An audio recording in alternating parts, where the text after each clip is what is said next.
Soundings Audiobooks presents an unabridged recording of The Troutbeck Testimony, written by Rebecca Tope, read by Julia Franklin. The moral right of the author has been asserted. This performance is owned by Soundings, Whitley Bay, NE26 2JT. Chapter 1. The first anniversary of Persimmon Brown's opening of her florist shop in the Lake District had almost coincided with Easter, and an explosion of spring flowers and blossom.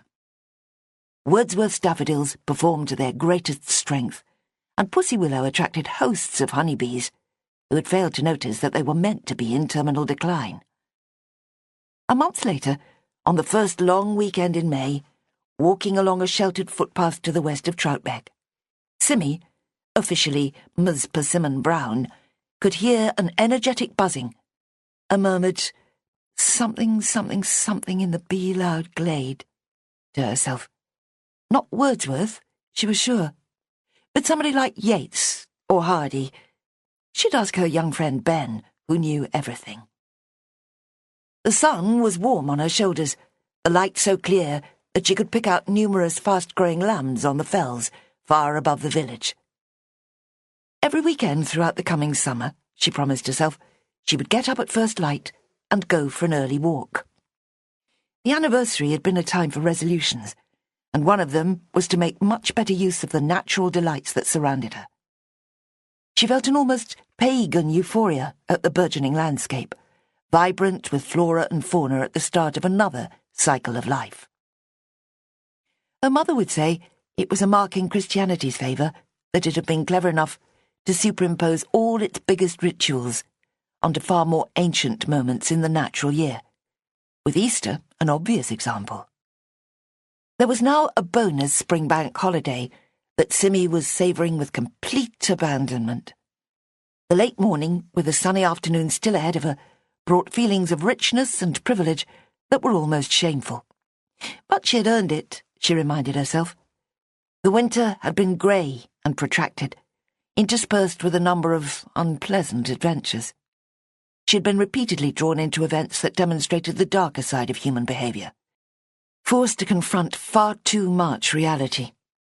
Now that spring had arrived with such a colourful crash, she was determined to shake all that off and concentrate on her flowers.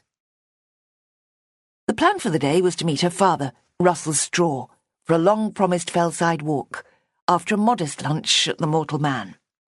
The full walk, along Nanny Lane and up to the summit of Wansfell Pike, and back, was easily 4 miles in total, with some steep sections of stony path. By rights, we should go across to the Troutbeck Tongue at the same time, but that's rather ambitious, Russell conceded. I shall want some fortification first, Simmy had warned him, and if there's the slightest risk of rain, I'm cancelling the whole idea. Neither of us is fit enough to do anything rash. There was no suggestion of rain, the sky a uniform blue in every direction. It was, in fact, the most perfect day for very many months, and Simmy was duly thankful for it. Her father would bring water, map, and dog. She would provide a camera, mobile phone, and 2 slabs of Kendal mint cake. The fells above Troutbeck were stark, dramatic, and uncaring. There were barely any flowers or trees adorning them, other than the tiny resilient blooms that crouched underfoot. More than happy to accommodate her father's wishes, Simmy nonetheless preferred the softer and more moderated lower levels. This explained her morning stroll, taking a zigzag route from her house to the hostelry, along lanes that had been colonised by humanity, with gardens and houses taking their place in the picture. The bees at least agreed with her. Azaleas and rhododendrons were in bud, reminding her of her startled surprise at the vibrant colours the year before.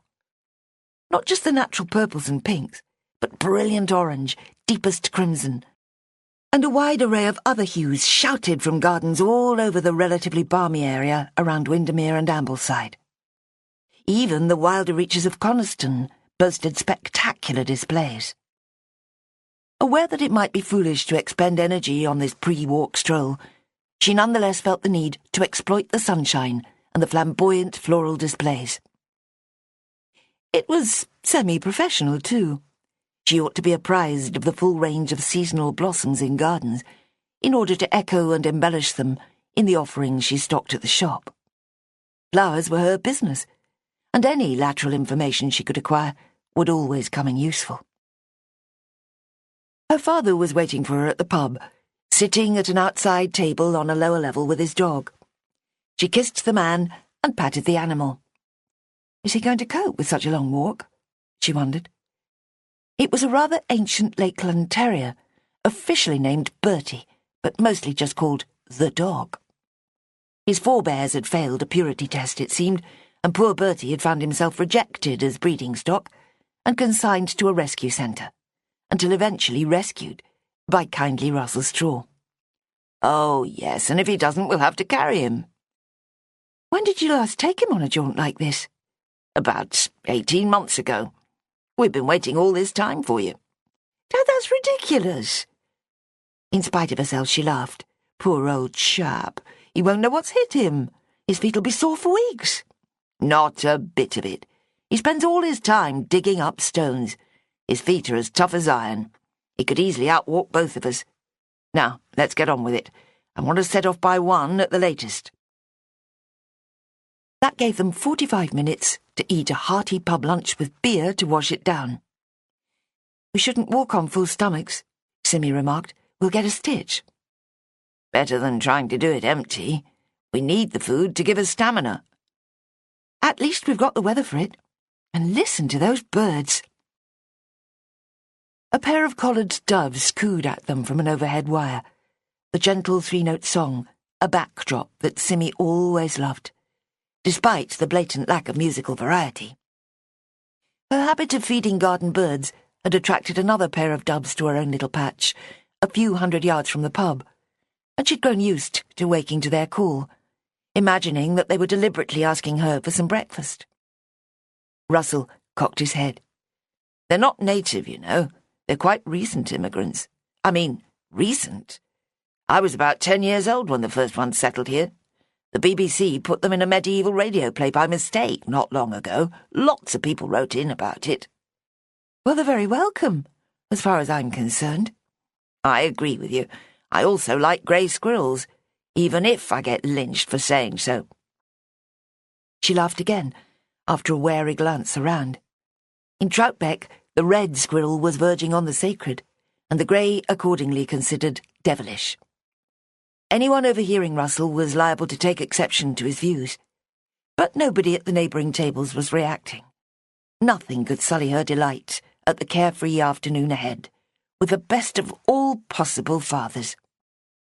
It took a lot to disturb Russell Straw, but then a lot had happened in recent times, and his daughter had certainly caused him some worry over the winter. His wife was the powerful half in the marriage, leaving him to contented pottering and sporadic researches into local history. They ran a somewhat eccentric bed and breakfast business in Windermere, in which Angie Straw broke a lot of rules and earned a lot of profound gratitude in the process. Her reviews on TripAdvisor veered from the horrified to the euphoric, depending on how much individuality her guests could stomach. She was a capricious mixture of old-fashioned and hippie, refusing to use guests' first names unless they insisted, and cheerfully producing full breakfasts at 10:30, if that's what people wanted. Let me just pop to the lav and then we can be off, Russell said. Mind the dog, will you? She took the lead attached to Bertie and nodded. The sun was as high as it was going to get, and the afternoon stretched ahead of them with no sense of urgency. The sky remained an unbroken blue. The views from the summit of Wansfell Pike would be spectacular. At least 2 lakes would be visible, and any number of fells on all sides. Russell knew the names of most of the main landmarks, and had a map with which to identify others. Simmy had only a rudimentary and theoretical knowledge of any of it. Bertie whined and pulled annoyingly. "He'll be back in a minute," Simmy told him. "Don't be silly." Dogs were generally annoying, to her way of thinking, so dreadfully dependent and needy all the time. It had come as a surprise when her parents rescued this little specimen, and even more so when Russell developed such a fondness for it. To Simmy's eyes, the animal lacked character, which Russell insisted was a consequence of his harsh life, full of betrayal and confusion. "He just wants everything nice and peaceful from here on," he said.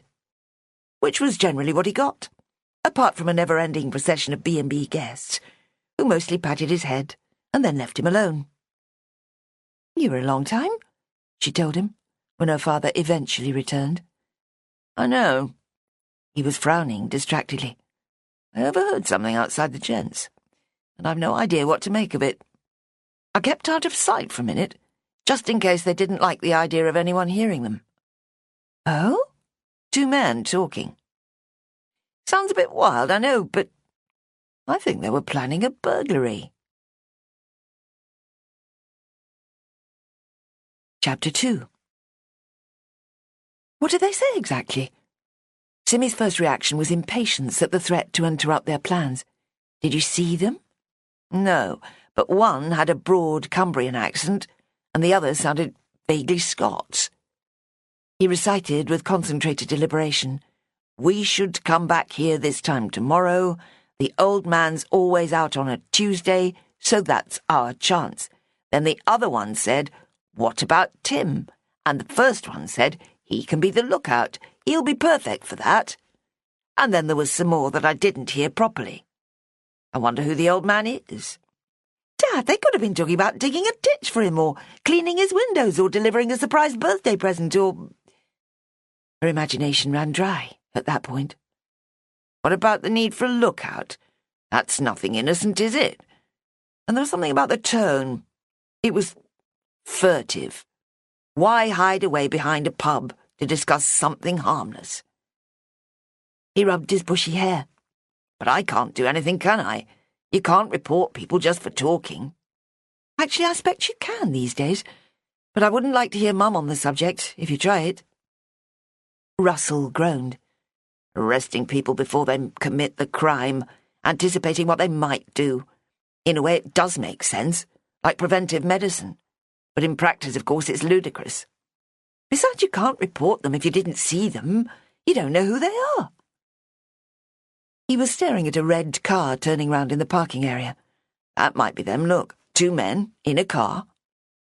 Simmy looked. And there's a boy in the back. Looks about 12. I suppose they had to make their evil plans at the back of the loos because they didn't want the kid to hear them. Good thinking. I'm noting the registration. He muttered the numbers to himself as he rummaged in his little rucksack for paper, but could only produce the Ordnance Survey map. You got a pencil? I might have. Simmy had thoughtlessly brought her shoulder bag with her, instead of a more suitable receptacle for carrying hiking necessities. Here's a biro, she said, after a short search. Thanks. Russell took it and started writing on the edge of the map. Red Renault Laguna. Now, what was the number? Simmy blinked. I don't know. You're the one playing the detective. Yes. VJ09 something, KB. I think it was CKB. There, that might come in handy, don't you think? Description of the criminals? She suggested, half joking.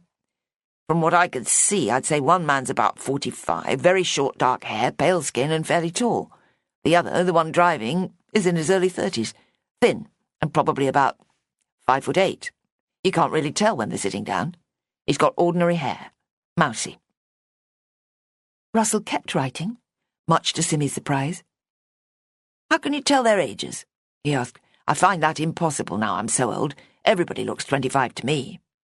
I don't know. I might be totally wrong. I couldn't see them very clearly. You shouldn't write that down as well. It's, I don't know, sneaky, I suppose.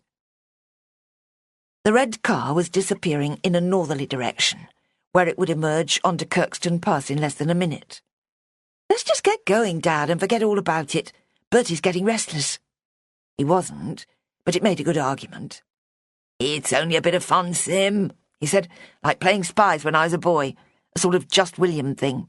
I'll tear the page out when I get home, if you like. They gathered up their bags and walked out into the small road that ran through Troutbeck. A man with a beard and long, untidy hair was standing by the entrance to the car park and nodded to them. Simmy had the impression that he had been watching the car as well.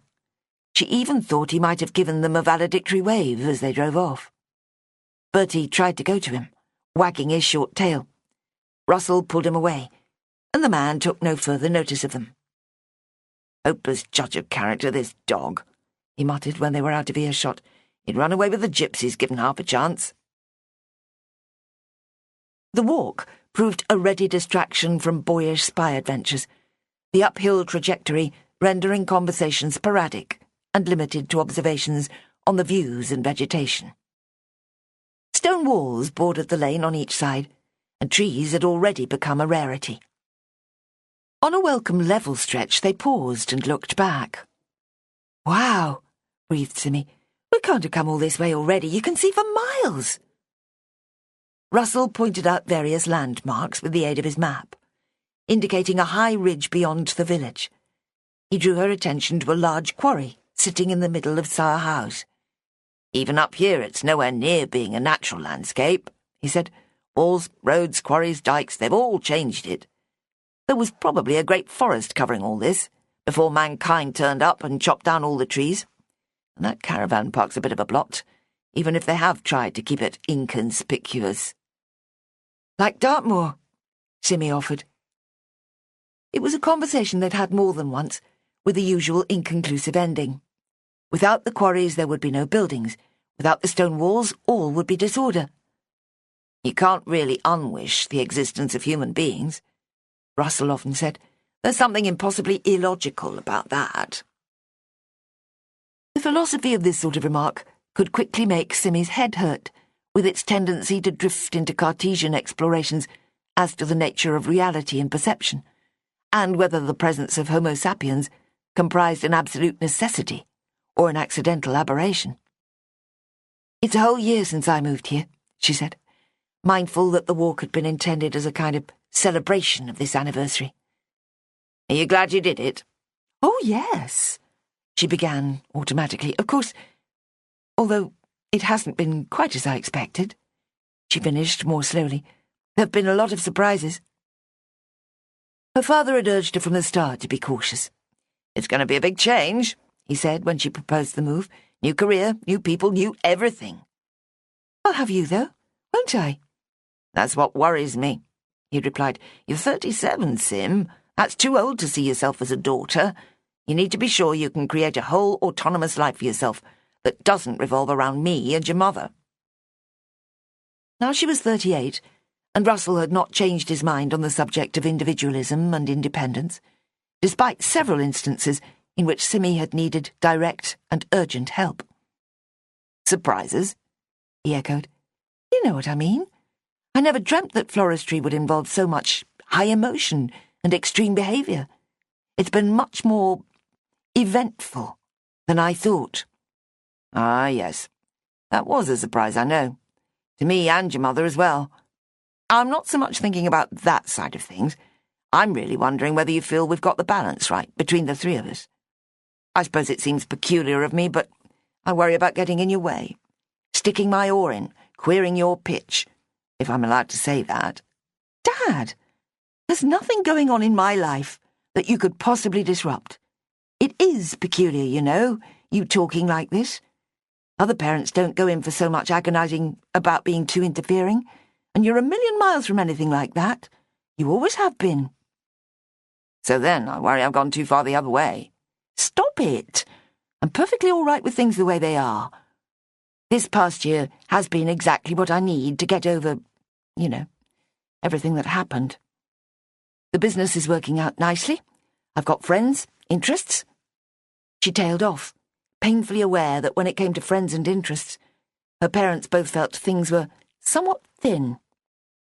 She had not made friends easily, and any incipient interests had been dashed by the succession of calamities that had befallen her since the autumn. Calamities which had come on top of the loss of her baby and collapse of her marriage. Regaining any sort of balance after these events had been slow and exhausting, and she was still unsure whether she had accomplished it. "You were lucky to find Melanie," he said. "She's been a big help." "Yes, and she's leaving in a week or two. She's already doing way fewer hours because she's job hunting. I was a fool to think it was sensible to employ somebody on such a short-term basis.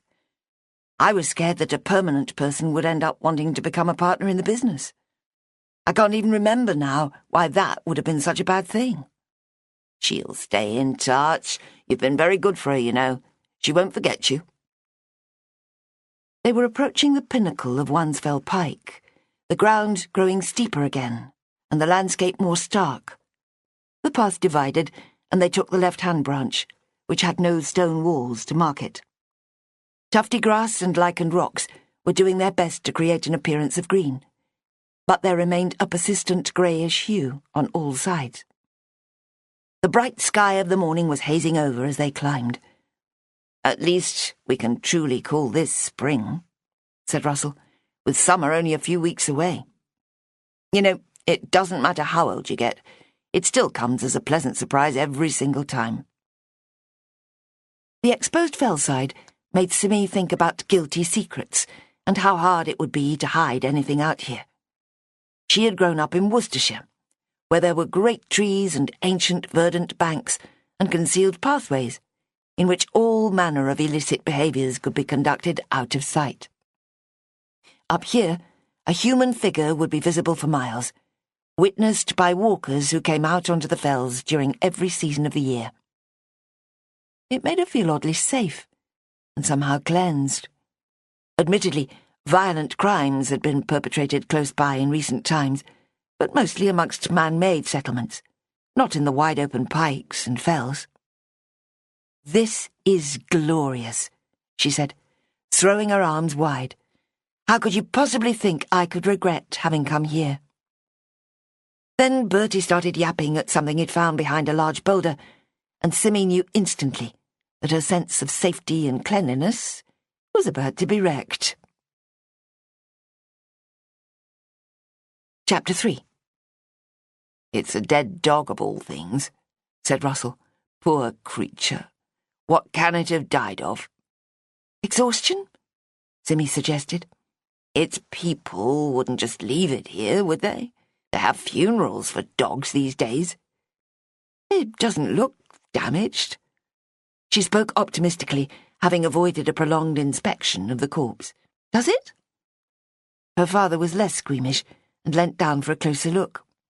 "It's stiff," he pronounced, "and I have an awful feeling it's been strangled, or had its neck broken more like.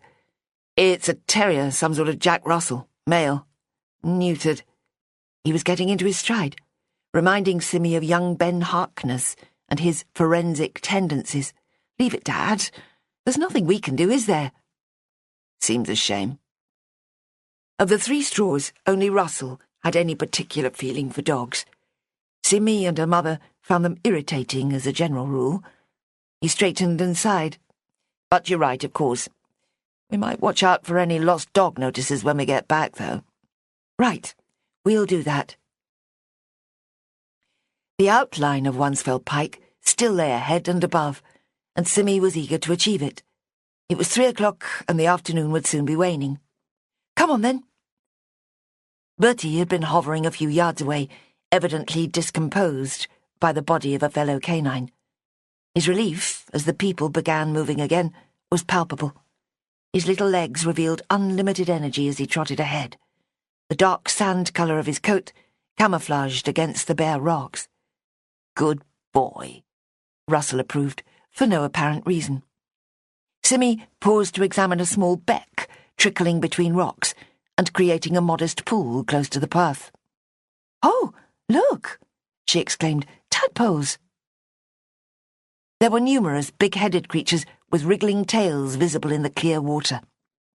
Russell turned back to see, and together they watched and reminisced about occasions where they'd made homes for just such as these, waiting for them to grow legs and miraculously turn into frogs.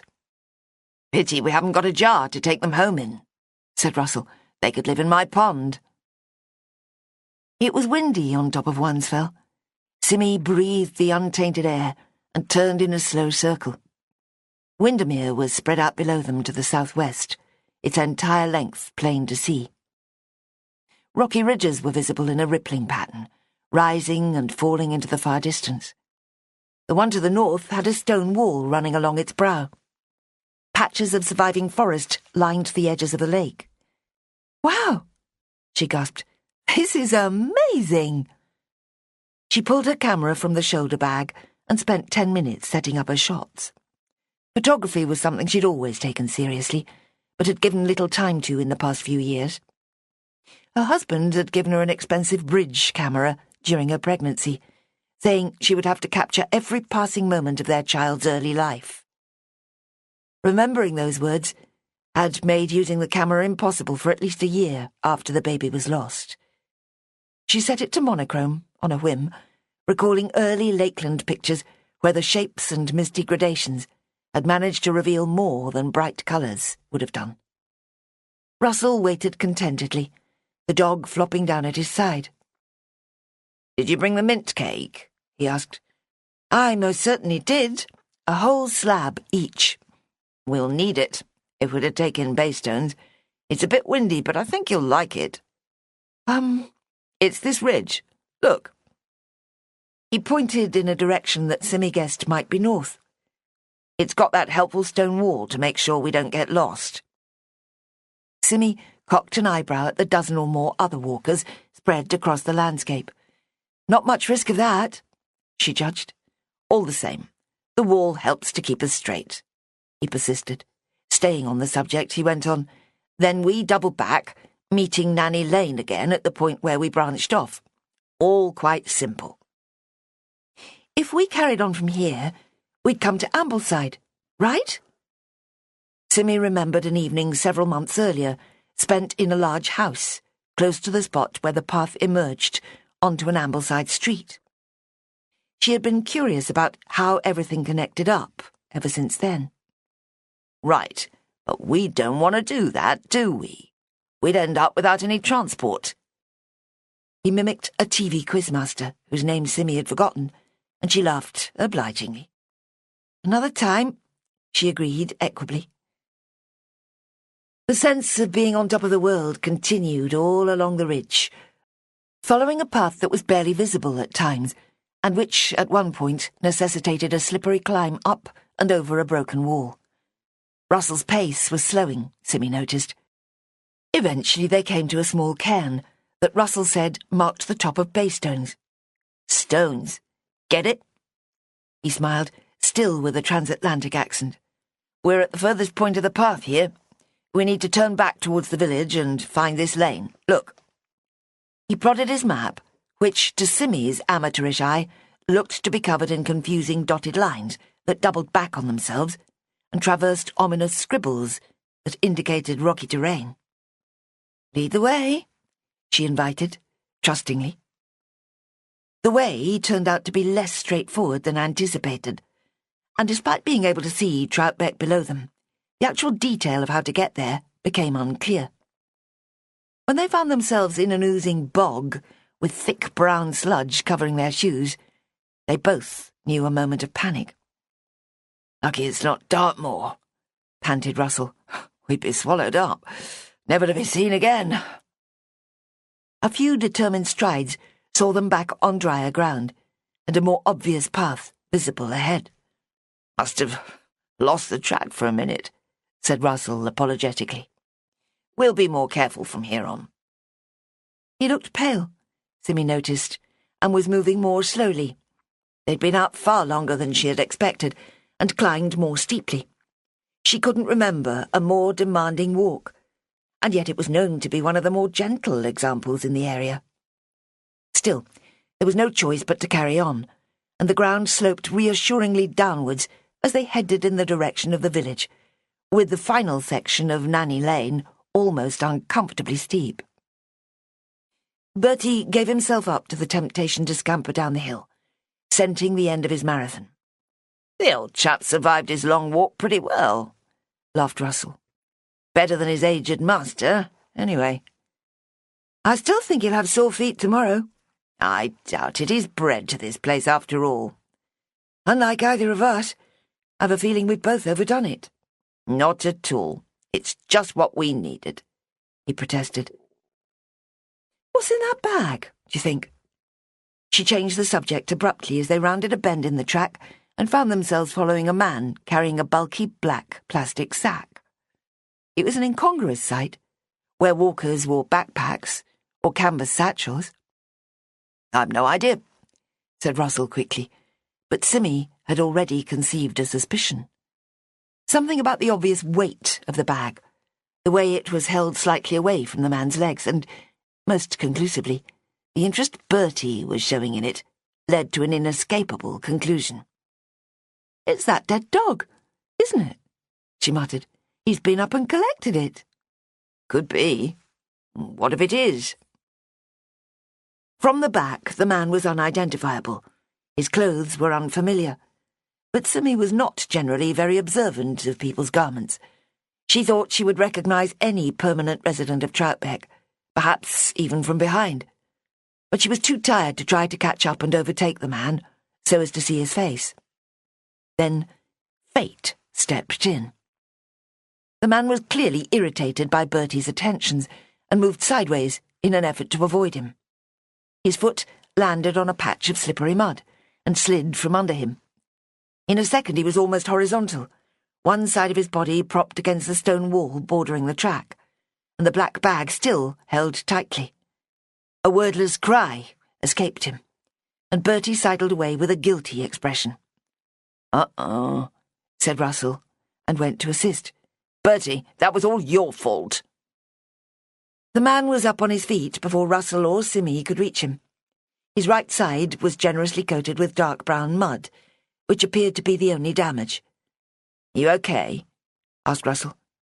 Simmy had a good look at his face as it twisted in disgust and fury. It was the same man she had seen standing outside the pub a few hours earlier. Weathered skin, beard, and penetrating brown eyes. He had donned a greasy-looking hat for his fell-side walk, and his clothes had apparently not been especially clean even before his fall into the unfortunate patch of mud.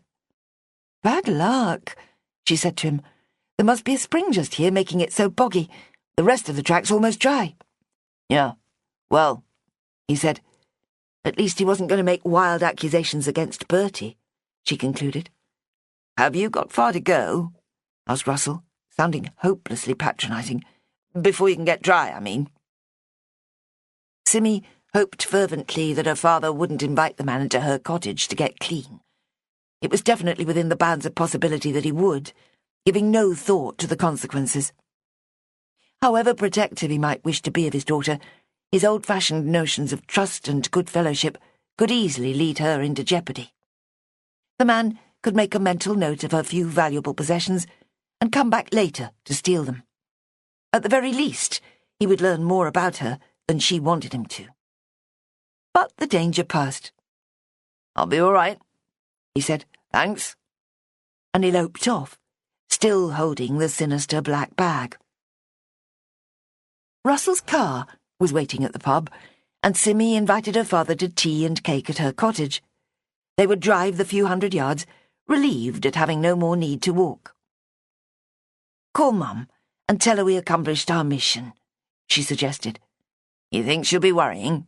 Which one of us is more likely to cause her anxiety, then?" "Me, obviously." But her father was over 70 and inclined to portliness. Despite all his brave talk, such walks were so infrequent as to present quite a significant physical challenge.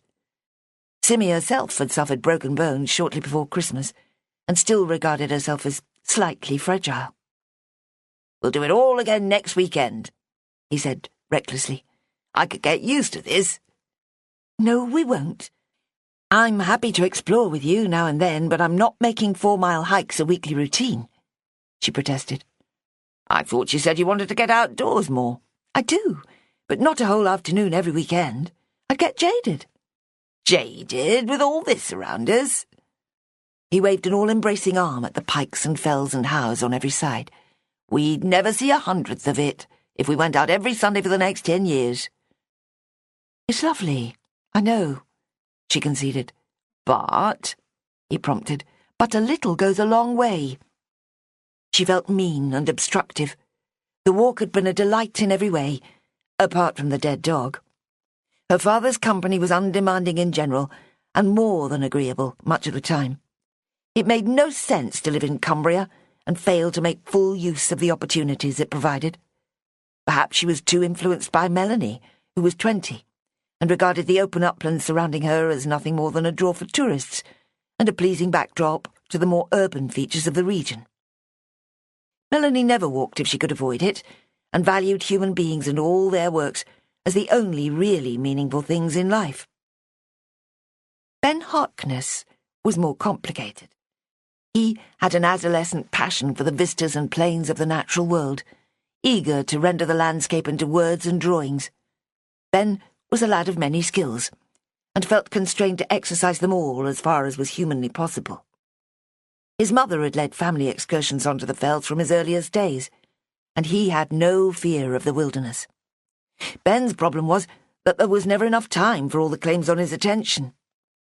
A precocious student, he was deeply into sixth form studies, competing as much with himself as with any fellow pupils. His ambition, conceived within days of first meeting Simi and witnessing a murder, was to become a forensic anthropologist. A dedication to the TV series Bones had a great deal to answer for in this matter. Almost effortlessly, he'd found himself a place on the most eminent university course for such studies, due to commence in a year's time, when he'd be almost 19. He'd even landed a provisional agreement to accept him onto a postgraduate program in America, several years down the line. "At my age," Russell began rather ponderously, "there is no sense in such a sentiment. There can never be too much of a good thing. Seize the day and all that. I could break my hip at any moment and be confined to the lowlands forever after." "You're not going to break your hip," Simi said, thinking she had come close to doing exactly that herself not so long ago. "Take Mom instead of me sometimes. She'll be feeling left out if you're not careful." "Your mother, as you very well know, has little patience for this sort of thing. She regards walking as a bygone means of transport, to be used only in cases of dire necessity. And she's always too busy anyway," he complained. "Cake," said Simi decisively, "and stop trying to plan everything in advance. If we're seizing the day, then let's just be happy we had such a lovely afternoon." She let them into her cottage, eyeing Bertie's feet critically. Russell noticed and defended his pet. "He's perfectly clean," he said. "Has that family with the twins gone now? And the other couples?" asked Simi when they were settled in her kitchen. She was referring to the bed and breakfast guests who had filled her parents' house in Windermere to bursting. Although busy throughout the year, the real season began at Easter, with a relentless stream of customers to be expected until October. Simi made no attempt to follow the endlessly changing names and family compositions, but some stood out of the crowd and made themselves memorable. "The twins left this morning, thank the Lord," he nodded. "The rest have another 3 days, and there's another lot due on Wednesday. I'm supposed to be helping with sheets when I get home, and tomorrow I'm destined for the cash and carry." "I'm not expecting many orders for flowers this week. I can do some work on the tax return. I like to get it done early." Russell shrugged. Tax was a topic he implacably refused to discuss. If pushed, he would laugh and claim that he and Angie just made up the numbers and hoped for the best. "I don't think we're cheating anybody," he would add. "They'll put you in prison one of these days," Simi warned, "and you won't like that." "It'd be an interesting experience. Besides, I'd just put all the blame on your mother. She does the books." "I really did enjoy the walk, Dad." She was feeling that perhaps he'd gained a different impression. "It was all wonderful apart from that poor dog. Do you think it belonged to that man? If so, how did he know where to find it? And why was it up on the fells in the first place?" "I've been wondering the same thing. Could be somebody mentioned it to him and he went off to find it. It did seem to be the sort of dog a man like him would have." "But you thought it had been deliberately killed. That might lead to a whole lot of trouble if the man knows who did it. He looked as if he'd make a worrying enemy." Again she winced at the thought of the bearded individual being invited into her house. "I thought you might offer him my facilities to get himself cleaned up." "I nearly did. Russell admitted. "I didn't think there was anything objectionable about him." "I'm probably being prejudiced," she said, "but I thought he was actually rather unsavoury." "You could talk to your friendly local detective about him," her father suggested. "After all, it's illegal to go around murdering dogs. It might be a useful clue in something they're already working on." "I can think of at least 5 reasons for not doing that. First, I don't even know if he's back at work after what happened at Coniston. It's only about 6 weeks ago, after all. Second, he's much too senior to take an interest. And he's not mine in any sense at all. I don't think I like him much, as I keep telling you." "Like him or not, you're connected, and he likes you. You shouldn't upset him. He might come in useful one day." D.I. Moxon had not yet proved useful to Simi in any way she could think of. He had drawn her into no fewer than 3 murder investigations since her arrival in Cumbria, and, however irrational it might be, she blamed him for the resulting unpleasantness. Her involvement had arisen each time from an innocent flower delivery, deliveries that frequently turned out to be considerably less innocent than first assumed. All the detective inspector had done was follow up leads, request witness statements, and do his best to provide protection. But still, the associations persisted, and Simi failed to discern within herself a responding affection to that which he plainly felt for her. "He won't," she told her father. "However could he, anyway? All he does is upset me and get me into trouble." "Poor man," sighed Russell. "You're a cruel woman." "You could drop into the police station in Bowness on your way home, I suppose," she continued, ignoring the jibe. "You can describe the dog better than I can, anyway. And while I'm at it, I could tell them about the suspicious men at the pub." She blinked. "I'd completely forgotten about them." "Don't, Dad. It probably wasn't anything at all sinister. Leave it. And don't forget to phone Mum." He smiled patiently at her and took the phone that Simi produced from the pocket of her weatherproof jacket, hanging on the back of a chair. Chapter 4. Tuesday morning at Persimmon Petals in Windermere began as quietly as Simi had expected it to.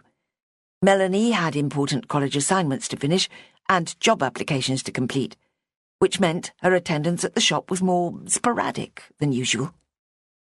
Simi had little difficulty in coping unaided, with only one urgent order for flowers waiting on the computer when she opened the shop. A lady by the name of Cynthia Mossop, living in Staveley, was having a birthday the next day. It would be relatively simple to make up the bouquet last thing on Tuesday and deliver the flowers before work the next day. She had performed similar logistical miracles many times before. Other orders were for later in the week. And then, to her surprise, Melanie came into the shop at 10 o'clock. Behind her, like a shy little dog, came a fair-haired girl, about half Melanie's size. "Come on, she won't hurt you," Mel urged impatiently. "Mrs. Bonny," she told Simi without preamble. "She wants my job after I leave." Simi eyed the newcomer with her characteristic goodwill. "Really?" she said. "Pleased to meet you, Bonny." "She's a friend of my sister's, actually. She was thinking of going into hairdressing, but she's allergic to the chemicals or something."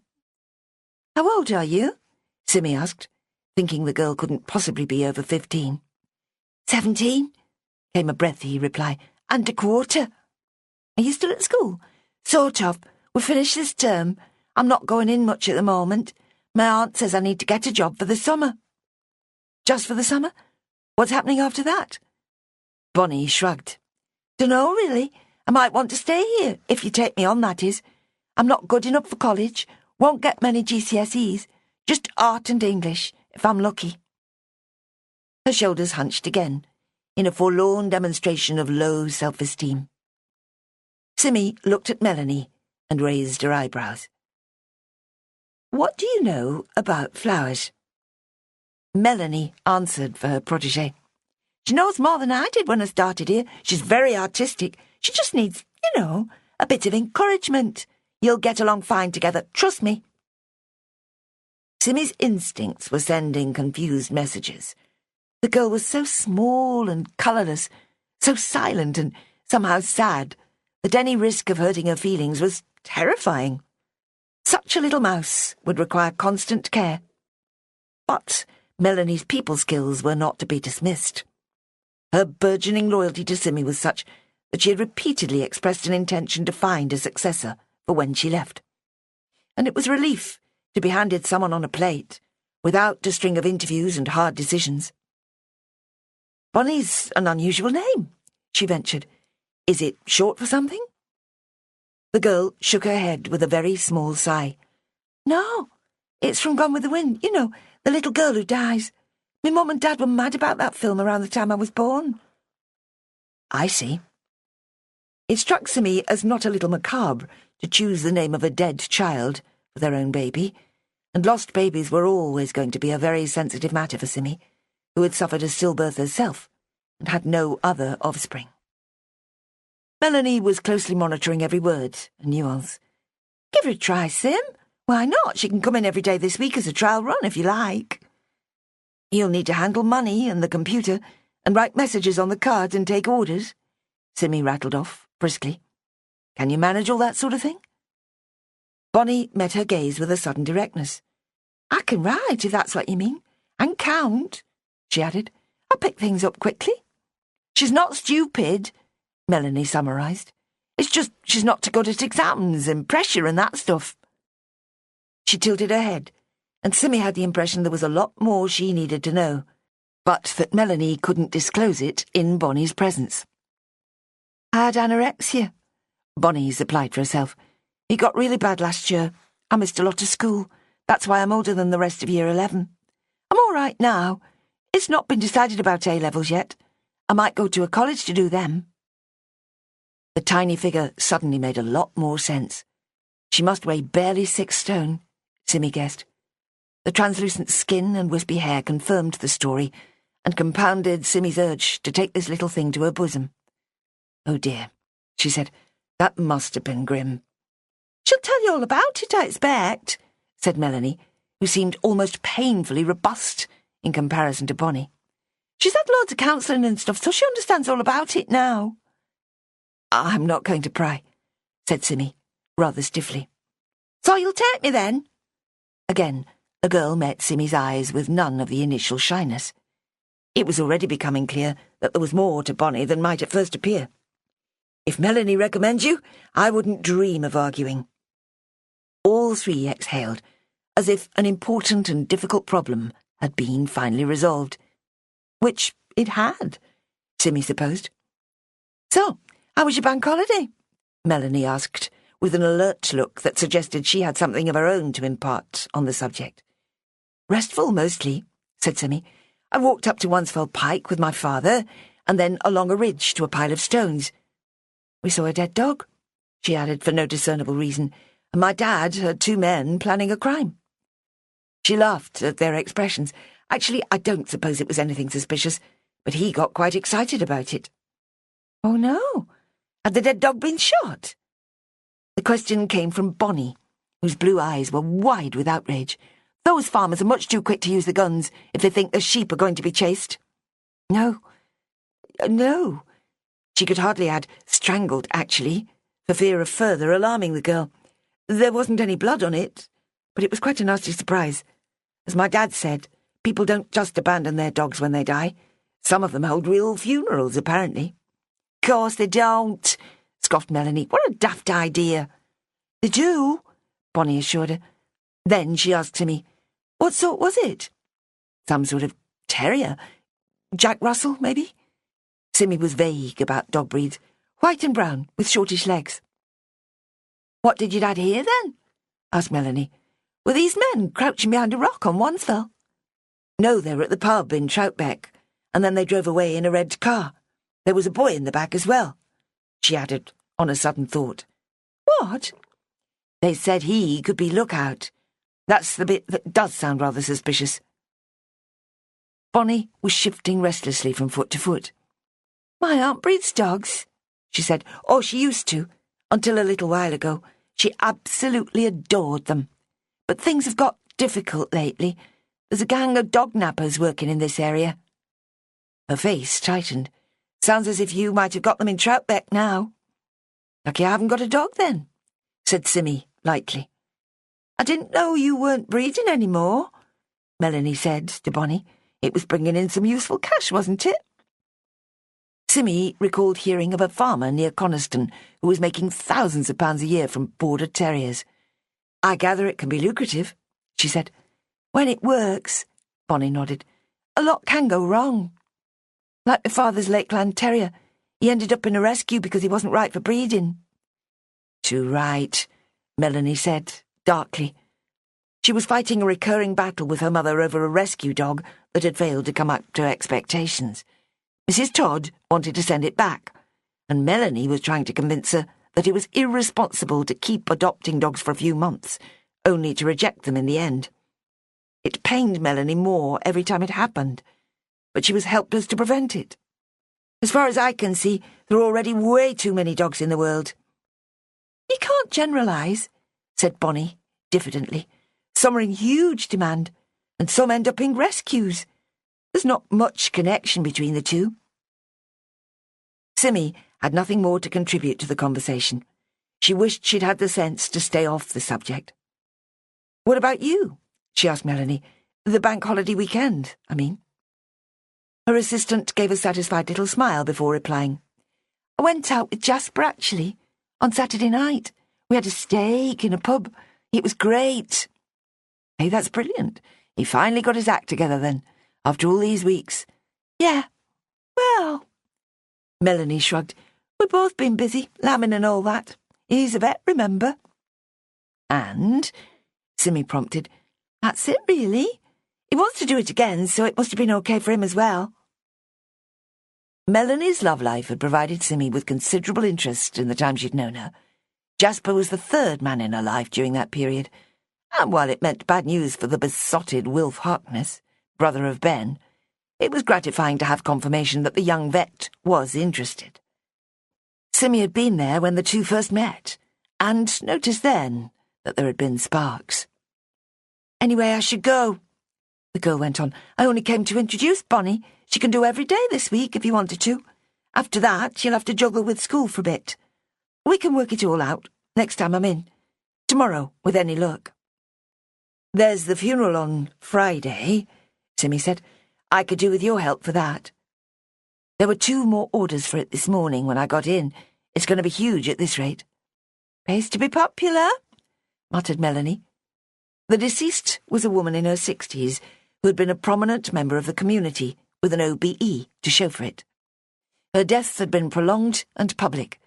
The struggle against cancer documented all too visibly as she went in and out of hospital. Simmy's mother, like almost everyone in the Southern Lake District, knew her vaguely and fully intended to put in an appearance at the funeral. So far, there had been no fewer than 15 orders for flowers received by Persimmon Petals of Windermere. The chief mourner was Valerie, a woman variously described as friend, lover, companion, and distant cousin. She had come to Simmy for her own flowers, which had been flattering but scary. Valerie and Barbara were definitely not lovers, said Angie Straw emphatically. How do you know? Asked Simmy. I just do. You get a sense for these things in my line of business. Beckview Bed and Breakfast had undeniably seen more than its share of unorthodox relationships, Simmy supposed. But, whatever the truth of it, the bereaved Valerie was very upset indeed at her loss. I'll never get all the flowers in the van at once, said Simmy. Lucky it's the local undertaker, so it won't be too much of a pain to do 2 journeys. The need to avoid the slightest hint of a mistake where funeral flowers were concerned was acute. It's going to occupy my every waking thought tomorrow, she added. Good luck then, said Melanie. At least you'll have Bonnie to answer the phone for you. What time can you manage tomorrow? I'll try to make it by 3 or thereabouts. Don't bank on it, though. That'd be a big help. The unpredictable stop-start nature of the business made staffing tricky at any time. Aside from the obvious rush periods for Mother's Day and Valentine's, there was no knowing just when things would get busy. Mother's Day had been less of a trauma than they'd feared, but it had still entailed a week of late nights and total concentration. Easter, by comparison, had been a breeze. Melanie was edging towards the door, apparently not eager to leave. "Your dad was the only man you saw over the weekend, then, was he?" she blurted. "What about Ninian?" Ninian was his usual elusive self. It's like trying to communicate with somebody in the Dark Ages. I'm wondering whether carrier pigeons might work. He's given up using his phone since they put the costs up, and he still insists he doesn't want a car. At least you've been to his cottage now. You can find him if you really want to. True, except he's not often there. Bonnie was showing signs of curiosity during this exchange, and Simmy explained, "Ninny's a friend. He's a potter, living up on Brant Fell in an old stone cottage. We sell his stuff here. Look." She pointed to a row of stoneware vases, as well as one on the floor, containing a collection of lilies. "Oh, yeah, I know who that is," said Bonnie, unconcernedly. "Those lilies look a bit squash like that, don't you think?" "You're right, they do. I crammed them all in on Saturday, hoping somebody would buy the whole lot. They should have gone out to the back room, really. They won't last much longer." "There's a lot of waste in this business," said Melanie, regretfully. "I like the model you had in the window," said Bonnie, as if trying to find something to admire. "It was unusual. I saw it at Christmas and wondered if somebody'd buy it." "It wasn't for sale. Ben and I made it. It was always dreadfully fragile, though. I tried to move it last week and the whole thing fell to bits. I had to throw it away, which was an awful shame." The model had been a representation of a local landmark, which was itself a kind of model, being a small tower only fit for fairies or elves to inhabit. Simmy had fallen in love with it on her first day in Windermere, and when Ben described seeing clever constructions made of dried seed pods, sticks, nutshells, and other natural materials, in America they'd been inspired to try one of their own. "Right, I got to go," said Melanie. "Late already. See ya." And she made a determined exit, leaving the other two like abandoned children to make the best of it. "Well," began Simmy, unsure as to what came next, "we'd better get cracking on those funeral orders and see if we can work out a system for the week. I'll show you the back room first." But before she could act on her words, a customer appeared, wanting advice as to how to create an eye-catching centrepiece for her dining table. Whilst dealing with the questions, Simmy was half aware that Bonnie was talking into her mobile near the front of the shop. When the woman had gone, Simmy cocked a questioning eye at the phone still in the girl's hand. "Sorry, don't you want me to take calls? It's just I'm supposed to say where I am." "No, that's okay." It both was and wasn't, she realised, reassuring that Bonnie had someone keeping tabs on her, and annoying that there were likely to be constant, distracting conversations as a result. Bonnie followed her into the back room and listened, and asked a few questions, and appeared to be coping with the new situation well enough. But Simmy found the need to go carefully, something of a strain. Where Melanie had been big and capable and outspoken, she was almost afraid of breaking Bonnie if she accidentally trod on her. "I won't be able to come on Monday," the girl said at one point. "I've got a meeting with one of the teachers that day, and some sort of test to see what's best for me to do next year. At least, I could do the afternoon here, if you like." "No problem." Simmy waved the subject away. Monday felt too far off to worry about. Anything might happen by then. Chapter 5. The day ended with Bonnie promising to return next morning for further instruction. I should pay you," Simmy realised. "We haven't discussed that side of things at all. How very unbusinesslike of me." "Oh, just some pocket money will do for now. You don't have to go into all that paperwork and tax and stuff, as far as I'm concerned." A girl after Russell Straw's heart, Simmy thought, with a smile. "Well, I suppose we'll have to eventually, but for a week or two I'm happy to keep it informal, if you like." "Thanks," said Bonnie, as if relieved. "How will you get home?" "Walk. It's not far. I'm staying at a place in Heathwaite at the moment." This sounded odd to Simmy, and she tried to link it with the few facts that Melanie had conveyed that morning. With your family, you mean? Sort of. I'm living with my aunt. It suits us both. Don't worry about me, she added urgently. I hate that. I wasn't, Simmy defended. You must be fairly near my parents, I presume. They're in Lake Road. Bonnie nodded carelessly. I'm in Oakswaite. Oh, I know, said Simmy. There are all those Treethwaite names. I think they're wonderful. Limethwaite, Thornthwaite, like tongue twisters. I even know what Thwaite means, she added proudly, and I've only been here a year. The girl looked at her warily. Oh? She murmured. Yes, and I've been dreadfully slow in getting to know my way around. I'm determined to make up for it this summer. Right. Well. Sorry, you want to go. See you tomorrow, then. She drove back to Troutbeck, wondering at her own sudden exuberance. It had begun the previous day, with the blue sky and the humming bees. There was so much to look forward to, with the lengthening days and the general lifting of pressure. Only with hindsight did she grasp how difficult the winter had been. Without Melanie and Ben, she couldn't see how she'd have got through it. But Melanie and Ben were temporary presences in her life. They were young and would move on. She had relied on them more than was wise. So who could she rely on? Her parents inevitably came to mind, in spite of Russell's words on the subject, and Ninian Tripp, who was at least her own age and unlikely to move away. But Ninian was not a man to lean on. He was far too limp and fey for that.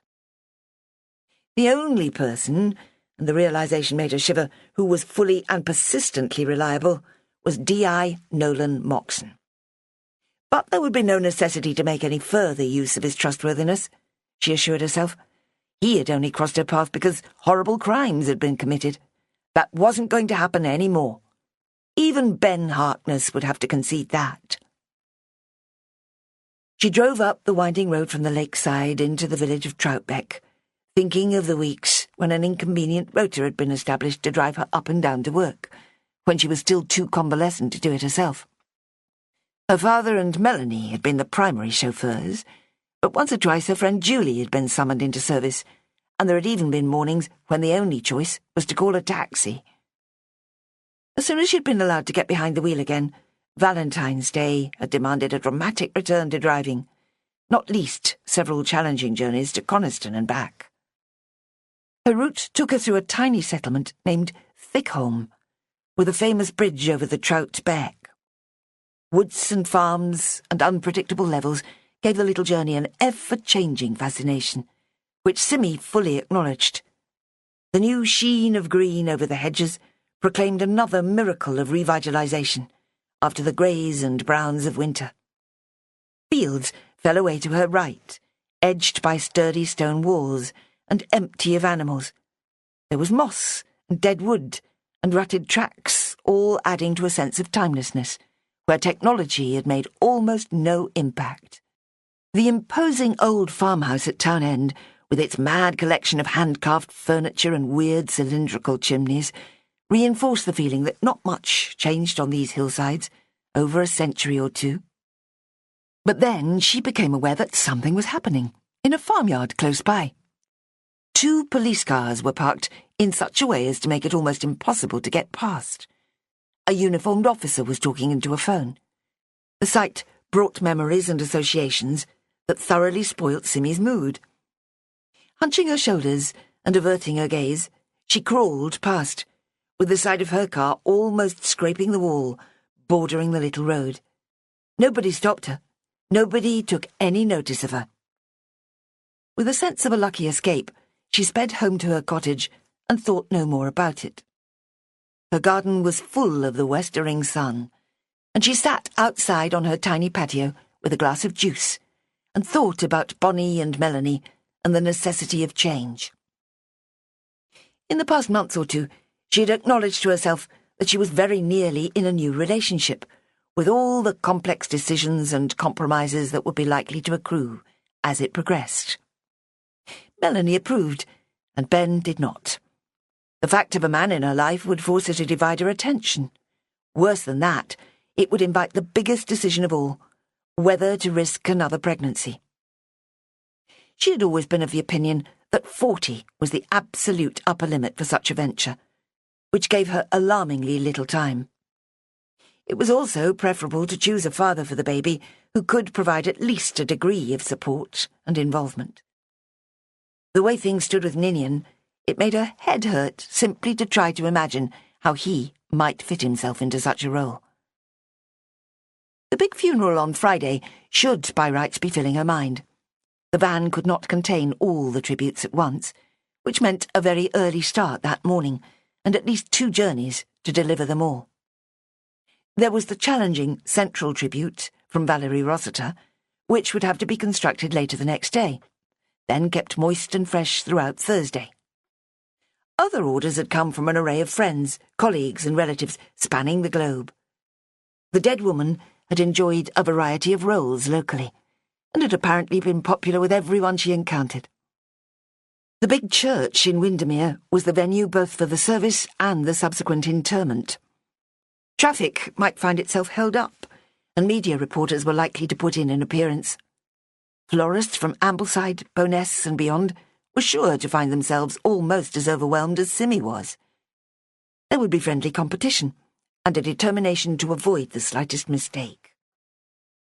But everything was under control, and further thinking about it threatened to prove both tedious and unproductive. It dawned on her that there were rather too many subjects that she preferred not to think about. Her mind had grown accustomed to an automatic shying away from a long list of painful topics: babies, boyfriends, any suggestion of crime, how she would manage without Melanie, what had happened to poor little Bonnie, and how her business and finances might work out in the coming years. Not one of them brought anything but negative thoughts. Crime was the worst. Since the autumn, she'd ended up in the middle of some serious violence and personal damage. The sight of 2 police cars in a gateway 1/2 mile from her home had sent shivers of dread through her. That specific glimpse was yet another avenue her thoughts struggled to avoid. So she concentrated on Bonnie as something new and intriguing. Then Ben, who, despite his deplorable enthusiasm for the minutiae of murder, was endearing and amazing, and highly entertaining. And finally, the sweeter points of Ninian, who, she supposed, was officially entitled to call himself her boyfriend, after what had happened between them in February, and a few times since then. The landline phone was ringing, she noticed lazily. Probably one of her parents, since hardly anyone else ever used it these days. Tempted to leave them to the message-taking facility, she suddenly changed her mind, and caught it on the last warble, before it cut off. "Mrs. Brown," came an unfamiliar male voice.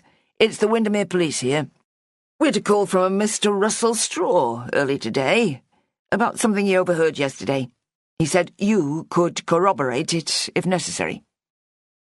Her head swam in disbelief. Surely her father hadn't really reported a half-heard conversation that could be interpreted in 100 different ways.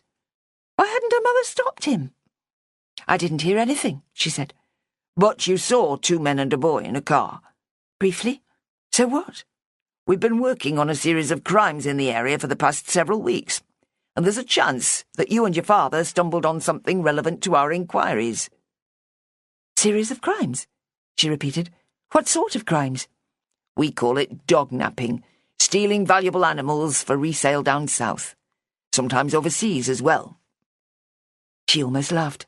"And that's serious, is it?" she demanded. "Something the police feel worth attending to?" The man gave a very audible sniff. "We do indeed," he said, "and I've been asked to inform you that a detective will be wishing to speak to you about it this evening." "Which detective?" she asked, with a sinking feeling. D.I. Moxon. I understand that you and he know each other." "I suppose we do," she agreed. "Then, if it's all right with you, he'll be over to see you in about half an hour's time." She could hardly demur, even though it was transparently obvious that Moxon simply wanted to see her again, and was using the trivial little crime as a pretext. Since when did detective inspectors involve themselves in missing pets? And if they did, how normal was it to visit the vaguest of witnesses in her own home after working hours?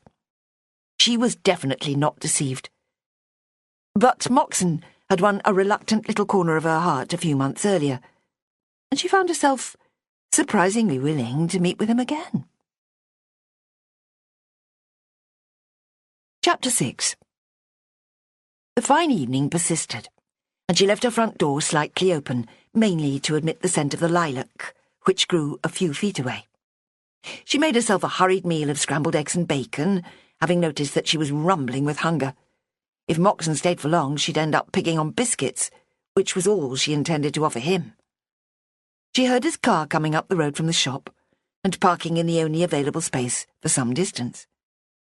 The village street was narrow for most of its length, in no way designed for cars. Small patches had been carved out here and there for residents' vehicles, while visitors had to take their chances. The sight of him came as a small shock. He was thinner and looked much older than he had 3 months earlier. "How long have you been back at work?" she asked him, almost before he was inside the house. "Just over a week. I recovered pretty quickly, and it was no fun just kicking my heels at home. How have you been?" "Me? I'm perfectly all right. I walked up to the top of Wansfell with my dad yesterday. We were both very pleased with ourselves." He glanced towards the back of the house, where the designated fell stood, even though it was invisible through the walls. "I'm impressed," he said. "I dare say Dad's knees will punish him for it the rest of this week, but he'd insist it was worth it. He tells us you and he saw some suspicious characters at the pub. 2 men and a boy in a car." It was becoming a kind of mantra already, and she had a sneaking fear that she was going to have to say it quite a few more times yet. And she was still completely disoriented by the fact of her father having approached the police. It felt insanely out of character. "And we found a dead dog," she abruptly remembered. "That might be more relevant. It looked as if somebody had strangled it." Yes, he mentioned that. In fact, I had the impression he'd been thinking about that more than the conversation he overheard, and decided that something ought to be done. Simmy frowned, helplessly. "You're saying he thinks those men at the pub killed the dog? And what about the man with the black bag? Did he tell you about him as well?" "I'm not sure what he thinks, to be frank. And neither of you actually saw the contents of the bag, as I understand it. I don't think it counts as helpful. And no, we don't have any views as to how or why the dog died. Nothing as direct as that. Your father just passed over what he'd seen, thinking it might have some relevance. He said he kept on turning it over in his mind and couldn't see any innocent explanation for what he'd overheard." Still, none of this sounded convincing to Simmy. Hadn't she herself come up with a list of possible interpretations for the words Russell had heard, all of them harmless? Then dawn began to break over the obscurity. "Did he phone you directly, or was it just a coincidence that he spoke to you?" "He asked for me." Moxon was shuffling on his kitchen chair. He rubbed his nose and avoided her gaze, confirming her suspicions. "He wanted to talk about me, didn't he? All that stuff about the pub and the dog was just a pretext to get to speak to you." She was still far from enlightened, but glimmers were detectable. "Though I don't really see—" "You've got it wrong." He made a visible effort to relax. "It's less about you than him, I think, and your mother. Although—" He rubbed his nose again, and Simmy wondered whether he was suffering from the same spring allergy that seemed to be afflicting so many people. "I oughtn't to speculate. I'll probably get into very deep water if I start trying to understand complicated family dynamics. The fact is that whatever his motives, he did supply some rather useful information. The dead dog suggests a connection to the ongoing case we're investigating. And then there are the events of this afternoon," he finished, with a look of real regret, "which we have an unhappy feeling is directly connected to everything we've just been saying." Simmy groaned. "I saw the cars down near Town End.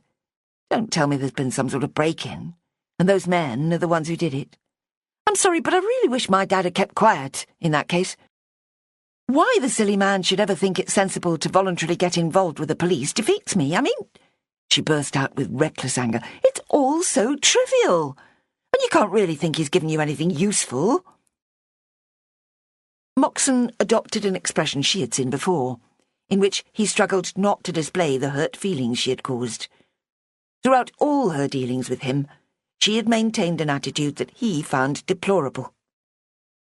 Whilst acknowledging that murderers should be caught and wrongdoing punished, Simmy Brown remained her mother's daughter to the extent of wishing someone else would do the dirty work of apprehending and punishing. For her, the police carried an inexorable miasma of sleaze, combined with a jargon-ridden mindset that took little cognizance of the realities of human behaviour. She didn't like them, and she was sure she never would. "Sorry," she muttered, "but there it is." He sighed. "There's more," he said, almost reluctantly. "I've been trying to lead up to it gently." She narrowed her eyes. "What?" "It wasn't just a break-in at Town End. A man has been killed in a farmyard. It looks like foul play, and it turns out that the car you saw is registered to a man we believe to be the victim." Her hands curled into instinctive fists, while her stomach churned in terrified apprehension. "Then why aren't you out there chasing the person who did it?" she blustered. "Why are you here, for heaven's sake? Am I under suspicion? Are you hoping I'll magically name the culprit for you? What on earth are you doing here?"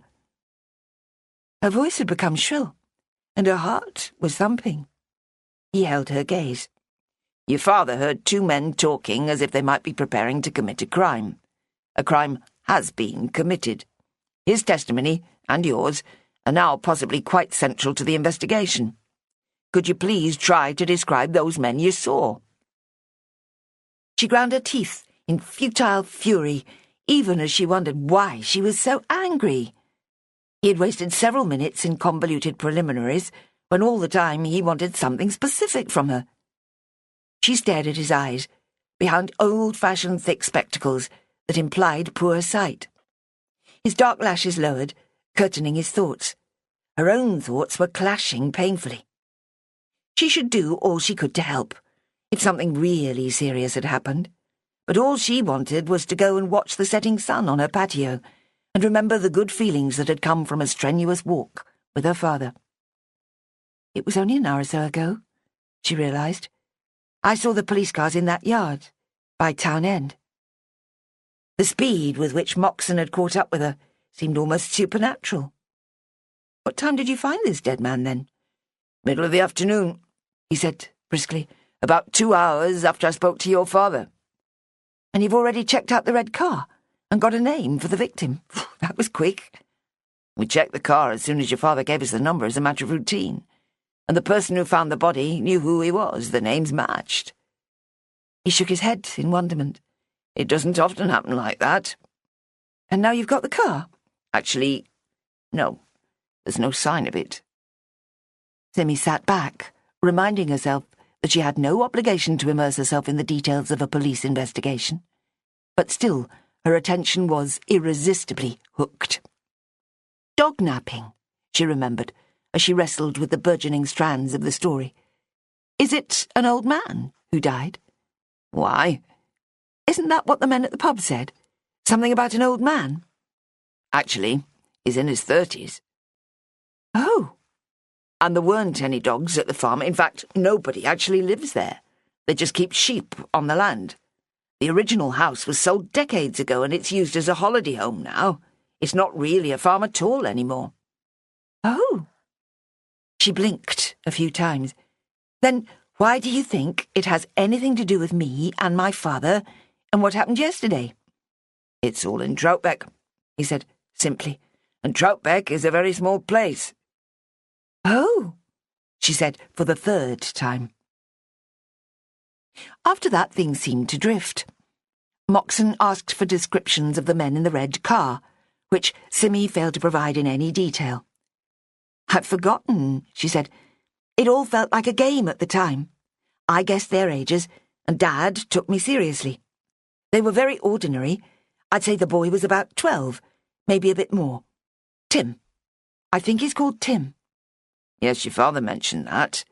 But he says he didn't see the people in the car at all. That seems a bit strange. It all happened very quickly. He was writing down the registration number or sorting out his dog or something. Look, why does what we saw yesterday matter now? You've got a name for the man who's died. You can find his son and ask him everything else you need to know. He can tell you who the other man was and what they were planning to do." She wanted to force him to agree with her, to admit he had only shown up because he liked her and hadn't seen her for ages. "I'm definitely not going to be a witness or anything. I can't provide an alibi or give names of likely suspects. I refuse to get hurt again, either." She lifted her chin defiantly. "It feels as if you're deliberately trying to drag me into something with no good reason, and it really isn't fair." "All right," he nodded, "if that's how you feel. I'll do what I can to leave you alone from now on. The trouble is—" He paused and took a deep breath. "I can't make any promises. We have to follow the evidence wherever it leads us. And just at the moment, it's leading very directly to the conversation your father heard yesterday. I know you don't like people worrying about you, but there are inevitably some concerns."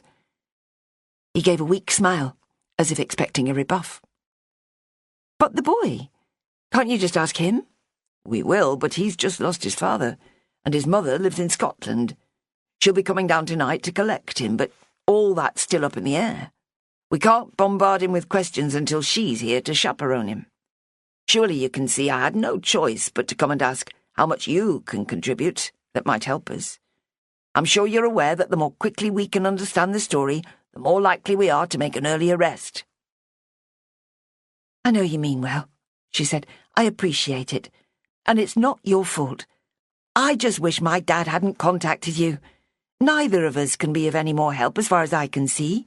It's just a waste of your time when you've got better things to do. I'm glad we gave you the link with the car, even if I'm not sure how relevant it'll be." "I hope you're right about that," he said, with a sigh. She closed the door behind him with some force, knowing that she was being unreasonable. He had been very forbearing, resisting an obvious temptation to remind her that she had a legal duty to cooperate with all police inquiries. The inquiry, such as she could understand it, was a peculiar tangle that she might have followed better if she'd allowed Moxon to explain. More pressing, she discovered, was her father's almost treacherous behaviour. If anybody had dragged her into this new police investigation, it was surely him. She picked up the phone, determined to demand what on earth he'd been thinking of to do such a thing. Her mother answered. "Beckview," she said, with a carefully judged mixture of welcome and efficiency. "Mum, it's me." "Simon." Only Angie could pronounce the name in a way that made it sound a perfectly normal appellation for a daughter. "What's up?" "Ask Dad. Did you know he told the police about a silly little thing that happened yesterday? That dead dog on the fell side. He didn't, did he? I never thought he would.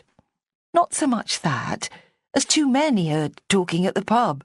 Now there's been a murder practically next door, and the police are trying to drag me into it.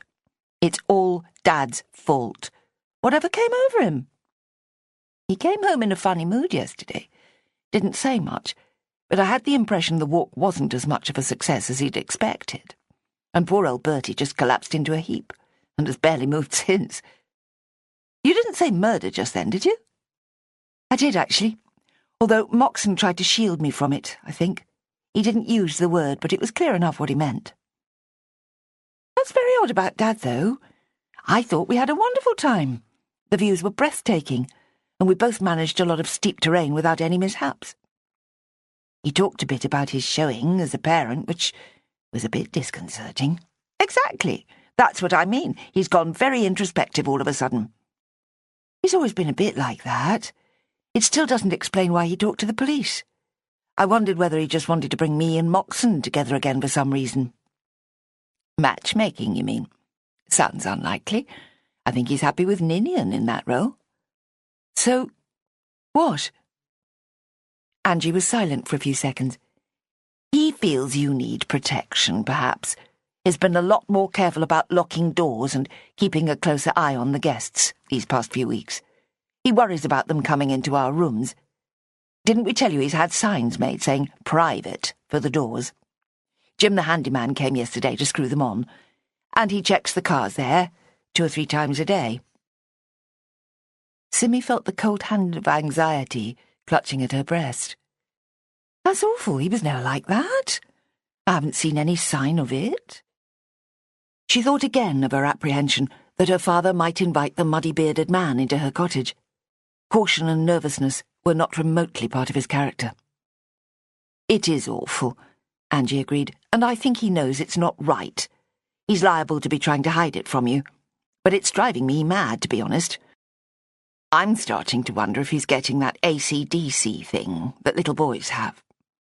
I think you mean ADD, attention deficit disorder, and that doesn't really cover what you're describing. Simi had a nasty suspicion that her father's new persona was a direct result of the traumatic series of events over the winter. I'll try and come over after work tomorrow and see for myself. At least it explains why he spoke to the police, I suppose. And he's going to feel completely vindicated when he finds out there's been a horrible crime up here, isn't he? So, who died? Simi could hear how reluctant her mother was to ask this central question. A man. That's all I know. Moxon didn't tell me his name, or what was done to him. It was in a farmyard, which isn't really a farmyard at all anymore. I suppose it might have a barn or two for storing hay. I pass it nearly every day, but haven't ever properly looked. I've never seen sheep or anything in the fields. Moxon didn't tell me very much, but there's something about dog napping that they've been investigating. Don't tell Dad. He'll start trying to stop Bertie from ever going outside. Angie snorted. Nobody's going to steal that old mutt. Lucky for him he's neutered, or they might. Lakeland Terriers are pretty rare these days. Not only neutered, but far from pure-blooded. I sometimes think there's a dash of beagle in his ancestry, something about the head. Simi declined to discuss dog heredity and found herself yawning. I've got to go, Mum. I haven't eaten yet, and then I'll need to get an early night. I've got to go to Staveley before I open up tomorrow. Then it's a full day making wreaths for the funeral on Friday. I shouldn't be thinking about anything other than that. Off you go, then, love. Call in tomorrow if you get a chance. Bye, Mum. For supper, she opened a tin of soup and drank it from a large mug, followed by a carton of yoghurt. It hardly comprised a wholesome meal. Her weight was gently dropping, month by month, as she grew decreasingly interested in food. I'll be as bad as Bonnie if I don't watch out, she thought, with no sense of alarm. People who manifested too serious a commitment to eating were obviously living idle and unfulfilled lives, or so Angie would say.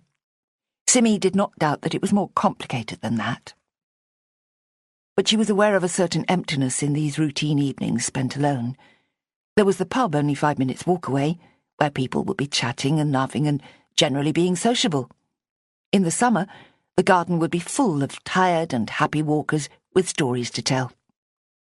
Simi could go along and join in, making herself a part of the community, a familiar face which would be welcomed and included. Once in a while, the temptation was almost enough to persuade her to do just that. Melanie would approve, and Ninian might be nudged into a better level of involvement. It was only 7:30. She had 2 hours with nothing to do. It was mild outside, with birds singing and blossom blooming. The phone had dragged her indoors, when there was still every reason to be in the open air. And perhaps, instead of sitting quietly on her patio at the back, she could do a bit of weeding at the front, in the little patch of garden that she tried to keep presentable. Grass was growing rapidly amongst the shrubs and perennials, with buttercups and dandelions rudely intruding where they weren't wanted. The other reason, of course, was to put herself in the way of anyone passing on foot. They'd glance over the low wall and see her at work. Then they would pause and say, "Lovely evening," and she'd agree with them.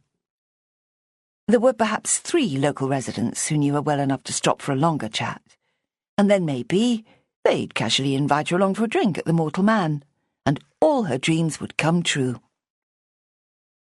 She smiled at her own imaginings, but was not deterred. She collected a trowel and positioned herself on the edge of the weediest area of the little garden. For 10 minutes, she dug out the interlopers while nobody at all walked past. She had become so intent on her work, with its rewarding results, that she jumped when a male voice spoke a few feet away. So, this is where you live, then. I reckoned it was hereabouts. She looked up and met the gaze of the man whose features had returned to her several times over the past 24 hours. "Hello?" she said, warily. "Aren't you going to ask me whether I got all that mud off?" he teased, making it plain that he understood her nervousness of him. "I assume you did." She wanted to ask, "What did you have in that bag? Are you in a gang of dog-nappers?" And, more alarmingly, the question formed itself. "And did you kill a man today, in a yard, near Town End?" Chapter 7. Of course, the idea was ridiculous. If this bearded and unsettling individual had in fact just committed murder, he'd scarcely be hanging around half a mile from the scene of the crime. There was no reason whatever to think he had any connection with burglary or stealing dogs or whatever else had been going on. But associations were inescapably forming in her mind, enough to render her speechless. She got to her feet, weighing the little trowel in her hand, as if wondering if it could possibly defend her. The man seemed unsurprised by her silence. "Nice evening," he went on, in a parody of the fantasy she had just been entertaining. "Pity there's been trouble down the way." "Oh?" she managed. Her thoughts were slowly unscrambling, enough for the idea to occur that her father might well have informed the police of this man's presence in Troutbeck the day before, along with a description of him. Hadn't Moxon said something about it not being helpful? That there might have been anything at all, and all of the possibilities innocent, inside the black bag. "Don't tell me you haven't heard. It's all round the place by now. Poor old Travis McNaughton's bought it, apparently. Terrible thing." He looked genuinely distressed, his eyes shrinking into his head, and his lips tight against the emotion. "And the woman who found him, she knew him as well. She's never going to be the same after what she saw." "So you knew him, did you?" "Sort of. Lived up Grasmere way until a little while ago. Did some work with his brother a few years back. Harmless as they come. No reason in the world for anyone to kill him." Why was he telling her this? Was he simply splurging his feelings to anyone who would listen? Was the shock of sudden violence so great that he couldn't keep it back? Or had he a cooler, more malicious motive, specifically directed at her? She and her father had witnessed his presence in Troutbeck the day before, carrying a mysterious object, having earlier been loitering outside the pub. All decidedly suspicious. But why would he continue to behave suspiciously now? She met his eyes directly, searching for an explanation, striving to appear fearless and even sympathetic. It was possible, she realised, that he had seen and recognised D.I. Moxon leaving her house. It was all too horribly possible that this was why he was now talking to her, in an attempt to discover what she knew and what she had told the police. "Well, She was going to say, "can't stop," but it sounded fatuous as well as blatantly untrue. "I'm sorry about your friend. I expect it was an accident. They happen a lot on farms, don't they? I mean, I've no idea what happened, but I'm sure it'll all be sorted out," she sighed. That really had sounded fatuous. "No accident," he glowered. "How does a chap get his throat torn out by accident?" "What?"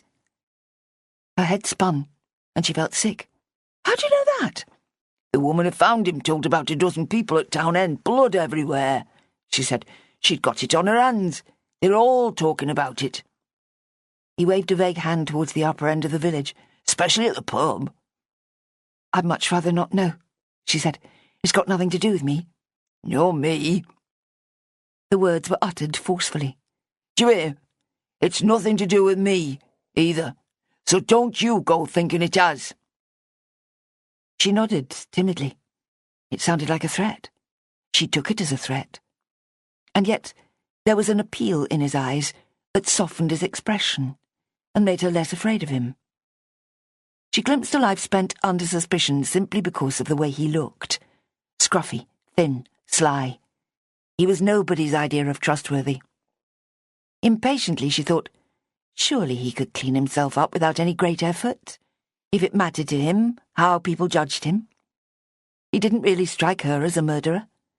But then, She had actually met 3 murderers since coming to Cumbria, and not one of them had shown any outward sign of their capabilities. The man walked away, uphill, towards the mortal man. Simmy went into her house and tried not to think any more about him. Wednesday was a lot cooler than previous days had been, with grey skies over the lakes and fells. Determined to avoid any risk of getting embroiled in police activity at Town End, she took the alternative road out of Troutbeck, down towards the church, turning left at the chestnut tree, which had the first hints of pink flowers that would cover it in another week or 2. Making deliveries before opening the shop was efficient, but it meant an uncomfortably early start at times. She drove first to Staveley with the delivery of flowers, where Cynthia Mossop was in her dressing gown, bemused at the doorbell going before she was properly awake. The flowers were well received, and Simmy duly gratified. She sped back down to Windermere and her shop, catching glimpses of the lake, where an early mist drifted above the water. She found her thoughts full of her mother's account of her father's startling change of character. Had it been coming on gradually, or was it as sudden as it seemed to Simmy? Was it all because of her experiences over recent months, into which he had also been drawn? Did he understand what was happening to him, or was it all unconscious? Would it help if she deliberately avoided all mention of the events of the Bank Holiday Monday, or make him even more paranoid? Perhaps it wasn't paranoia anyway, but a purely rational response to situations that really were dangerous. People had died, after all, including a man in Troutbeck less than a day ago. D.I. Moxon had taken Russell's report seriously and had manifested concern for Simmy's safety. It was all happening again. She had to face it. There had been another murder close to where she lived. Ben Harkness would be avidly excited about it, and Melanie would probably admit to an intimate knowledge of the dead man's family and all their doings. And it was not going to do Simmy or her father any good at all. The shop had a handy paved area in front, where plants could be positioned in a display that mostly had to be taken in at closing time every day. Persimmon Petals was painted in fancy lettering above the window. When the handmade model of the well-known Badley Clock Tower had finally been removed after 5 months in situ, Ninian had promised to construct a more permanent attraction to include his trademark ceramic tiles, but nothing had yet materialised. Simmy and Melanie had both been remiss in failing to create a proper display in the meantime. Still thinking about her father and wondering how worried or annoyed she should be, it took her a moment to register that another man was standing outside the shop, clearly waiting for her. "You're early?" she said, feeling moithered or mithered, according to which North Country dialect one adopted. In either case, it was a word Simmy found herself using a lot when people approached her at an unsuitable hour. "I got up at sunrise, which was nearly 3 hours ago," said Ninian Tripp. "The best of the day's almost over." That might be true on a sunny day. As it is, it hardly feels as if the sun's risen at all. "What do you want?" "You," he said disarmingly. "Nin, I've got a mass of work to do. If you really wanted me, you'd have shown up over the weekend. 2.5 days were completely free, and you didn't appear for any of it."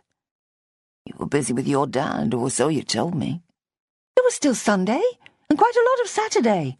Where were you? I tried phoning. I nearly came to see you." "Why didn't you? It's easier for you. I have to wait for a bus or walk if I'm to get all the way up to Troutbeck." She'd unlocked the door, turning her back on him and trying to identify her emotions. Impatience, confusion, a niggle of apprehension were all on the list. "I didn't know whether you'd be there, whether you'd want me. I never know." "I'm here now," he said, as if that solved everything. She sighed. Somehow it was her failing, not his, that made things so difficult. If she had driven up to his tiny cottage on the edge of Brant Fell, he'd have welcomed her, and probably even taken her to bed. She knew that. She knew he assumed an easy bohemian relationship that saw no need for plans or telephones or irritating reproaches. The problem was but she still needed a clear invitation before risking it. She needed to know he wasn't constructing a delicate piece of pottery or sleeping off a heavy bout of drinking or smoking pot, or even entertaining another woman. She had no real evidence that he was loyal to her alone. He made no promises. Against her will, she found herself comparing him with the ultra-responsible and painfully devoted D.I. Moxon. A devotion that made very few demands and which endured rejection and indifference with a terrible stoicism. "I'm busy," she repeated. "Sorry, but there's that enormous funeral on Friday which is taking up all my time." "Ah, yes, the sainted Barbara Hodge. Choirs of angels must be singing her to rest at this very moment." "Did you ever meet her?" "Once, by accident. I had a stall at a craft fair, and she came by doing a grand lady act. Bought one of my pieces, as it happens. I was gobsmacked. I think it was the only thing I sold all day. Kept me in bread and milk for a fortnight." "So you'll go to the funeral, then?" she teased. "In your dreams. A better idea would be to break into the house while everybody's at the church and take the pot back. It'll go to some undeserving nephew, otherwise." "I didn't hear that," said Simmy. "Now get out of my way. It's nearly 9 already. I suppose Bonnie'll be here soon." "Who?" He frowned worriedly, as if the name should be familiar. "The new girl. Melanie found her. She's here all week, learning the ropes." "What's she like?" "Small, fragile, pale, but she seems bright enough and fairly interested in the business." "Can't wait to meet her." He grinned. "How old is she?" "Young enough to be your daughter."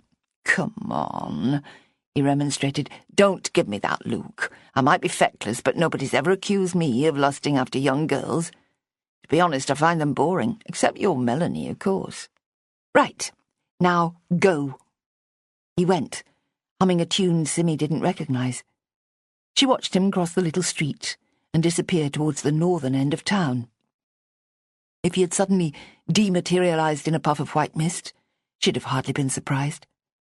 Ninian was elusive, almost slippery in his unreliable availability. His body was narrow and pale and bony, although his potter's hands were strong. He was easy to love, but impossible to depend on. She sighed and went out to the back room, where stacks of funeral flowers awaited her nimble fingers. Bonnie arrived at precisely 9 o'clock, standing hesitantly just inside the shop.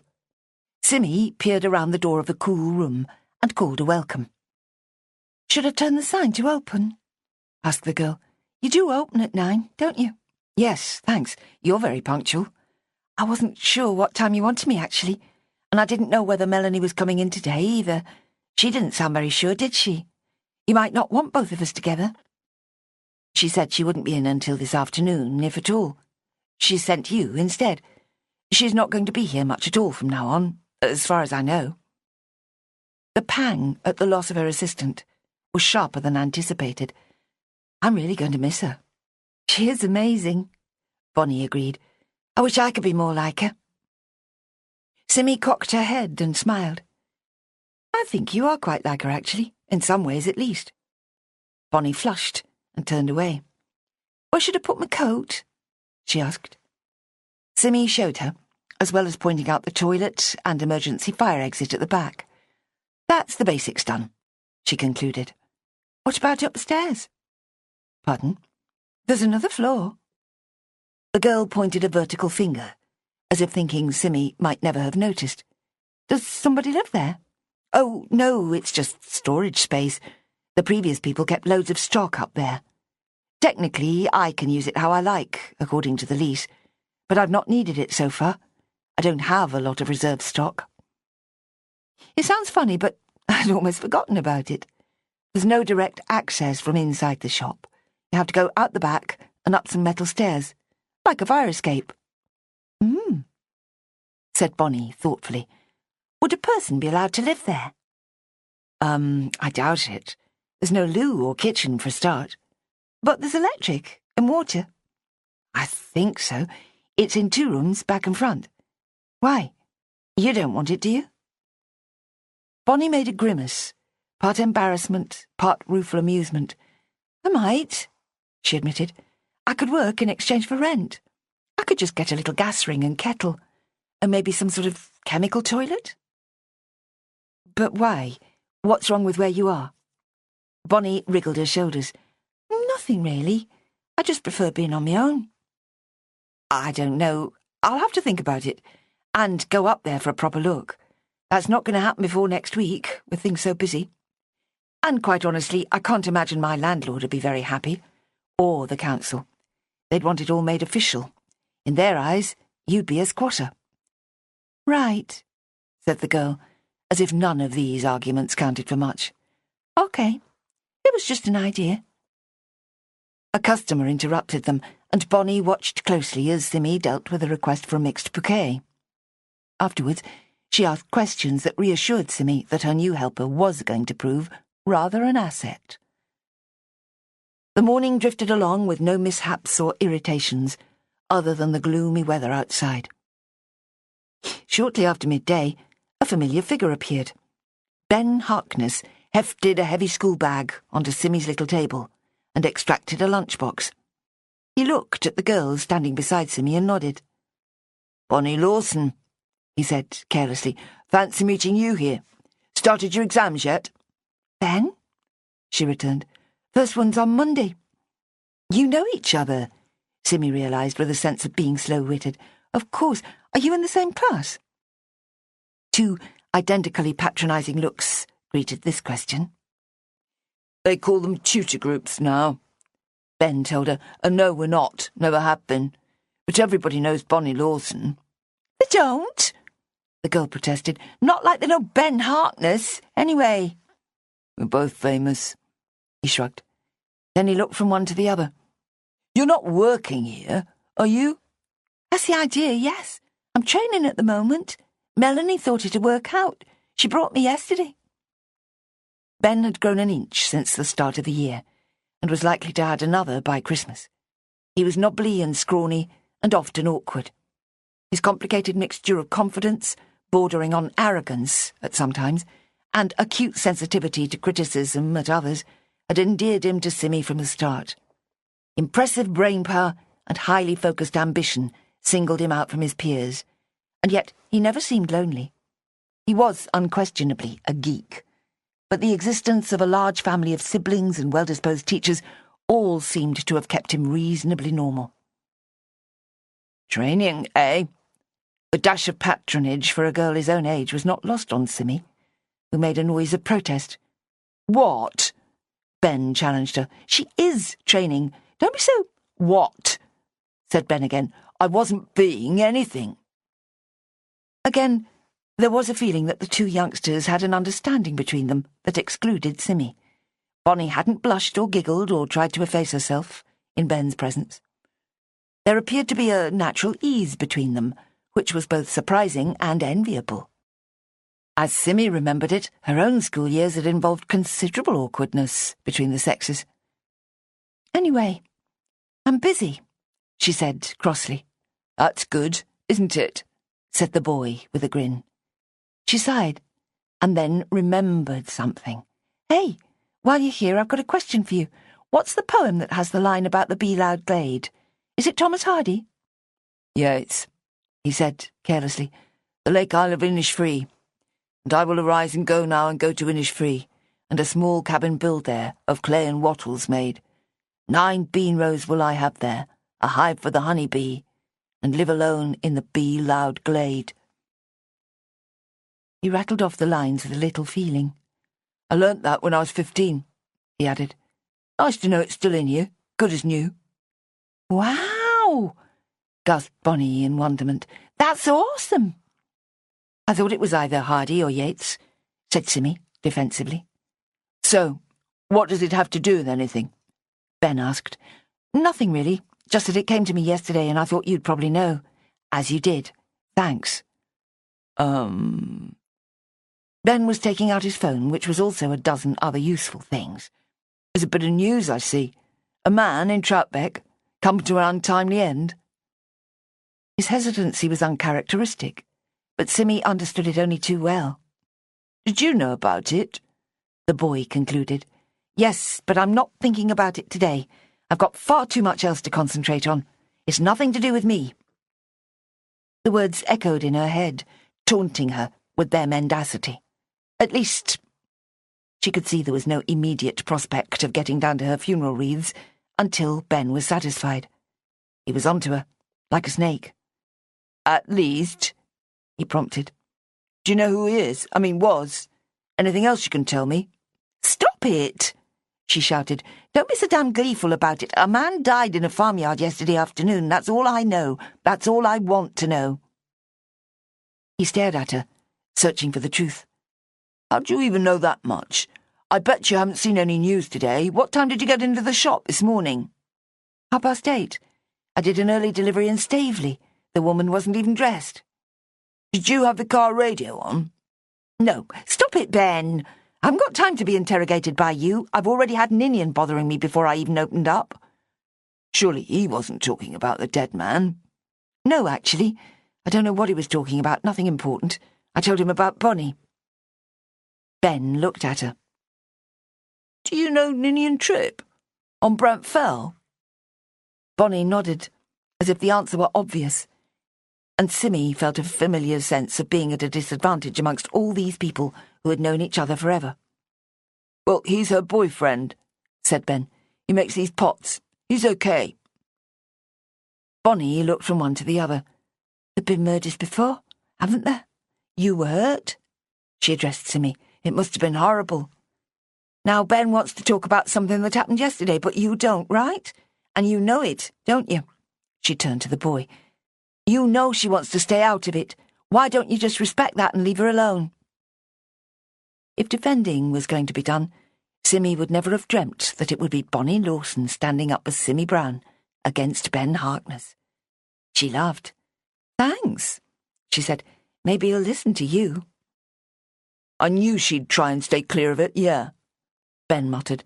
But I'm set for a career in forensic archaeology, and if I can get some hands-on experience now, it'll be good. It all started last year in Bowness. Simmy was there, and the Ambleside thing at Christmas.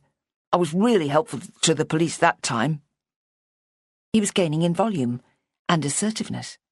I'm not just tormenting her for the hell of it. If this is another murder, I should try and get some inside information about it, see? Not really, said Bonnie. But I suppose it'll come clear before long. Simmy felt a stab of conscience at concealing so much from Ben. He was so focused and determined in his choice of career that any impediment seemed more than unkind. Moxon came to see me last night, she said tiredly. He was really sorry, but my father and I could probably be of help to them. Dad heard some men talking on Monday outside the pub in Troutbeck, and we took the number of a car and described the men in it. It turns out the car belongs to the dead man, so I suppose I saw him just a day before he died. She shuddered. I hate it, Ben. I absolutely can't cope with another load of trouble. Ben eyed her uneasily and took a large bite of a sandwich from his lunchbox. Doesn't sound as if you've much to worry about, he suggested. Probably there'll be other locals who can help as much as you. Is it anything to do with the dead dog you found, do you think? Asked Bonnie. I keep worrying about that. I wonder if its people ever found it. The faint air of reproach hinted that the girl thought Simmy and her father should have done more than they did to put things right. She also looked rather agitated, Simmy realised. Dead dog, said Ben. Where? Halfway up Onesfell Pike, said Simmy. I can't imagine it's got anything to do with anything, but probably Dad said something about it to Moxon. We saw a man later on carrying something we thought might be that dog, in a black bin liner sort of thing. A new surge of irritation against her father gripped her. Any involvement with this case was definitely going to be all his fault.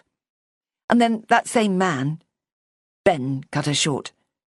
Your dad spoke to Moxon. While still treading carefully, he was clearly not going to remain silent. He did. I still can't quite believe it, but my mother thinks it's all pointing to a change of character, probably due to what's happened over the past months. He's got a lot more anxious and thinks I need protecting. although that doesn't really explain why he suddenly turned into such a good citizen. There was never the slightest suggestion that anybody was planning to hurt me. He just heard two men talking, and thought it sounded as if they might be planning to rob somebody. That's the whole thing. Nothing the least bit sinister. Unless he didn't tell you the whole story, said Ben. What about this man with the bag? He sounds a bit dodgy. I saw him again last night. Simmy picked up where she'd been interrupted and briefly told them what had happened. What's his name? Where does he live? Didn't you ask him what he had in the bag? Ben fired the questions at her with rising incredulity, as she shook her head after each one. Simmy, what's the matter with you? How could you not even find out his name? I just wanted him to go. He made me feel... I hate to use the stupid word, but he really did make me feel uncomfortable, as if he knew he could do anything he liked to me, and I'd never be able to stop him. I know what you mean, said Bonnie with feeling. So, what did this man look like? Quite tall, with a beard, probably about my age or a bit younger. Dark eyes. And your father saw him too, on Monday? Ben asked. Is that right? Simmy nodded. He fell over and got muddy, and I've no idea whether my father mentioned him to the police. I suppose he must have done. And the beardy man knew the chap who's been killed? Told you his name? Yes. He said it was all round the village because the woman who found the body knew him and made a big noise about it. It sounded as if she was hysterical, poor thing. Covered in blood. Ben's eyes narrowed. Really? How come? I don't know, Ben. She probably tried to do first aid on him or something. The man said his throat was damaged. She couldn't bring herself to repeat the actual words. Her own throat went tight at the image they conjured. Ben's eyes were shining in an unwholesome excitement at this latest crime. Doesn't sound as if there's much doubt it was murder, then. My father's really going to wish he kept quiet. Right, said Bonnie, especially when he realises he's landed you in the middle of it. If he was trying to protect you, he's made a poor job of it, hasn't he? That's a horrid thing to say, Simmy protested. He must have thought he was doing the right thing. Bonnie raised her hands in surrender.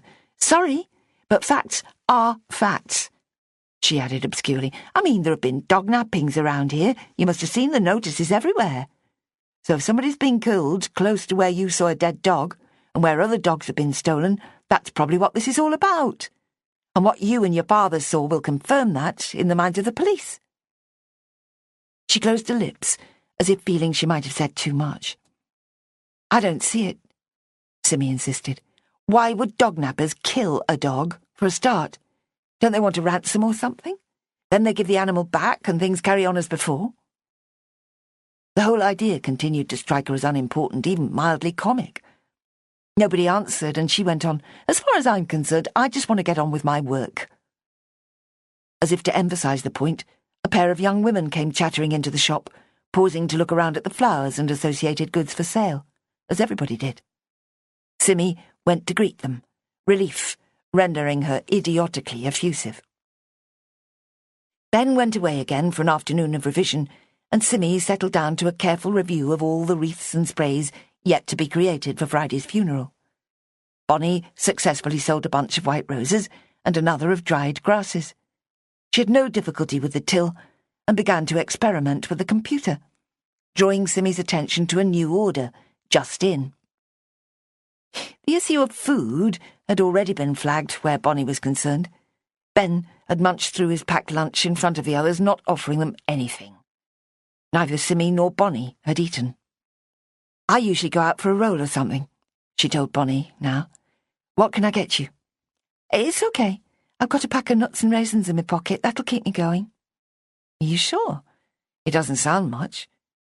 Simmy regarded herself as a light eater, but even she wanted bread and cheese at the very least. You can get me a banana or something if you like, Bonnie conceded. Simmy laughed. Where do you suggest I do that, in Windermere? The girl grinned ruefully. Sorry, I suppose you'd have to go out to the supermarket for that. Corinne does all the shopping. Don't worry about it. There wasn't time to inquire about Corinne, who was presumably the aunt who Bonnie lived with, and the domestic arrangements in Heathwaite. But it did occur to Simmy that if she allowed Bonnie to move into the rooms over the shop, The girl would most probably starve as a result. At 1:30, while she was working in the back room, she heard the shop doorbell ping. A minute later, Bonnie came in and said, "Lady wants to see you." Brushing herself down, Simmy went to see who it was, with her mother, as the first on her list of guesses. "Sorry to interrupt," said Valerie Rossiter, "but I wanted to ask you something." It was Barbara Hodges' friend, companion, cousin, and perhaps lover. She was wearing tinted glasses and a dark blue bandana thing around her head. She was pale and spoke thickly. "No problem," said Simmy, feeling a profound sympathy for the obvious grief. "What is it?" "I wondered whether you could somehow incorporate this in the flowers. I know it's silly, but Bob would have liked it." She produced something wrapped in white tissue paper from her bag and gave it to Simmy. When unwrapped, it turned out to be a small porcelain flower, somewhere between a tulip and a harebell. It was blue and barely half an inch across, with a slender stem. It was almost as fragile as a real flower, and appeared to be a fragment of something larger. "I don't know," she began. "It's so delicate. And what's going to happen to it afterwards?" "That doesn't matter. It's not valuable at all. We had this Meissen ornament, you see, and Bob broke it by accident a year or two ago. We kept all the pieces, thinking we might get it mended, but now it doesn't matter any more. I just wanted to have it as part of the funeral somehow. I can't explain, but it would mean a lot. It's like a sort of message, you see." She grimaced helplessly. "Just tuck it in among the other flowers, okay? It doesn't matter if nobody sees it." Valerie was a large woman, her bones well covered, in her late 40s, Simmy guessed, with a life ahead of her that currently felt like an empty abyss. Nothing she had heard suggested a demanding career or fulfilling social life. It seemed that Valerie had existed solely as sidekick or foil for the renowned Barbara Hodge. "Would you believe people are already asking me what I'm going to do?" she burst out, "before we've even had the funeral." Simmy pulled a sympathetic face, while thinking the question not so very outrageous. The death had been foreseen for months, and surely it was reasonable to assume that Valerie might have a few ideas about what came next. At the same time, she could imagine that any sense of being hurried into a decision would be annoying. "I've got a brother in Lincoln and an old friend in Shrewsbury. They both say I can stay with them for a while. Isn't it strange the way people assume you want to get away? All I really want is to sit in a darkened room and think about Barb. All the people I know best are here. Why would I want to go somewhere else?" Simmy understood that she was not expected to reply. It was a familiar situation in which her very anonymity and lack of emotional connection made her a useful confidant. "And you've got the dog?" came a modest little voice from further down the shop. Valerie whirled around and replied in a flash, "Yes, I've got Barbara's dog, who's pining for her at least as much as I am. He's out in the car now, whimpering and whining, I suppose. He's just making everything worse, poor old boy." She paused, focusing on the girl. "I know you, don't I? You weren't here last week when I came in." "I'm Bonnie Lawson. I live with Corinne. She knows you. She knew Miss Hodge. I'm very sorry she died." "Oh, Corinne," said Valerie, her voice full of meaning. "Yes, I know Corinne. Who doesn't?" "Plenty of people, actually," muttered Bonnie, turning away before Simmy could give her a warning look. Having received assurances that the porcelain flower would be included in the intricate cushion that was Valerie's tribute, the woman left without saying anything more. As she went, a phone warbled inside her bag, and she stood out on the pavement for a moment with it to her ear. Simmy saw her glance back into the shop, as if something in the conversation applied to her. "Poor woman," she sighed. "It must be awful." "She's a funny one. Came from nowhere 10 years ago and moved in with Miss Hodge just like that." "Maybe they just kept the details private. Are you saying there was some sort of mystery about it?" "Sort of. Corinne thinks she's foreign. Her English seemed pretty normal to me. It's not, though. She's always so careful to get it right. That's what Corinne says anyway. I've only seen her a couple of times. I'm surprised she recognised me. Oh, well. Back to work, said Simmy. Have you got something to do? I'll tidy up the window display, shall I? Put a few pots and dried flowers in it. Fine, Simmy agreed. Good idea. 3 o'clock came and went, bringing thoughts of a tea break. Time for a drink, she announced, and I've got some nice chocky biscuits that Melanie brought in. She always makes sure there's a good supply. Will that be part of my job, then? Bonnie's already pale skin seemed to grow even lighter at the prospect. I don't really eat biscuits. No, it won't hurt me to do without. But you'll have to explain to me where things stand with you and food. We can arrange a proper lunch routine if you like. My mother always insists that's the right way to do it. We both need to keep our strength up. I've always got a muesli bar or something in my bag.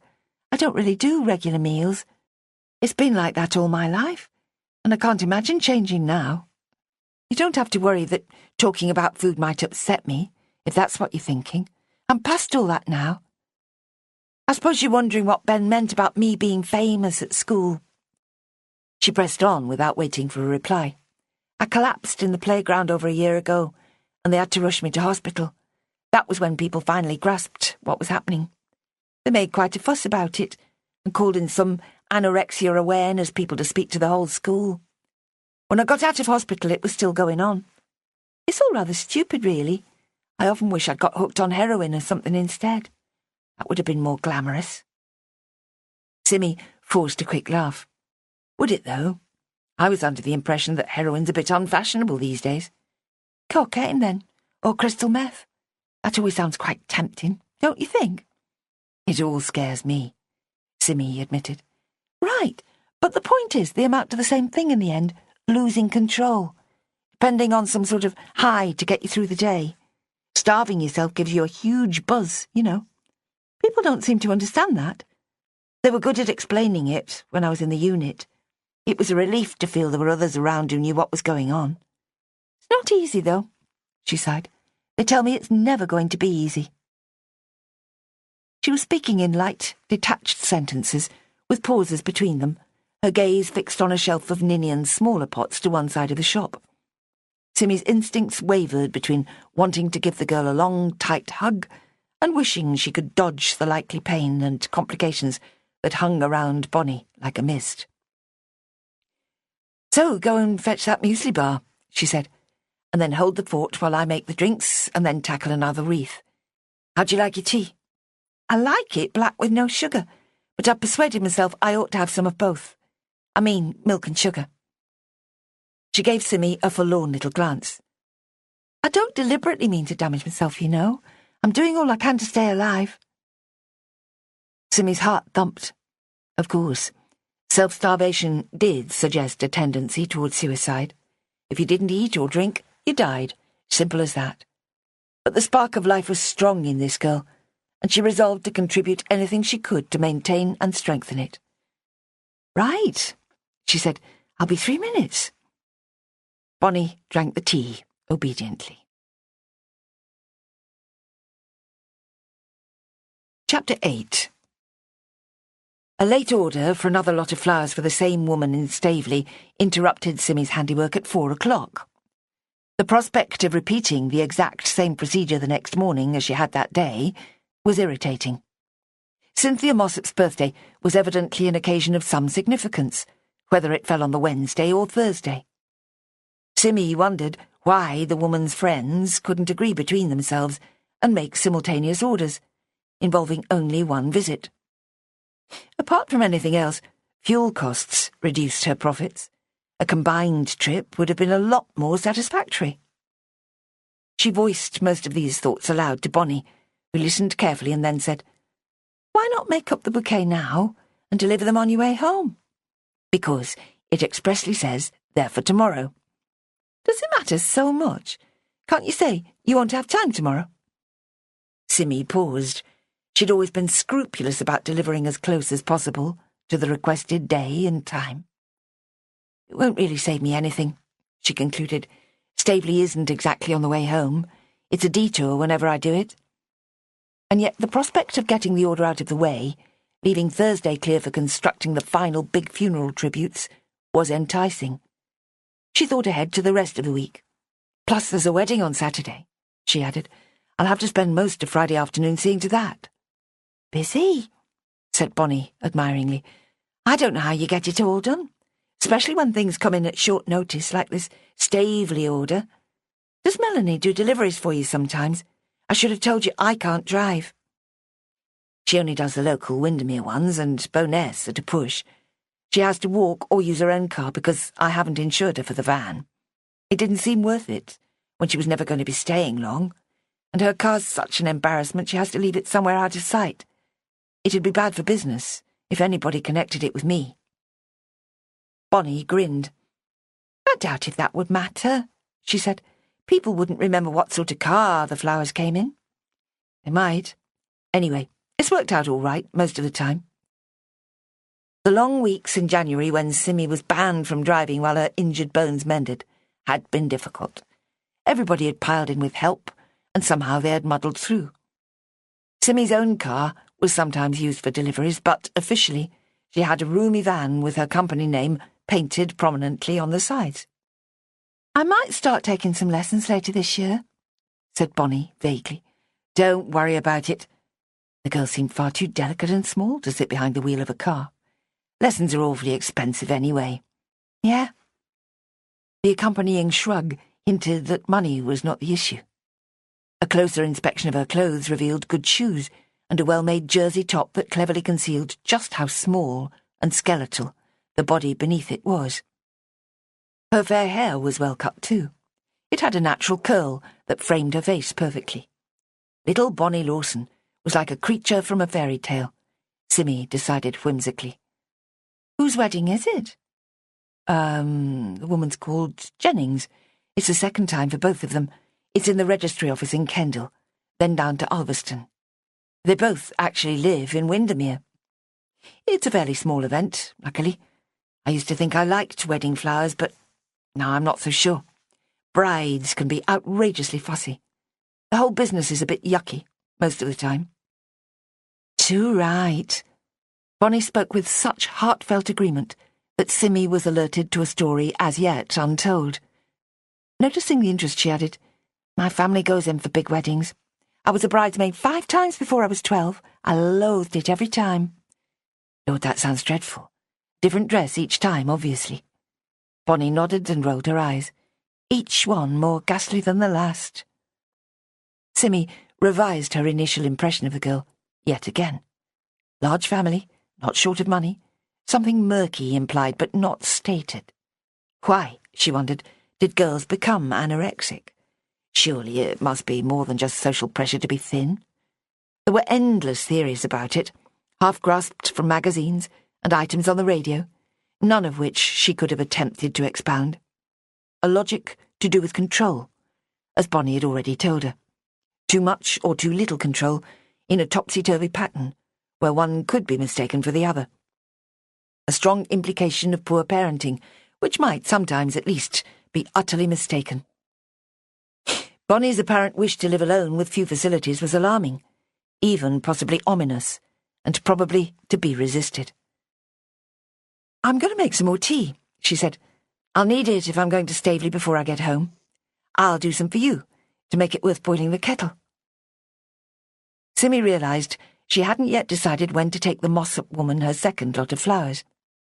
It was close to 5, and she began to tidy up the area around the till and check that everything was ready for the next day. She emailed an order for more flowers, explaining the system to Bonnie as she went.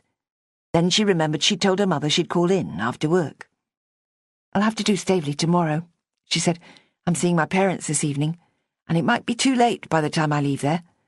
I want to talk to my father without feeling I need to rush off.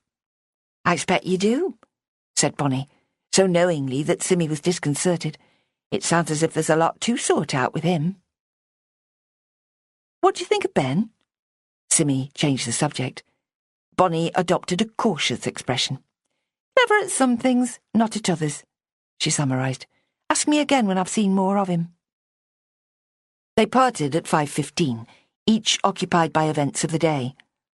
Simmy had made up the second tribute for Cynthia Mossop and took it with her for delivery next morning. "Be careful up there in Troutbeck," said Bonnie, finally, "seeing that there's a murderer about. It's lucky you haven't got a dog that might get stolen."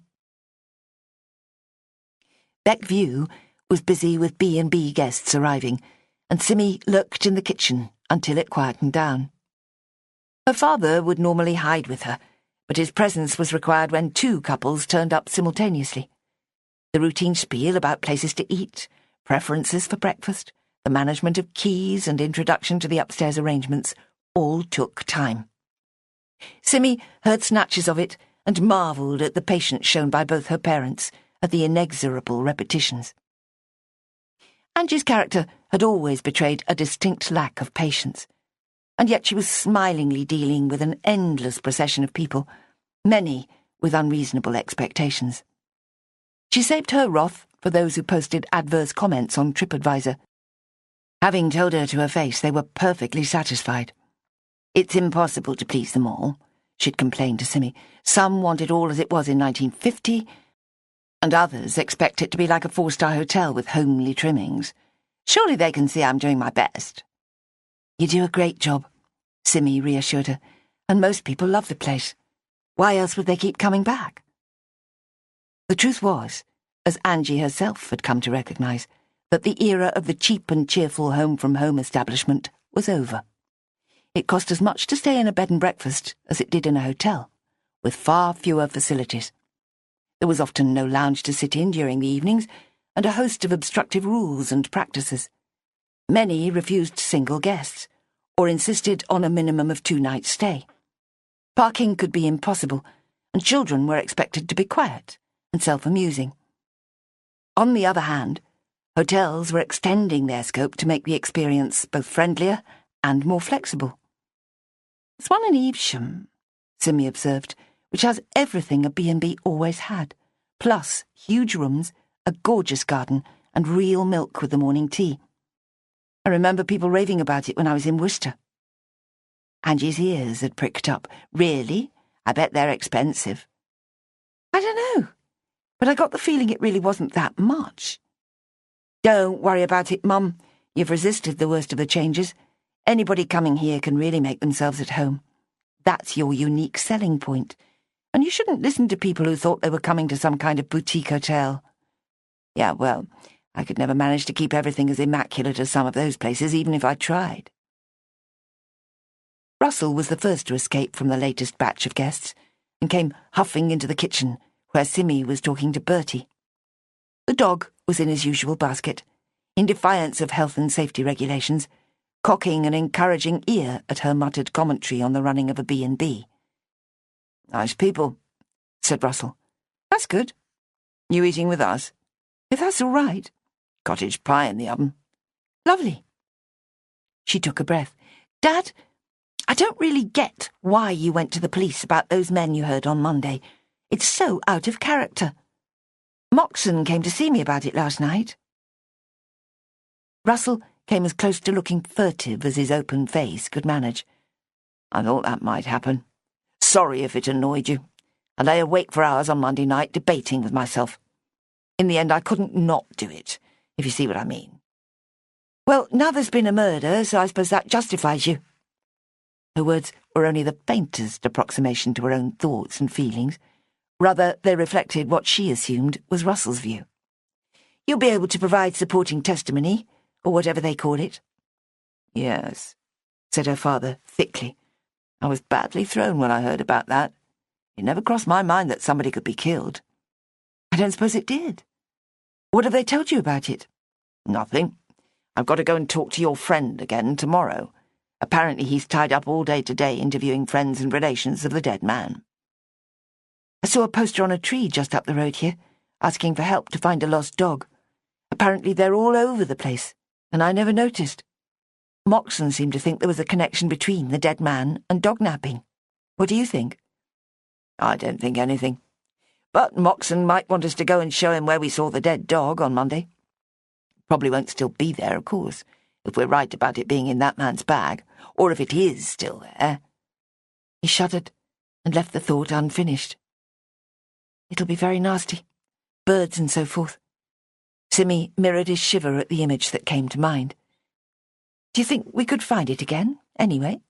Oh, yes. It was on that straight part where we crossed a little beck and saw those tadpoles in a pool. Just a little way before that, surely you remember? Not as well as you, she admitted. I was too taken up with the view. Your mother thinks I'm losing my wits. She might have a point. Just because I checked that we're properly locked up at bedtime, she's diagnosed some sort of syndrome. Pre-Alzheimer's, I imagine. She doesn't acknowledge that she's the one out of step with the world.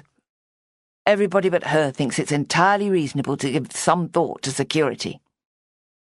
I suppose it's a sudden change of character that's disturbed her. You didn't used to worry about that sort of thing. A year ago, I'd no need to worry. Then you turn up, and suddenly we've got dead bodies all over the place, and hospitals and policemen, and I don't know what. So it's my fault. Her low-level irritation was rapidly turning into full-scale anger. In a way, yes, it is. Simmy was reminded that none of the usual knee-jerk ploys ever worked when arguing with her father. He was too well-focused and too honest. Self-pity, avoidance, accusations all rolled off him as he stuck to his main point. As usual, she was disarmed. I'm sorry, she said more quietly. I know it's been traumatic for you at times, but we've always recovered and carried on as before. It's a shock to me to find how closely I've come to violence, simply by delivering flowers, but there it is. It's all about the flowers, really. They're an integral part of the big moments in people's lives. Moments of change and crisis. I can't do anything about that, apart from abandoning the whole business. I know, said Russell. Angie joined them 5 minutes later, flopping down into a kitchen chair. You got the easy end of that, she accused her husband. Mine are absolute pigs. I'm going to put rat poison in their scrambled eggs tomorrow. It was not a new threat, and it appeared to serve its purpose of making Angie feel better. Politeness was one thing, which she managed quite well, but subservience to demanding and arrogant guests was quite another. What did they do? Asked Russell, recklessly. A torrent of grievances followed. The couple had wanted blankets rather than a duvet, Sky channels on the TV, skimmed milk in their tea, 2 chairs in the room, and a whole lot more. They don't know they're born, she raged. Haven't they seen the measly facilities most places up here provide? I know plenty who don't even give you 1 chair in their tiny little rooms, not to mention a whole room downstairs to do as they like all day long. Simmy waited it out with dwindling patience. It was true that Beckview gave much better value than most local establishments. Angie was flexible and accommodating to a fault. She permitted smoking in 2 of her rooms, and was happy for people to bring their dogs. On balance, these concessions attracted more guests than they repelled, but those unwary enough to enter the premises expecting neither cigarette nor dog would sometimes raise loud complaints. I gather I'm invited to supper, she interrupted. That would be nice. I was talking to Dad about his report to the police, actually. I'm getting it slightly more clear, but it still seems an odd thing to do. Well, it's done now, said Angie, briskly. No sense in going on about it. I expect you'll be careful up there until the person who killed that man's caught. I, for one, am not going to worry about you. Your father doesn't think you're the next victim or anything like that, but it's not exactly a comfortable situation, is it? Simmy felt besieged. I'm going to use Kirkstone Pass to avoid Town End until it's all been sorted out. I'm hoping I can just stay right out of the whole business. Now, let me tell you about my new assistant. She's a lot more interesting than men fighting in a farmyard. 2 pairs of eyebrows rose encouragingly. She's called Bonnie, and she's 17. She's leaving school any minute now without doing A-levels. She's catching up with GCSEs, having missed a lot because she's had anorexia. She's very small and thin and fair. Where does she live? Asked Angie. Heathwaite. I think she said it's Oakswaite Road. Not far from here. There's some sort of family complication because she lived with her aunt. Melanie'll tell me about it when I see her, I expect. She's sure to know the whole story. What's the aunt called? Corinne something. Aha, I know who they are, said Angie in triumph. I've seen that girl. She's not her aunt, though. She does fostering. So she's Bonnie's foster mother. She keeps about 50 dogs in cages behind the house. Little fluffy white things. People complain. How do you know it's the same people? I remember the woman saying she'd got a girl living with her who helps with the work and has been in hospital with an eating disorder. She was obviously worried about it. I had the impression she thought the authorities might blame her for it. But how did you meet her? It's a long story. I had a guest who was looking for a puppy, ideally a Lakeland Terrier. We told her there was a shortage of them and she'd have to wait years. But I knew of a dog breeder who always had things to sell. You know what dog people are like. They can never resist going to see puppies given half a chance. We walked round there, back in February or March, and we all got chatting. I'm not sure how you made the connection with Bonnie so quickly. The anorexia, of course. She was there, looking like a child of about 7. Corinne introduced her and let her show us the dogs. And I remember the name Bonnie Lawson. I'm very good with names, she reminded Simmy. I have to be, in this job. Did the woman buy a puppy? Asked Russell. She did, actually. It was all a bit of a scandal, to my mind. No questions asked. Just bundled the poor little scrap into a cardboard box and let it go without a second glance. I'm sure there must be laws against such irresponsible behaviour. Were they living in tiny, squalid cages? Russell looked all set to march out and tackle the disgraceful situation. Why didn't you tell me about this before? No, they weren't. It was all quite clean and pleasant. At least as nice as that boarding kennel we used for Bertie. The animals get to run about in the garden, and some are allowed in the house. There can't possibly have been 50, either, Simmy said. Maybe not quite. There were 3 litters of puppies, which came to 20 or so, and 2 or 3 pregnant bitches. It was really a farming operation. You wonder how they find buyers for so many. They probably don't. I imagine a lot end up in rescues or drowned or abandoned on motorways, said Russell crossly.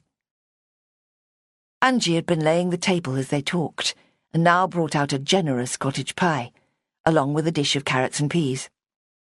This is why I didn't tell you about it, she snapped. I knew you'd overreact. Well, I'm fond of dogs, he protested mildly. I don't like to think of them suffering. Bonnie wants to move out, anyway, said Simmy, to divert the subject. She's talking about using the rooms above the shop. I'm not sure the council would stand for that, would they? Both parents fell silent as they absorbed this question.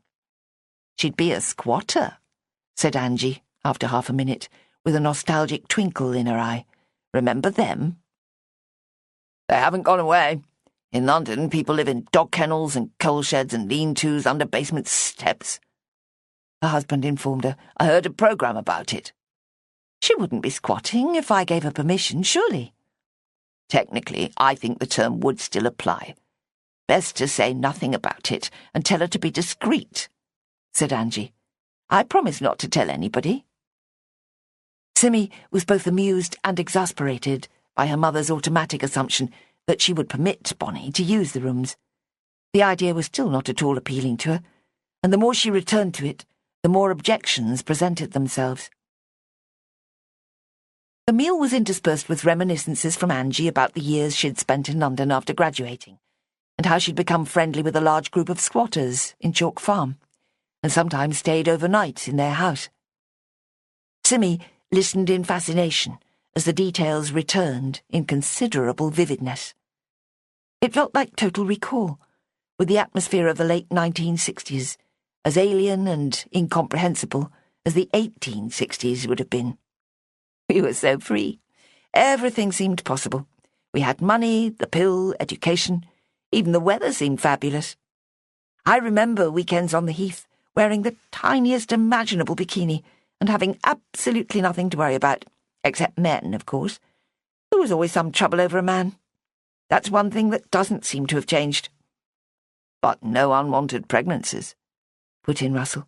At least that was the theory. There were posters in the underground that said, every baby a wanted baby, or words to that effect. Very idealistic, nodded Angie. I had 2 friends who went for abortions. and 2 more who got some rather nasty sexually transmitted diseases. I count myself lucky I avoided those particular hazards." The telephone interrupted them.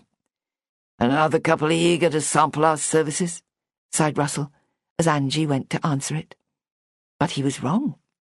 His wife came back, unsmiling, addressing a space between him and their daughter. "It's that Moxon man.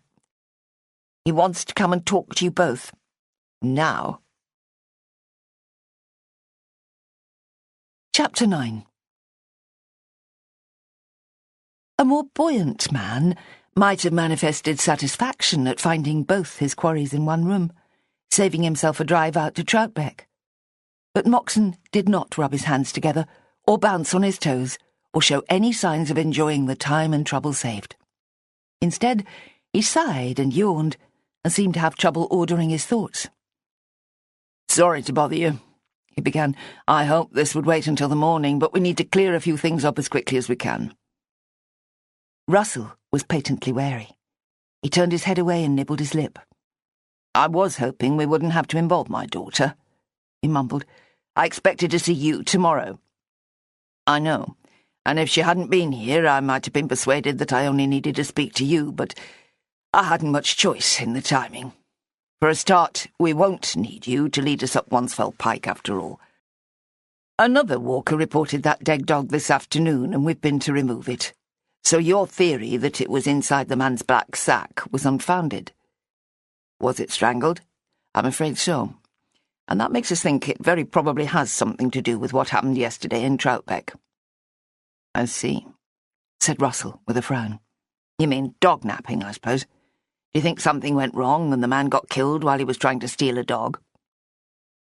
Simi had pushed her chair back and was fighting with a succession of clashing emotions.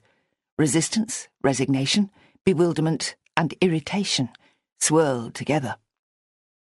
The deduction she was reaching was that the bearded man was not a dog kidnapper or murderer, at least of animals. There was nothing to incriminate him at all, except the fact that he was acquainted with the murdered man, and had seen him the day before he died.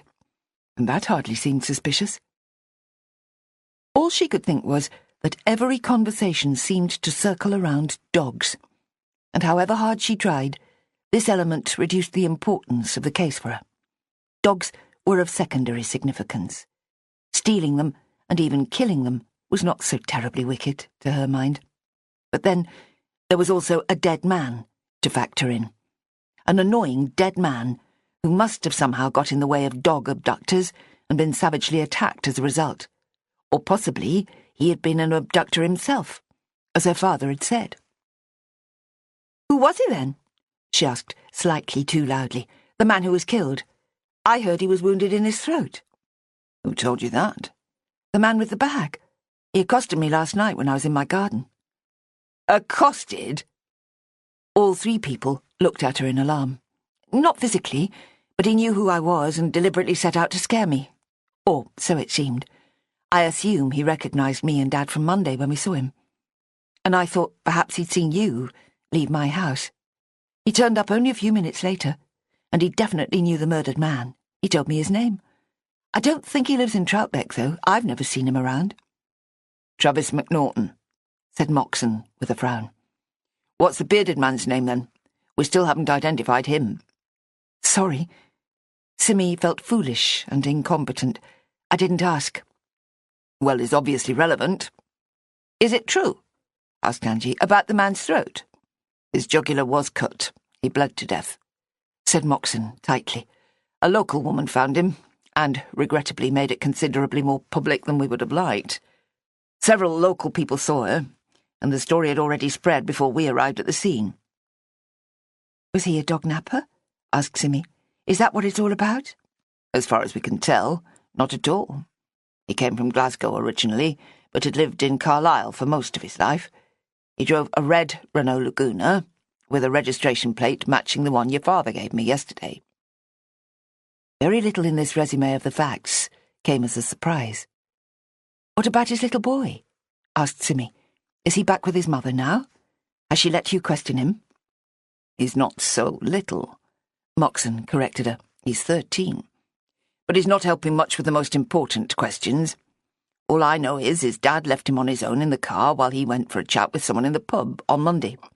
Then on Tuesday, Travis went off on his own late morning, leaving the boy in the house by himself. Did he go in the car? Asked Russell. Yes, but it's not anywhere in Troutbeck. We still haven't found it. The other man, said Simmy urgently. He must have been meeting the other man, and the boy must know who he is.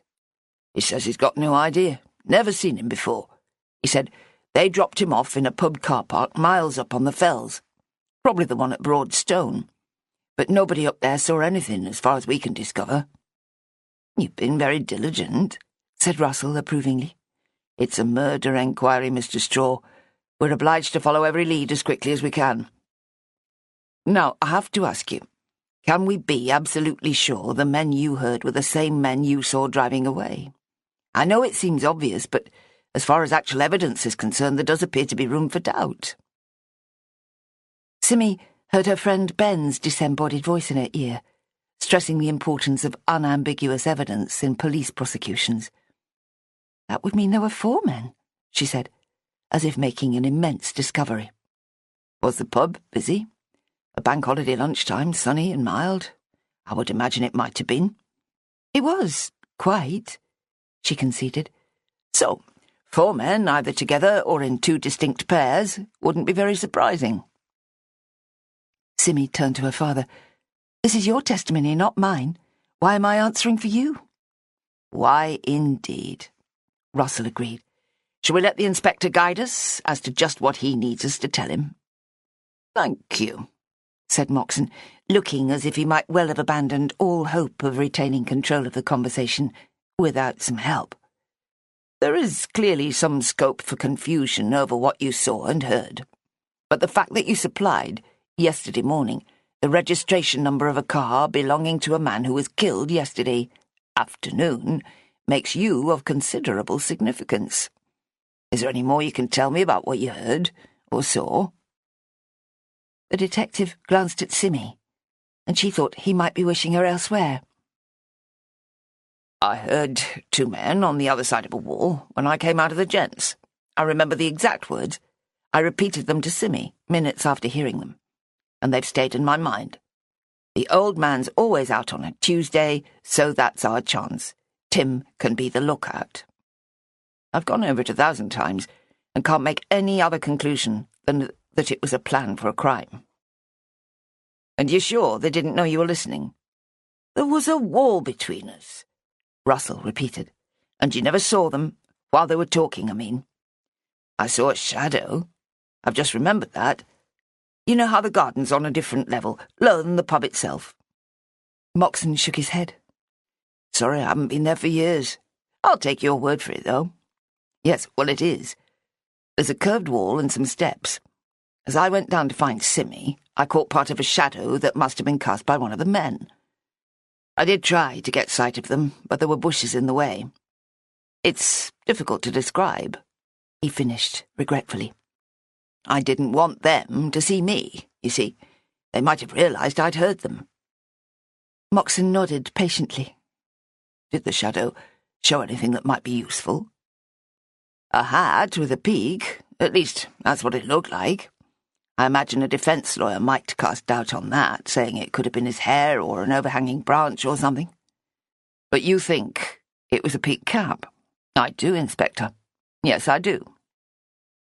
The dead man was wearing a peaked cap, said Moxon heavily. Simmy's mind performed a dramatic volte-face. From one second to the next, she began to care, and to care seriously. Until then, she had told herself it was all imagination and whispers, coincidence and distraction. Now it became real and sharply focused. She also drew instant deductions. Only 2 men, then. The same 2 men each time.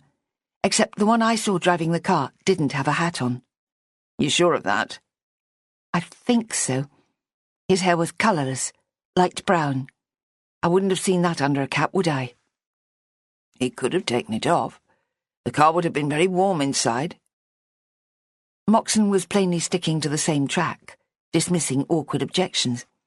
Maybe he was wearing it as a sort of disguise, which he didn't need anymore, and he put it on again to go dog-napping next day, said Russell.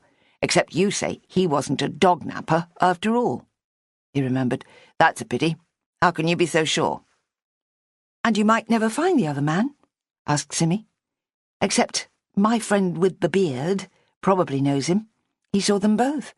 I think he was actually waving to them at the pub. Moxon had been quick to observe the change in her. Excellent, he applauded, ignoring Russell's query. We need as detailed a description of him as you can manage. And this time he very nearly did rub his hands together. She managed rather poorly. Given that the man was quite possibly a murderer, her testimony was unnervingly important. He's about my age, looks as if he works outdoors. Long, thin legs, the beard's quite long and unkempt, and he said he worked with Travis's brother. She recalled this detail triumphantly. I think that might have been in Grasmere, but I'm not sure. Very good. What else did he say? That Travis was decent and harmless, and nobody would ever have a reason to kill him. She shook her head. He seemed really upset about it. I don't think he did it. Moxon pursed his lips. Maybe he knows who did, though. I doubt it somehow. He seemed bewildered by it. But he wasn't really a nice man, she finished. Why? What do you mean? He didn't like me and Dad having seen him, and then getting the police involved. I think there really might have been something sinister in that black bag, and I think he's worried he'll get caught because of us. We really need to find him. Isn't there anyone at the Mortal Man who can help? Don't they all know each other? Moxon shook his head. If they were farmers all getting together on market day, that'd be one thing. But we're not aware of any sort of identifiable network that includes Mr. McNaughton. Of course, it's early days. He sighed wearily, and Simmy was reminded that his health hadn't been especially good even before his troubles in Coniston. He was 33, often out of work, lived in a small rented cottage near Grasmere by himself. Is an ex-partner and son still in Scotland, as well as his mother. Usual story. The boy sees his dad twice a year, if he's lucky. Well, not so lucky for him that his dad's getting murdered coincided with him being here on a visit. But he could afford to run a car. Moxon nodded. And not the sort of car you'd expect, either. Blokes like him generally have a van or a pickup. For stealing things, you mean? Asked Simmy. He hasn't got a police record, Moxon told her with mild severity. The idea that he was a burglar doesn't have much traction. It doesn't have any, other than what you overheard, he said to Russell. So what was he doing in that farmyard? We're still trying to work that out. The forensic bods think he might have been having a pee. They found traces behind a wall. Russell grimaced. Do you think his killer saw him and drove in behind him, then cornered him before slashing his throat? Where would the cars probably have been? Wouldn't somebody have noticed, and who drove the Renault away afterwards? Dad! Protested Simmy, faintly. Moxon seemed to think he owed it to Russell to engage in the speculations, even if it went against his inclinations. It needn't have made too much of a commotion. There wouldn't have been many people about anyway. Only one couple visited Townend yesterday afternoon, at the time we think it happened. The killer could quietly have driven away. But what happened to the Renault remains the big mystery. Poor Mrs. Herbert, who found the body, chanced to coincide with a group of walkers who were meeting outside the house. She practically collapsed in their arms, and they took her into Townend as the closest place. That was at 2:00. It made it worse that she knew McNaughton. He'd built a wall for her, apparently, only a few weeks ago. What was she doing in the farmyard? Asked Russell. She was picking elderflowers for a cordial she makes every year. She likes to get it as soon as it appears, and this week's sunshine has got it going nicely. You have to pick the blossom the moment the buds open before they go bitter. She told you all that? Couldn't stop her? Some people react like that. They obsess about something totally other than violent death as a means of coping. She hadn't found much, mind you. Her basket was near the body with 3 flower heads in it. Simmy groaned, thinking that the woman might never face another elderflower because of the associations. Moxon turned his attention back to her. Would you recognise the other man in the car if you saw him again? She tried to conjure the face in her mind's eye. I don't know. I probably could pick him out in an identity parade, but I don't think I'd know him if I met him in the street. Not unless I was actually looking for him, if you see what I mean. Said Moxon. That's what people usually say. Perhaps I would know him in profile, she said. He was rather pale and had a small chin. Clothes? No idea. I never notice people's clothes. But tall, you think? How tall was the other one? Travis McSomething. Moxon frowned and tapped a front tooth. I don't know exactly. I guess something like 5'8" or 9. I thought he was the shorter one, at the time. But you can't really tell when a person's sitting down, can you? It must be a strange business, said Russell thoughtfully. The way you have to rely on something as precarious as human memory and observation. Even though Simmy and I made a little game of it, even wrote things down, I'm not sure we'd give very dependable testimony in a court of law. The car number is the only hard fact. The part about the cap has been helpful, Moxon reminded him. Russell smiled faintly. But not much else. If they were planning a burglary, that doesn't seem especially relevant. Either they were new at it, or they were highly successful at getting away with it, given that they didn't have a police record. He didn't have one. McNaughton, I mean. The other chap could be different. That's why it would be useful if Mrs. Brown could have a look at some mugshots for us, just in case he or the man with the beard are in our system. Simmy groaned again at the prospect.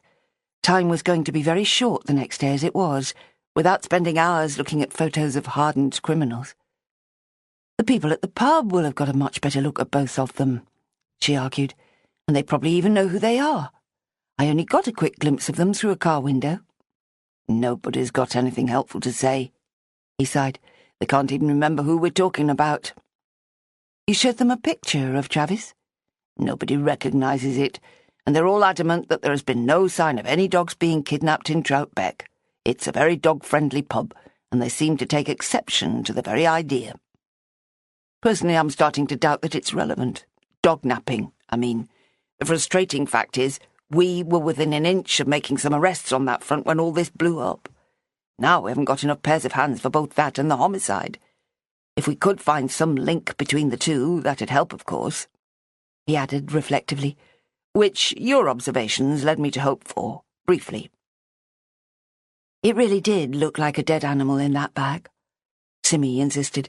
Heavy, lumpy. I was even sure I could see where stiff legs were making the whole thing awkward to carry. There's nothing to say there couldn't have been 2 dead dogs, said Moxon with a sigh. To my knowledge, at least 5 have gone missing this year, just from our local area, but they all date back to March or earlier, and they were all returned, safe and sound. All the same, their people were extremely upset about it. It's a rotten thing to do, said Russell feelingly. The dogs must be so bewildered and frightened I don't imagine they look after them very well. They seem to survive pretty well, actually. It's the people who suffer lasting trauma. And you haven't caught anybody? Not yet, no. All 3 fell silent as they contemplated the limitations of the police and the wickedness of humanity.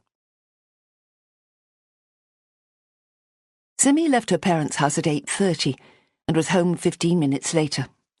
It was dark, with rain predicted for the following day. The uncertainty of May evenings was all part of the Lakeland experience, she was discovering. One day it might be light until 9, and the next it was dusky gloom at 7. It all depended on the degree of cloud cover. It comprised a substantial proportion of many a conversation in the village shop, and other points of local contact. Nervous drivers would dither as to whether to venture out, not knowing what level of visibility they would meet on the way home. She switched on the lights in both the downstairs rooms and pulled the curtains closed. This was not a regular routine, but she had found herself, in recent months, disliking the idea that persons outside might see into the house and track her movements. She couldn't rid herself of the image of the man in the passenger seat of the Renault as it left the pub on Monday. In his 40s, with dark hair cut short and taller than his companion.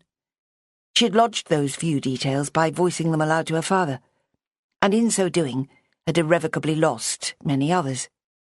She had admitted to Moxon that she was far from sure that she would know him again, which made her virtually useless as a witness. It all went round and round in her head, the presence of the murder scene feeling a lot closer than the half-mile it actually was. Her mind dwelt obsessively on the mystery of violent death. Once before, she had witnessed the death of a man she had known, albeit briefly. This time it was even more brief, but the impossible change from living to dead carried the same impact. Accepting Moxon's certainty that it was the same man she had seen, she kept recalling his hands and strong forearms on the steering wheel, swinging the car around the gravelled area and out into the little road. Muscle and blood and all 5 senses alive and fully functioning. And now, not. Now he was inert, and in all essentials gone forever. It happened every minute of every day around the world, and it remained as profoundly inexplicable as it always had. No wonder that nobody willingly dwelt on it, that the conspiracy to ignore and conceal it explained a great deal of human behaviour. It made one's head turn to jelly, and one's flesh crawl with dread. Out of a strong but opaque instinct, she phoned the one person who might have a reassuring approach to such musings. He answered promptly. "Sorry to call so late," she said. "It's probably past your bedtime." Ben's snort of derision made her feel better already. "What do you want?" he asked, not quite rudely. "I saw Moxon a little while ago at my parents' place. I thought you might be interested." Yeah, I am, of course. What did he say?" "The dead man is called Travis McGinty." Something like that. He must be the man my father and I saw on Monday, driving away from the mortal man. So our descriptions are important to the investigation. OK. Didn't we know all that already? They put his name on the news today anyway. It's McNaughton, not McGinty. Scottish, not Irish. Why do you sound so excited all of a sudden?" "I don't know. I guess it just took a while to realise that it matters. I mean, that if I can help catch a murderer, I should do all I can. And it's very local, after all. It's making me nervous to think that he's out there somewhere." "Presumably, he has no idea you and your father saw him, and can describe him. Make sure Moxon doesn't visit you in a cop car, and make it obvious to the whole of Troutbeck." Too late. And there are 2 men to worry about. Not only did I see one of them very clearly, I actually talked to him last night, and he might easily have seen Moxon coming here. The other one probably didn't notice me, thank goodness. "Well, I expect you're safe enough. They'll be off and away, miles from here by now." "You don't sound very surprised." She wasn't sure whether to sulk or be glad about that. "I already worked out that the men you and your dad saw must be right in the middle of it all. Otherwise, why would Moxon take any notice of what you told him? You're telling me now that the victim was one of them, so the other one has to be the prime suspect. Doesn't sound very complicated." His disappointment was palpable. There's a lot they don't know yet. In fact, I keep reminding myself that the only actual fact is the car. If Dad and I hadn't mucked about taking its number, there'd be no proof at all. "They'll find plenty, don't worry. There's sure to be lots more stuff going on that we haven't caught up with yet." The yet and the we both reverberated. Again, she had difficulty in reading her own reactions. The prospect of Ben conducting his own amateur investigation, with every expectation that she would share each step of his reasoning, was wearying. Ben knew a lot about the law and obscure police practices, but he couldn't claim to have ever actually solved anything. He made suggestions, and drew diagrams, and hovered as close as possible to the action, but seldom anything more. Moxon tolerated him far more patiently than any other senior detective would, probably because Ben was, in the final analysis, extremely serious. He wasn't getting involved for thrills or mischief, but because he wanted to learn as much as possible before embarking on his degree course. Think of it as work experience, he had invited Moxon more than once.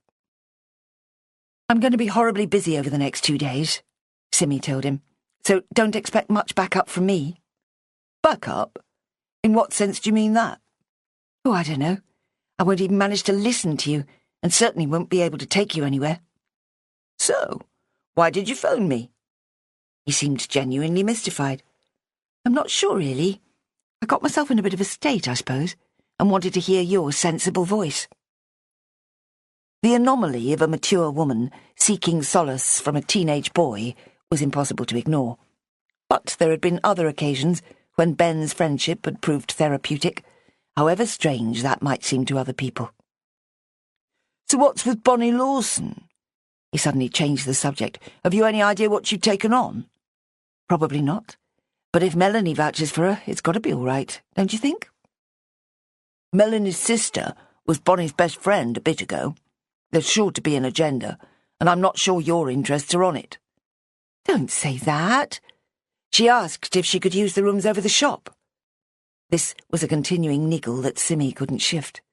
What for? To live? Yes. What about the dog? What dog?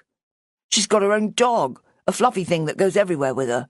They had to let her have it with her in hospital. Surely you heard about that. The paper did a story about it because she says it saved her life. She hasn't mentioned a dog, said Simmy faintly. She didn't bring it to work with her. She will, said Ben. A voice could be heard in the background as one of his relatives shouted for him. Look, I've got to go. See you Friday or Saturday, maybe. I'll call in and chat, if you've stopped being busy by then. Bye then. And thanks. Because it was definitely the case that she now had a whole new set of things to think about, and for that she ought probably to be grateful. Chapter 10. Cynthia Mossop was dressed when Simmy delivered the second lot of flowers in 2 days, marking her birthday. "Oh, you poor thing," she cried, "coming all this way twice, just because my friends can't get their act together." "All part of the job," said Simmy, "although the weather could be better." The weather was in fact atrocious. Rain sheeted down, rendering the outlines of the fells and lakes fuzzy. The roads were splashy, and the sky almost low enough to touch. Above Staveley, the slopes of Hugel Fell were running with rivulets, intent on joining the River Kent, which was the main feature of the valley. At least Ninian wouldn't be waiting for her again this morning, she thought. While in no way unhappy to see him, as a general rule, she was much too busy for him today. The car had no allotted space behind the shop, which meant finding somewhere on the street that permitted unrestricted parking. As a general habit, she left it in Lake Road, close to her parents' house. But sometimes she was forced to use one that turned off the larger road. It was less than 5 minutes' walk to the shop, whatever happened. This morning, the rain meant more people had travelled by car than usual, whatever their reason for coming to Windermere. She parked in a handy space in a side road, grabbing an umbrella from the back seat and trotting quickly into the town centre. Once in the shop, she judged she had 15 minutes to herself before Bonnie arrived, and she made good use of the time by checking and noting every order for the next day's funeral. In total, there were 15 tributes, 8 of which had yet to be constructed. Everything had to be meticulously controlled on this momentous occasion. While weddings might require a larger quantity of flowers than this, the urgency associated with a funeral and the horrors that could result from a mistake made this her most demanding experience since opening the business. Nothing could be forgotten, because there were no second chances with a funeral. When Bonnie did arrive, she was soaking wet. Her skimpy hair was plastered to her head, making her look even smaller and younger than before. "Haven't you got a hood?" Simmy demanded, sounding like her own mother. "Look at you. Your legs." The girl was wearing a short jacket that had obviously not been designed for real weather. It had to be peeled off like a banana skin. Bonnie held it out at arm's length. "You're completely drenched," said Simmy, still not quite able to believe the extent of the wetness. I've never seen such a wet person. I'm okay, it's warm rain. I rather like it, came the careless reply. I did have a nice Big Mac, but I couldn't find it this morning. Well, you'll have to handle the customers for me today, if you think you're up to it. Melanie did say she'd try and come in for a bit later on, although she's a bit unreliable these days. She knows I'm going to be awfully busy, so I guess she will turn up at some point. I'll do my best, said Bonnie, squaring her wet shoulders. I can shout for you if I need help. Let me go and find you a towel. She came back with an inadequate offering from the toilet at the back and briskly rubbed the girl's hair. My mum says she knows your aunt. Corinne? Is that her name? She went to look at some puppies you were selling. They're all gone now. Bonnie pushed away the towel. Her voice echoed with melancholy. We were closed down just after Easter. Closed down? Who by? Local authority. The RSPCA had a complaint about us and said we were overcrowded. There's an injunction. They only let us keep Spike and Millie because they're both neutered. We're not allowed to breed again. You got a dog of your own, I hear. Ben said something about it. That's Spike. They wouldn't dare take him away from me after all the publicity. What sort is he? Asked Simmy, not really interested in the reply. He's a funny mixture. His mother was a Shih Tzu, and his father was a cross between a poodle and a golden retriever. He's mostly white and fluffy, but quite big. We had his mum, Delilah. She died last year. Well, you couldn't possibly have a dog with you in the rooms upstairs. It makes it even more impossible. Why? Well, it'd bark, and those metal stairs would be hopelessly tricky for a dog. He'd be fine with them. He's very agile. I'm not going to argue with you about it now. There's too much to do. You'll have to go home and get more clothes. I can't have you dripping all day. Look at the puddles you've made already. How long will it take you? Probably about 40 minutes there and back. But I can't do that. It'll confuse Spike if I show up and then go again. He hates us being separated. I'll be all right. I'm not cold. You will be. Bonnie simply stood where she was, fluffing out her hair and making soft, squelching sounds with her sodden trainers. Oh, there's something I forgot to tell you. I'll be going to the funeral tomorrow. Miss Hodge was really nice to Corinne and me last year. I ought to go and pay my respects, because Corinne says she can't make it. I won't stay for the thing afterwards, though. Simmy digested this carefully. Am I missing something? She wondered. You seem to know a lot of people, and they all know you. Oh, I'm nobody special. In fact, that's my motto. Little Bonnie Lawson, from a big, untidy family, that's me. Nobody pays her any attention. Simmy felt a growing impatience. I'm not sure I believe that. It's not the impression I've been getting so far. Now, for heaven's sake, what are we going to do about your clothes? There's absolutely nothing here. She entertained wild thoughts of going across the street to the large lingerie shop and trying to buy a warm vest as being better than nothing. I could try phoning Mel and seeing if she could bring me something when she comes in. She's twice as big as you, nothing'd fit. 3 times as big, more like it, she thought. I mean, something of Chloe's, Mel's sister. She's my friend. We were best friends from year 8 on. That's how Melanie knows me. Didn't she say that on Tuesday? Possibly. Phone her then and see if she can help, and tell her to bring a brolly so you can get home again. It'll have stopped raining by then. Sorry to be such a nuisance, Simmy. I didn't think, did I? I just set out and sloshed through the puddles, thinking how lovely it all was. I never dreamt anybody would mind. Your aunt won't be too happy if you get pneumonia. Simmy vaguely suspected that someone so malnourished might well be unusually vulnerable to all sorts of infections and problems.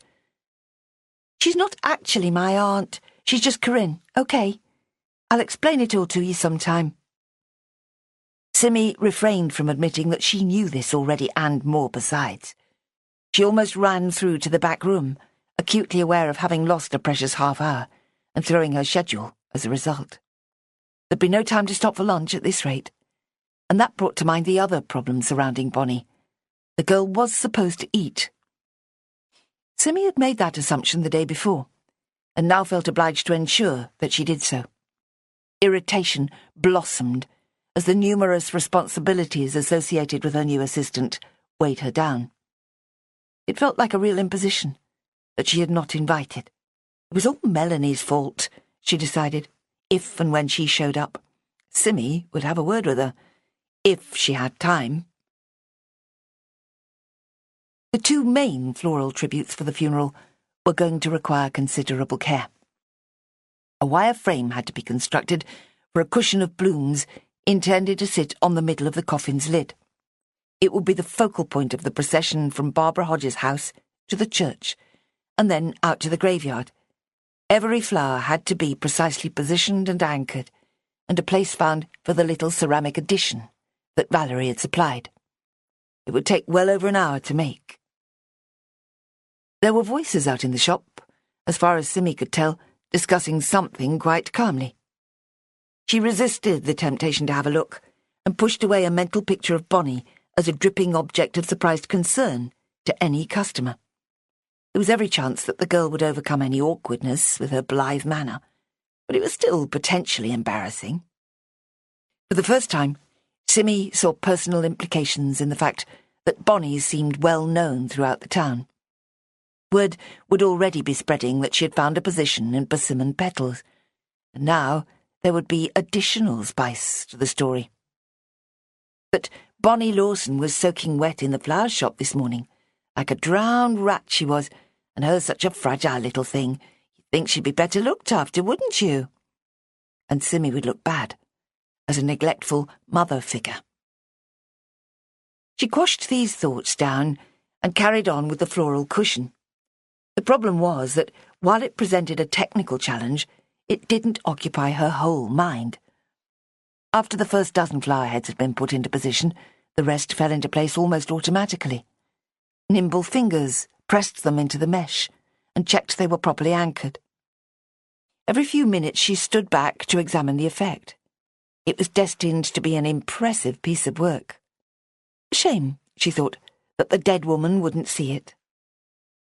Funeral flowers served many purposes, their quantity and quality dictated mostly by the preferences of the deceased. Ironic, Simmy always thought, and really rather wasteful. There was still a slight awkwardness as to the subsequent fate of tributes when the cremation or burial was over. Relatives took them home reluctantly, and old people's residences would often plead for respite as yet another batch of flowers was deposited on them. In a busy season, they could find themselves inundated. Undertakers factored in post-funeral flower deliveries as part of the overall service. And still, waiting sneakily behind these trains of thought was the fact of a murder in Troutbeck. Ben would probably be industriously seeking out further information from his network of contacts.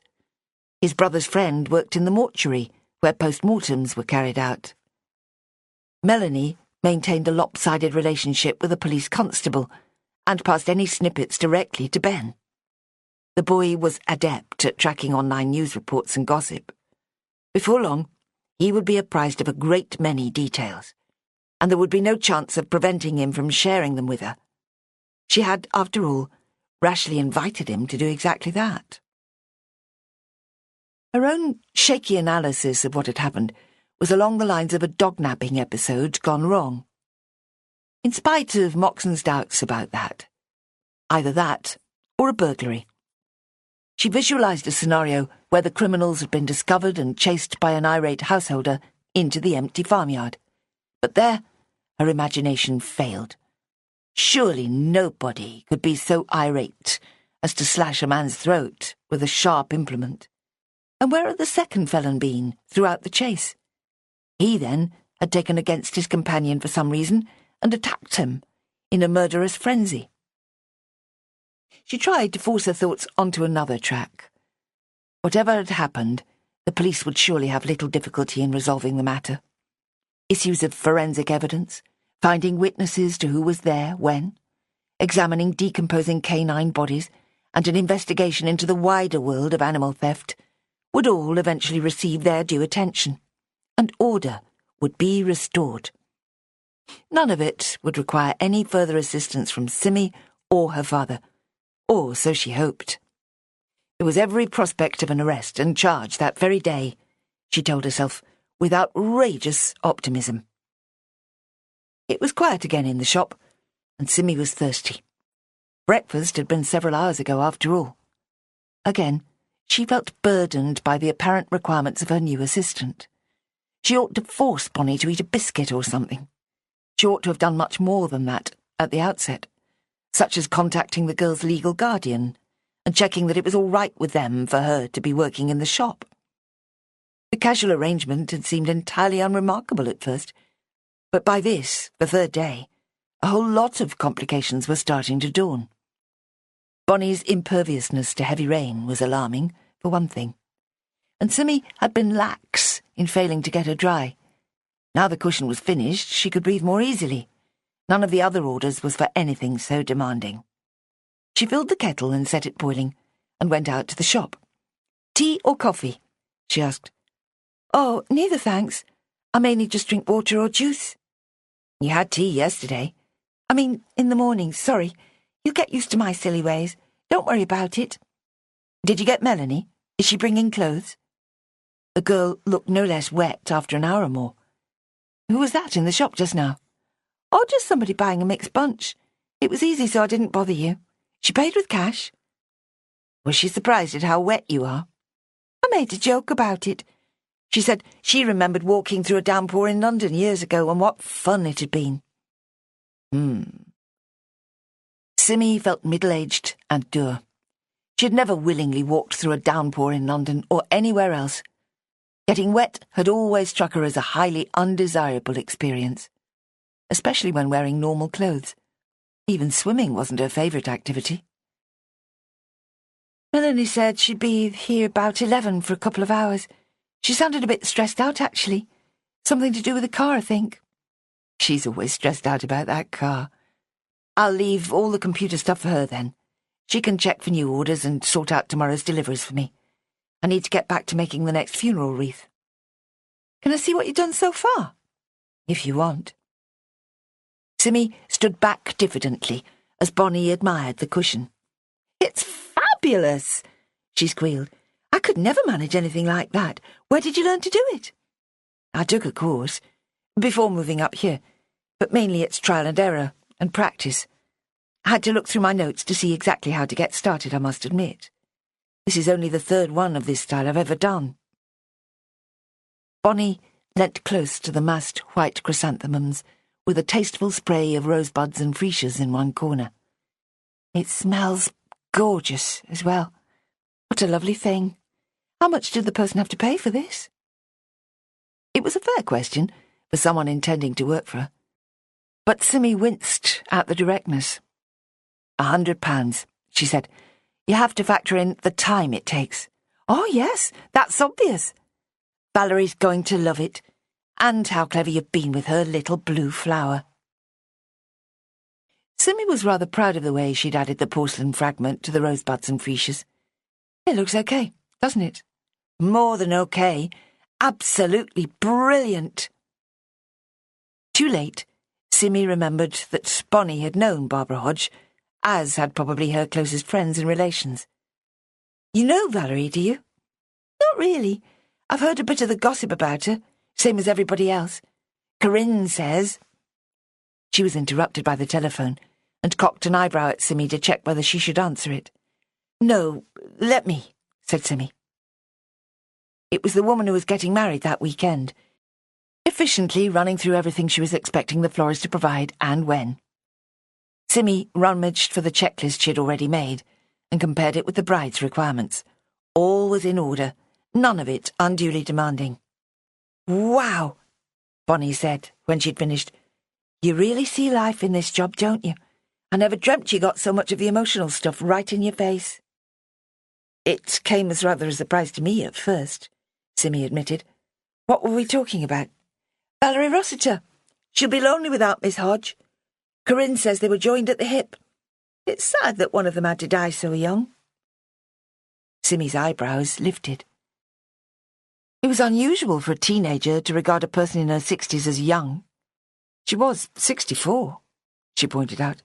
"Oh, yes, but she always seemed much less than that." And most people live to be 90 now, don't they? So really it is young. And Valerie's barely 50. What's she going to do now? Simmy shook her head. She wasn't sure what she made of Valerie Rossiter. She had seemed pleasant enough and was obviously suffering. But the death had, after all, come as no great surprise, with ample time for preparations and farewells. She's young enough to start again in a new life, she said, which I gather is what she did 10 years ago. She seems a pretty capable person to me. Capable doesn't come into it, said Bonnie, making Simmy feel oddly heartless and insensitive. But she was proud of the floral cushion. We'll need to keep this cool in here until tomorrow. Don't touch it, will you? Bonnie moved back. Her trainers squelched at every step. Okay, she snapped defensively. I wasn't going to hurt it. I didn't mean... Irritation rose to the surface again. Have a drink, will you, and go and wait for Melanie. She won't be long now. The small room was always crowded if 2 people occupied it at once, with the mass of funeral flowers taking up every surface and overhanging in places. It was almost impossible to move without knocking into something. Even with Bonnie's small stature, it felt dangerous. Sorry, Simmy said. I'm just so scared we'll send it all crashing to the floor. I've got everything precisely organised, you see. She edged over to the tiny kitchen corner. Let me get you some water and a biscuit, OK? Bonnie removed herself, and Simmy followed quickly with a tray. I don't want you worrying about my food intake, Bonnie said firmly. It doesn't help. I know what I'm doing. Sorry, said Simmy again. I really ought to speak to someone about it, I suppose. I mean, you're under 18, which probably makes for a whole lot of employment complications. I'll need to check the paperwork when I get a minute. Sounds like a hassle. Bonnie looked forlorn and pale, with her hair in lank tails, and her clothes all stuck to her. She was shivering too, Simmy noticed with alarm. Not really. I just need to find a bit of time. Oh, Lord, we've really got to change those clothes. It's not at all warm in here. You're bound to catch a chill. I should have sent you home. I should have taken you home. Her shortcomings crowded in on her, and a feeling of harassment and frustration flowed through her. No, you shouldn't. It's my own fault. I'll be fine as soon as Mel gets here. They both looked at the door, as if they might conjure Melanie into existence. Instead, causing Simmy a surge of panic, Detective Inspector Moxon came in. I'm dreadfully busy this morning, she blurted before he closed the door. Whatever you want will have to wait. She remembered his request that she examine pictures of known burglars. Sorry, she grimaced. You want me to go to the police station, I suppose? Moxon merely gave her a forbearing smile. I haven't come to see you. It's Miss Lawson I need to talk to, he said. Chapter 11. Me? Bonnie showed no sign of being worried by the attentions of a police detective. But why? If you could come with me, I'll try to explain. Then he noticed the state she was in. Why are you so wet? It's raining, Bonnie pointed out, without a hint of sarcasm. Do I really have to go with you? Am I allowed to, without a responsible adult? I'm only 17, you know. Simmy hovered helplessly. A vague association came to mind from TV dramas involving young prostitutes. Horrified at her own thought processes, she tried to push the idea away. But something about Bonnie's confident defiance suggested a ready familiarity with the limitations of police powers. But then, Melanie would probably behave in the same way, and Ben certainly would. Perhaps their entire generation had grown up with an acute awareness of their rights and a refusal to be intimidated. Moxon sighed. Your foster mother will be there as a chaperone. Everything's been arranged. It's nothing to worry about. I prefer to call her my aunt, said Bonnie stiffly. Simmy found herself thinking, rather wildly, at least he can't be intending to charge her with the murder of a burglar. In the circumstances, that appeared to be the worst-case scenario. Whatever you call her, she's in loco parentis, That's good enough for us. I promise you I haven't done anything. And I can't go like this, can I? We're waiting for Mel to bring me some dry clothes. Why can't you ask me whatever it is here? What's so important, anyway? Moxon glanced thoughtfully at Simmy. She did her best to look responsible and discreet. I can go into the other room, if it helps, she offered. He shook his head and addressed the girl. We want you to look at some pictures, that's all. They're on our computer. People we think you might recognise after that trouble you had with the dogs. Oh, right. Bonnie, who had not seemed especially tense, now became positively buoyant. Sounds like fun. She paused. But why is it suddenly so urgent? The thing with Spike happened months ago now. Moxon just sighed and said nothing. Simmy clamped her lips together to prevent herself from asking questions of her own. If Moxon himself had come for Bonnie, that made it obvious that he wanted her for something connected to the murder investigation, which he had strongly implied the previous evening bore no connection to the dog nappings. Then she recalled his bemoaning the fact that there was no way they could conduct both investigations at once, and the idea occurred that he was contriving to combine them in order to make best use of manpower. Was it ethical, or even rational? Or had something just happened to suggest that there was, after all, a link? I can see your mind working, he told her, with a little smile. She took it as an invitation. Well, yes. Are you now thinking the murdered man was after dogs after all? He smiled again, an annoying smile that told her nothing. I can't disclose what we're thinking, he said. I see. Well, I don't know anything about the incident that Bonnie was involved in, do I? It doesn't sound very significant from what you've said. She was deliberately goading him, surprised to find herself so cross. I don't mind, said Bonnie, in a squeaky voice. It sounded like a quote from somewhere, or a family catchphrase, which Simmy found even more irritating. The girl added, It was a horrible thing to do, trying to steal Spike and Millie. You should have taken more notice of me at the time. I told you I'd seen one of them. I would have absolutely died if Spike had been nabbed. And look at how frantic Barbara Hodge was when they took her gorgeous Roddy last year. It was so lucky they got him back. Miss Hodge? Moxon frowned. The one who... Right, whose funeral's tomorrow. I guess she never did report it to the police. The men told her not to, same as with everybody. They said they'd find ways to get revenge if anyone went to the cops. There are loads more of them than you know about. But Miss Hodge was a pillar of the community, said Simmy. Surely she wouldn't have been scared of that sort of threat. She was ill. She got a lot worse because of the worry about Roddy. I suppose she didn't see much point in reporting it. How do you know all this? Moxon demanded. Corinne gets to know most of the dog stories around here. She's still doing the classes and all that, even if they've stopped her breeding. But she never saw the man who took your dogs? No, it was all me, said Bonnie proudly. I screamed the place down, and Spike and Millie howled and barked, and he just dropped them and ran. He must have been a complete idiot to go for those two in the first place. She looked from Moxon to Simmy and back. But it's not him who was murdered, is it? Not as far as we know. You can help us settle that for certain. Bonnie preened. Hey, that makes me feel important. Both the adults laughed at her. Then Simmy remembered something else. I thought it was me who was meant to be looking at pictures of criminals, the man in the car and the one with the beard. He inclined his head and looked at her from under his brows. You only caught a glimpse. Miss Lawson got a much better look. We decided to start with her. Are you thinking it's the same man? There you go again. I can't make you privy to what we're thinking, for obvious reasons. Sorry, she said mulishly, but I'm busy, and this is all very confusing, and Bonnie's soaking wet. Don't panic, Simmy, said Bonnie infuriatingly. I'm not panicking. But she was.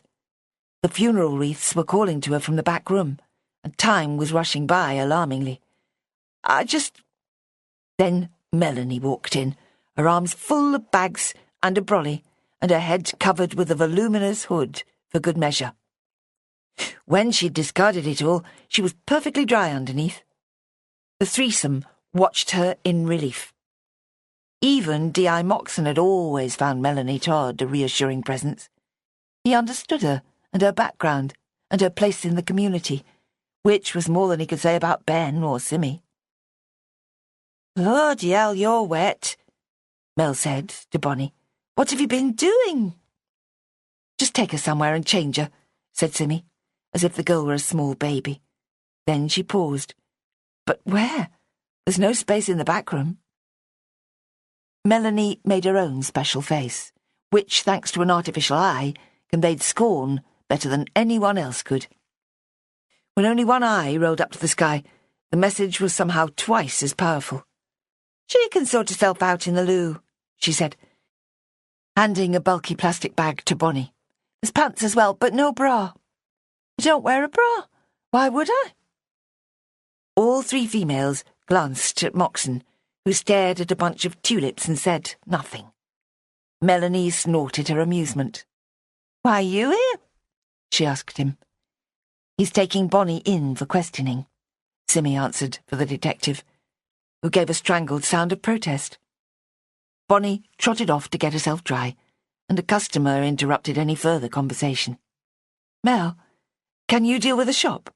Simmy muttered, before answering the call of the wreaths. "OK, but you were joking, right, when you said that about Bonnie? She's not wanted for questioning, is she? What do they think she's done?" "They want her to look at pictures of known dog nappers. That's right, isn't it?" She looked from Moxon to Melanie and left them to work it out between them. Melanie might not even know there had been a murder, and the prospect of bringing her up to speed was too much to contemplate. A second customer came in, glanced at the group, and began browsing contentedly amongst the displays. "Sorry, I've got work to do. Can you see to these gentlemen?" she said to Melanie, indicating both the newly arrived customers, before firmly closing the door between herself and the shop. Bonnie slipped past her a minute later, dressed in a pair of black leggings and a baggy blue sweatshirt. Her hair looked slightly less bedraggled. "That's better," Simmy approved. "I assume they'll bring you back again when they've finished with you." "I doubt it," said the girl. "These things can take all day, and even if it doesn't, they'll probably leave me to walk back." She disappeared, and Simmy was left worrying about a repeat soaking, and yet another set of dry clothes needing to be found. An hour later, with the biggest wreath completed and another one started, she was feeling slightly less harassed. Melanie had left her alone, and she ignored all sounds from the shop. She worked for another 20 minutes, and then went to join her assistant. "Time for a sandwich," she said. "I'll go and get some, shall I? And something for Bonnie. She ought to be back soon, don't you think? It can't really take very long, can it?" "Don't ask me, I'm still wondering what she has to do with dog nappers." "I thought you'd know, I have to say.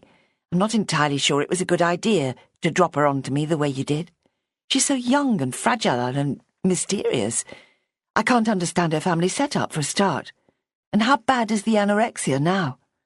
I feel I have to keep nagging her to eat something, but that's probably all wrong. She's fine.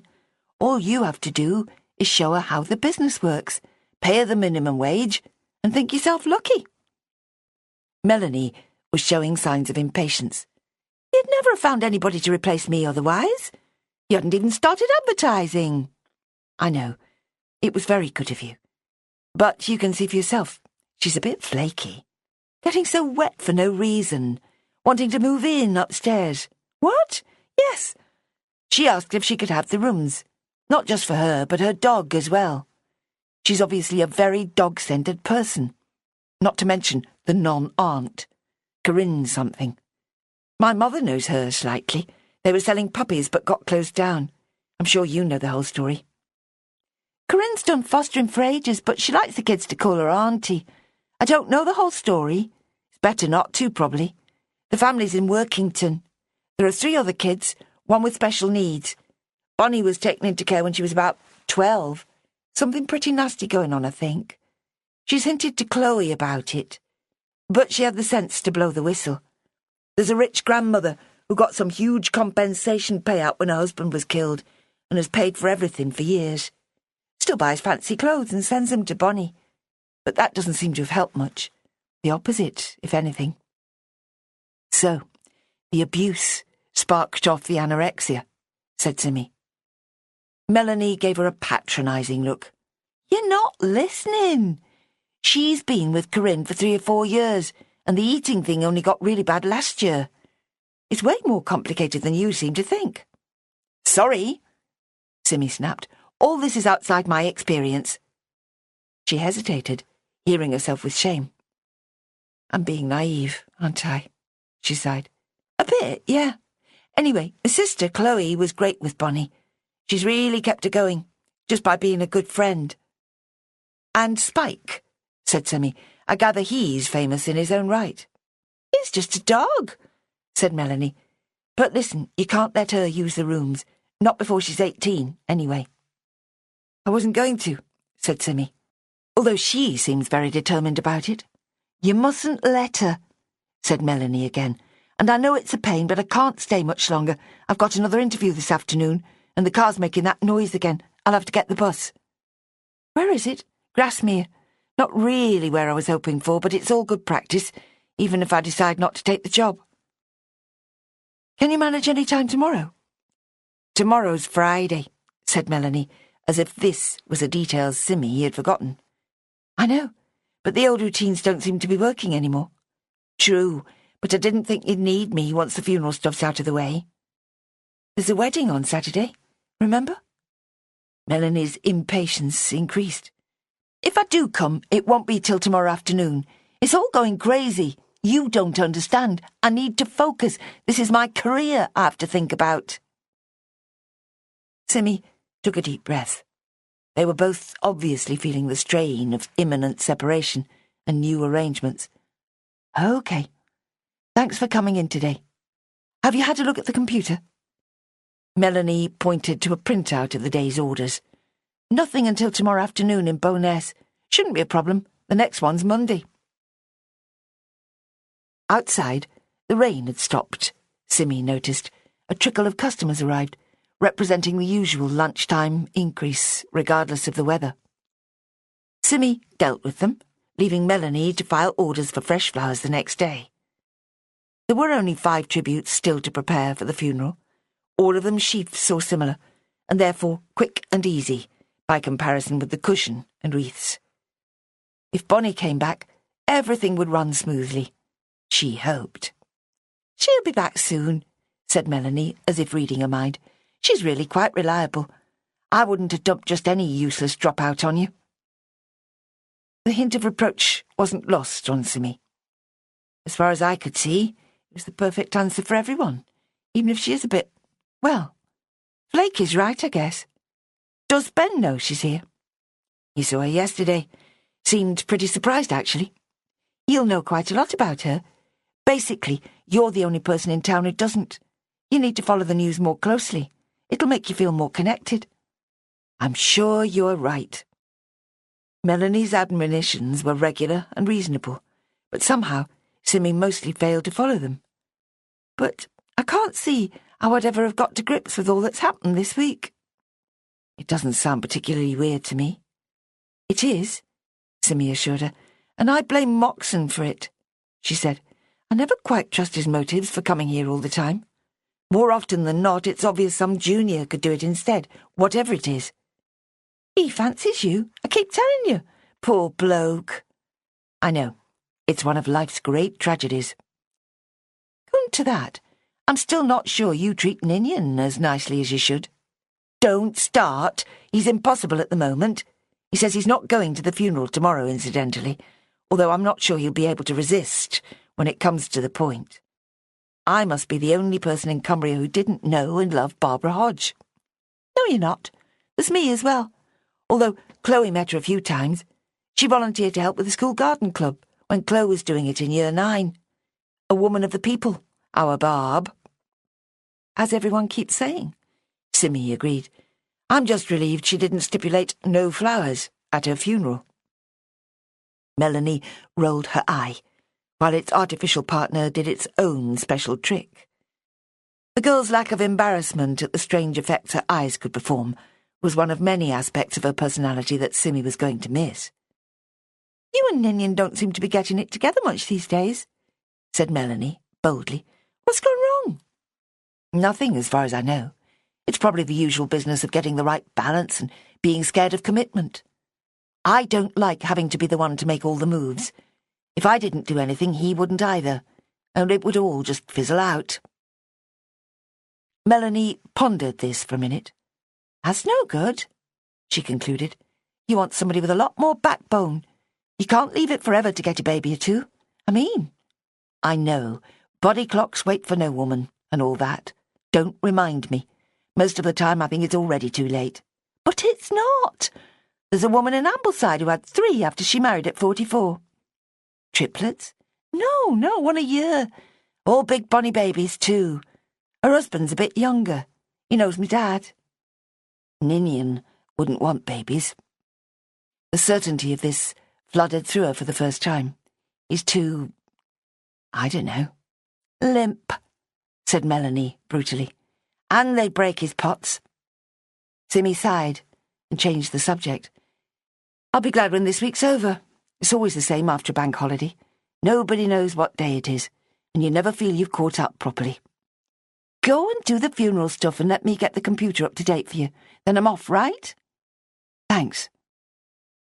The appearance of another customer sent Simmy into the back room again for 10 more minutes.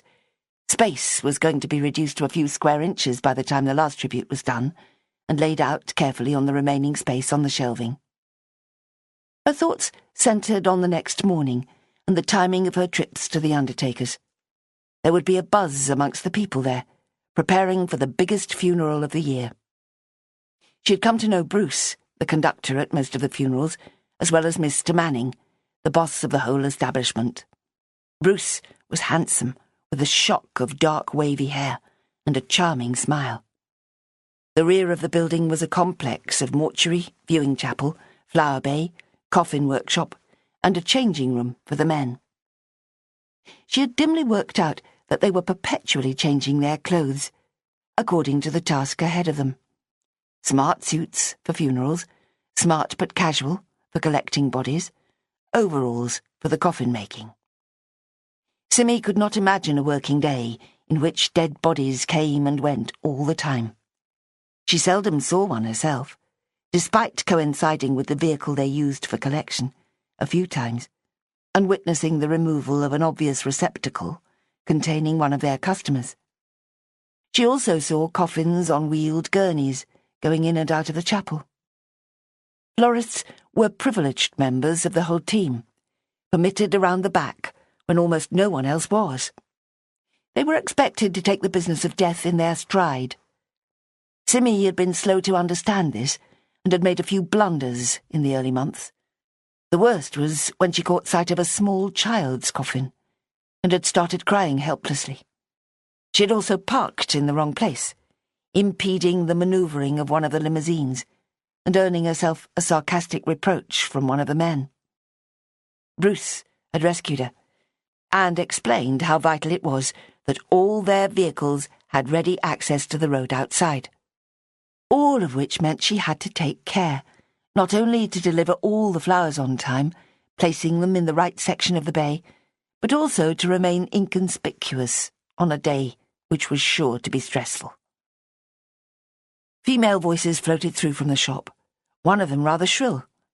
Simmy went to see who it was. A woman was standing much too close to a display of ornamental grasses, waving her arms.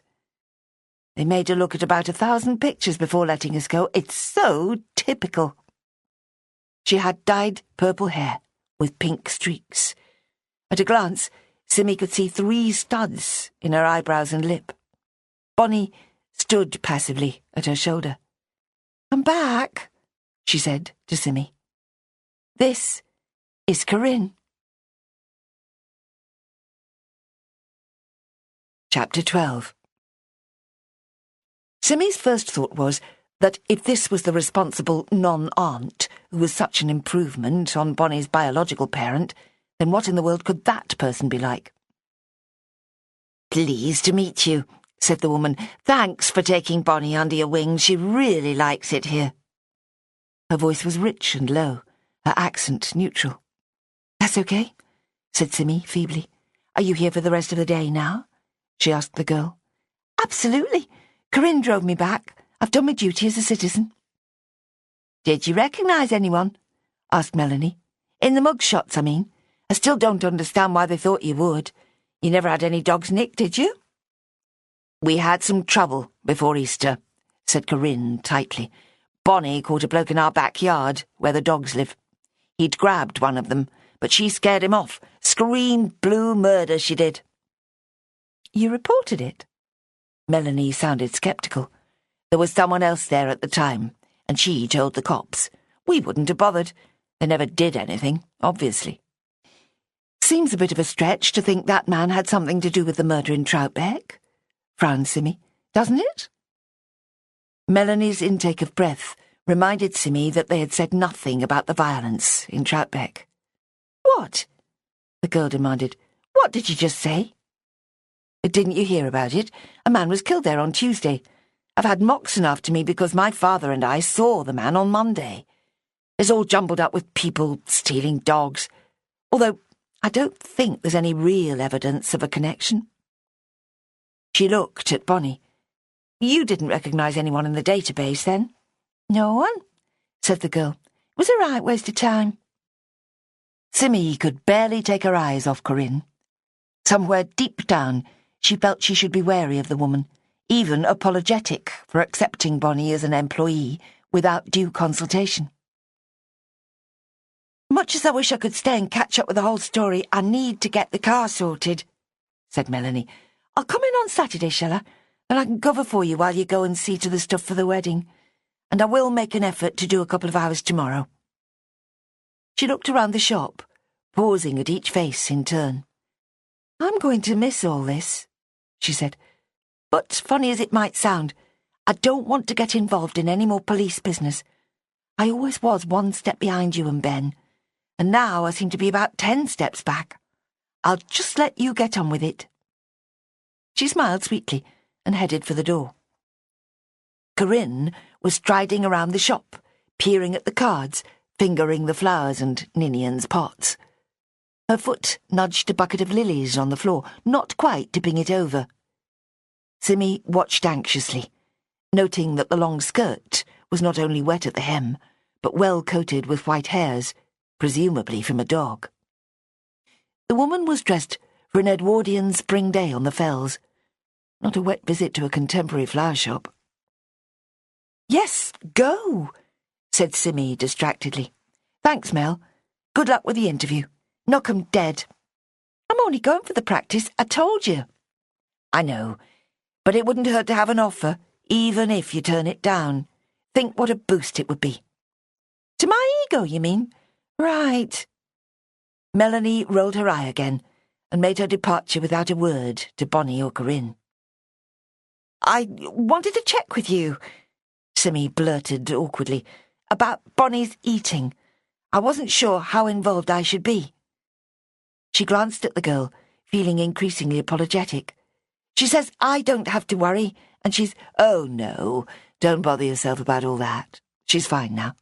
It's better just to ignore the whole business. Isn't that right, Bon?"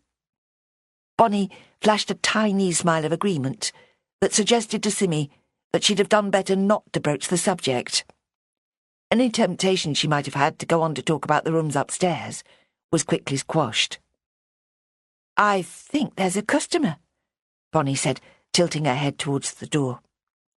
A man was standing just outside, apparently uncertain as to whether to come in.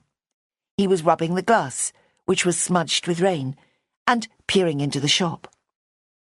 For a moment, Simmy thought it was Ninian, until she looked closer and saw it was a younger, shorter individual. What was he doing? She wondered aloud. Bonnie moved to the door and made a beckoning movement. "Do you know him?" Simmy asked. "It's Murray," said Corinne on a falling note. "Bloody Murray.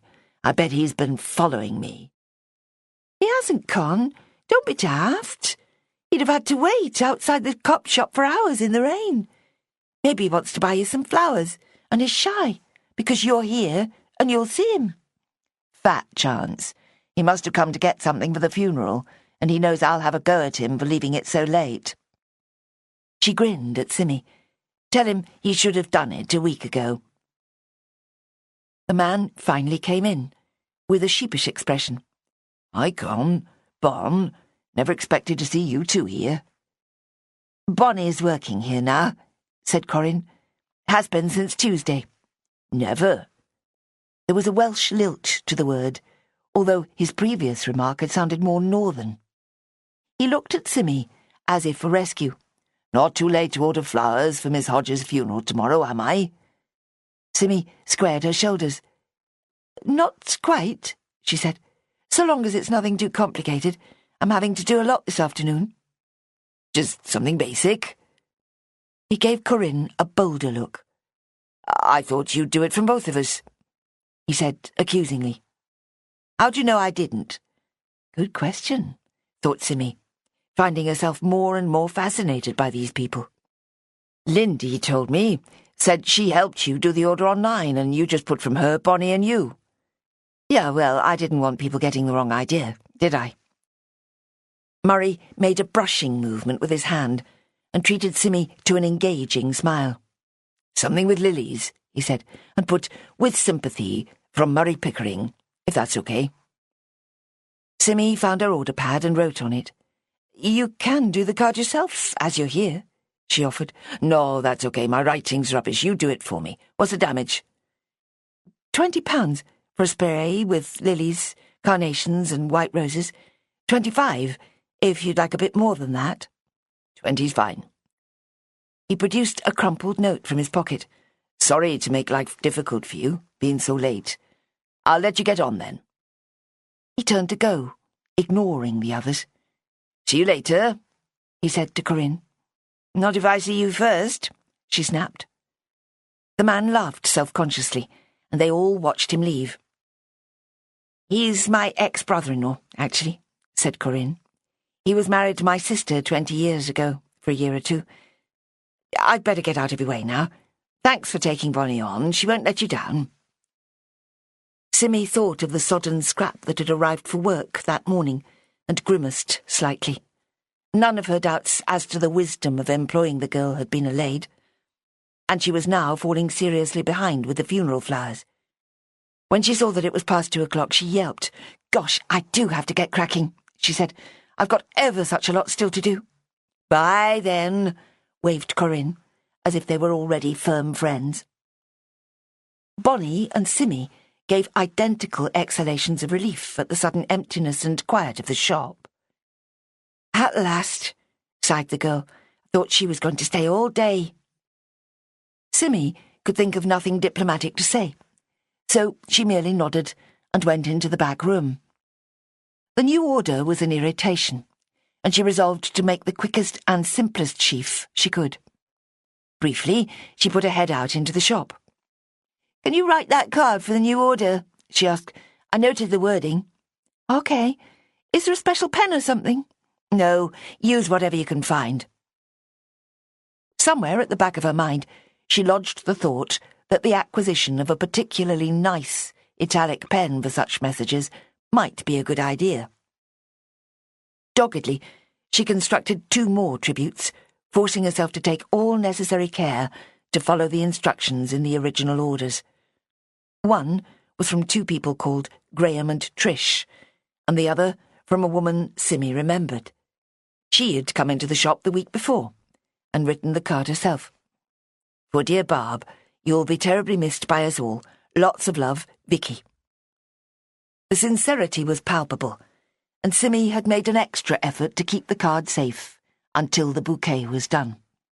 Now she lingered over the flowers, selecting a subtle range of yellows as requested, standing back as far as the tiny space allowed, to admire the effect. 3 o'clock came and went, with scarcely a sound from the shop. What was Bonnie doing, she wondered? Playing on a mobile phone, probably, and despite Corinne's assurances, once again Simmy worried about the girl's meagre level of sustenance. She never seemed to eat or drink, unless Simmy initiated something. Simmy herself had missed lunch, and now found herself ravenous. She made 2 mugs of tea and ate a biscuit before going out into the shop. "Time for tea," she said, as undramatically as she could. "Everything quiet out here?" She stopped and looked around. Something was different. Where there had been displays of mixed flowers in buckets of water, and a few of Ninian's vases, haphazardly lining the way from door to till, there was now a kind of organised avenue, drawing the eye inexorably into the shop. The colours were ranged from dark, near the door, to light, near the till, giving an astonishing effect of a pathway that one felt compelled to follow. Or so Simmy gradually understood, standing as she was at the wrong end. Unthinkingly, she moved to the door and turned to look back. Not only had the colours been magically rearranged, but the heights flowed smoothly from tallest at the door to shorter further in. "But how?" she stammered. "I mean, tall and dark? Where are the tall light things?" It was a trick, surely. "I had to cut a few stalks," Bonnie admitted, "but there are still plenty of short, dark and tall light over there." She pointed at a triangular cluster of blooms in a corner of the shop where there had previously been a somewhat jumbled assemblage of greetings cards, ribbons, dried flowers and pots. They'd been streamlined in a way that Simmy knew she could never in 1,000 years have managed. "It's magic," Simmy gasped. "Sheer, unmitigated magic." Bonnie laughed. "It was easy. I wasn't sure what I was supposed to do when there weren't any customers. I'll have a go at the window next, if you like. I should probably have done that first, but I thought I should ask you if it was okay." "It's more than okay. You've made it look so enchanting." "Flowers are enchanting. Honestly, it was only a matter of moving them around a bit. I had a picture in my head before I started, and just fitted it all in, sort of thing." She tailed off, flushing slightly. "It might make it a bit difficult for people to get to the cards, though. I might have to do that section again." Simmy hadn't moved from her spot just inside the door. Deep reds, purples, blues, mutated via pink and orange to yellow and white in a uniquely compelling fashion, on both sides. "I never realised such a thing was possible. And yet it really is quite simple, as you say. I feel pretty stupid not to have thought of something like this for myself." Bonnie shrugged. "Nobody does, as far as I can see. It's probably just me. I'm a bit mad, you know." And to Simmy's relief, she picked up a mug and took a large gulp of tea. The ping of the doorbell sounded right above her head, and she jumped out of the way as Ben Harkness came in. He had his usual school bag over one shoulder and looked weary. He stopped just behind Simmy and blinked. She had time to note that the magical new avenue only left enough space for people to progress in single file. That could, perhaps, present difficulties, she thought with a little stab of anxiety. Wasn't there some health and safety edict about that sort of thing? "Hi," she said, "just in time for tea. Although you said you weren't coming again till Saturday." He ignored her. "What happened in here? Why's everything so different? It looks like, he floundered, like something from New York's East Side. Only different," he added helplessly. "Bonnie did it. She's got a magic talent, evidently." He removed his bag and set it down cautiously. "Too many books," he complained. "I'll get scoliosis at this rate." Simmy ignored him in return and went to make more tea. When she came back, he was leaning over the table, on which sat the till and computer, looking at something on the screen. Bonnie was sitting beside him. They flinched guiltily as Simmy approached. "What?" she demanded. "I've only been gone 2 minutes, and you're up to something." "No, we're not. We just thought it'd be interesting to know how many orders for flowers there've been, for the Hodge woman's funeral." Ben spoke much too carelessly to be convincing. "For heaven's sake, why?" "No reason." "Come on, Ben. You wanted to see exactly who'd sent them, didn't you? For some sinister reason of your own." The sort of terrible thought that only arose when Ben was around hit her. You're not trying to make a connection between her and that murder, are you? Of course not. That would be idiotic. He gazed in a parody of innocence at the ceiling. Although she did have a very precious dog, and she did live at Troutbeck Bridge, and she did know everybody, listed Bonnie, so there could be some sort of connection. Simmy had a number of simultaneous thoughts about murder and Troutbeck and dogs and her father. She remembered again his odd, inconclusive testimony as to what he had overheard at the pub. For no reason she could identify, a feeling of dread washed over her. She very much wished Russell had never gone to the gents when he did, never taken any notice of words exchanged behind a wall, and certainly never reported it to the police. But it was too late, as Ben would doubtless point out. You're teasing me, both of you, she complained. We still know absolutely nothing about the man who died, or his criminal associates. If he had any, that is, she finished clumsily. I know a bit about him, actually, said Ben carelessly.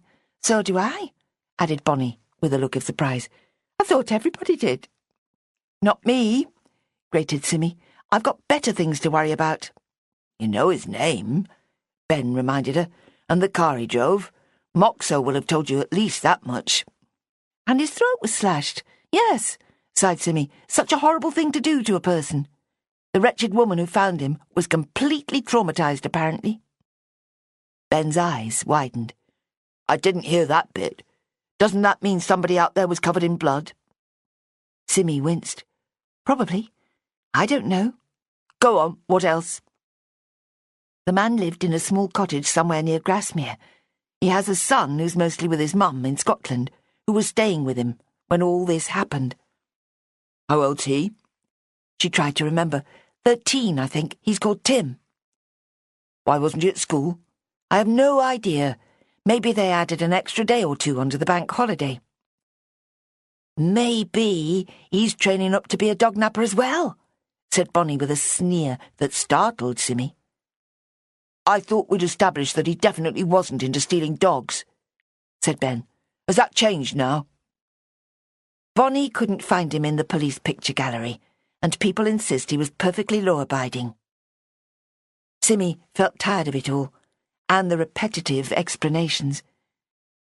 But we wondered why they wanted her to go and do it now, when it was ages ago her dogs were almost abducted. We presumed it meant the police think there could be a connection, even if they can't prove it. That's exactly right, put in Bonnie. That's my impression anyway. Police picture gallery? Ben's interest became intense. Bonnie took over from Simmy.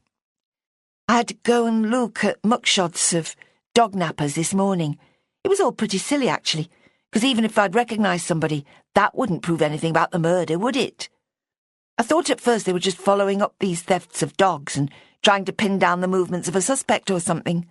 Then I realised they wouldn't have Moxon on that, when there was a murder investigation going on.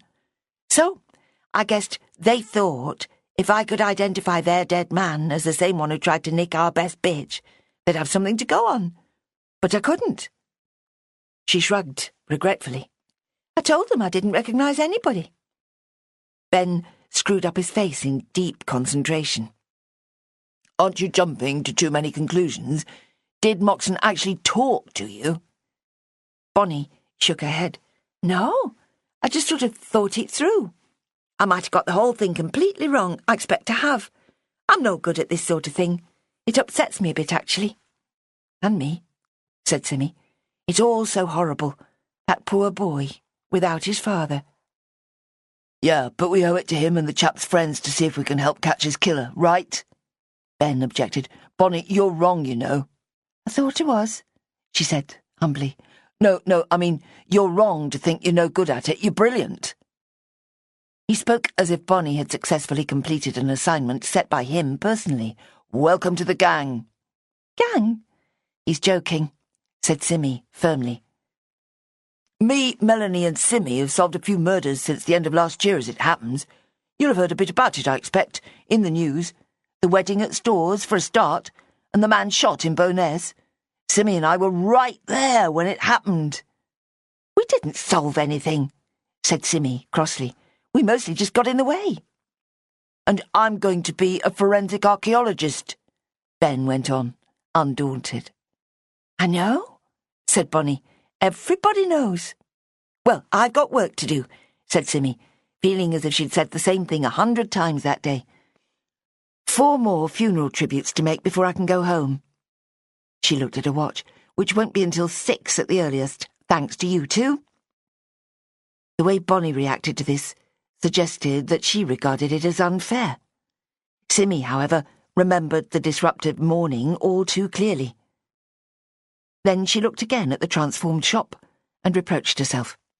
"But you've more than made up for it," she said warmly. "You've performed miracles in here." "It's a bit short of space, though," said Ben with true tactlessness, "and people will be scared to buy anything for fear of spoiling the effect." "No, they won't," flashed Simmy. "Wait until the next customer comes along and see what they say." Bonnie showed no sign of taking the criticism to heart, and merely smiled indiscriminately. "I never thought it'd be so quiet in a shop," she said. "Hardly anybody comes in, do they?" "Quiet," thought Simmy desperately. "Most of the work comes through email or phone orders," she said tightly. "Windermere's not exactly heaving with passing trade, even in high season. Everyone's keen to get out onto the fells and lakes. The business relies a lot more on weddings and funerals than actual flesh-and-blood customers," she concluded, with the aim of dropping a heavy hint. "Which leaves me and you, now," Ben told Bonnie, "to disentangle the latest crime." He turned his back on Simmy, and she took herself off to the back room with a bag full of mixed feelings. It was good to have so much to do, she reminded herself. It was normal and straightforward, and would bring comfort to people.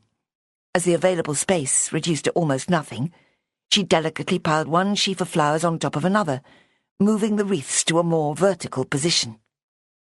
Every item was the product of her own skillful fingers, not a petal out of place, and the scent of lilies and freesias filled the air.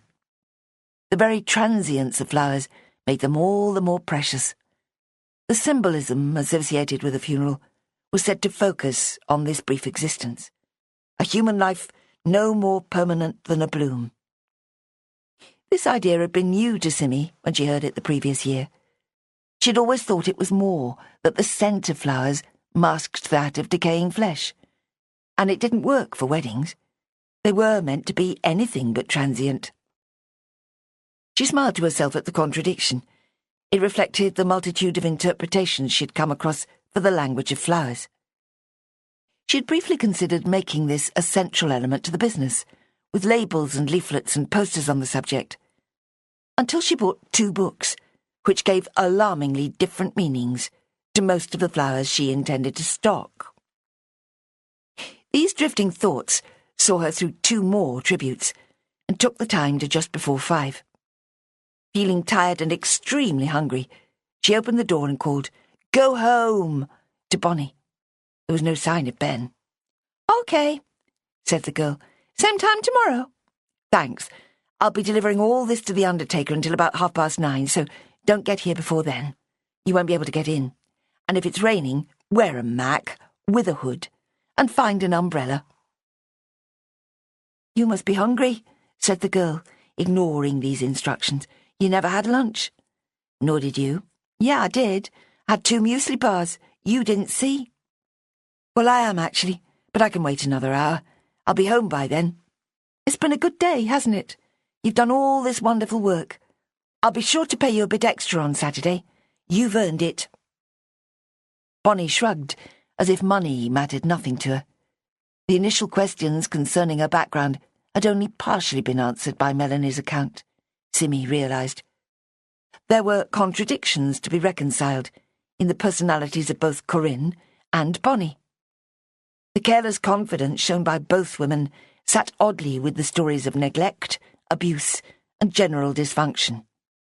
She supposed in the end she would have to ask Ben Harkness to help with it all. Chapter 13. Thursday finished with a hot bath and a lavish application of hand cream. Her fingers were tired and sore after so much tweaking and tying, weaving and wrapping. Her thoughts remained obsessively on the following day's funeral and the importance of getting everything right. The phone rang just as she was drying herself. It was downstairs, so she bundled herself into the towel and went to answer it, completely at a loss as to who the caller might be. It was 10 o'clock. At least it wasn't going to be someone selling double glazing. "Simon?" Her mother's voice was oddly strangled. "You've got to come. It's your father." Ice swept through her entire system. Fears such as she had never known gripped her and rendered her beyond speech or movement. "Are you there? Say something." Angie paused. "He's not dead or anything." Simmy took a delayed breath. "What then?" she managed. "He's had a terrible threatening letter about that business on Monday when he was with you, telling him they'll burn the house down if he gives evidence. He's gone into some sort of trance. I can't deal with him on my own. You've got to come." Trance? She chose this strange word to query, when actually it was the thought of the house being set alight that filled her mind. How could anybody defend against such an act? It would be so easy for a determined arsonist to carry out the threat. No wonder her father was so appalled. "Can't he speak?" "Apparently not. He just sits in the kitchen staring at the Rayburn. Even the dog's worried about him." "How long? I mean, when did he first read the letter?" "Oh, I don't know. After supper. He went a ghastly pale green colour first. I thought he was going to be sick. Then he just slumped in the chair and pushed the letter at me. It is awful, but it's so unlike him to go to pieces like this. I really don't know what to do." "It's not a stroke, is it? Does his face look lopsided?" No. At least I don't think so. Should I call a doctor then? They'll cart him off to hospital and stick needles into him. He'd never get back to normal after that." "Oh, God." The helpless panic was so out of character for her mother that Simmy actually felt the earth wobble under her feet. The whole world had become unstable, all due to a malicious letter. "I'll come. 15 minutes. Don't do anything until I get there." She threw on random clothes and was in the car and flying down to Windermere in less than 5 minutes. She pulled up outside Beckview in another 5. Then her mother took an impossibly long time to open the door when she rang the bell. Dimly, Simmy noted that an additional bolt had to be released, with Angie fumbling clumsily at it. The door had tinted glass panels, through which her mother's figure could be seen, which a criminal could smash and pour petrol through, just as he could through any of the ground-floor windows, if sufficiently determined. Her father did not look up when she went into the kitchen. Instead, Bertie yapped in a clear display of distress. An open letter lay on the table near Russell's clasped hands. Simmy patted the dog distractedly, associating him with the ill-omened experiences on the bank holiday, and wishing none of it had happened. She picked up the sheet of paper and read, "We know you told the cops about what you saw in Troutbeck, and you're in big trouble, mate. You and that daughter of yours in the pretty cottage. If you let them use you in a legal case, we'll come and burn your house down, with your wife and dog in it." "That is quite nasty, Dad," she said, and laid a gentle hand on her father's shoulder. "I can see why you'd be upset. How was it delivered? When?" "Must have been by hand," supplied Angie. "It was just sort of there, on the doormat, at about 7 o'clock. Simmy addressed her father, leaning over him. "Dad? Come on. What's got into you? It isn't as bad as all that. It's only a letter." "That's what I said," muttered Angie behind her. Simmy squeezed the bony joint under her hand, thinking how terribly old her father looked. New lines had appeared around his mouth, and his hair looked whiter than it had a few days before. "Come on," she repeated. "Say something." "How," he mumbled, and then made a huge visible effort. "How can people be so evil?" "Oh, Dad," She had no idea what to say. "I don't know," she admitted. The tears running down her face were mostly from a release of tension, as she understood that he was not in a coma or close to death. "It's only a letter," repeated Angie loudly, embarrassed by the crying, as always. "Just words on paper. It's ridiculous to behave as if you've been shot or bashed with a crowbar. It's bravado, that's all, and extremely stupid, because it makes it much more likely they'll be caught." She took 2 or 3 strides across the room, firing angry words as she went.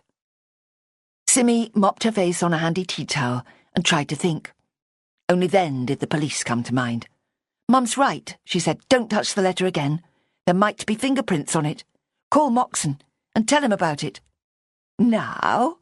Angie said. "Surely not. It'll wait until morning. They won't start checking for fingerprints at 11 o'clock at night." "I could deny I heard anything," said Russell, in a small, breathy voice. "Like they want." Simmy and her mother simultaneously protested. "No, you can't let them intimidate you like that," said Angie. "You know you can't." "It's too late, anyway," said Simmy. "These people are idiots, complete fools." Angie was letting panic mutate into outrage, which Simmy found reassuring. "Hang on. How do they know about you overhearing them on Monday anyway?" Simmy said. "That's very peculiar, when you think about it." "A spy in the police ranks," said Angie melodramatically, "which gives them, the police, yet another way to catch the killers. They'll be able to check who knew about it, and who they might have told." Simmy gave her a confused look. "I'm not sure I follow that. Most likely it's just that some careless detective constable made it obvious when asking routine questions, although—" She tried hard to think clearly. "That really only works if it was the beardy man being questioned. He knows we both saw him. He knows I live in a cottage in Troutbeck. And I suppose it wouldn't be difficult to find out who my father is. Anybody else would need more to go on." "What exactly did you see, anyway?" demanded Angie. "It didn't sound like much to me." "It wasn't much. Nothing that could lead to anyone being charged with murder, that's for sure. This is just blind panic, which is going to make the police's job a lot easier." "I want protection," said Russell. "It must be a whole gang of them. They won't rest till they get me." "For heaven's sake," snapped Angie. "This isn't the Sopranos, you idiot. What's the matter with you?" "Easy, Mum," said Simmy. "It's just the shock of it, that's all." Even as she spoke, she knew it was more than that. Her father had changed overnight into a frightened, intimidated citizen, and she was far from sure that her own explanation for who had sent the letter and why was the truth of it. There was the unidentified car passenger to be reckoned with. The letter referred to what you saw, and his face could well be the crucial detail meant by this. And who might have read Russell's witness statement since he made it on Tuesday? Or simply heard the salient points of it? That was what Angie had been trying to say, she realised. How many people knew enough to realise that Russell could be a threat? Taken to the extreme, it would include Ben and Melanie, and probably their families. Ben's brother had a friend, Scott, who worked in the mortuary. He picked up a lot of stuff that was supposed to be confidential. But, she argued with herself, not details of witness statements, surely. Only the actual police would know about that. But Simmy herself knew the whole story, and she had talked freely in front of not just Ben and Melanie, but little Bonnie Lawson too. Her blood turned cold again. Had she somehow caused this drastic trauma to her father? "I hope it isn't my fault," she said faintly. "I've been a bit of a blabbermouth." "It doesn't matter," said Russell equally faintly. "Stop talking, please. Go home, Sim, so I can lock the doors properly." He had been nervous already, she remembered. He had taken to checking locks and bolts before any of this had happened. Presumably, by accident, the writer of the letter had tapped into a pre-existing fear and made it unbearably much worse. It was cruelty, nothing less. In a stupid effort to arrest a process that was beyond that possibility, they had brought real suffering to a decent and innocent man. "Old man," whispered a voice. Never before had she thought of him in such a way. It was enraging that some strange criminal should have forced her to think it now. She looked at her mother and saw a mirroring wrath in her eyes. "We have to do whatever we can to catch these people," she said. "They're foul monsters, hurting ordinary people." "Scum," nodded Angie. "No," muttered Russell. "They are just rats in a corner." "You said they were evil just now," Angie reminded him. "And it might just be one person," Simmy realised. "I'll get Ben to work on it tomorrow, once I've delivered the funeral flowers," she added, with a sense of obligations multiplying. "Oh, God, the funeral," said Angie. "I don't suppose I can go now, what with all this." "You must," urged Simmy. "Dad can go with you." Russell shook his head. "I don't want to. She meant very little to me."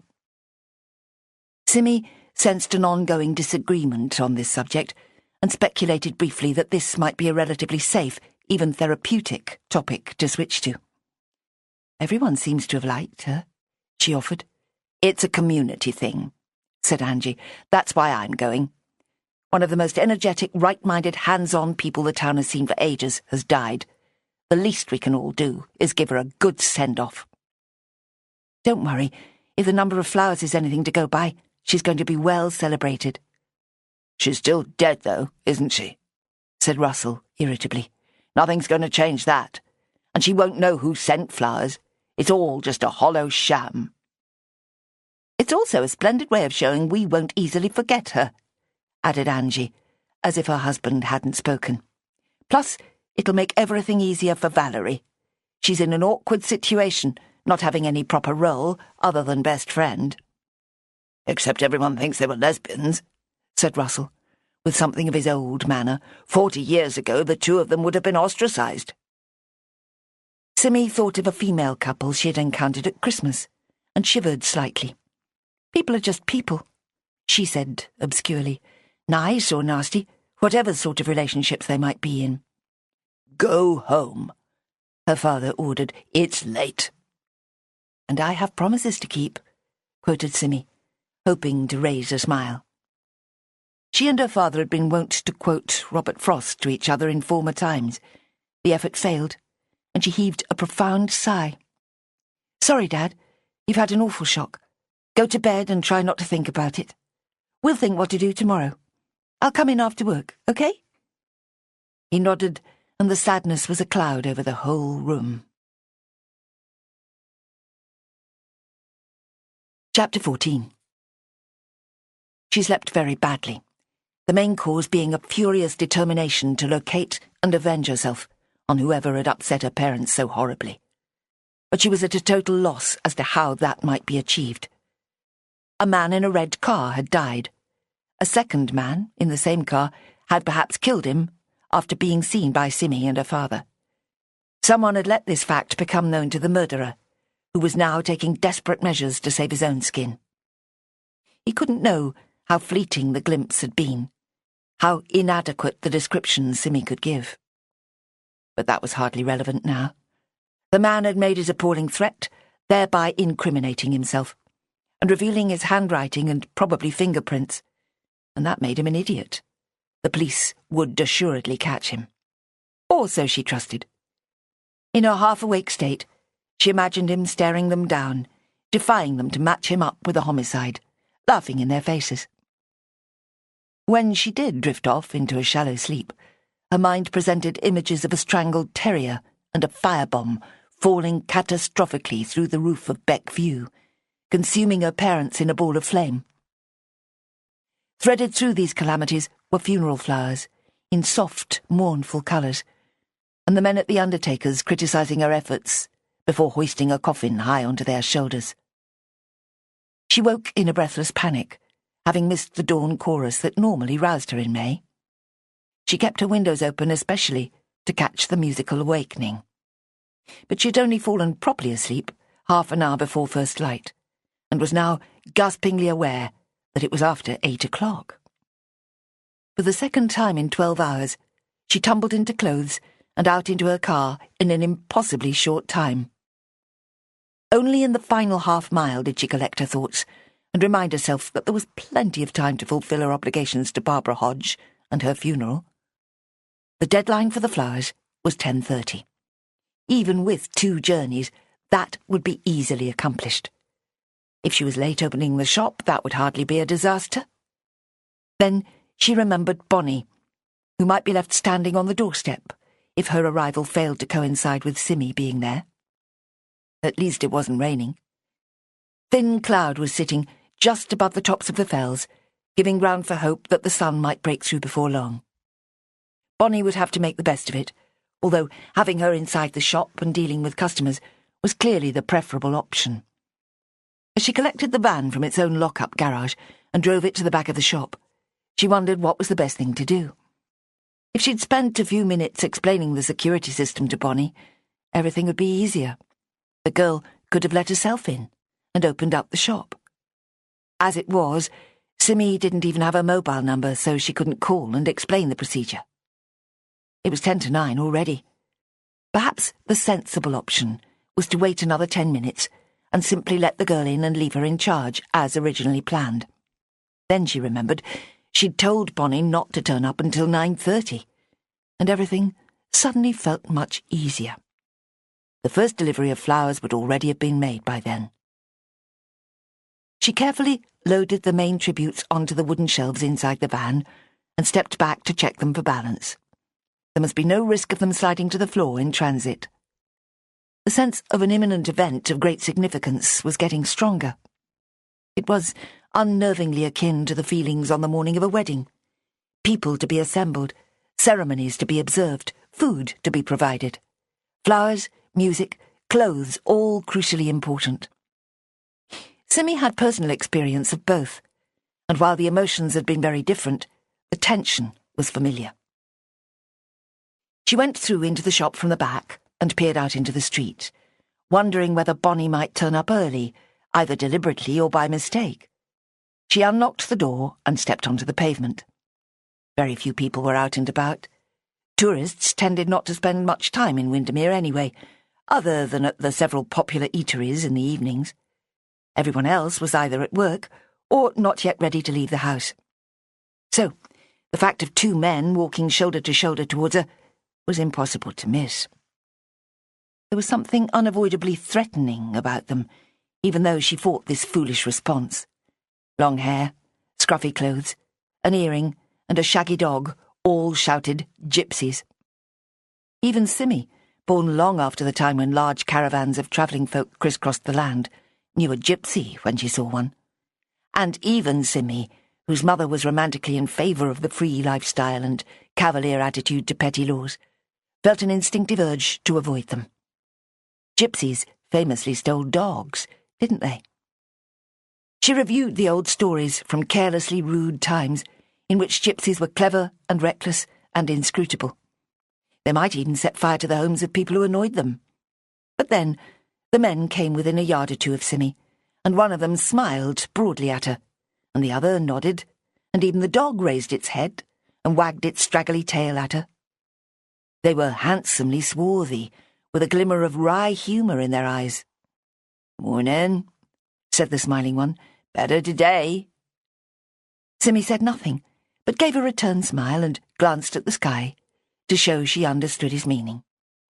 Her mother would have been ashamed of her, she thought. Such prejudice, such unfounded fear. But the visceral associations were inescapable. They included an image of the man with a beard in Troutbeck, who could also be a gypsy. And hadn't Travis McNaughton sounded rather like one too? If not part of a Romany family, then likely to be connected in some way. The stereotypes refused to dissolve completely, rather to her regret. She still imagined men who lived by their wits on the edge of society, ducking and diving, and taking little notice of the law, carrying heavy lumps of something in a black sack, and staring straight into the eyes of a nervous female who lived alone. But not killing each other.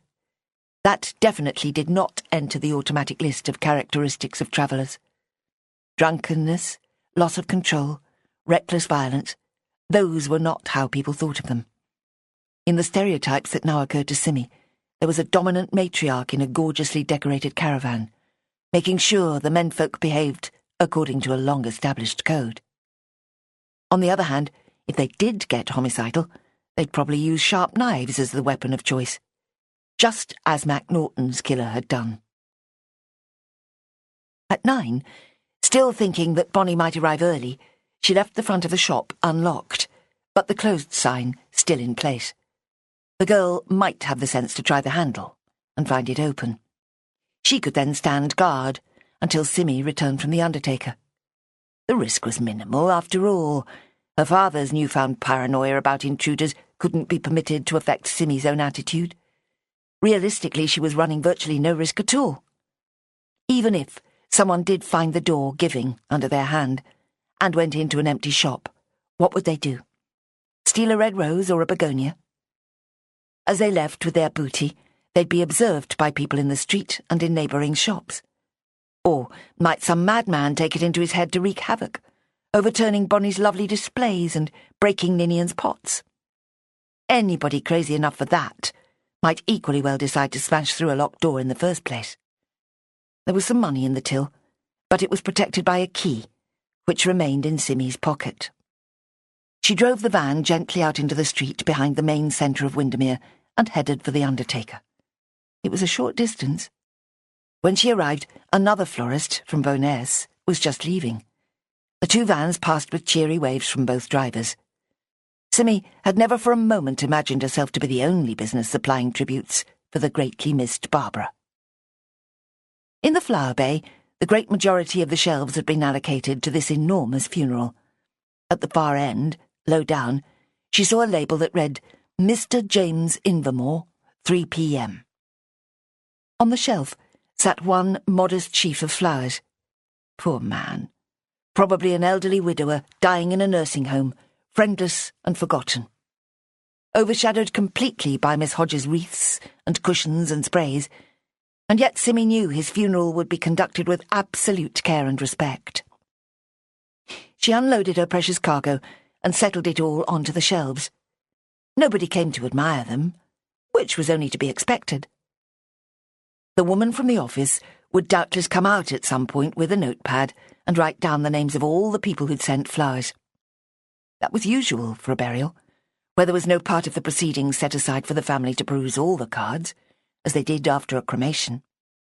And it meant Simi should bustle back to collect the second load. Time was rushing by, and such a small task as listing the flowers wasn't meant to happen too late, for fear of getting forgotten. Back at the shop, Bonnie had still not arrived. This caused Simi a surge of unreasonable irritation that startled her. A final straw, she supposed. A sense of misplaced trust that was all the more infuriating because she knew it wasn't fair. Even though it was only 9:35, customers were liable to start showing up, and she didn't want to lose any business. She'd been a fool to tell the girl to delay her arrival, probably making it sound as if she could leave it as late as she liked. She had spoken thoughtlessly, assuming Bonnie understood the nuances around a large and stressful event, such as this funeral. Now the dilemma about locking or unlocking the door became more acute. It would be 10 or more before she got back again. Crossly, she decided to lock it, as much to teach Bonnie a lesson as any other motive. There was barely enough space for the final flowers on the undertaker's shelves. One sheaf had to be lightly laid on top of another, which was very far from ideal. When Bruce cleared his throat behind her, she jumped guiltily and started to defend herself. "No problem," he smiled. "Nothing's going according to the rules today as it is." There would have to be a second hearse, he told her, specifically for the flowers. Simi had heard of such a thing but never witnessed it. There'd have to be 2 more men than usual in the team, solely dedicated to coping with flowers. It made Simi feel important to know this, and she said something to that effect. "Poor old Mr. Invermore's getting a bit neglected," said Bruce. "He was a nice old chap, too. Friend of my dad's for a bit." "I noticed," Simi nodded. "Makes you think, doesn't it?" Bruce cocked his handsome head. "Does it?" "Well, I mean the difference in the 2 funerals. It's all a bit lopsided, it seems to me." It's just the way it goes. You get somebody whose name's known all over town, and this is what happens. Like that MacNaughton chap getting himself murdered. There'll be media people, snoopers, detectives, all sorts, when we come to do him." "Not many of them sending flowers, though," said Simmy, once more eyeing the overflowing racks dedicated to Miss Hodge. "Likely not, although I remember 20 years ago, when I was new here, there was a murder, not so different from this one, and they caught the killer through the flowers." "You're joking." "True as I'm standing here. Felt remorseful," they said. "Sent a massive great wreath saying, 'I'm so sorry.' And some bright cop thought it a bit odd, and bingo." "But how? I mean, it's not such an unusual thing to say." But even as she spoke, she realised it was. People said, "with all my sympathy," or "thinking of you in your loss." Their own sorrow was seldom, if ever, mentioned. "Gosh," she added faintly. The idea that the police might have yet more reason to investigate her role in violent deaths was highly unwelcome. "Lucky Miss Hodge died naturally with all this lot," he quipped. "Poor Janice is going to have a real job making a list of them all. You've done well out of her, looks like. That cushion from the girlfriend's quite something. We've all been out here for a look already." "Thanks. I've got to get back. I hope it all goes to plan. I'll hear all about it from my mum." "It will," he said with perfect confidence. None of his funerals ever went off plan, was the implication. Mention of her mother sent Simmy's thoughts back to the previous evening. Now that her obligations to the funeral were all satisfied, she was almost painfully free to attend to other matters. Her father stood firmly at the top of the list, followed by Bonnie, and then the next day's wedding. Associated with her father, of course, was the fact of a recent murder close to her home. A murder that had to be quickly solved, with the perpetrator imprisoned and punished with all diligence. Nothing less could be tolerated. She felt a powerful need to talk to Ben, but he had classes on Friday mornings and was unlikely to turn up before mid-afternoon, if at all. The timetable was considerably relaxed in the run-up to exams, and his movements a lot less predictable as a result. As she went to open the front door, she was faced with two figures, one human and one canine. "Sorry," said Bonnie breathlessly. "Had to bring Spike with me. I'll explain. He won't be any trouble." Spike was beautiful. Even Simmy could see that. She realised that she had subconsciously expected something rather like the gypsy dog she had seen early that morning. Instead, he was sleek, gleaming and immaculate. Long, soft white hair rippled from his back to fall in fringes along his sides. His tail was erect and plumy. His long nose had an aristocratic tilt to it, and his jaws were relaxed and friendly. He was of a manageable size, too, hardly taller than Bonnie's knee. "Gosh," said Simmy, "that's quite a dog. He's lucky he turned out so well, being such an odd mixture. He's famous, you know, for being so clever and wonderful." Bonnie dropped an unself-conscious kiss on the top of the dog's head. "He'll sit quietly at the back, and nobody'll know he's even there." There was no good reason to object. Dogs were not banned from florist shops. There was space behind the till where he could lie. If anybody made a fuss, he could be banished to the cool room for a while. "OK," she agreed. "But why are you so late?" "Oh, sorry, I am, aren't I? It's Corinne, basically. She went out early and never came back. But I needed her to sort something out, so I waited. Then she phoned and said she's off for the weekend, just like that. I never leave Spike on his own all day, not after... well, not with all this dog-stealing going on. He's famous, worth money, ransom and all that," she finished vaguely. "I don't blame you for being nervous," Simmy conceded. "Does Corinne often go off like this?" Bonnie shrugged. "Sometimes. She's complicated, knows loads of people. She sings at gigs when she can, mostly summer festivals and stuff.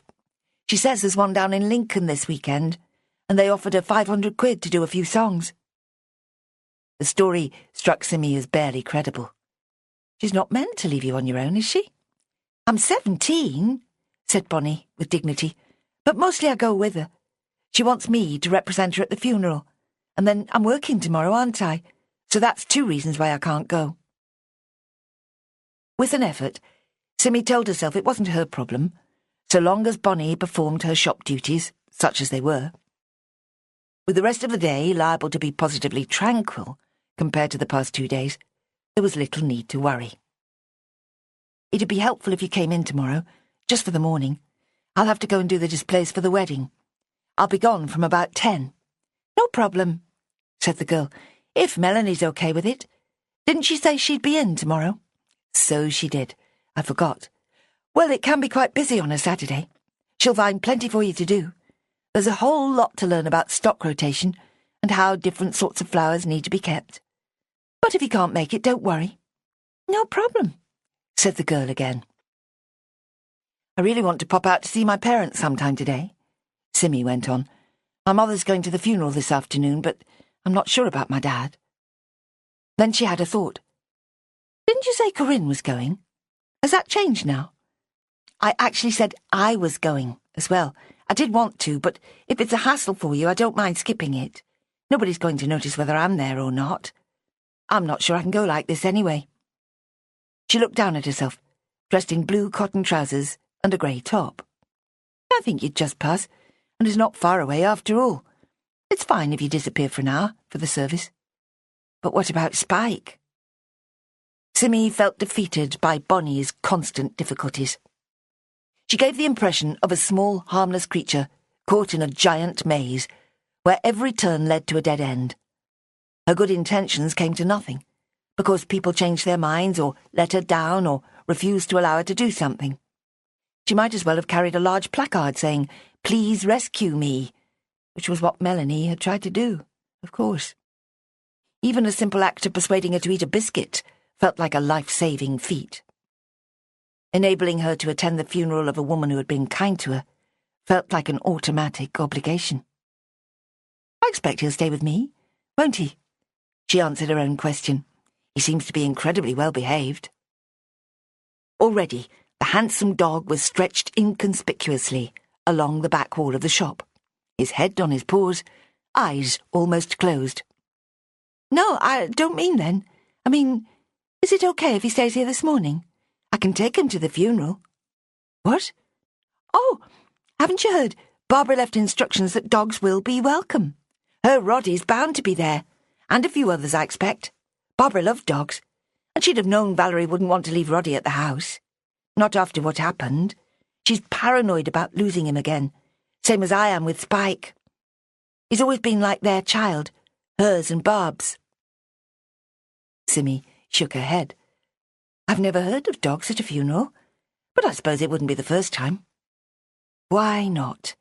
She thought with resignation. People probably took horses and hamsters as well, for all she knew. Her earlier irritation came back, and a sense of being badly overloaded, just as she'd expected everything to feel a lot lighter, with the funeral flowers all delivered. It would be the easiest solution. Now, sorry, but I've got a lot to think about, after yesterday, with worries of my own. It's fine if you want to go to the funeral. I can manage quite well without you this afternoon. And tomorrow, well, don't bring Spike in, okay? Come if you can, otherwise we'll have another think next week. Sorry, but that's how I feel. The girl's large blue eyes fixed on Simmy's face and filled with tears. "I'm sorry," she murmured. Then, in a louder outburst, "I know I'm a nuisance. I am trying, honestly. Corinne knows how important this job is. It could lead to a whole lot of new things for me if it goes well. But she doesn't think. She just selfishly goes off and leaves me to sort everything out." "Yes, I see that. I'm not blaming you at all. But I can't just take on the role of your guardian. I'm not authorised or qualified. I hardly know you. Maybe any other week it would have been different. But coming at the same time as that murder, and the funeral, and my dad, and everything, well, it's all too much." Bonnie blinked. "What's happened to your dad?" she asked. Normally, Simmy would have let caution prevail, but she was affected by Bonnie's despair and her own sense of guilty inadequacy. "He had a letter last night threatening to burn the house down if he testified against the man we saw on Monday. Probably the man who killed Travis McNaughton. He's extremely upset about it. I'm really worried about him. He was a complete wreck last night. I need to go and see how he is today. Burn the house down? Bonnie seemed to instinctively float to her dog's side, where she sank down with an arm along his back. I bet I know who that would be then. Chapter 15. What? Demanded Simmy, towering over her. What do you mean? Oh, God, I shouldn't have said that. But we had something like it happen a year or two ago. I mean, not really the same at all. Nobody was killed or anything. And it's idiotic to think he'd do it again, but... She shivered, and the dog turned to nuzzle her face, his concern palpable. What? Simmy fought an urge to shake the girl. Who are you talking about? Bonnie whimpered, and the dog made a low rumble. I never should have said anything. It was completely stupid. Corinne'd kill me if she knew. It was just one of those horrible neighbour disputes that got out of hand. She looked up. I'm really sorry. It was a bad time. You reminded me and it made me go all weak. I'm sorry. An ill-timed customer forced Simmy's attention away before she could demand any further detail. Bonnie got to her feet with an embarrassed awkwardness. The woman stood just inside the door, gazing at the new display in wonderment. Simmy realised this was the first person to see it, other than Ben, and wished she was in a better mood to accept any accolades. Hello, she said. It was a regular Friday customer, with preferences that Simmy had come to know. She wanted colourful arrangements for her hallway and living room, to celebrate the weekend with her husband, who worked away from home during the week. A generous budget and a degree of knowledge made her a pleasure to serve. What's happened? It's all different. I've got a new assistant. She's very clever at design, and that sort of thing. She waved an introductory arm at Bonnie, who was standing limply beside the till. It's like a pathway to heaven, said the woman romantically, although it's going to make choosing something even more difficult than usual. Help yourself, said Simmy, who felt a need for a minute or two of deep breathing before she could effectively assist. I hate to spoil the display. This had been a worry from the start, and Simmy sighed. That's what it's for, she said. We'll refill any gaps. Slowly, the woman selected a dozen or so of rich red and purple blooms, and Simmy added fronds of greenery and deftly wrapped them. It's lovely, said the customer to Bonnie before she left. The hiatus had effectively diffused the high drama of a few minutes before, and Simmy now faced the girl with complete calm. I assume my father took the letter to the police this morning. They'll examine it for any traces of the person who sent it. If you have a name to give them, they can make comparisons and probably rule him out right away, if it's not the right man. That means you have a plain duty to tell them the name. Do you see? Bonnie shook her head. You make it sound so simple, when it's not. OK, so tell me the whole story. Was there a letter? A fire? Was anybody hurt? Did you go to the police? No letter, no fire. It was never as bad as that. The bloke next door to us, Mr. Browning, got in a state about the noise the dogs made sometimes, and complained to the police about them. They came round and said we were within our rights, and the noise was not excessive. But he didn't leave it at that.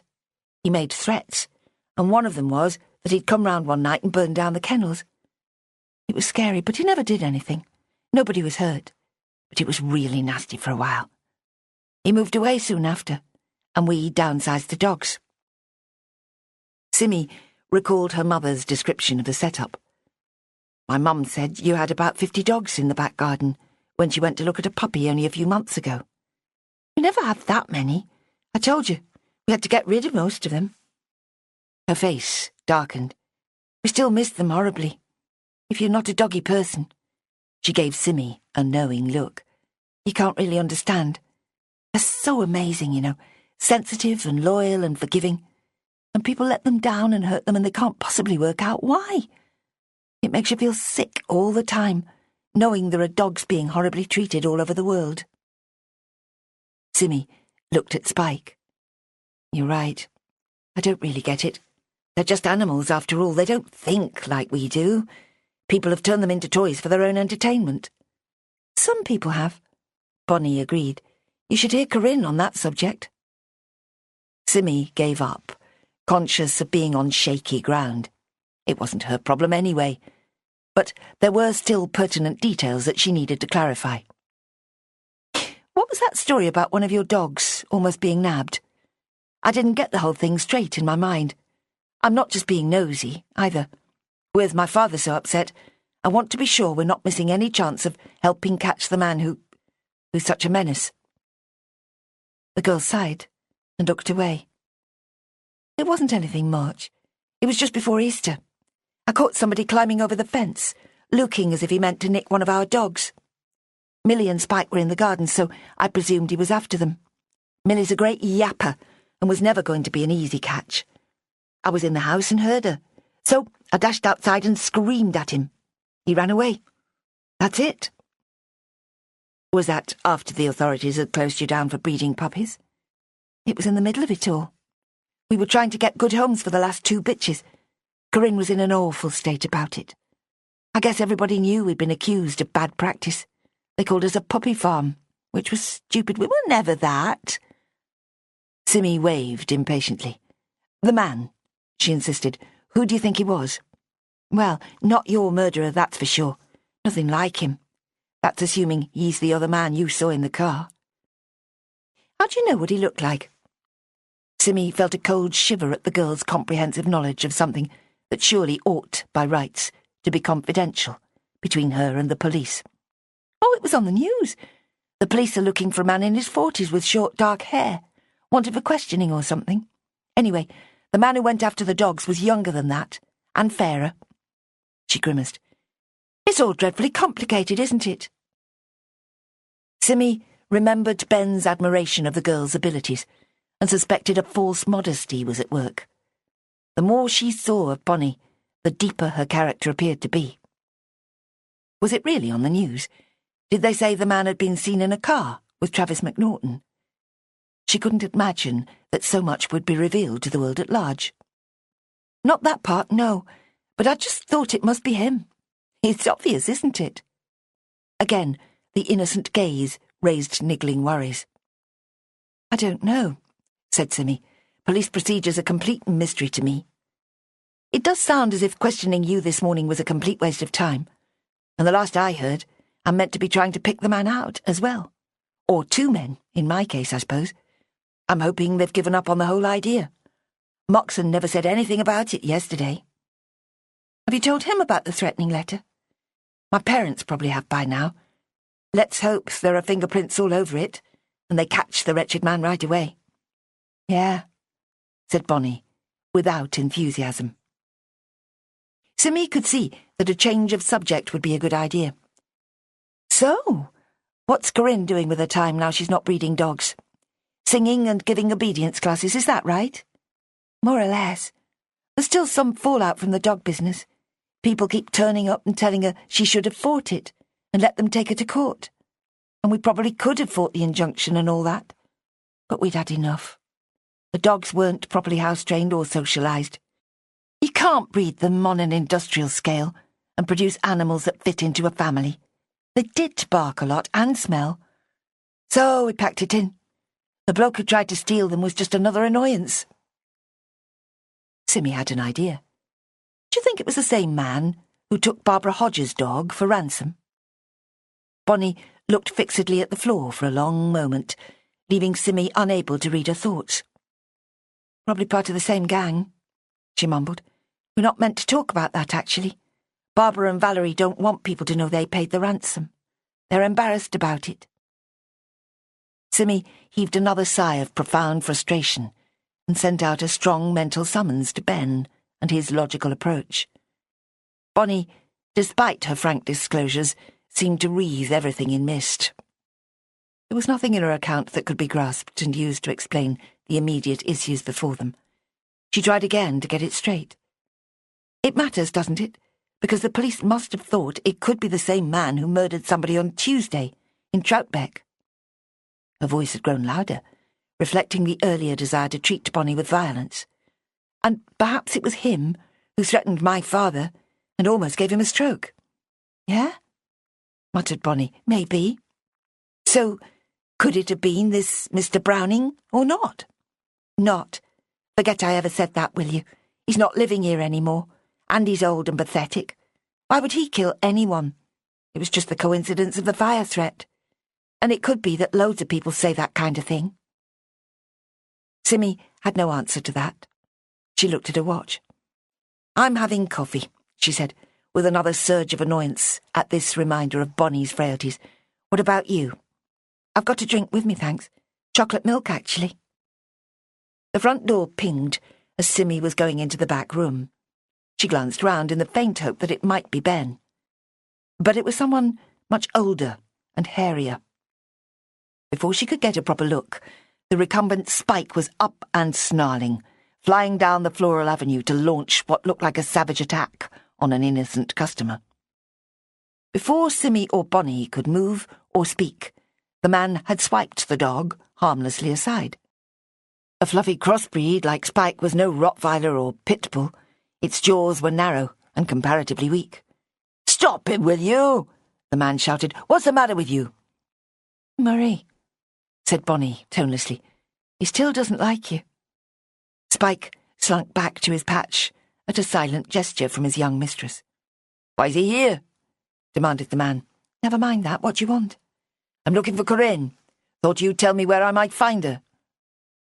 Simmy wished she could leave them to get on with it. After all, the man had been a customer, sending funeral flowers for Miss Hodge. Despite his appearance, he was a known quantity and nothing to worry about. She tried to suppress an unworthy but undeniable perception of Bonnie as being connected to an array of undesirable individuals. She was clearly familiar with the whole underclass, of whom Simmy had so far been entirely unaware. Surely even Melanie, with her unreliable family, didn't mix with such as this man. "She's going to that Lincoln thing, music festival. She's got a gig there. Last-minute decision, as usual." Bonnie turned to Simmy apologetically. "Sorry about this." She looked sternly at her dog. "Spike's not always such a great judge of character." "Lincoln? Bloody hell, don't tell me she's gone without a phone." "Have you tried it?" "What do you think? Turned off." "She'll be sleeping in a tent somewhere without the charger, so won't bother to take it. Is it important?"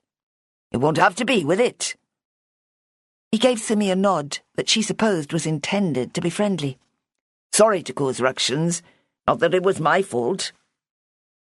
He straightened 2 or 3 pots of flowers that Spike had dislodged in his flying assault. "You ought not to let her bring the dog to work. It's unprofessional." "Shut up," said Bonnie, "and stop stalking Corinne. She's never going to take up with you, and you know it." "Stalking!" He spat the word back at her. "Give over. I was trying to do her a favour, if you must know. There's no skin off my nose if she can't be asked to take a phone with her." His brow creased. "She won't be there yet, though, will she? What time does she go?" "Don't ask me. She was still in the house when I left to come here. She'll be driving, maybe. That's why she's not answering the phone." Simmy opened her mouth to query Bonnie's words, which were entirely at odds with what the girl had told her. Then she closed it again and waited. Murray became thoughtful. "OK, then. Tell her I was looking for her next time you see her, OK?" "If I remember," said Bonnie rudely. "You're as bad as her, you know that," he threw at her, and slammed out of the shop. "Who is he exactly?" asked Simmy. "I told you, Murray. He's just a bloke that's known our family forever. He's harmless, even if Spike doesn't think so." "You bad dog," she crooned, without a hint of anger. "You lied to him when you said Corinne was at home this morning," Simmy pointed out. Bonnie showed no unease at being caught out. "So what? I don't want to make things easy for him, do I? Corinne hasn't got time for him these days." Simmy gave up. "So, are you going to the funeral or not? It's not long now, is it?" "I suppose I should. I'll be sorry later otherwise." She spoke languidly, as if it hardly mattered. Simi's feeling intensified that Bonnie was little more than a patch of insubstantial mist. It was like trying to tell a cloud what to do. The girl just drifted along in her own sweet way and left everyone else to make the best of it. After that, you might as well go home, she said, more angrily than she meant. I can manage for the rest of the day. You need to find someone to mind Spike before you come here again. Sorry, but that's the way it is. I know. You said that before. Sorry, I'm in a foul mood today. Listen, if you go home now, you can change into something more suitable for a funeral. I'm not blaming you exactly, but now it's gone quiet, and we've said everything we need to. Thanks for making the effort, when things sound so complicated at home. Simi clamped her mouth shut, determined not to sound apologetic. Hadn't she been a soul of patience and generosity? They are complicated, Bonnie agreed, which is why I was hoping you'd let me use the flat upstairs. It's not a flat, and I'm not getting into that now. Just go, there's a good girl. I can't cope with any more today. OK, then. What time tomorrow? You won't bring the dog, will you? Not if it's just for the morning. I'll do 10 till 1, shall I? Would that be enough? I expect so. 10 it is, then. Bye. She was strongly tempted to physically march the girl and her pet out into the street, but she restrained herself. A little voice kept reminding her that Melanie had recommended Bonnie, and that would never have happened if there'd been any reason to worry about it. Oh, and don't worry about your dad, Bonnie threw back at the final second. He'll be fine. The effect of this final assurance was, perversely, to make Simi worry quite a lot. Chapter 16.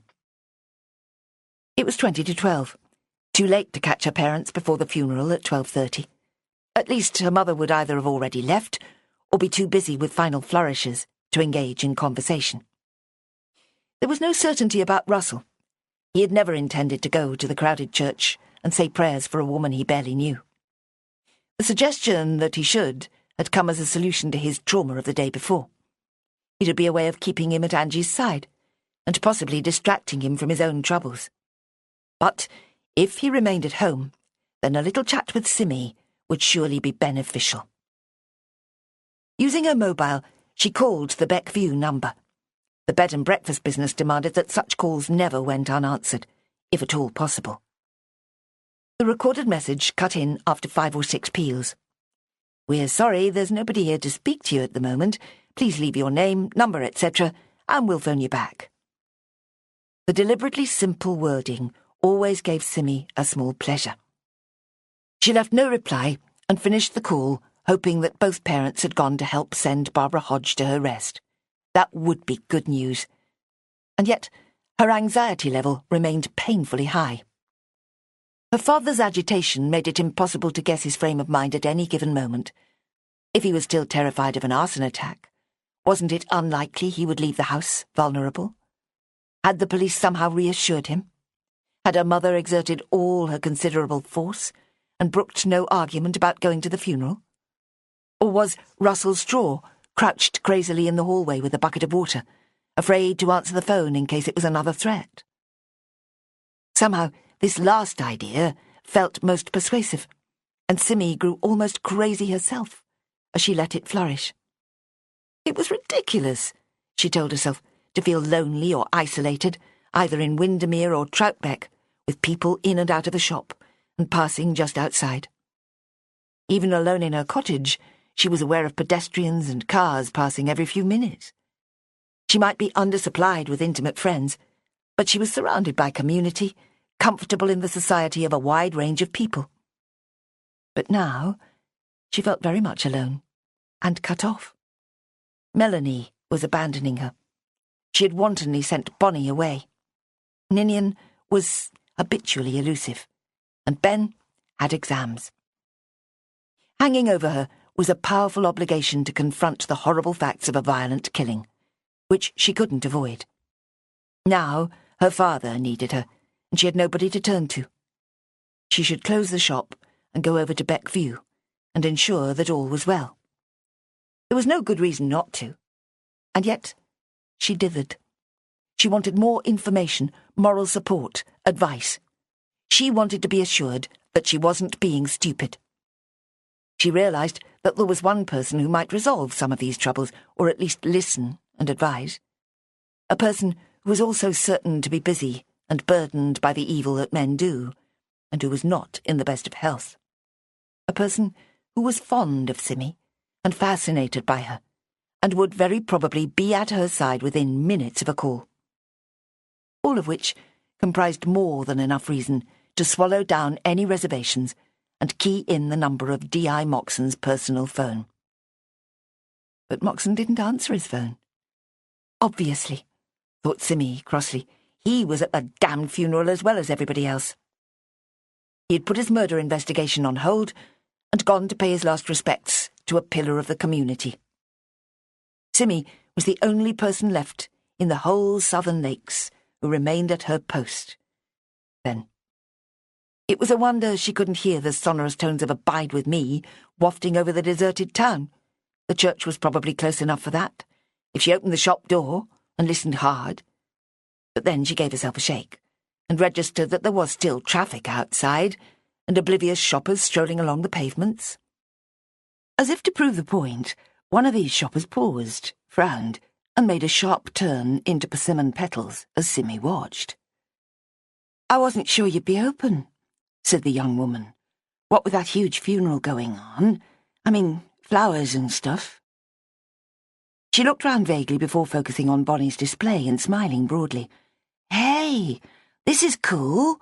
Never seen anything like it." Simmy nodded. "It was new yesterday. What can I do for you?" The customer snorted gently at this cliched question. "I dunno, really.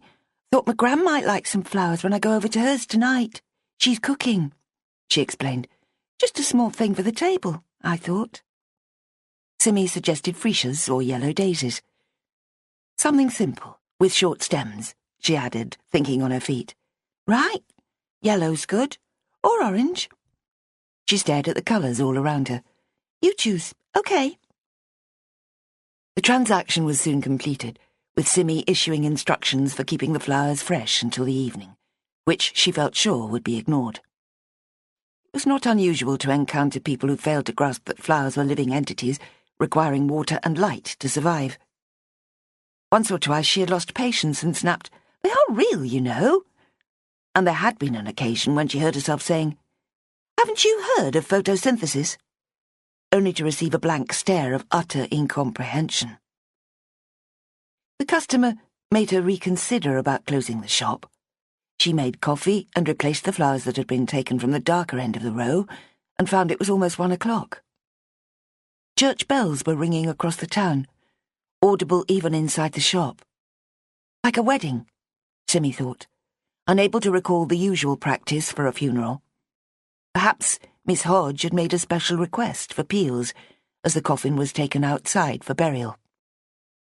The woman had apparently made quite a lot of special requests for her last day in the world, determined to disappear with all guns blazing, so to speak. Then it occurred to her that she could just pop over to the church and try to find her parents. If her father had in fact gone with his wife, he'd be eager to get home again as soon as the service was over. They wouldn't go to the buffet that followed in a pub near the church. Protocol might be fuzzy, where such things were concerned, but Angie would feel that she came sufficiently low in the pecking order for such an intrusion to be unwarranted. The church part was the main thing, after all. Quickly, Simmy pulled on her jacket and left the shop through its street door, locking it behind her. The church was barely 5 minutes' walk away, but there were various routes to it, with a network of small streets to choose from. It'd be all too easy to miss Angie and Russell once they started on their way home. She took the most direct course, and very soon found herself on the edge of a milling crowd of people, dressed in dark colours.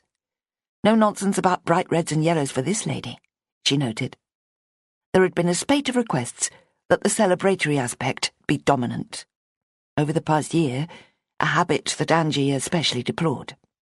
"It's just another form of denial," she said robustly. "Give me the good old Victorian approach, with black shrouds everywhere and a year of mourning." Russell had been ordered to stay at home and be miserable for at least a year, if she died before him. The atmosphere was very sombre, possibly even more so than Angie might have wished.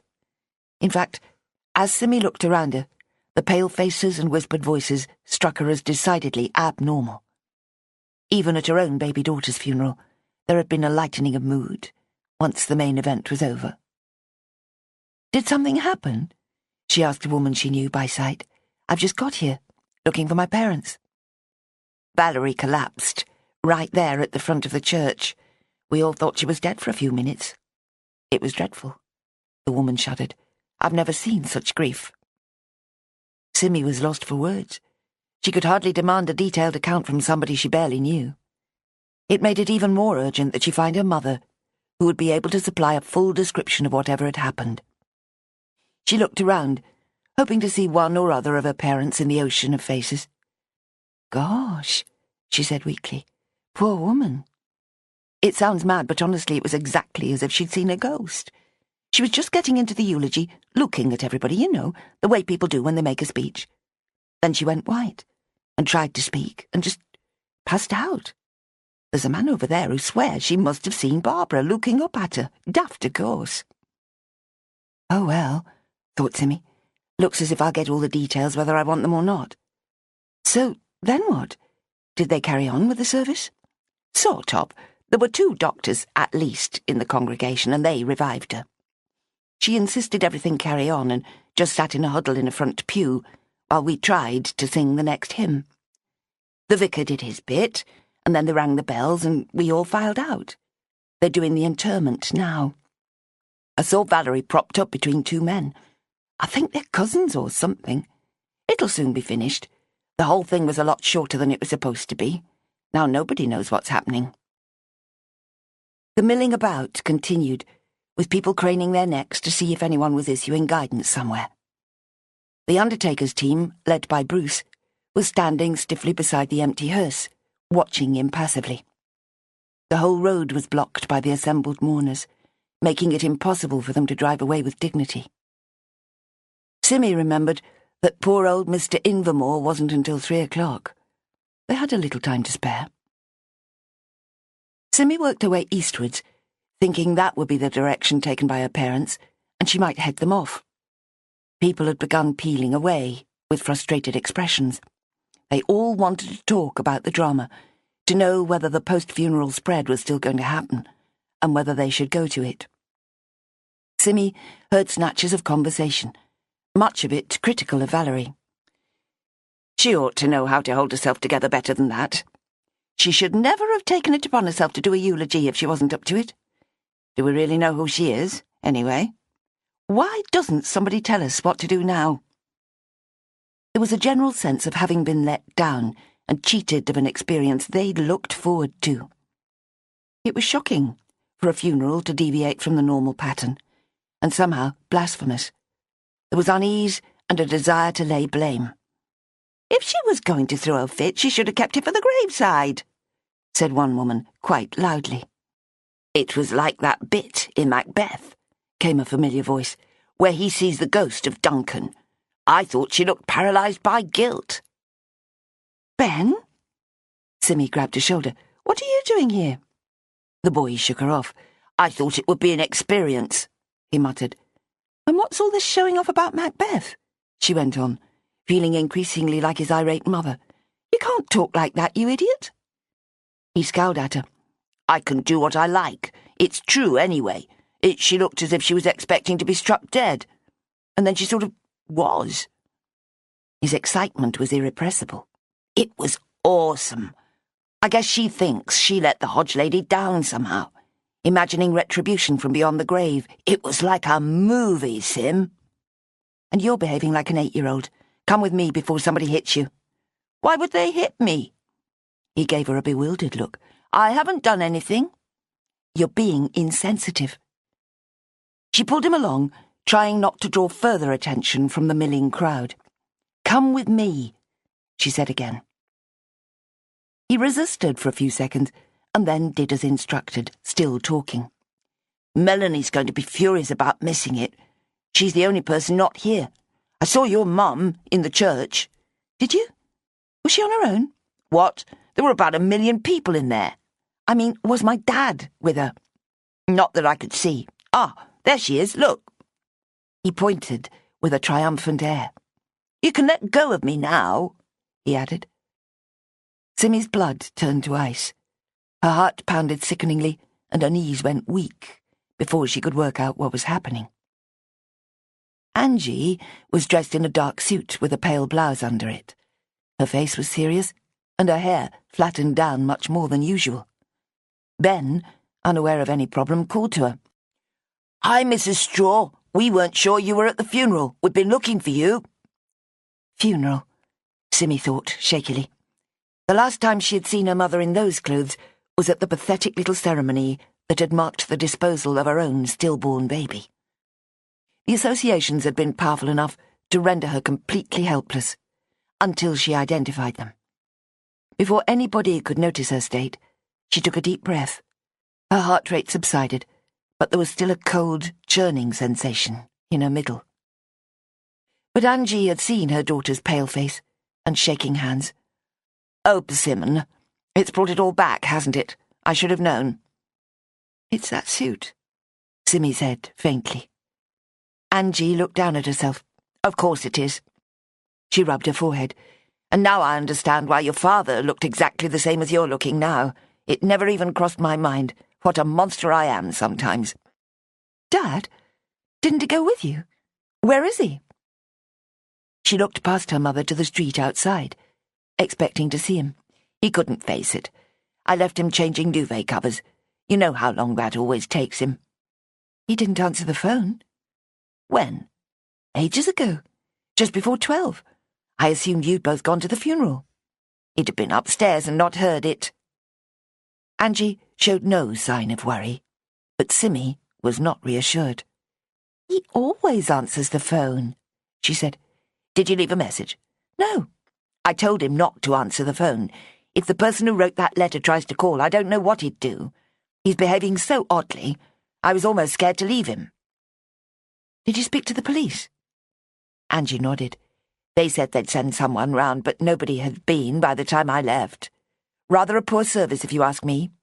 People always seem to forget that the police are meant to be public servants with an obligation to respond when asked. They forget it themselves. That's another reason I left your father at home, so he can show them the letter. Will he let them in? What if they send someone in plain clothes? Angie rolled her eyes. That's their problem. I should have known better than to come here. I just had it fixed in my head that I ought to. It was a fiasco. There's nothing more terrible than an undignified funeral. Where's Valerie now? Who knows? It was awfully strange, though. I was sitting near the back, lucky to get a place, actually. Valerie seemed to be looking right at me when she went into her fit or whatever it was.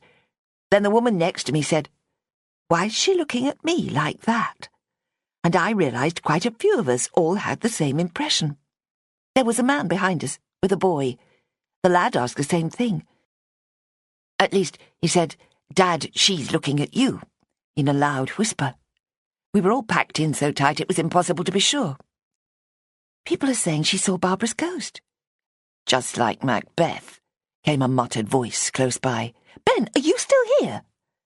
Simmy felt encumbered, not just by the boy and her mother, but the worry over Russell and astonishment over the collapse of the funeral. You told me to come with you. Hi, Mrs. Straw, he added again. You were at the funeral. Shouldn't you be at school? Revision, he said patiently. They give us free time. Has anything happened? He asked Simmy directly. What's this about a letter? Simmy swallowed back the urge to snap at him again. I'll tell you later. Can you come in at tea time? Mel might be there with any luck. I can't remember exactly what she said she was doing. She had a thought. Have you seen Bonnie? She was going to come to the funeral, possibly bringing her dog. She thought Valerie would have hers here as well. Dogs, scoffed the boy. Why is everybody going on about dogs all the time? Are they? Oh, yeah, I forgot to say. Just before she fainted, or whatever it was, Valerie was talking about the retriever she and the Hodge lady had, telling all about how they found him together in a puppy farm and took him home, and what a bond he was, and a blessing, and I don't know what. She was just getting started on the story of how they almost lost him when she went into meltdown. The man behind me coughed. Angie remembered. Sort of a choking fit. That was when she looked our way. Simmy watched Ben's face as it did its familiar deep thought trick. "Bunny," he said. "Is he still here? Can you see him anywhere?" "You're joking," Angie protested impatiently. "What did he look like?" "I have no idea. He was behind me. I never even glimpsed him. I just saw the boy with him as we left the church. He was just ahead of me and kept staring all round." "So what did he look like? He must have been just about the only kid in the place." "About 13, smart clothes, big ears." She stopped herself. "What does it matter anyway? I can't hang about here. I need to get home." "I'm coming with you," said Simmy. "What about me?" Ben whined. "You can go and have a free sandwich at the funeral thing, then come and see me in the shop later on. It's closed now. Melanie might be coming in at some point. I've got wedding flowers to do." Again, she felt overwhelmed, her stomach churning from the pressure of it all. "There's Bonnie," said the boy suddenly. "She's with Valerie. I wonder where the dog got to." "What?" Simmy and Angie both tried to follow the direction of his gaze. "Where?" Instantly, Simmy saw a group of women moving slowly through the crowd, which parted for them like magic. Valerie was in the middle, much larger than her acolytes. Bonnie was walking sideways, talking, dodging people who were in her path, her hand on Valerie Rossiter's forearm. She was like a small tug, directing a slow, clumsy container ship. Two older women were flanking Valerie, something anxious and uncertain in their manner, suggesting they'd found themselves in a role they never expected. Simmy didn't know either of them, but her mother did. "Anita," she called, "are you all right? Can we do anything?" A faded-looking woman in a wide-brimmed hat scanned the faces of the scattering crowd for whoever had spoken. "Here," said Angie, stepping forward. "It's me. Remember me? Beckview, 2 doors away from you." "Oh, Mrs. Straw, yes." Relief was visible in the drop of her shoulders and jaw. "We were just trying to help. There didn't seem to be anybody else. This is Susan. She's my sister-in-law." The other woman looked equally bemused and embarrassed. They were attracting stares on all sides. "And this is—" Anita indicated Bonnie. "We know Bonnie," said Simmy. Her voice seemed to awaken something in Valerie, who gave her a direct look. "The florist," she said with a little nod. "Honestly, this is all so humiliating. I feel a complete fool for causing such chaos at a funeral, for heaven's sake. I'm never going to live it down." Her tone was breathless, and her skin was mottled. She looked as if she'd fall again if left unsupported. Simmy's mind was wrestling with a swirl of impressions. Where were the people who should be helping Valerie? Who were they? Was it possible she had nobody close, now that Barbara was dead? And what was Bonnie doing? And after all this, did Valerie actually need someone to look after her? On the face of it, she was perfectly capable of getting along by herself. "What's meant to happen now?" she asked. "Isn't there some sort of lunch? Everybody's waiting to know what they should do. Look at them."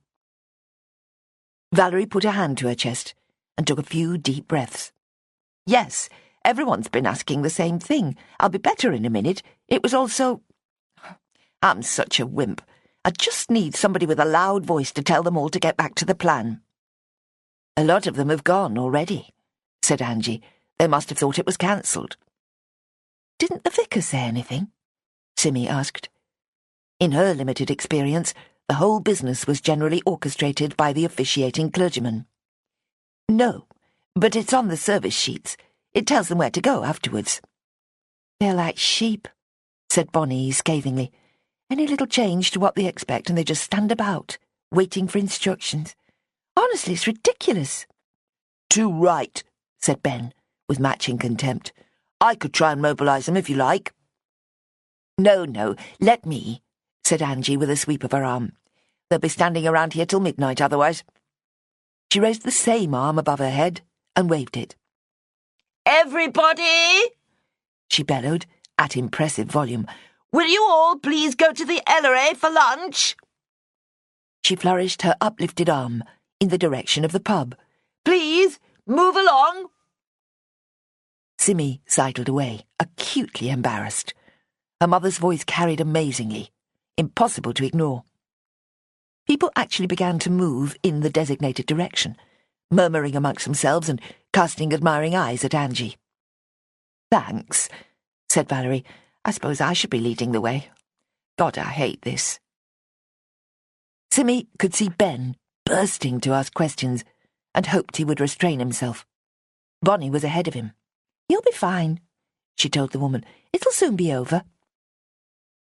The incongruity of a slight young girl consoling a large middle-aged woman silenced even Ben. Anita and Susan fell away, still manifesting an impression of people drawn into something against their will, and feeling very awkward about it. Valerie took another deep breath and began walking determinedly down the street unescorted. She looked lonely, defiant, and fragile. Simmy waited a moment and then asked, "Hasn't she got any friends?" Angie was the only one left within earshot. "Seems not. She was so bound up with Barbara that nobody else ever seems to have got near her." "You'd think Barbara's friends would have rallied round her then?" "She wouldn't let them. Said it was all down to her to make sure Barbara's wishes were carried out. I heard them talking earlier on, in the pew in front of me. I heard quite a lot of things, actually," she added thoughtfully. Simmy looked around for Bonnie and saw her walking with Ben at the rear of the procession of mourners. "Are you two going to the pub?" she called after them. Bonnie turned round. "Why not?" she said with a little wave. Ben avoided Simmy's eye and kept walking. "Where's Spike?" Simmy called after them. "Tied to the church railings," Bonnie shouted back. "I'm getting him now." "I have to get home," said Angie. "I meant to be there by now." Simmy glanced at her watch. It was only 1:20.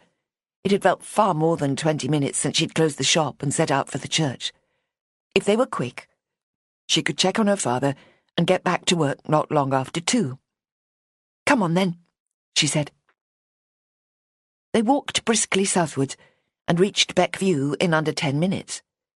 Angie seemed reluctant to talk, and Simmy was content to spend the time trying to order her thoughts. A strong vein of pity for Valerie Rossiter was running through her, along with an exasperation directed at Ben and Bonnie. They'd each been lacking in appropriate feeling, treating the interrupted funeral as more of a joke or puzzle than the gut-wringing disaster that it truly was. Barbara Hodge had become lost in the drama, her name scarcely mentioned in Simmy's hearing. Valerie had looked dreadful. At least Bonnie had shown sympathy and concern, she admitted. It was Ben and his melodramatic remarks about Macbeth that had most annoyed her. He could be such a thoughtless show-off sometimes. Would Valerie make another speech over the lunch? She wondered. It would, after all, be her last chance to eulogize her dead friend. Angie had to ring the bell of her own front door, because Russell had bolted it from the inside, and she had no way to open it. Nobody came. "Damn it," snarled Simmy's mother. "What's he playing at?" "Can we go round the back?" "He'll have locked that as well, but I think I've got a key to it somewhere. He might even have left one under the flower pot as usual." She rummaged in her bag. "Honestly, this is getting beyond a joke." She located the key in her bag and managed to gain entry through the scullery behind the kitchen. A search of the house quickly revealed that Russell Straw was not at home. Chapter 17. "But where can he have gone?" Simmy asked yet again. "What about the police station?" "How did he lock the door?"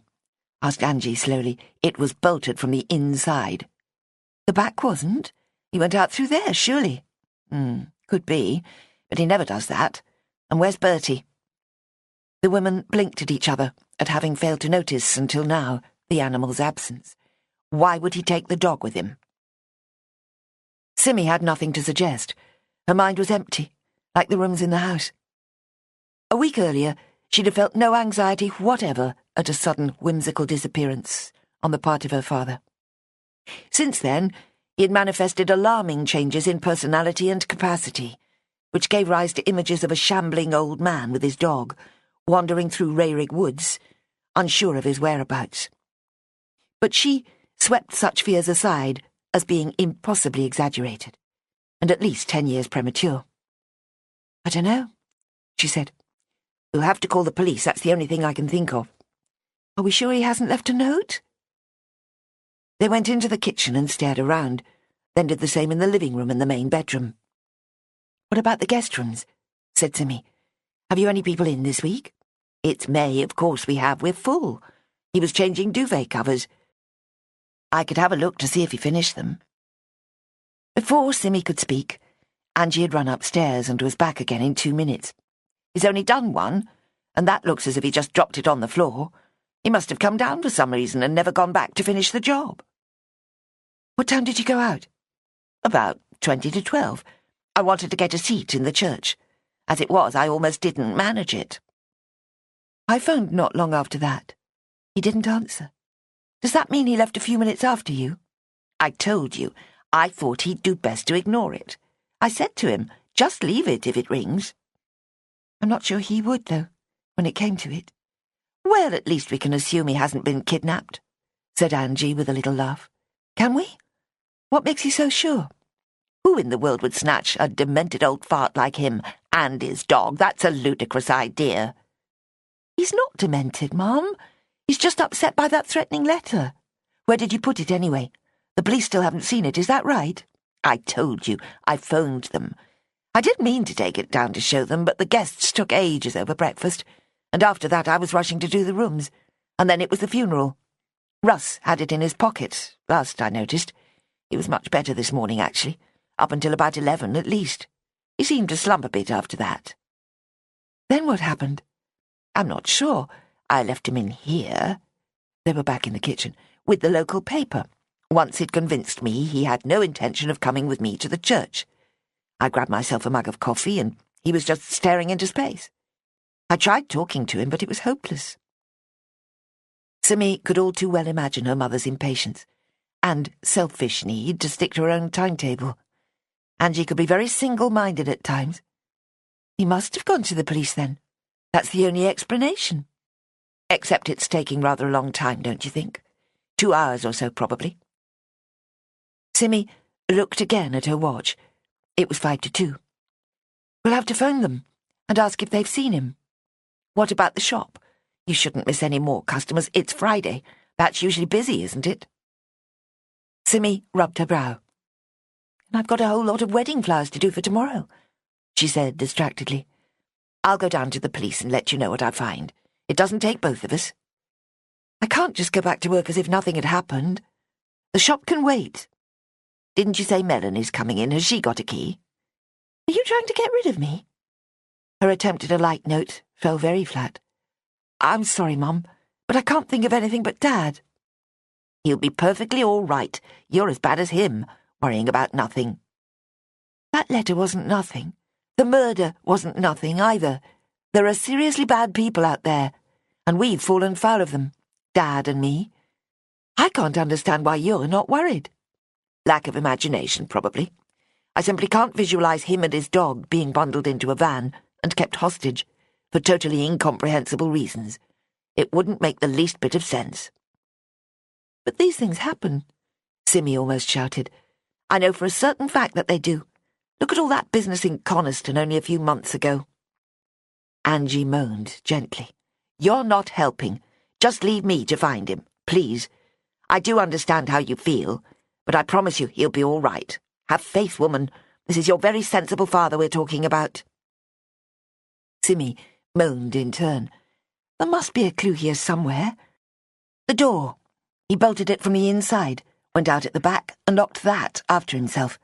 So he can't have been dragged away. He took the dog, so the house was unprotected. What does that tell us?" "That there's not very much to worry about," said Angie brightly. "When you put it like that, it's obviously something perfectly straightforward." "No, Mum. It could easily mean he's gone back to Troutbeck, trying to find the people who wrote the letter. He thinks they're evil, remember?" "Was the car there?" Angie said, suddenly running to the front room window and peering out. "I never even noticed." The car was generally parked in the short driveway off the street, but it was also often left further away, so as to provide space for the B&B guests. It was a complicated dance that they performed every day, according to who was due to arrive and what promises had been given. Some guests insisted on the closest possible access for their vehicle, expecting to drive to within inches of the front door. "Can't see it," said Angie, "and the gate's closed."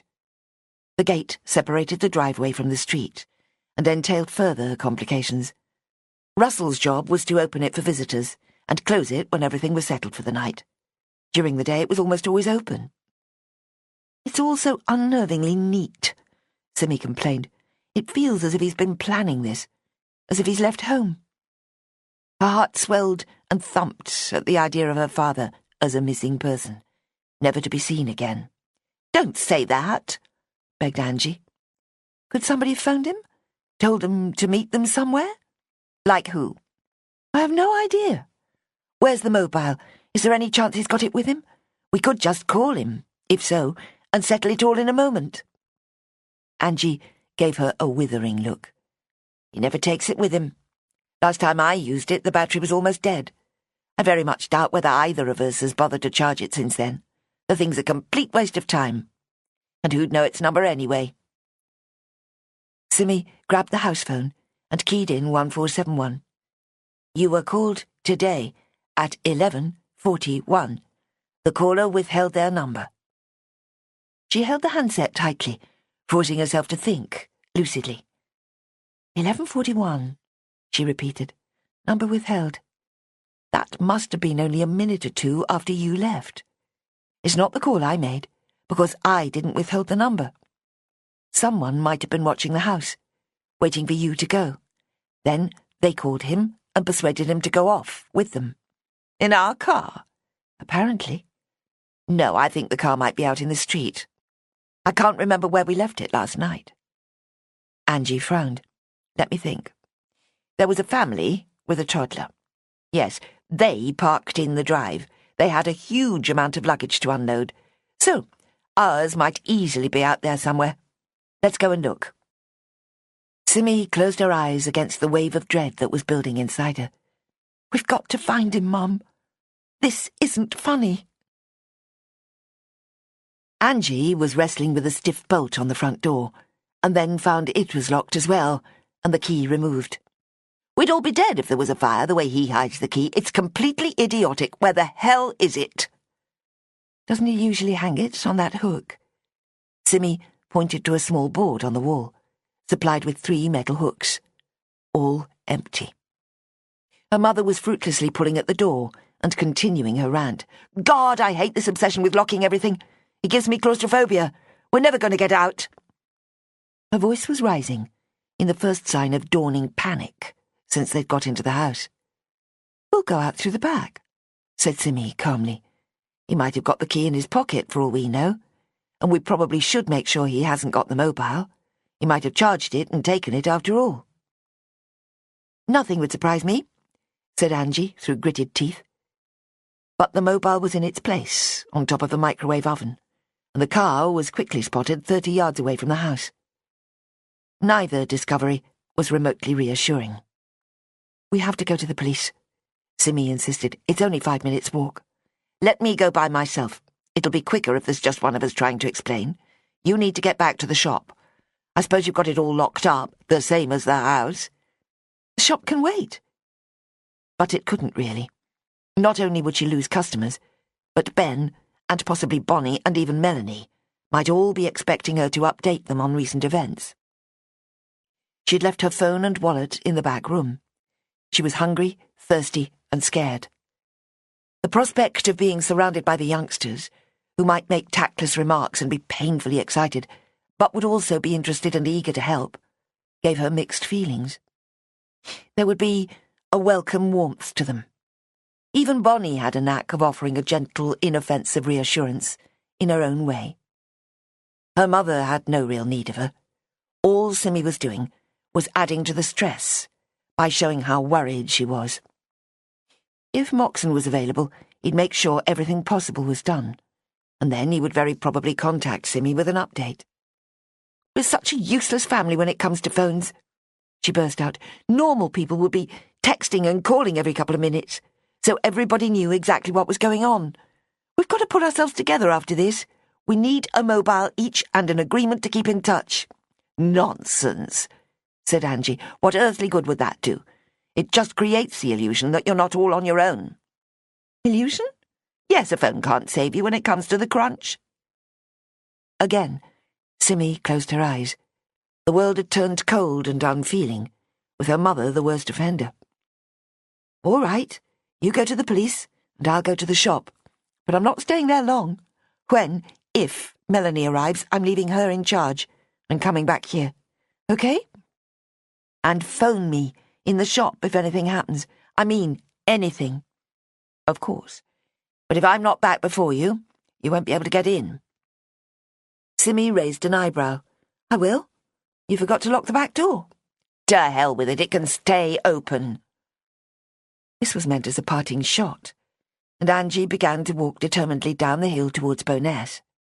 Simmy opened her mouth to protest. Her father's recent anxieties too acute to ignore in such a way. But then she gave herself a shake. Until a few weeks ago, nobody had locked the Beckview doors until last thing at night. Despite the fearful anonymous threat to burn the place down, she could see little sense in relying on keys. "Right then," she muttered more to herself than her mother. "Let's see what Ben has to say." She hurried into the centre of Windermere and opened up her neglected shop. It was 2:30, and the streets were far from thronged with shoppers. There was, after all, not a lot to buy in this modest little town. It was hard enough to track down anything to eat, let alone anything else. A big tourist shop took a prominent position on the main road down to the lakeside, and others offered maps, clothes, and lingerie. Only with more diligent exploring did a few others come to light. Restlessly, she checked her computer for new orders, and then went into the back room to assess the amount of work required for the wedding next day. The shelves looked bare, now the stacks of funeral tributes had all disappeared. Stocks of fresh blooms for wedding favours were worryingly low. It might be a small affair, but the order included a handsome table display and a bouquet for the bride, as well as sprays for the mothers and sisters. No particular colour scheme, and a request to keep the prices low gave her much more freedom than usual. All she could think about was her father. If he was in danger, if something appalling happened to him, nothing in the world would ever seem bright or hopeful again. The fear was paralysing, and was growing worse. Picking at various flowers, squashing them together and then dropping them, she knew she would never be able to concentrate on the job in hand. A wire pricked her thumb, and she sucked it absent-mindedly.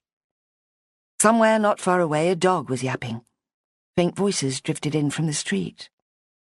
And then the two youngsters she had come to regard almost as family came bursting in, laughing and talking as if nothing was wrong.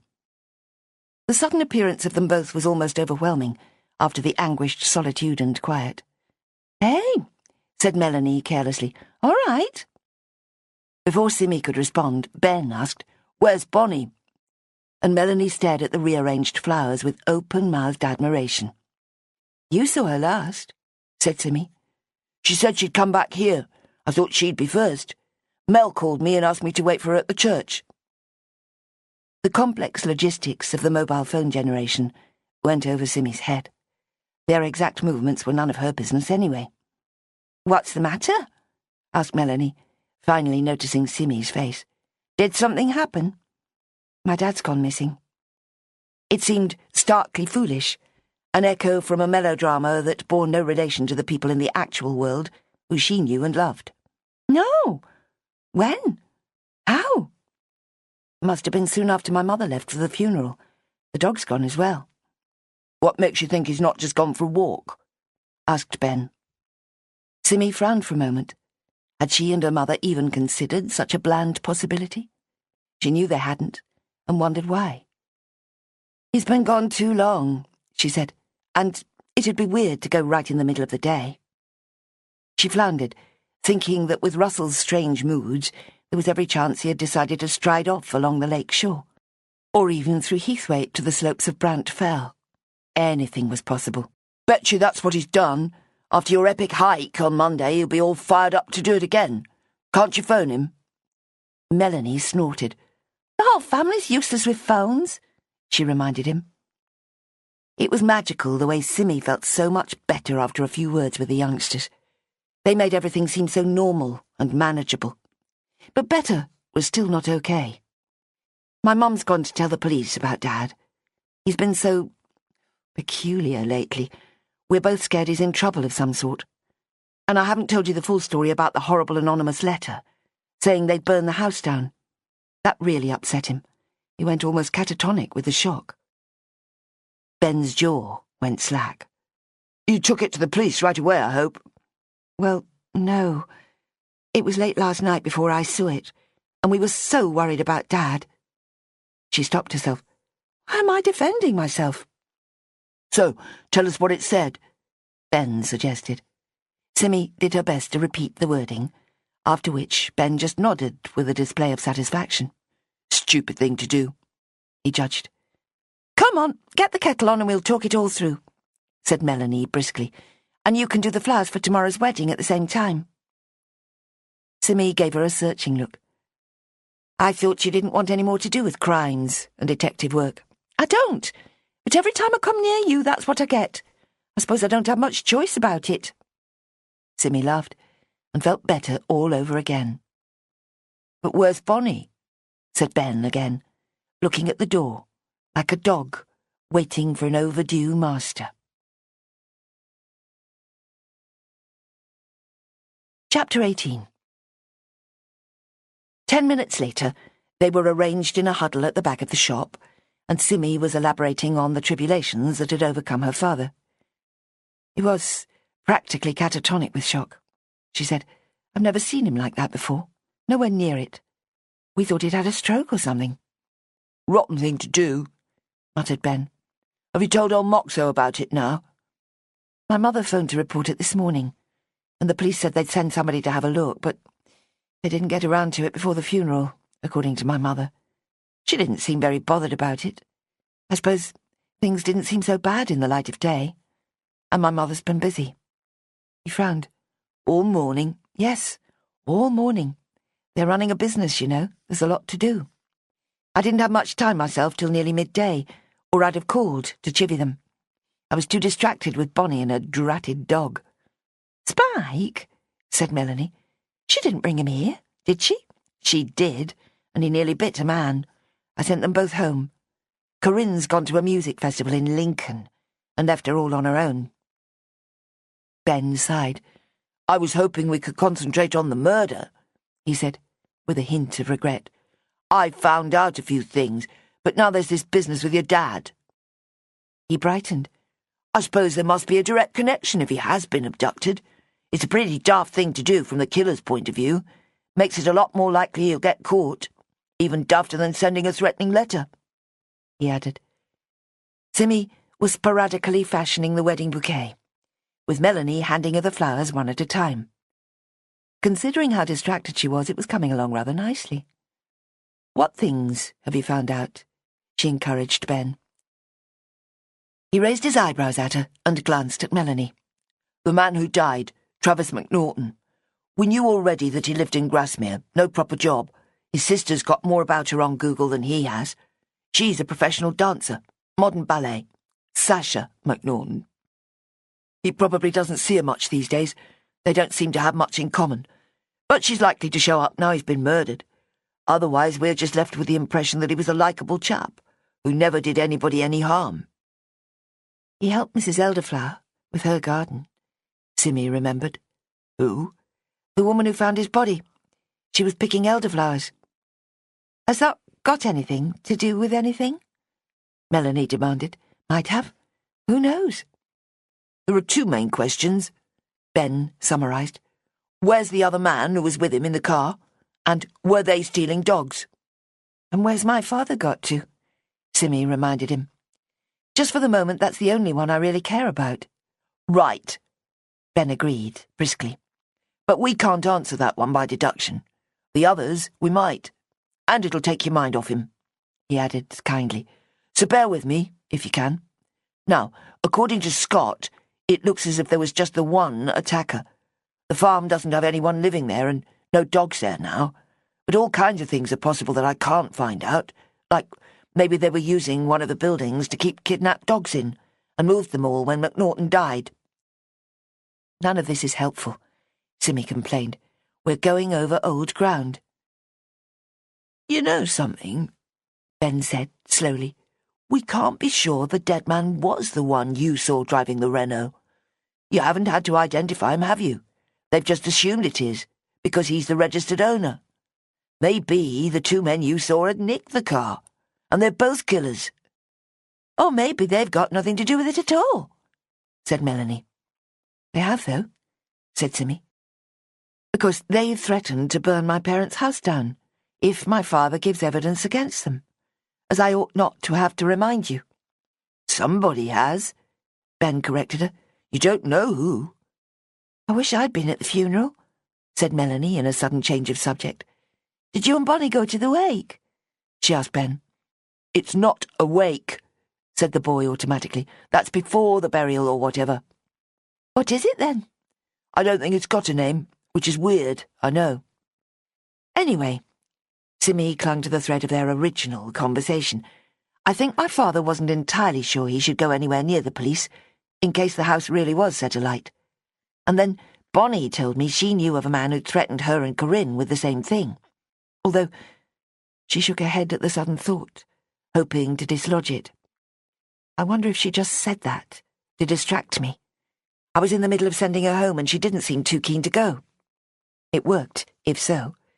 She stayed at least another hour after that. She gave Melanie an accusing look. That girl's nothing but trouble so far. Stick with it, Melanie said. You'll appreciate her in the long run. Just wait and see. Who did Bonnie say threatened her? Asked Ben. A neighbour who didn't like their dogs, Mr. Browning. He's not there now. I can't see how it could possibly be him doing it again. The name evidently meant nothing to Ben or Melanie. Have you spoken to Joe? Simmy asked the girl. Throughout the past year or so, Melanie had been fed snippets of information about police investigations by Constable Joe Wheeler, with whom she was in a tepid relationship. The existence of at least two other aspirants to her affections made Joe's position precarious, a situation he tried to improve by means of his inside knowledge. Combined with material from Ben's brother's mate in the mortuary, the flow of data had sometimes proved more than enough to maintain speculation that had occasionally proved significant. No, I don't see Joe anymore, as you well know. Pity. Why did Bonnie go to the funeral? Ben wondered.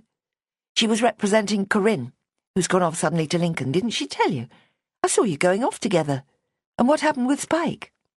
We went to the pub and stayed about 10 minutes. We weren't really meant to be there.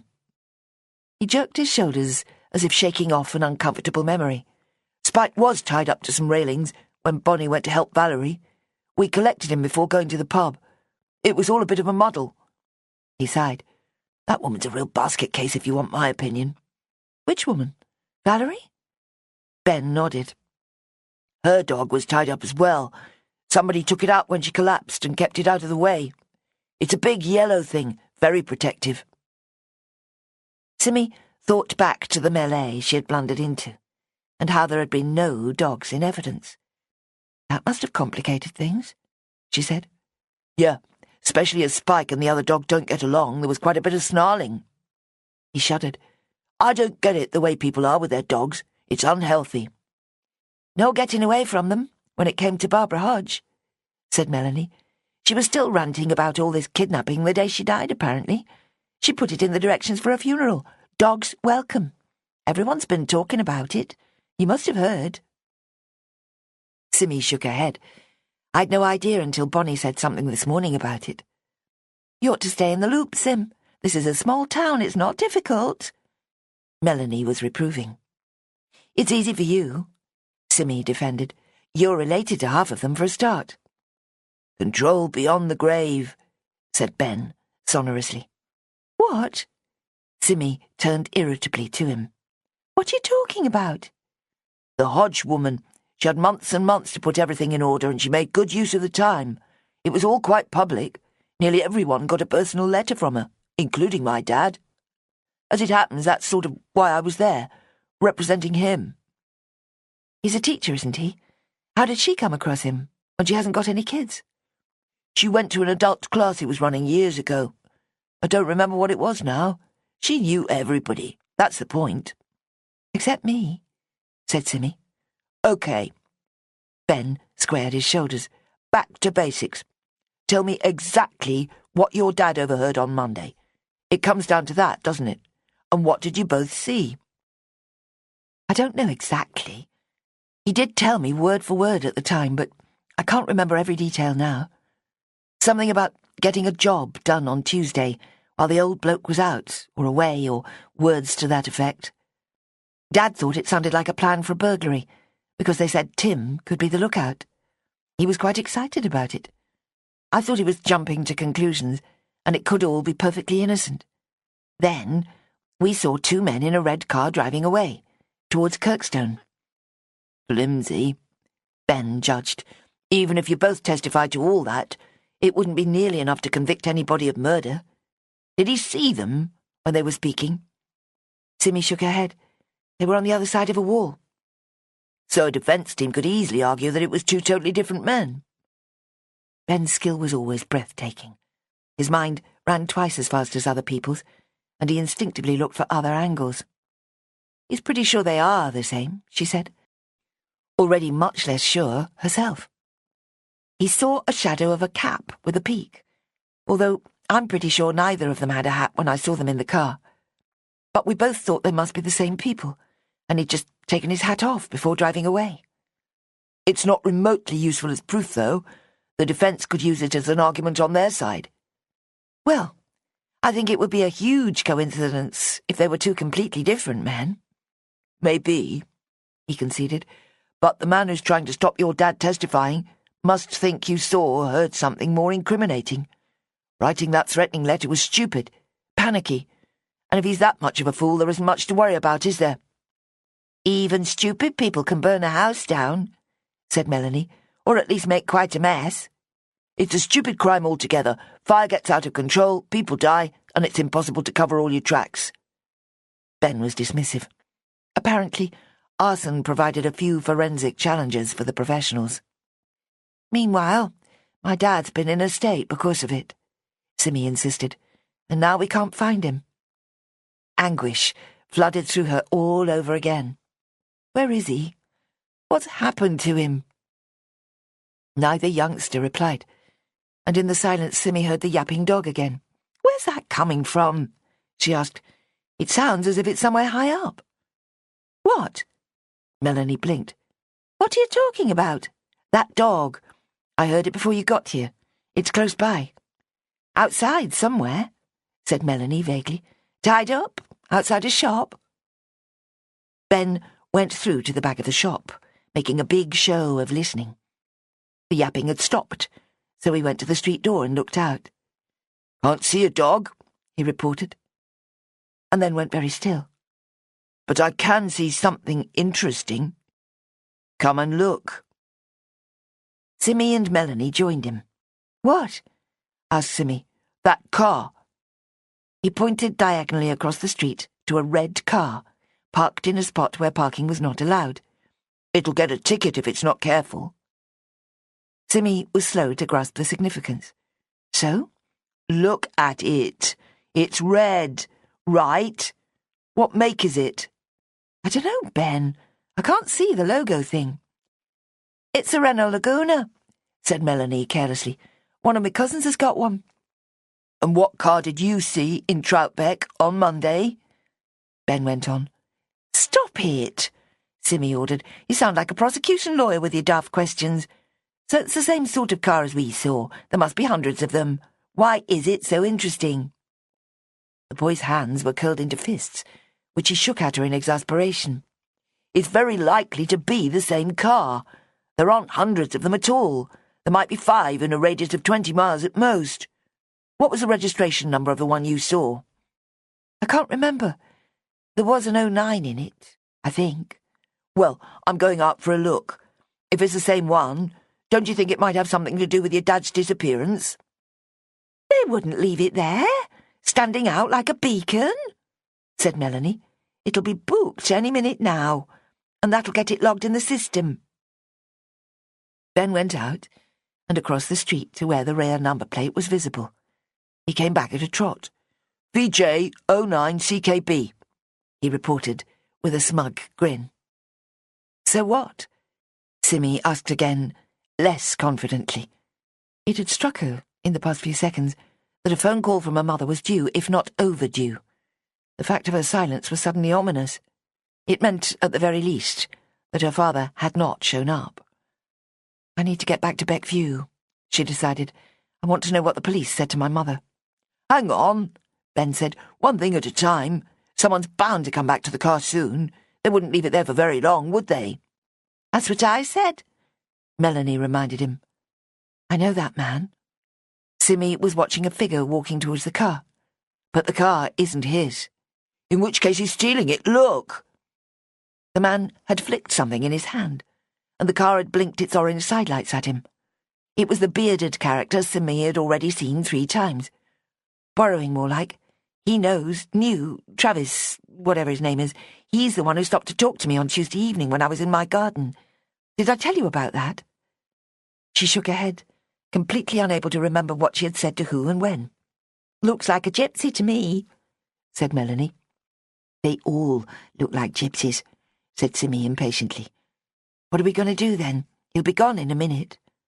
The man was already in the car, glancing in his mirror and starting the engine. Nothing we can do, said Ben, except make a proper note of the number. Hang on, he's getting out again, said Melanie. As they watched, the man caught sight of them and gave them a hostile stare. Then his gaze rose upwards to something above their heads. The yapping dog started up again, and Simi instantly understood, at last, where it was coming from. There are people in the rooms upstairs, she gasped. Right over our heads. What? The others both looked at her as if she'd gone mad. How can there be? Asked Ben. How would they get in? Ask him, said Melanie, as the man with the beard pushed the shop door open.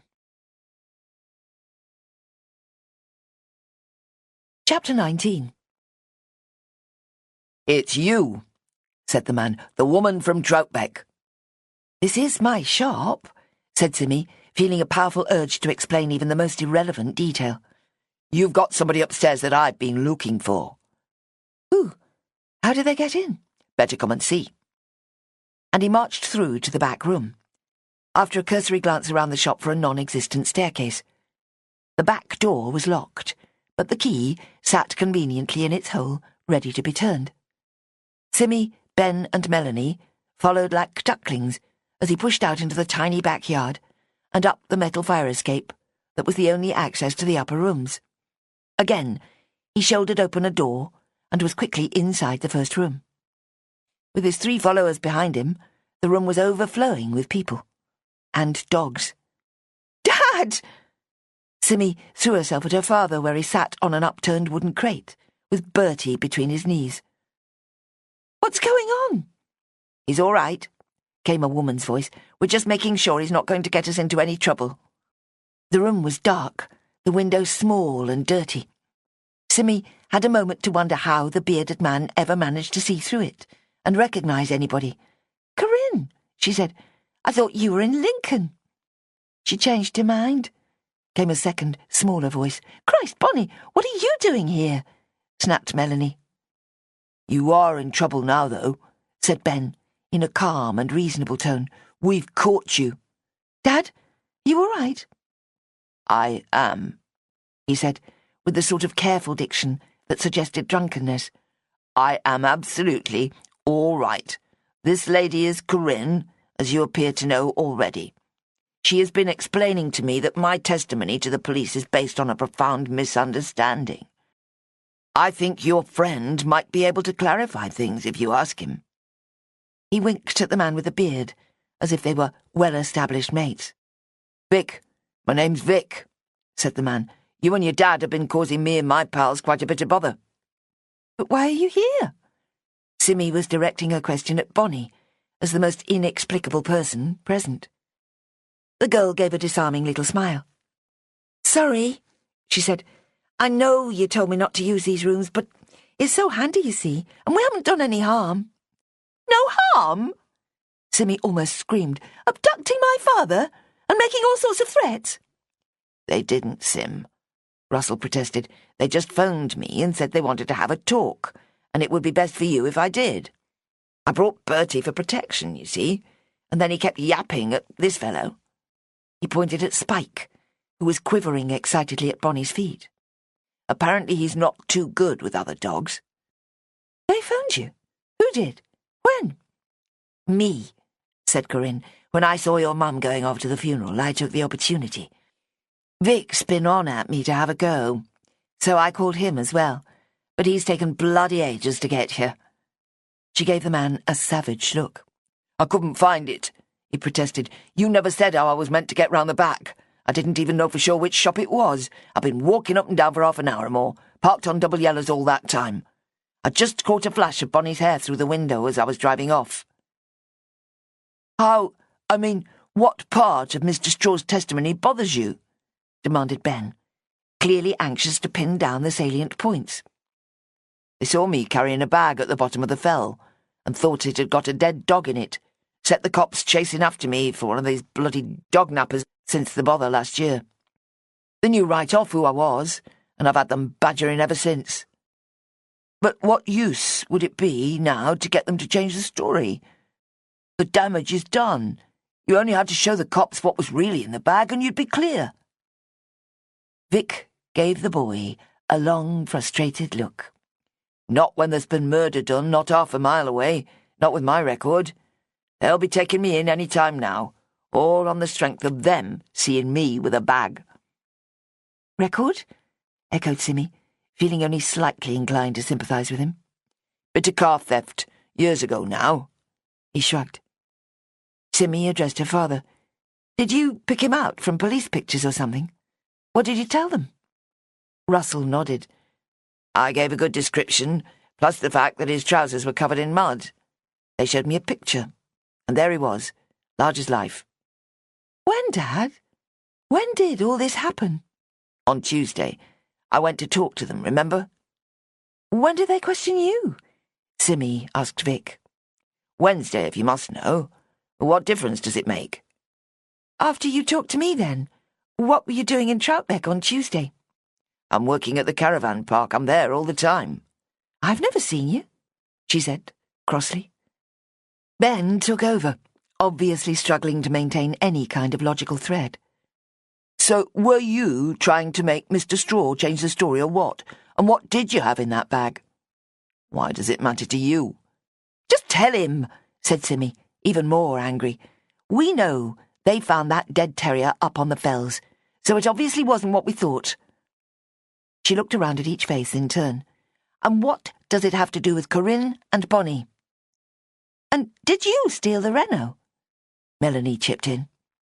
Vic put his hands over his ears, his face screwed up in a parody of someone being deafened. Too many questions, he protested. He looked at Melanie. I'm just looking after the car, he said. Trav left it on the side of the road. Must have been just before he was killed. The key was in it, and I just thought it'd complicate things if I left it where it was. Simmy's heart thumped at this confession. Here, after all, was the murderer, she concluded. Nobody'd do that, unless they wanted to hide something, she accused. I bet it was covered in blood or something. Where's it been since Tuesday? Asked Ben. The man threw a glance at Corinne, as if seeking rescue. Help, he begged her. They're all crazy.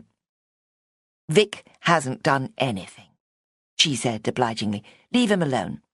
He sold that car to Travis a year ago, and he's borrowed it back a few times, that's all. No. Ben closed his eyes. It's more than that. He faced Vic. Did you know Travis was dead, and that you were likely to be implicated? That's why you moved the car? That would mean you know who killed him, said Simmy. If it wasn't you. Help, said Vic again. When nobody spoke, he went on.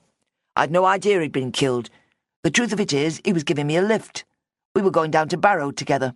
He'd got a bit of gardening to do, so I said I'd walk down and catch him when we finished. So that's what I did. Saw the car and got in to wait for him. Waited half an hour or more, and then started to worry. By that time there was a bit of action at Town End, and a cop car turned up. It seemed like a good idea to move the Renault. There's a bit of an issue over the tax, as it happens. I didn't want the cops to start checking it on the computers, did I? So I thought I'd just tuck it behind one of the caravans where I work for a couple of days. Then, when I heard the news, I asked Vivian if she wanted it back, and she said I could keep it. She's got her own motor, and it's not as if they were married or anything. She doesn't automatically get all his stuff. I only offered because it seemed the decent thing to do. And you never reported any of this to the police? Asked Simmy, incredulously. Couldn't see the point. I hadn't anything to tell them that could help catch the killer. People like you steer clear of the police if they can, don't they? Said Ben. Was it just the untaxed car? Or had you got something else to hide? Vic's head dropped wearily. The fact is, I was doing something I shouldn't. Right? There's a lot of rabbits on those fells, and I'd got a few snares set for them. He sighed. Managed to nab a couple and take them home with me. And accidentally killed a Jack Russell as well? Accused Melanie. Isn't that right? Corinne made a soft cry. He won't do it again, she said. It was a horrible accident. It's illegal to set snares, said Ben, for obvious reasons. But you don't kidnap dogs or sell them to rich, unscrupulous people, said Simmy, or whatever it is they do. I do not, said Vic intensely. I love dogs. Ask Corinne. Those dog nappers are bastards. Nobody with an ounce of decency will have anything to do with them. Corinne leant forward earnestly. Right, she confirmed. So Travis McNaughton wasn't stealing dogs? Asked Ben. Of course he wasn't. He wasn't doing anything dodgy. Clean as a whistle was Trav. Ask anybody. So why was he in that yard, being chased by a killer with a knife? Ben's stark and unemotional summary made everybody in the room wince. You tell me, said Vic, with obvious sadness. I've been asking myself the same thing all week. Nobody had a reason to kill him. I know that for a certainty. And you know Corinne? Simmy still needed an explanation of how Bonnie and her guardian had found themselves in such a situation. Everybody knows Corinne, he grinned. You should get your dad home, interrupted Melanie softly. I'm not sure he's okay. Simmy's heart lurched, and she rushed to Russell's side. Dad, it's time we went to find Mum and tell her everything's all right. She's been worried about you, and Bertie's going to want his supper soon. Hearing herself speaking so soothingly, as if to a toddler, only terrified her further. Her father was slumped, staring at the floor. The transformation had been gradual over the past 10 minutes or so, Simmy realised, only apparent in the final stages. She looked around for help, and was filled with mixed emotions as Bonnie responded most quickly. Suspicion, because there was still no explanation for her presence. Gratitude, because any pair of hands was welcome. And regret, because she was not going to be of very much use. Here, let me.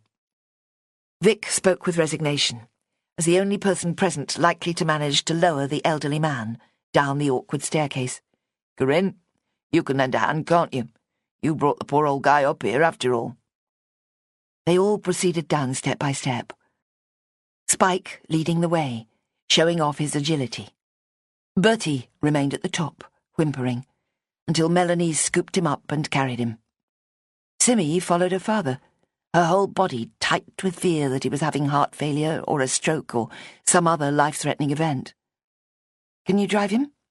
She was asking Vic. Your car's closest. Unless it's been clamped by now, said Ben, dourly. But there was no need for the car, because waiting inside the shop, looking as if he'd been there for some time, was Detective Inspector Moxon, and a younger man who was very probably a detective constable. Chapter 20. Nobody showed any deference in the presence of the police. To his credit, Moxon gave no sign of expecting any. He rallied magnificently at the sight of Simmy's obvious distress over her father. "He needs to get to a hospital," he snapped. "Keith, you can take him, okay? That'll be the quickest." At these words, Russell's head lifted and his eyes focused. "Hospital?" he gasped. No, I don't need that." Moxon and Keith both paused. "Sir, you're ill," said the inspector. "I'll be all right. It's nothing much. I just came over faint for a minute. I should go home. My wife must be worrying." "That's for sure," nodded Moxon. "I've been talking to her for the past hour, trying to assure her that you'll be all right. If we let you come to harm now, she's never going to forgive me." "I must phone her," said Simmy, "and tell her we've found him. I should have done it 20 minutes ago, except I didn't have my phone," she added limply. Rallying, she went on, "And she's going to tell us to take him home rather than hospital. He hasn't gone blue or anything, look. And it's not a stroke, if he can talk, is it?" "There's nothing wrong with me," said Russell. "At least nothing a hospital can fix. You might call it an existential crisis, I suppose." Simmy met Moxon's eyes and held them for a few seconds. She read decency, amusement, weariness, and melancholy in them. "I don't suppose you're the only one," she said, partly to her father and partly to the detective. "Don't forget Bertie," said Russell as he was ushered through the shop by Keith and Melanie.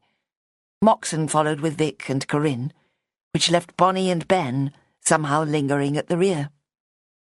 Simmy looked back at them for a moment and smiled. Something nice appeared to be happening amongst all the confusion. Bonnie's lovely avenue of flowers was unequal to the passage of so many people, all heading for the front door and the street beyond. Simmy realised with a rush of regret that it was not going to work. However gorgeous it might be, it was a hazard. The shop was too small, the proportions all wrong. Outside, they made a large group on the pavement. Vic uttered a wordless groan when he spotted a large sticker on his windscreen. "Oops," said Melanie. "I thought that might happen." She addressed the detective, speaking with determination. "That's the car belonging to Travis McNaughton. I think you've been looking for it." "Oh," said Moxon, gazing at the vehicle. "So it is." Simmy could see him making an effort to appear nonchalant. "Keith, you take Mr. Straw and his dog down to Lake Road. Mrs. Brown can go too, of course." Simmy hesitated. "Actually, I think I ought to stay here. They won't need me, if Dad's really not going to hospital." Moxon gave a small shrug and went on with his orders. "The rest of you have some explaining to do. This is still a murder investigation, remember? I'm hoping—" He looked from Corinne to Melanie and then Vic. "One or all of you might throw some light on it for me." "Not me," objected Melanie. "It's nothing to do with me. I shouldn't even be here." The man gave her a reproachful look. "The fact is, you are here, and with your comprehensive knowledge of Windermere society, I mean, no doubt you'll have something to contribute. You've already drawn my attention to that car." "There are a lot of men," said Simmy slowly. "I mean, who are they all? Corinne seems to know some of them. There was another one here this morning. Bonnie called him a stalker. Murray, that's his name. Looks like a bit of a gypsy." Corinne gave a loud snort. "Come off it. No sense trying to finger poor old Murray as a killer. He's stone senseless most of the time." At the name Murray, Spike began a low, rumbling growl, a much bigger sound than such a small, fluffy animal might be expected to make. "Hey, boy, that's enough," said Bonnie. "He's not here. Don't worry." "I wasn't—" Simmy began, before realising that it had sounded very much as if she was suggesting Murray was the murderer. "I didn't mean—" She tried again. Moxon waved her into silence. "This is the way of it," he said, rather obscurely. "Names get thrown about, wild ideas mostly, but it's all part of getting the bigger picture." He looked again at Melanie. "Which is where Miss Todd can often be useful." "I've never heard of a bloke called Murray," she muttered, unsure as to how she should react. Pride at being deemed useful, or resentment at being singled out. The two were visibly in conflict. "Were you at Miss Hodges' funeral?" Simmy asked Moxon, out of the blue. "Did you see what happened?" He shook his head. "Too busy for that," he said. "The boss went along as far as I know. Why? What happened then? Were you there?" "I was," came the voice of Ben Harkness. "It's got nothing to do with any of this, though." He frowned at Simmy, accusingly. "Completely irrelevant," he repeated. "Even so," Simmy argued, "it's where everybody was, at 12 o'clock. "Were you there?" asked Moxon again. "Not the actual service. I went to look for my parents at 1 and got swamped by the crowd of confused mourners." "Why confused?" "Haven't you heard?" Ben was finally diverted. "It ended in chaos because Valerie Rossiter collapsed or fainted or something halfway through her speech." "Eulogy," Simmy corrected him. "It's called a eulogy." "Anyway, nobody knew what to do after that, and it all got rushed through with a hymn and bells and stuff while she pulled herself together. She was fine after a bit. People were miffed at first they weren't getting their money's worth." "What?" Simmy snapped. "What are you talking about?" "Oh, I don't know," he shrugged. "They felt short-changed, even if it does make good gossip. People always say, don't they, a funeral's for the people left behind, not the one who's died. And that's obvious, isn't it? I mean, I can see there's some satisfaction in thinking about your own funeral and how everyone's going to say nice things about you and be terribly sorry you've gone. But at the actual time, it can't really be for the dead person, can it? Because they're dead," he finished, with stark simplicity. "So, when you think about it, it's just as well in this case. I don't imagine the Hodge lady would have been very impressed. There was a whole page more stuff to come that never happened." "Was somebody else meant to talk about it then?" "No, but there was something about blessing the dogs. I counted 6 altogether. That never happened." Moxon cleared his throat and rolled his eyes. "That woman was obsessed with dogs," he said, "but I really don't think this is the moment to be—" Hi there. Need a quick breather? Here's a moment of chill music just for you. This audiobook is free. No sign-ups, no strings. Hope you're enjoying it.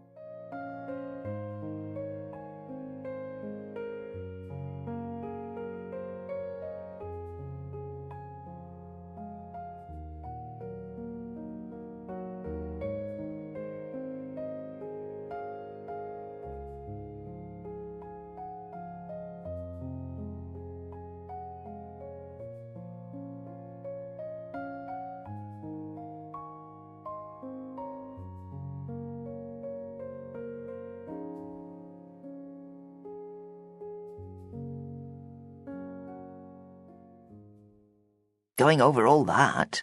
Haven't we got more pressing business?" He examined the faces of Corinne and Vic with a close inspection. "You're right," said Ben, as if he were the senior investigating officer himself. "We need to focus on what Vic told us just now. Travis McNaughton had nothing to do with dog-napping. This man can tell you all about the car and what he did with it. You can get DNA samples, which will identify the man who was in it on Monday. That's who you need to go after. He's the one." "Okay, son." Moxon's restraint was palpable. "Let's take it a step at a time, shall we? And preferably not standing out here in the street." "Where then?" said Simmy. "There's no room in the shop for all of you." "I have no intention of conducting interviews in a flower shop. In fact, there's no need for you to be involved at all. If the rest of you—" He swept Bonnie, Corinne, Vic, Melanie, and Ben with a comprehensive scrutiny. "would all make your way to the station, I'd be very happy to talk to you. Although," he paused, "Mr. Harkness, I dare say we can manage without you, at this point. Unless you have an actual testimony for me, I think you can be excused." Ben was speechless with indignation. Melanie gave him a little consolatory pat, and Bonnie smiled up at him with a special, secret little smile that everybody noticed. Spike moved to him and gave him a nudge for good measure. "I'm right, you know," the boy said, loudly. "You'll see." "I'm not saying otherwise. Your point about the car is a very good one. I'm calling now to ensure it's taken right away for examination. Mr. He looked at Vic. "Remind me." "Call us," said the man, with an unhappy shake of his head. "I need those wheels. How am I meant to get back to Troutbeck? I was only going to be out for an hour or two. They'll be wondering about me." Moxon pressed on. "Mr. Corliss, as I was saying, can explain everything we need to know. I'm sure." He blinked a few times as his thoughts began to fall into place. "This is the car that McNaughton was driving on Tuesday? Is that what you're telling me?" "Yes!" Ben almost shouted. "It's vitally important evidence." "All right, lad. I'm with you. No need to shout. So you—" Again he addressed Vic. "You know who the other man was, then? The one in the passenger seat on Monday afternoon?" "Obviously I do," sighed Vic. "It was Zippy Newsom." He waited for a reaction. "You know Zippy. Blind from birth, sharp as a razor, but not much use with one, when it comes to slaughtering his best mate." He glared at Ben. "Which puts the kibosh on your clever little theory, doesn't it, boy?" Melanie spoke up. "Zippy Newsom? I know him. Why hasn't somebody already figured out that it was him, then?" She looked from Moxon to Vic. "Didn't you tell them when they questioned you on Wednesday?" Vic smiled unpleasantly. "They never asked me," he said. "They were just two uniformed plods, not working the murder case. All they were interested in was whether I'd been stealing dogs. Nothing about a car or anything like that. I reckon that since it was Monday they were asking about, I didn't need to fill them in about Tuesday. I got the motor back by then, anyhow." "Obstructing the course of justice, illegal parking, what else?" asked Moxon, furiously. "Setting snares for unwary rabbits and catching dogs instead," said Ben. "Enough!" roared Moxon. A few passers-by had been loitering a little way along the pavement, intrigued by the intense conversation going on. But if the man was blind, why didn't the boy, Tim, tell you that? She wondered. "He wouldn't have known," said Vic. "Clever bloke, Zip. That's why they call him that. He seems pretty normal at first glance, and I doubt the boy got much time with him anyhow." "But he and Travis were planning to do something furtive on Tuesday," Ben continued, oblivious to the angry detective. "How was that going to work if he's blind?" "Don't know anything about that," snapped Vic. "All I know is that Zippy's no fool. He works in France half the time doing something with wine, tasting it and that. He's sharp, like I said." Simmy noted that Bonnie and Corinne had gone back into the shop at some point in the proceedings. She went in after them, thinking that Ben and Moxon were never going to establish a viable relationship. The boy was too young, too clever, and much too outspoken. And if she'd followed the logic, as she believed she had, then his assumptions were well off the mark. Her own assumptions had turned to dust at the same time. For no good reason, she had been imagining the killer as the other man in the red car on Monday. Quite why that should be, she couldn't now explain. Corinne was on her mobile, while Bonnie leant against the back wall with Spike at her feet. "Don't give me that, Frank," Corinne was saying. "I never said I'd go for sure. And anyway, it's not too late. I can try and make it tomorrow. That's time enough." Simmy felt a flash of anger. Who's Frank? She wanted to know.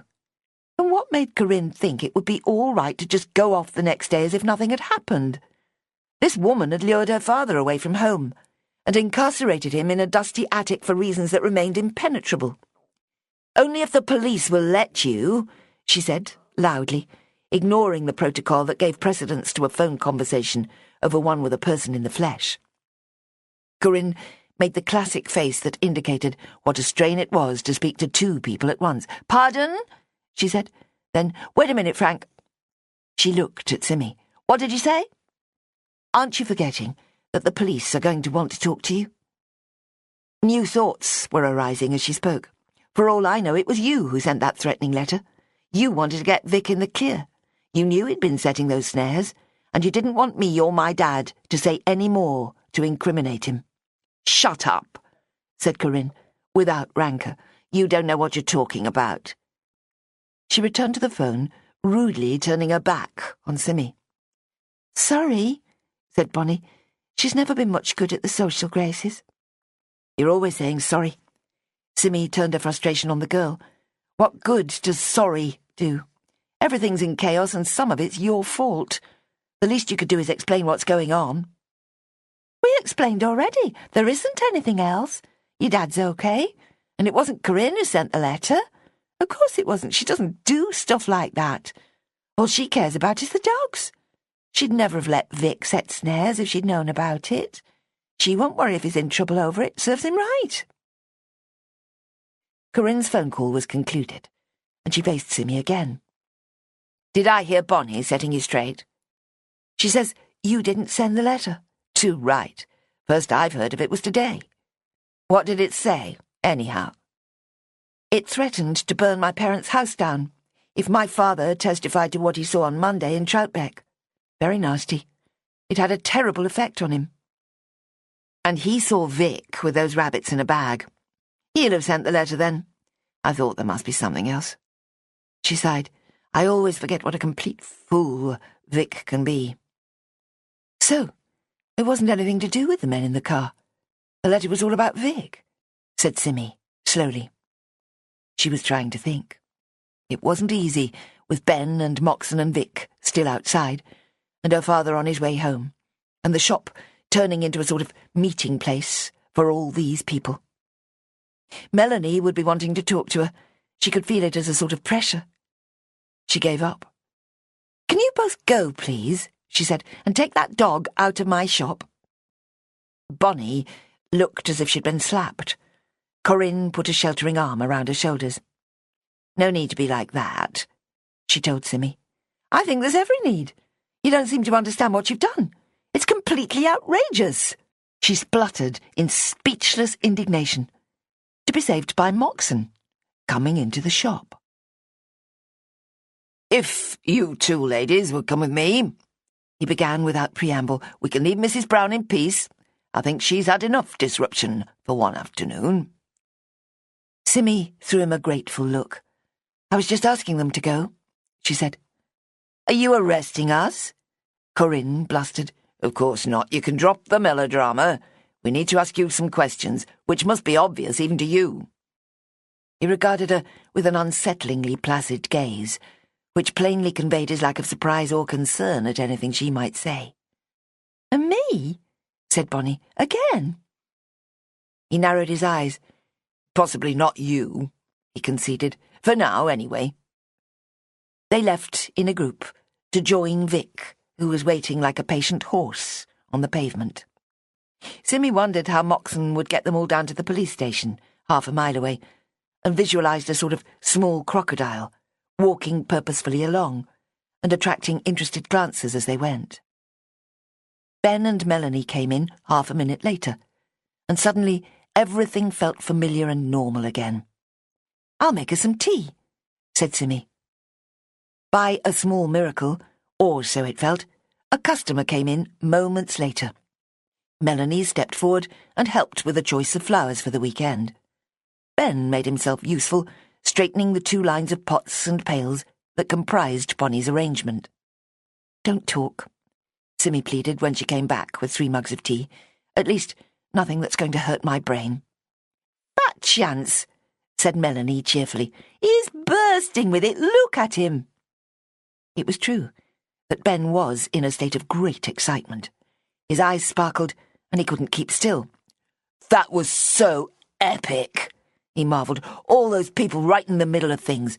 Poor old Moxo didn't know where to turn. He laughed. He's not the brightest of blokes, is he? I thought he'd never get to grips with it. And you did, I suppose, said Simmy. Honestly, Ben, you make me feel exhausted just to look at you. Besides, it really isn't that exciting. Think of my poor father, and bloody Bonnie, she added furiously. That girl! Both youngsters looked at her in astonishment. What did Bonnie do? Asked Melanie, at the same time as Ben demanded, What do you mean? She's always there. She's like some supernatural creature popping up and causing trouble. She was even at the funeral, at Valerie Rossiter's side. That was weird enough. Then she's upstairs tormenting my dad. She always looks as if she knows what's going to happen next. She shook her head in confusion. How dare she take them upstairs like that? I told her I wouldn't allow it. And nobody seems to see it but me, she finished, helplessly. "Look at you, both of you, all ready to jump to her defence." She remembered how, only half an hour before, she'd thought it was sweet that Ben and Bonnie were getting along so well together. Now she felt as if the boy was in grave danger. "And she's such an innocent little thing, I know. That's what people think. That's what I thought. But now I see it in a different way. I think she's malicious.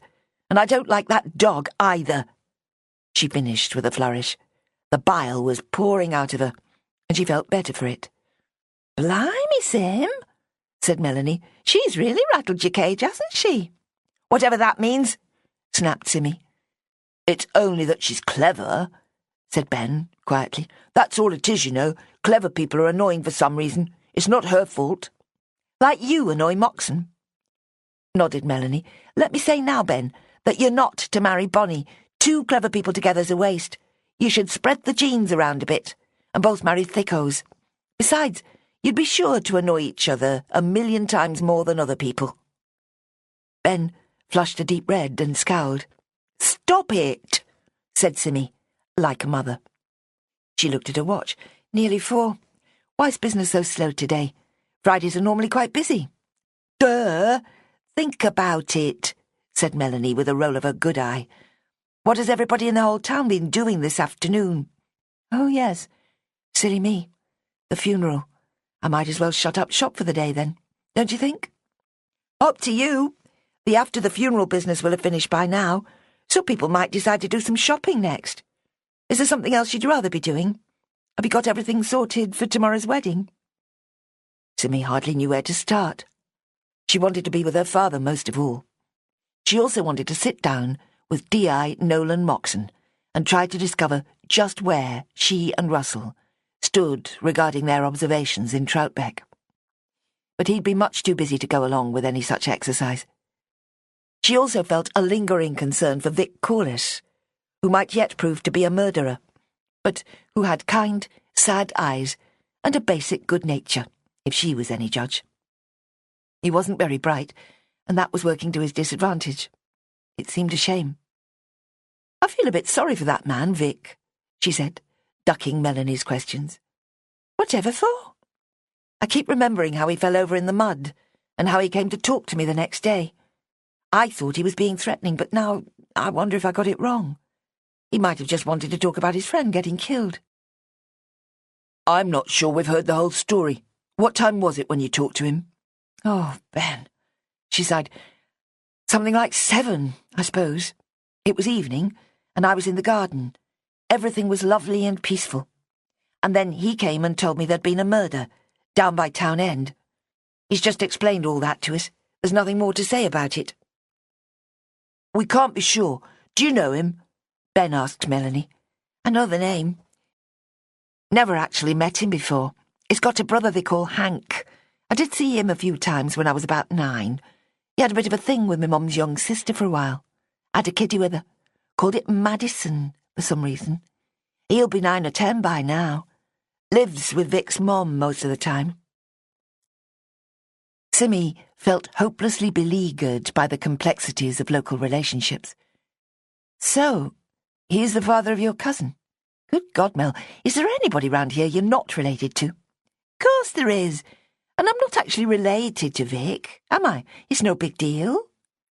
"She is pretty much linked to almost everybody all the same," said Ben. "Don't forget Bonnie's best friends with Chloe. That's why Mel brought her along as her replacement." "I realise that," said Simmy, with a sense of actually understanding very little of the connections and currents existing just below the surface. Windermere was small enough for everybody to know everybody, particularly those families who'd been there for generations. Remove the incomers and the visitors, and you were left with a close-knit community with centuries of shared history. It's the reason I keep trying to give Bonnie the benefit of the doubt. But after today, I'm not managing too well. I never know what she'll do next." "Like bringing you face-to-face with Murray the Stalker?" laughed Melanie. "I bet that's the first and last time he's ever going to step inside a flower shop. Did he knock anything over?" "The dog did, when it flew at him." "Wow! Did it bite him?" "No, he wasn't even scared of it. And nothing actually tipped over. I was exaggerating." Ben was ignoring much of this exchange, staring hard at a bucket of lilies, plainly lost in thought. "We need to get back to basics. I can't get some of it straight at all, especially who knew what and when." "Stop it," said Simmy again. "I've had enough. I'm giving it 10 more minutes, and then I'm closing up and finishing the wedding flowers in peace. You two can go." "You forgot something," said Melanie. "I've only just thought of it." "What?" "You're meant to deliver flowers to an address in Bowness. Didn't they ask for Friday afternoon?" Simmy stared in horror. Never once had she forgotten an order so completely. "I haven't even chosen the flowers for it." "Won't take long. It's still the afternoon. You won't be very late." Melanie was briskly reassuring, but showed no sign of lending a hand. "Shut the shop and do it now," she advised. "We're going." They went, and 8 minutes later, Simmy was trotting out to her van with a handsome sheaf of spring flowers for Miss Lucy Lacey on Longtail Hill. "Lucy Lacey," Simmy muttered. "Must remember to tell Dad that one." The delivery took half an hour, from leaving the shop to parking the van back in its customary spot. The drive had cleared Simmy's head, and she felt reprieved from having to worry any more about murder or arson or convoluted theories. The wedding flowers were all completed over the next hour. It was to be a simple country ceremony, requiring nothing gaudy or complicated, which Simmy found very appealing. It was a bright evening, and the prospect of simply going home as usual wasn't very enticing. So, she opted to do something she had done a few times before, and pay a quiet visit to the grave, which would be piled high with floral tributes, many of them created by her. It was always satisfying to see the results of her labours, and it might give her a moment to say her own few words to the deceased. She walked up to St. Mary's and let herself into the graveyard. Only when she had rounded the corner, past the big, dark church, did she see Valerie Rossiter kneeling by the fresh grave, with a large yellow dog at her side. Chapter 21. Simmy had every intention of creeping away without disturbing the grieving woman. But the dog heard her and stood up, his tail slowly wagging. Valerie looked round and saw her. "Hello," she said flatly. "I'm terribly sorry. I really didn't want to disturb you. How awful of me." "It's all right. It's sweet of you to come. I decided I had to retrieve this after all." She held out her hand, the palm flat. In the middle of it sat the little porcelain flower. After all, what would become of it otherwise? "I'm glad you did. You're feeling better then?" "Pardon?" The expression on her face was of sheer disbelief. "Better?" Simmy shook her head. "Sorry, that was a stupid question." "Oh, you mean because of my ridiculous fainting fit at the funeral? Well, yes, I suppose I can walk and talk again now. I don't know what came over me." She was still kneeling on the grass, and put a hand on the dog's stalwart back. "I suppose I've been rather short of sleep for a long time now. I'm planning to spend a week in bed, starting from tomorrow." "Good idea. You know, I've just had enough of all those people. It's a huge shock to the system for a recluse like me. I thought I was tougher than this," she finished miserably. This time, Simmy thought of Ninian on his little fell, ignoring the phone and forgetting his friends. "I should go," she said. "You don't have to. You've been great, you know. I'm always going to associate you with flowers and nice smells.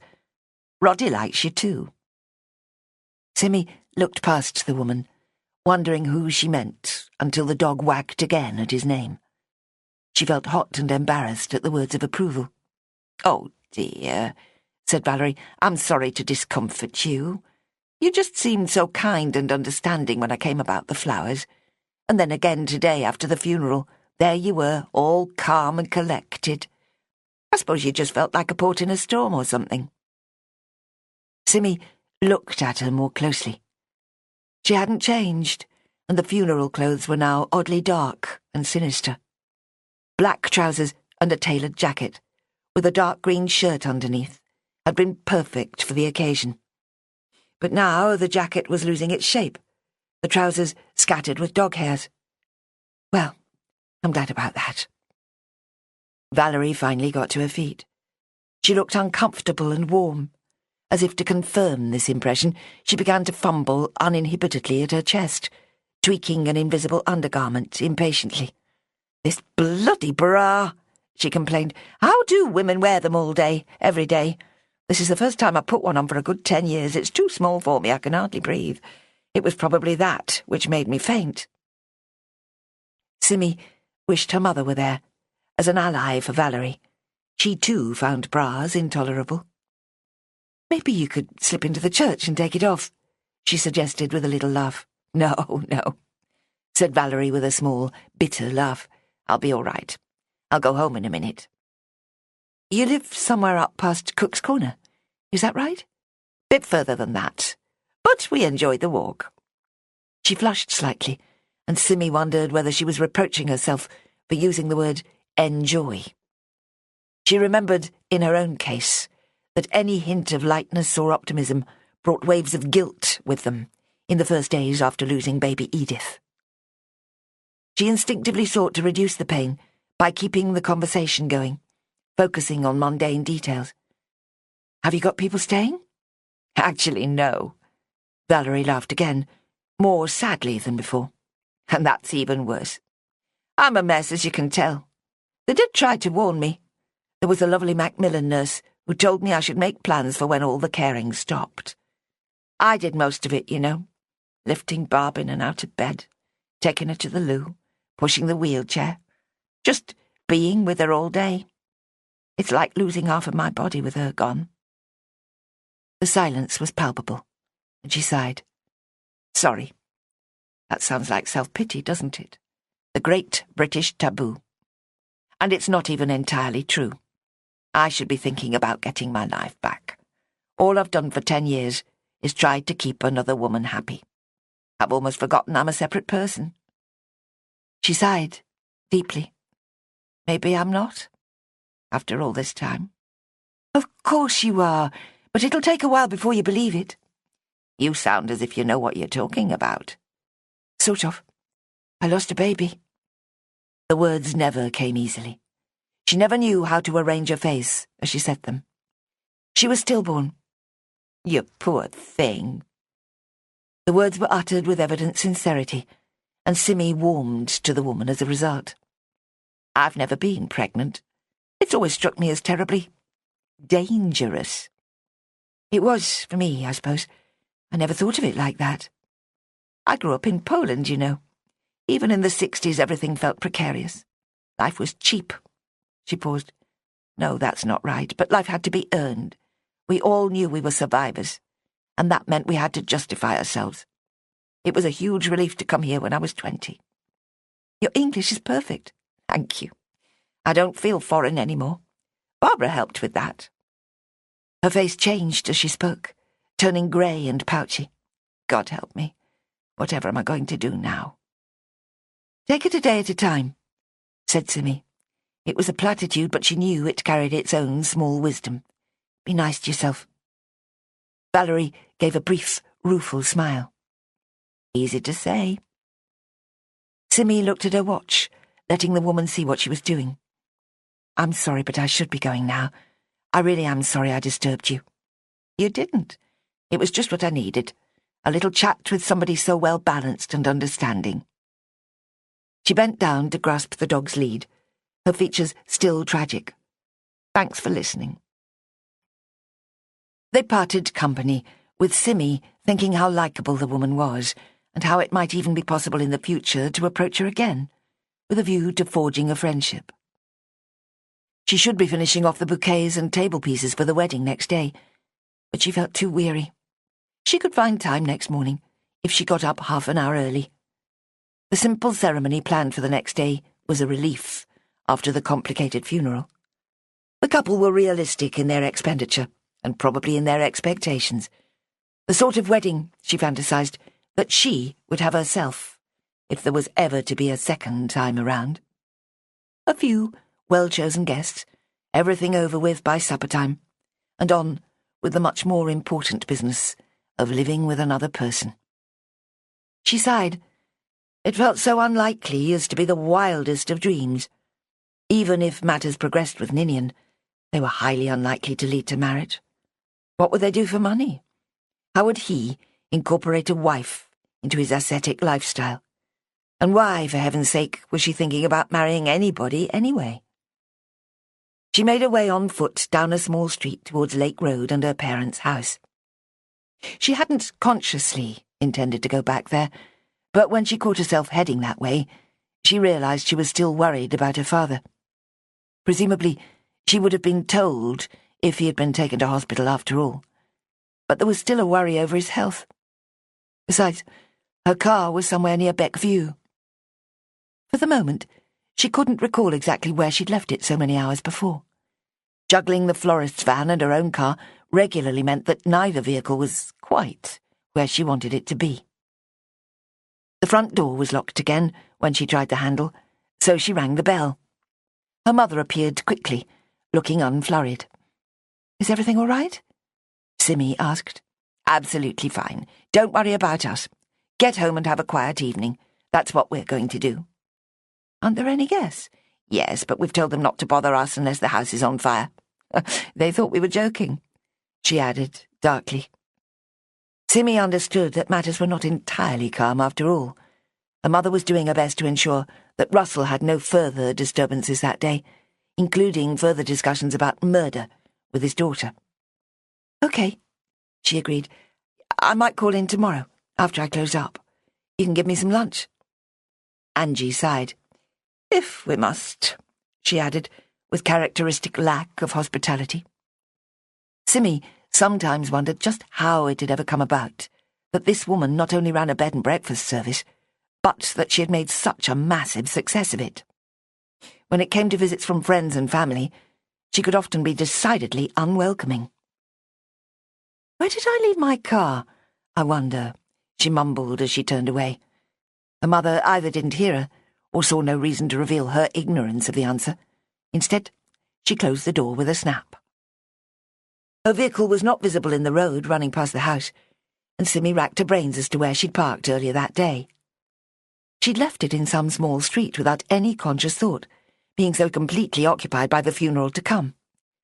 It must be in one of the streets on either side of the library, she supposed, and set out to track it down, feeling a familiar panic that she might never find it. She even had dreams now and then, where she combed the streets with their tree names, vainly searching for her car. She'd begun to wonder whether it could possibly have been stolen, when a man called her from behind. Surely it couldn't be, she thought. Was he never going to leave her alone? She turned impatiently at the unmistakable, "Mrs. Brown, hold on a minute." It was Detective Inspector Moxon, of course. He looked heavy and weary, and at least as surprised to see her as she was to see him. "Sorry, I wasn't sure it was you at first." "I can't find my car," she complained. "I left it here somewhere." "It's over there. Look, right behind mine." He pointed a few yards ahead. "I recognized it." She didn't pause to ask how in the world he knew her vehicle. It was months since he'd last seen it, as far as she was aware. But he answered anyway. "The broken wing mirror. Someone's done a good job with the duct tape." "My dad," she nodded with a pang. Would Russell ever again be competent to fix such problems? The very question brought a lump to her throat. "I've just popped out for a bit of shopping," he explained, waving a white plastic bag in the air. "I'm taking the evening off." "Good for you. Thanks for pointing out the car. It's daft of me to lose it." "Come in for a minute," he invited, astonishingly. "This is where I live." He tilted his head at the house adjacent to them. "Have a cup of tea or something." "What?" The rudeness was unavoidable. Since when did senior police detectives invite women they'd been questioning on criminal matters in for tea? Although she supposed she wasn't actually accused of anything criminal, she wasn't even much of a witness.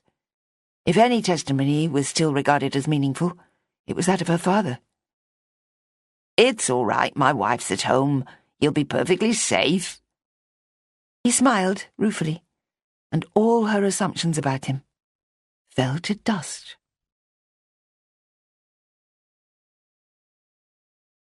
Chapter 22. She followed him into the house in a daze. How had she failed to be aware that he lived so close to her parents? Hadn't he told her months ago that he lived in Bowness? Perhaps, at a stretch, this could just qualify as being on the boundary between the two towns, but she suspected that he had at the time simply wanted to deflect any personal questions. How had she persuaded herself that he was single, probably divorced, and quietly but desperately in love with her? Embarrassment began to flood through her. The house was handsome, but an ordinary semi-detached. The front garden was a plain display of pruned rose bushes, tulips, and a healthy-looking clematis twining between the struts of a trellis. Built of stone, most likely in the 19th century, it was well maintained. Simmy supposed a detective inspector's income was reasonably good. If Moxon was too busy to paint his own woodwork, he could pay someone else to do it. "Sue," he called gently, "we've got a visitor." The woman, who appeared from a back room, was in her mid-40s, with faded fair hair and a modest amount of spare flesh around her middle. "Hello," she said easily. "This is Mrs. Persimmon Brown. She runs a florist shop in town. We've had a few encounters over the past months." "Of course." She chuckled, as if he'd made a particularly good joke. "I've been hoping to meet you. I suppose I could simply have come in to buy some flowers, but somehow I didn't think of it." "Oh?" said Simmy, faintly. "Of course," said the woman again. "You saved my husband's life. I should have made a proper effort to thank you." "I didn't," said Simmy, forcefully. "Is that what he told you?" "You certainly helped," said Moxon. "You can't deny it." "Never mind, we're embarrassing her," said Mrs. Moxon. "Would you like a drink? I was going to have a gin any minute now." "Oh, well, no thanks. I'm driving." "Now you found your car," said a weirdly jocular policeman. "She was outside our house, searching for it," he explained to his wife. "I lose mine all the time," smiled the woman. "I'm always thinking about something else by the time I've parked it." "Sit down, do. Should I call you Persimmon?" "Simmy." She sat on a squashy sofa and was instantly joined by a tabby cat. "Push him off if he's a bother," said Sue. "Tea, then, or coffee?" Simmy accepted coffee and stayed for 20 minutes, enjoying the relaxed, normal banter of a comfortably married couple. It transpired that the Moxons had 2 sons, both away at college. They'd lived in the same house for 12 years, and Sue worked as a credit controller for an insurance company. Simmy was convinced that nobody in a million years would guess what D.I. Nolan Moxon did for a living, if they were observing the scene. When his phone rang, he left the room with it, and Sue leant towards Simmy confidentially mere seconds later. "That business in Coniston saved our marriage, you know," she whispered. "Oh?" "We'd been drifting apart. Usual story. Not paying attention. Then he nearly died, and I remembered why I loved him." She smiled sentimentally. "He has so many virtues in a quiet way. Don't you think he's changed dramatically?" Simmy reproached herself fiercely for taking so little notice, but she could hardly say, "Yes, he's cleaner and shaves more often." The impression of a shabby, neglected man had taken root many months ago, and remained well-rooted. But on reflection, she realised that he was no longer like that. The greasiness of his hair had gone, and his head was not so sunk between his shoulders. Although he still gave her the same soulful looks, with the same mixture of puzzlement and concern, it still felt as if he had feelings for her beyond those of a normal police officer for a member of the public, and she could hardly give voice to that, either. "I haven't really seen much of him," she prevaricated. "It's been a very busy week." Then the man himself came back into the room, and the women had to pretend to be talking about the weather. "How's your father now?" asked Moxon. "I'm not sure. I was there just now, but my mother wouldn't let me in. Said he needed peace and quiet. It's not at all settled yet, is it? I mean, we don't know who the men were that he heard, or what they were planning. He's not going to feel safe again until you catch the person who killed Mr. McNaughton." She gave herself a small mental congratulation for finally getting the name right. Moxon sighed. "I've heard of red herrings, but never come across one as big and bright as this. It's like being in the middle of a very elaborate conjuring trick." "How do you mean?" "The thing with Vic Corliss and the snares. All along he's been obscuring the more important matter, getting in the way with his threatening letter. He's got nothing to do with McNaughton's death. The trouble is, you see, you and your father gave 2 testimonies, one about the conversation in the car, and one about a dead dog and a man with a bag. We all jumped to the conclusion that they were connected, and we were wrong." "Are you sure about that?" "Reasonably, yes. There's nothing concrete to link them. We've been chasing shadows all week. And yet—" He tailed off, with a frown. "What?" "I still can't shake off a feeling that there's something big that we're missing.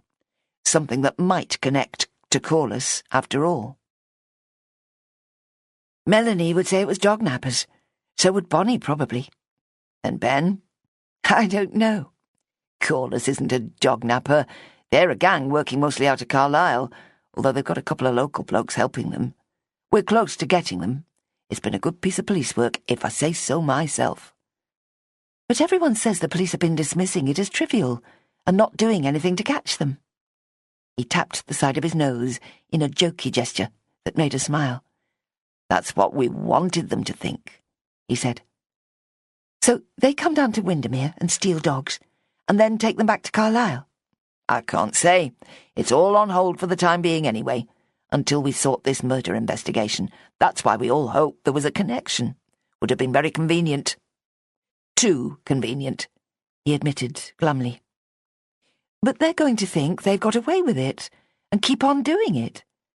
She thought of Spike and Roddy and all the other beloved dogs which might be vulnerable. "It is an awful thing to do, isn't it? I've been thinking it's all a bit of a joke, but people are so fantastically attached to their dogs. Even my father's much fonder of Bertie than he admits." "It's a very serious crime," he said solemnly. "The problem is there's a lot of money to be made by it. Certain kinds of dogs sell at a very high price, and if that isn't the plan, then they ransom them. Those are less often reported to us, because the owners are so scared the dog will be killed. Just as if a child had been kidnapped." "Beastly," said Simmy. She thought of her father's outrage at the threat to burn his house down and his assessment of some people as totally evil. "Don't they have any feelings? No conscience? What's wrong with them that they can cause such suffering?" Moxon made an open-handed gesture, as if waiting to intercept a football. "That's the question we ask every day in my line of work, and we never come close to an answer. Are they mentally challenged, or taking revenge on the world, or just so limited they can't see the consequences of their actions? Generally, we conclude it's all of the above, plus a lot more. It's not useful to speculate in the end. All we can do is try to stop them." "Depressing," she said. Then she stood up. "I should go. Thank you for the tea. It was really nice to meet you." She smiled at Sue, still experiencing vestiges of surprise at the woman's very existence. "We'll probably bump into each other a lot now. I might call in on you for a chat one day. After all, I know where you are." "Yes," said Simmy, aware of the slight lowering these words caused. Too many people knew how to find her, and took full advantage of their knowledge. Moxon saw her to the door, and watched her unlock the car and drive away. Glancing at his face again, she was sure she could identify the same yearning look there had always been. Something a long way from lust or even love, but definitely a bond of some kind. He liked her, and worried about her, and enjoyed being with her. All of which inevitably made her think of Ninian Tripp, who was available and accommodating at least some of the time. Perhaps he would be in now, preparing some sort of amorphous stew for his evening meal. Ninian cooked on a ramshackle old stove, fuelled by bottled gas. He bought meat from a local farm, just as Angie Straw did, but on a much smaller scale. Friends gave him surplus vegetables. He always had a few bottles of wine stashed away, much of it homemade. Simmy imagined a hunk of slow-cooked lamb with carrots and parsnips and a drink made from fermented berries. All sheer fantasy, she reproached herself. Much more likely he'd be opening a tin of soup or baked beans and barely bothering to heat it up. But she hadn't seen him for a few days, and the week was almost over.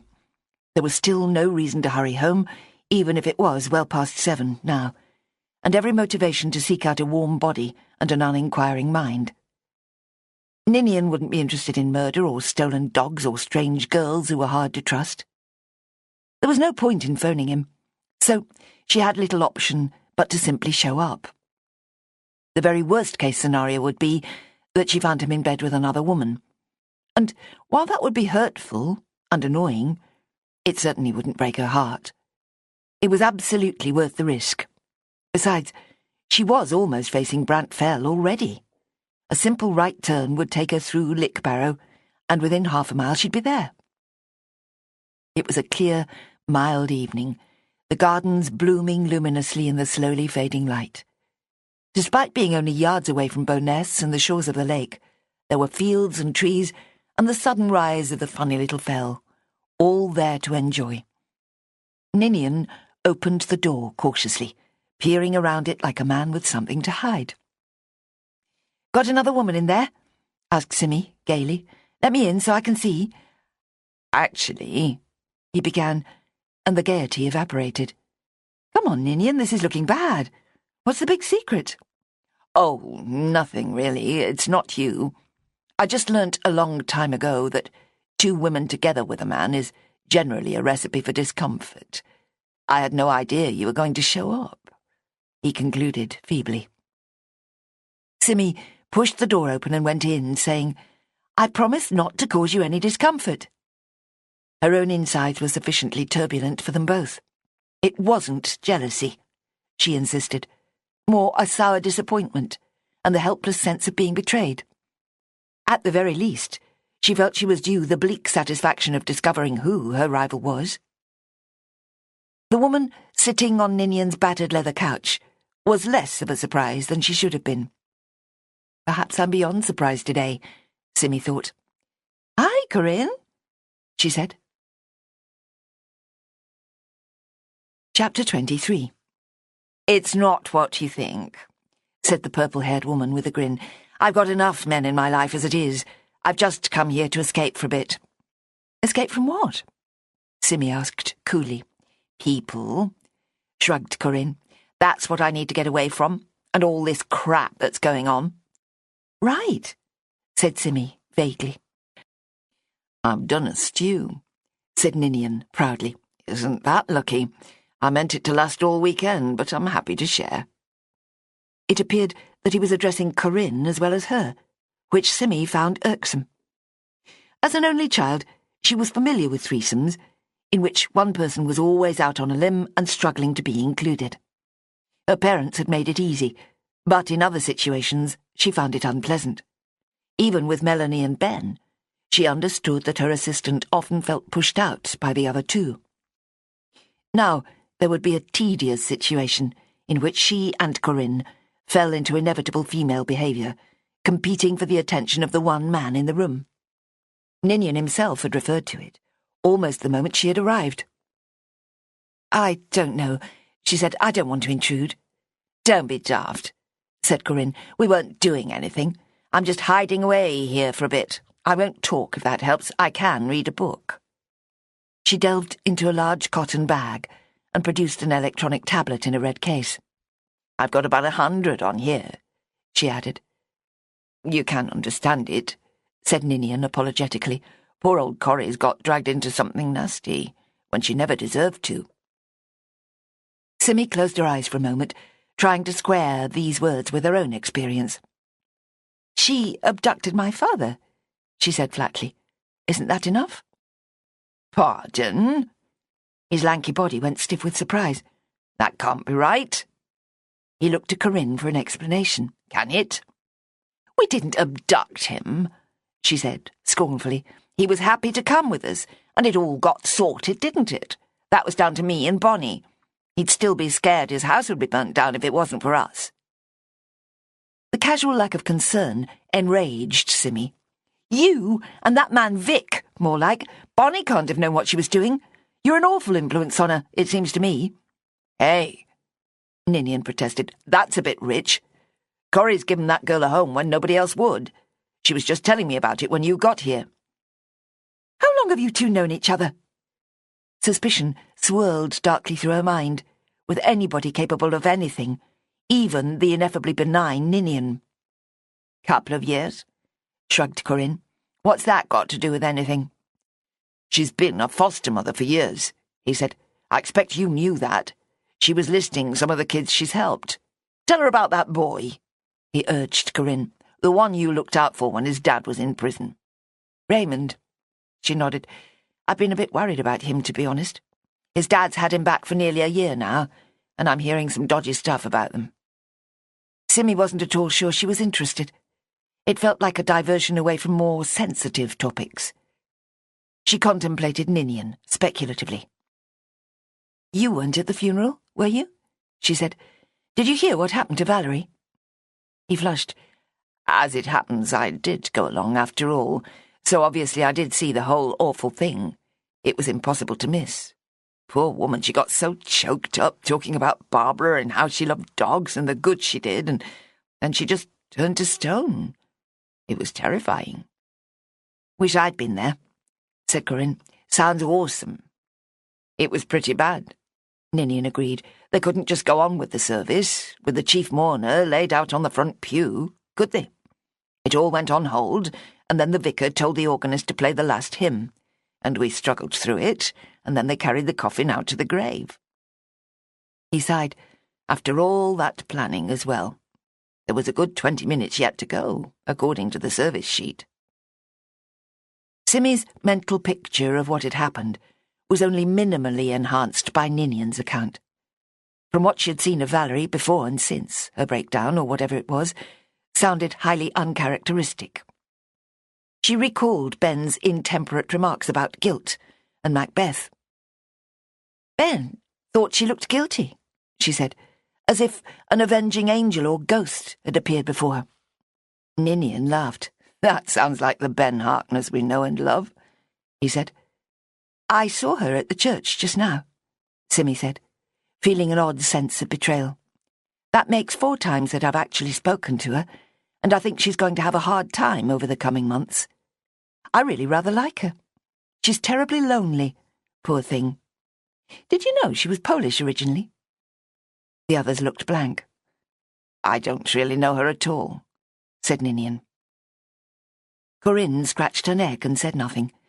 Simmy faced her. "You did, didn't you? Bonnie said you did, and yet you never went to the funeral. All that stuff about going to Lincoln wasn't even true. Did something happen between you and Valerie?" "Of course not. I meant to go to Lincoln, but then Vic called me and I got diverted." "You don't have to worry about me," she said emphatically, "nor Valerie, come to that. She's a good woman. She was happy with Barbara and the dog. She didn't deserve all the aggravation she's had this year." "With Barbara dying, you mean?" "And before that, when Roddy was stolen. That was a dreadful thing. It got Barb so upset that her cancer flared up again, and she died a lot sooner than she might have done.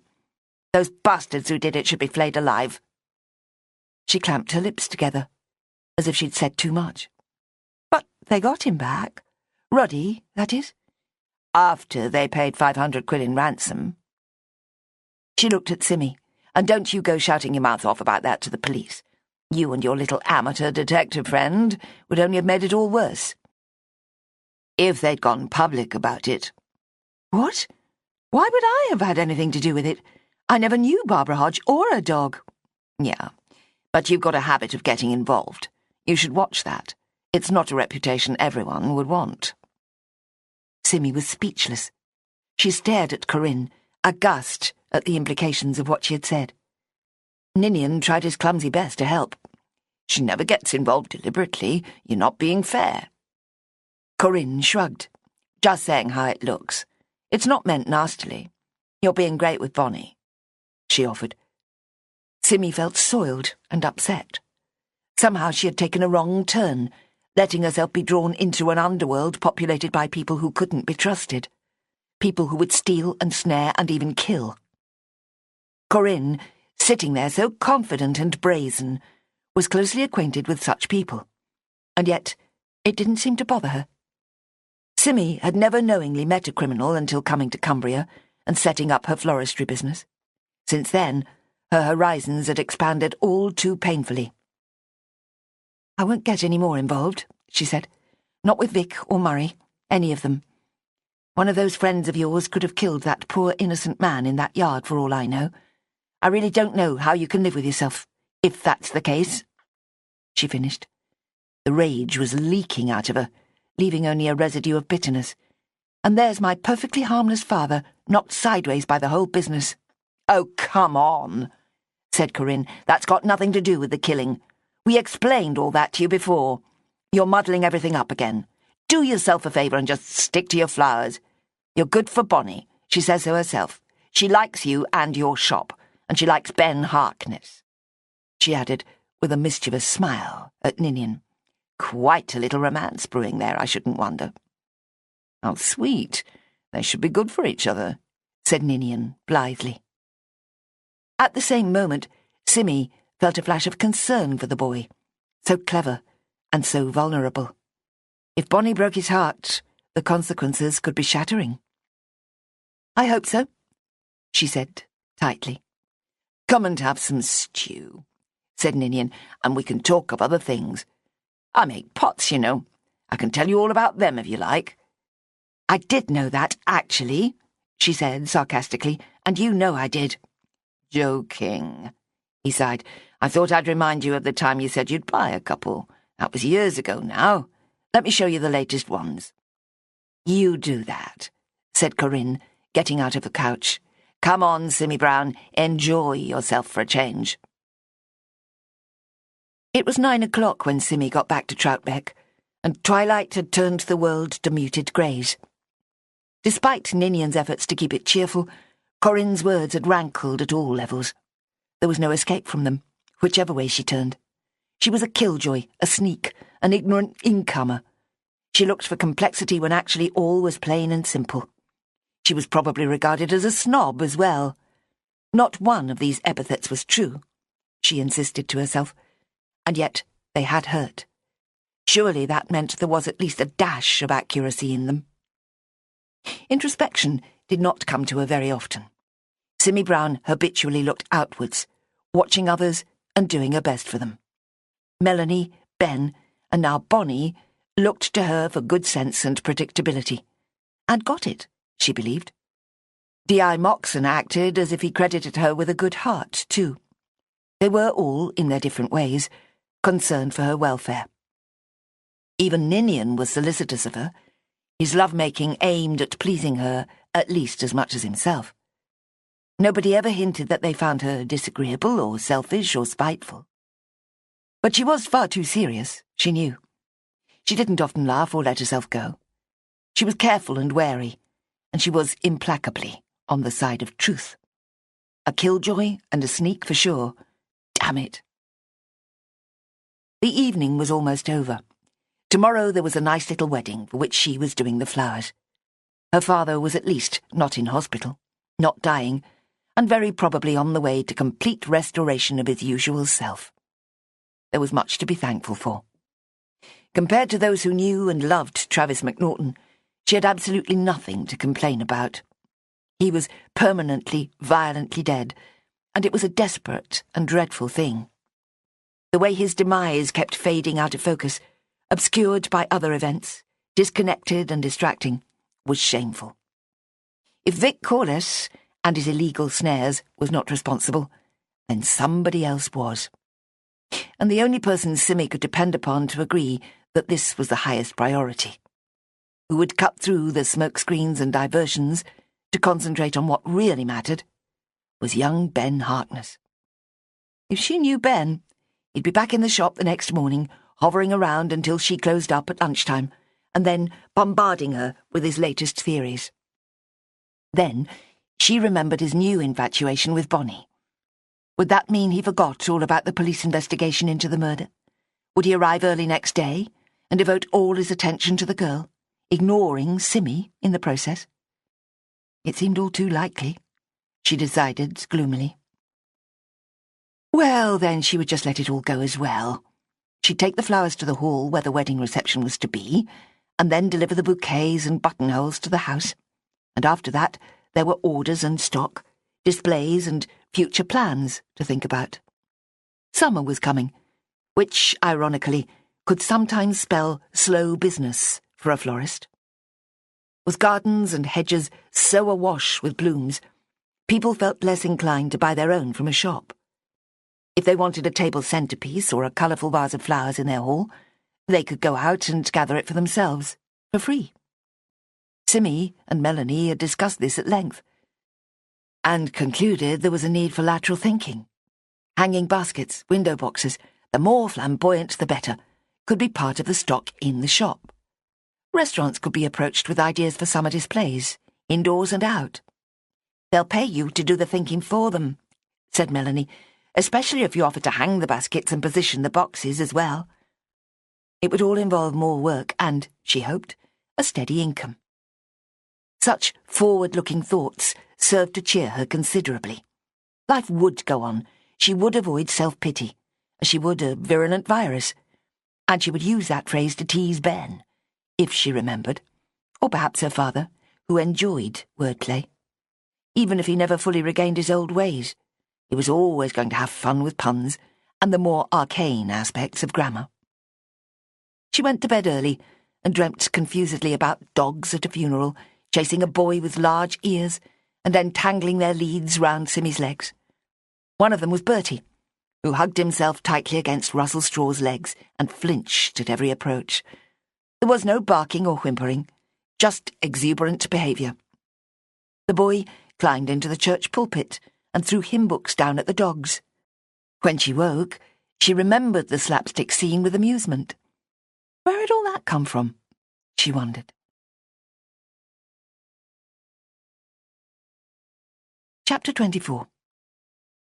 She described the dream to Melanie, who turned up promptly on Saturday morning, explaining that she could only stay an hour and would handle any new orders, as well as checking the stock for flowers that needed to be replaced.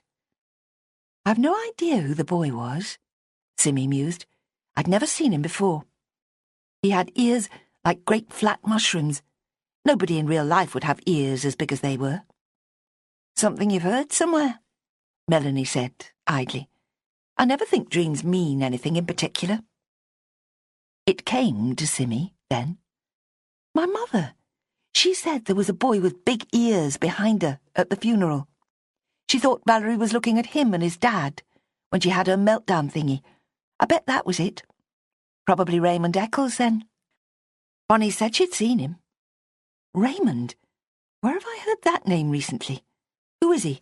A boy at school with Bonnie or something? He's a bad lad from a bad family. Corinne fostered him for a bit, which is how Bonnie knows him. Right. She said something about him yesterday. The father's been in prison. Melanie was concentrating on the computer. He's not interesting. Can't imagine why anybody would dream about him, she said.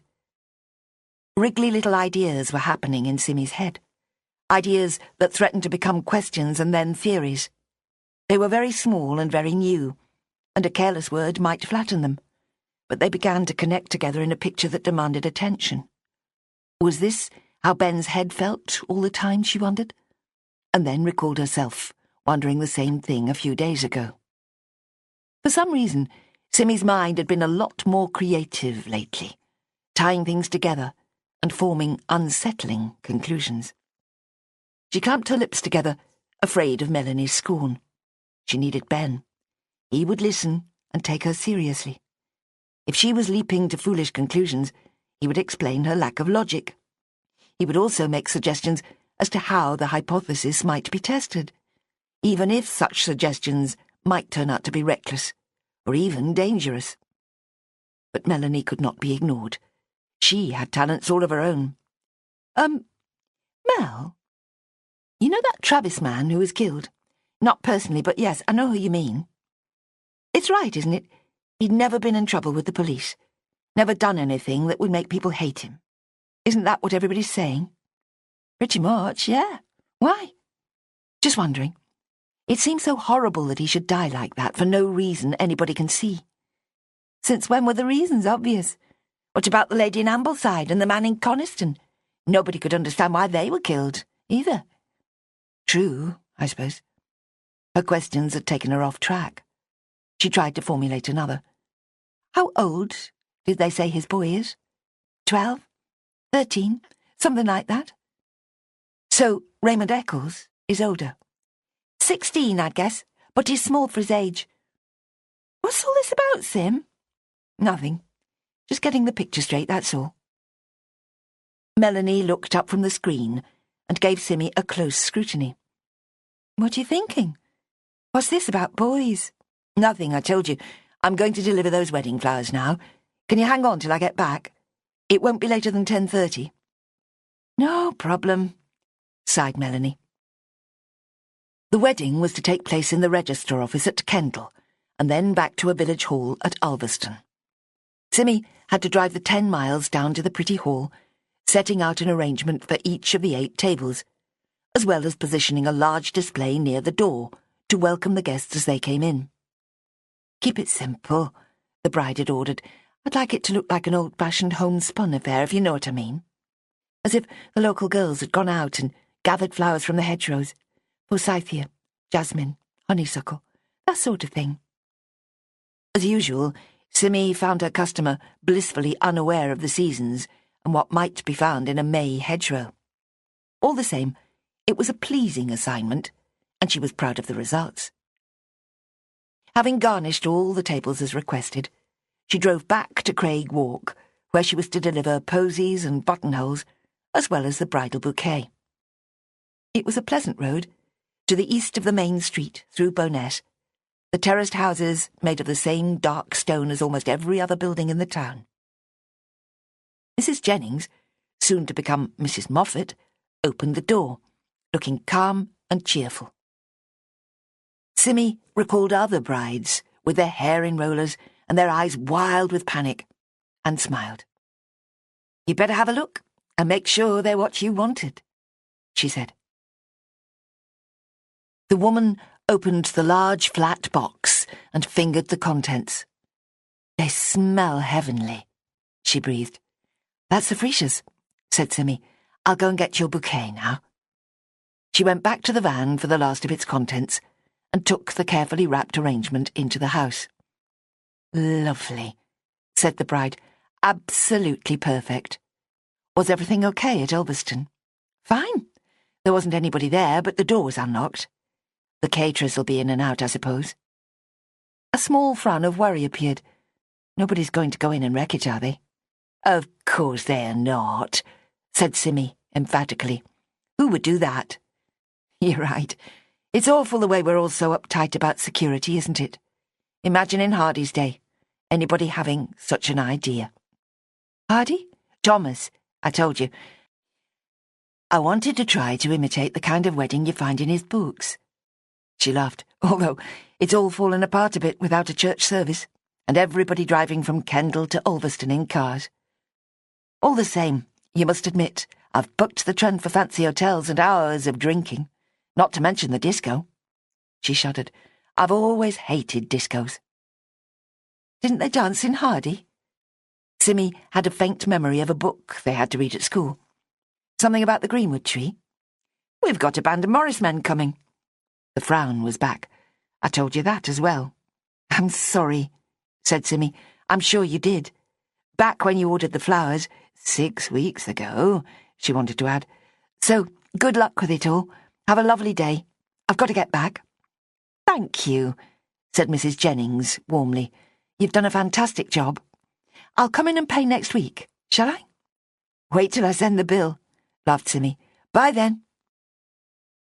She was back in the shop, dead on 10:30, rather to her own surprise.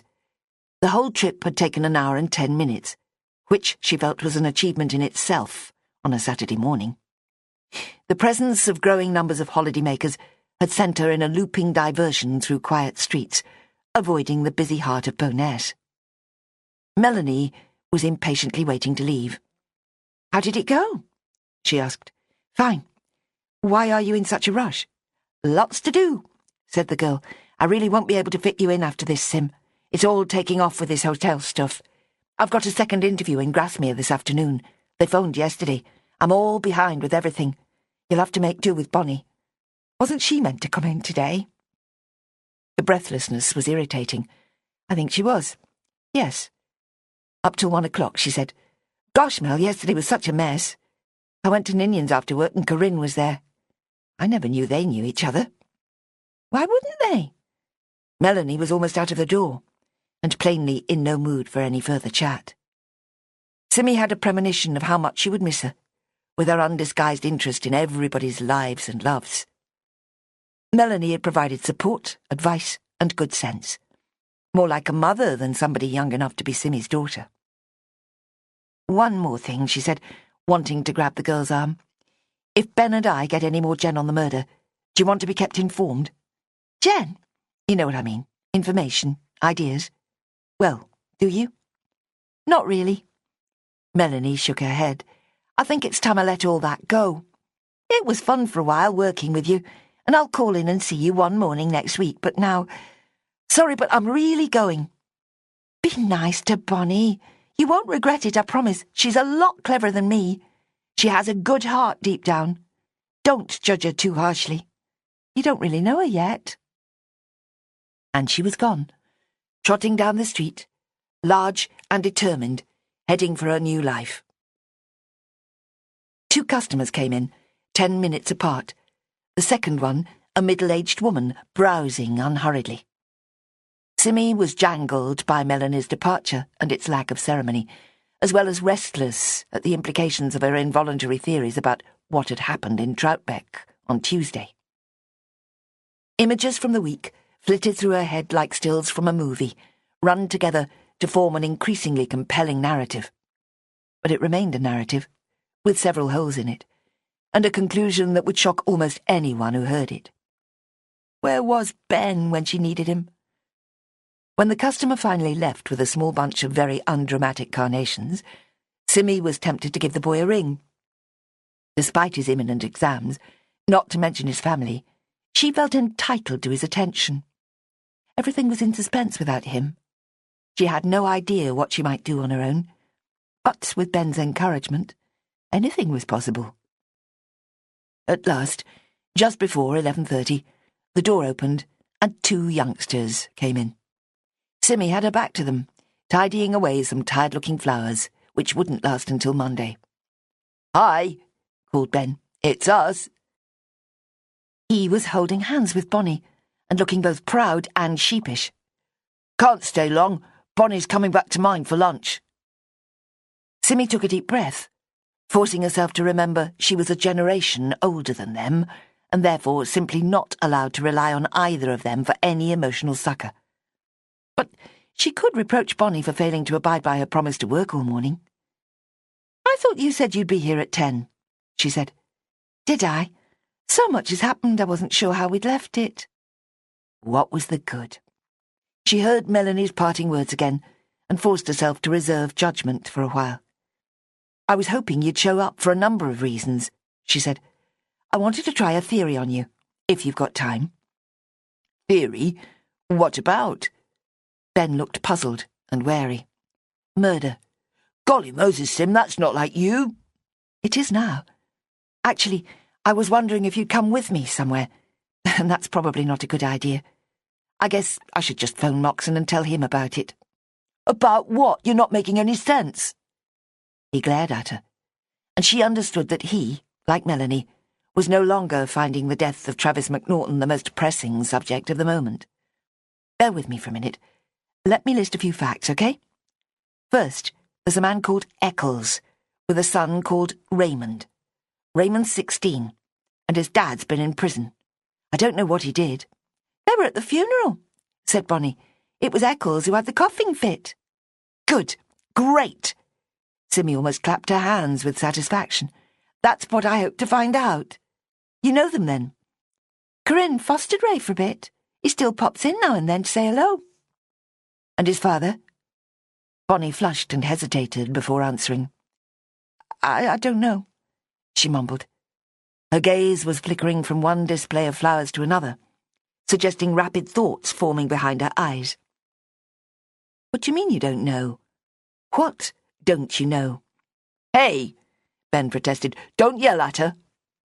It's okay, said Bonnie, her head drooping. I've just had one or two scary ideas. I think I need to tell you something I did. I knew it had come out eventually. I told Corinne it never does any good to lie to the police. They always find out in the end. The precocious wisdom behind these words made Simi wonder yet again just what had gone so wrong in this young girl's life. You lied to the police? Ben stared at his new beloved in horror. I won't do it again. Corinne said we should give him a chance. She's had words with him about it. He's getting his act together. I mean, he came to the funeral. That's his way of trying to be respectable and part of the community and all that stuff. Who? Ben almost shouted. Who's him? The Eccles man, said Simi quietly. You saw his picture on the police computer but didn't tell them. He was the man who tried to steal Spike and the other dog. Is that it? Bonnie's expression was full of shame mixed with admiration. How'd you work that out? It's true, then. The girl nodded. Ben closed his mouth slowly. Blimey, he said. And did he steal Roddy? Barbara Hodges' dog? Seems like it. I mean...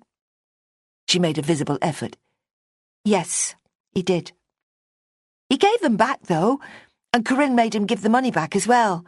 Nobody knows about it. She leant forward pleadingly. He put it right again. He's never going to do it again. When you told me and Melanie about seeing Vic on Monday and the dead dog on the fells, I just assumed it was Barry Eccles you'd seen, and he was at it again. Especially when you said there was a boy in the red car as well. That made me all the more sure. I phoned Corinne to tell her. She'd been doing so much to help him get clean. It felt like a kick in the teeth. I had to tell her. But it wasn't him at all, was it? Bonnie shook her head like a 6-year-old child caught stealing sweets. He's lucky, said Simi. Probably luckier than he can possibly imagine. I'm not getting it, said Ben crossly. Where's this going? I don't think I should say any more until I've spoken to D.I. Moxon. I owe it to him to keep quiet for now. Thanks, Bonnie. You filled in the picture very nicely. You can't tell him about it, the girl begged. Why would you? Simi examined her face for any indication that she'd understood all the implications, but remained unsure. I don't think he's going to worry too much about a little oversight on your part, she said. All you did was make a mistake. It's not a crime. But Corinne obstructed the course of justice, said Ben. She failed to report a crime. True, but again I don't think much is going to happen. There are bigger things involved. Your dad? Ben hazarded. Is that what you bothered about? He frowned. Can't see how that connects, all the same. Wasn't it all settled yesterday? Not my dad, said Simi, although I dare say his testimony might have some little part to play when the whole thing comes to court. She thought about it for a moment, but maybe it won't. I have a feeling I'm going to be more useful than him, she sighed. Poor man, it's terrible the way one little thing can make such a huge difference to a person's sense of well-being. Bonnie was clearly concentrating hard. You mean like Barbara Hodge? She said, in a small voice. I mean precisely that, said Simi. Ben wouldn't give up. You've got to explain, he insisted. It's not fair otherwise. I get it, said Bonnie, or I think I do. She clasped Ben's hand and gave it a little shake. Don't get heavy with her, okay? It might be completely wrong. Just a lot of ideas coming together and adding up to a wild theory. And that's what caused all the trouble to start with. She gave Simi a tragic look. It was all my fault, wasn't it? I think you're just one link in a chain. But she's right, Simi told Ben. We mustn't rush anything now. She met Bonnie's eyes with her own surge of admiration. Everything she knew or suspected about the girl was swamped by a sense that here was a very special person, with talents in abundance. Her understanding of human complications had doubtless been gained through hard experience, giving her a core of steel beneath the fragile exterior. At the same time, this was balanced by an alarming tendency to ignore authority, to march into situations that she couldn't control, and to lie her way out of trouble, if it suited her. Melanie was wrong about Bonnie and Ben, Simi realised. Ben was all theory and bloodless facts. He hadn't known fear or despair or loss of control in his comfortable middle-class family. Bonnie could teach him a lot that was missing from his character, and he could give her a degree of stability and confidence. Knowing it was sentimental, Simi nonetheless felt that this was a perfect match, which she would do well to safeguard to the best of her ability. Ben would teach Bonnie to tread more carefully and think more logically. Each would help the other grow up. "So, what happens now?" asked Ben, striving to remain cool in the face of two implacable females. "I think I will have to go to Moxon, but first I ought to see my parents. I want to make sure they're okay. Plus, there's something I need to ask them." "Do you want us to mind the shop for you?" asked Bonnie. "You could go right away then." Simi looked at her, aware all over again of just how young she was. She supposed there was no official regulation setting a minimum age at which someone could be in charge of a shop, but anybody coming in and finding two 17-year-olds there on their own might have concerns, especially if there was canoodling of some sort going on. No, thanks all the same," she said. "I can close up in an hour or so anyway. If I went now, I'd only have to come back to lock up everything and set the alarm." Only then did she remember how Bonnie and her friends had effectively broken into the rooms upstairs, without permission. However vigorously the justifications for it might be made, this was still a strong sign that trust could yet be misplaced. "I'll make us some coffee, and we can hang on until 1 o'clock. "This is beyond weird," said Ben. "You think you've worked out who killed Travis McNaughton, and Bonnie's read your thoughts by magic, but now you're in no hurry to go and tell the cops, either of you. You're happy to let them waste time and taxpayers' cash on some false trail until you can find a minute to do your civic duty. Is that right?" Simi grimaced at him. "That's the bare bones of it. But how many times have you said yourself? There's no case without hard evidence." "So, if you can point them to the right person, then they can find some evidence. They'll know where to look. They can compare what they've got with your person's fingerprints or whatever. That's the way it works." He scowled at her. "As you know very well." Simi turned her back on him and went to put the kettle on in the back room. She was not surprised to find her hands were shaking. The impact of her theory had been slow to come. But now that Bonnie had apparently reached the same conclusion, with very little help, the implications were forcing themselves on her. It was both more and less frightening, having a second person with the same idea. If it was true, then Bonnie could back her up, add her own details to the picture, and share her trepidation. If it was false, all the risks of slander and unforeseen consequences were doubled, and Bonnie might well spread unjustified rumours before she could be stopped. She repeated the steps of her reasoning to herself, and formulated the central question she needed to ask her father before she could take it any further. She made herself a mug of strong coffee, and filled a chipped brown teapot for the others. They were so young, she reflected again, too young to have acquired a taste for coffee. Ben would drink it, but could never quite suppress his shudder of distaste. It made Simi smile. Teenagers took to beer and vodka much more quickly than they developed a liking for coffee. She carried the rattling tray back into the shop, and quickly plonked it down beside the computer. Bonnie had her phone to her ear. "Who's she calling?" she asked Ben with a sudden apprehension. "Corinne, I think." His frustration was still in evidence. "Neither of you are telling me anything." He paused. Neither one of you is telling me." "Don't be pedantic," she said, relieved that he was not so angry that he couldn't monitor his own use of syntax. "You're just like my father." "We hold the survival of the language in our hands," he claimed, with a reluctant grin.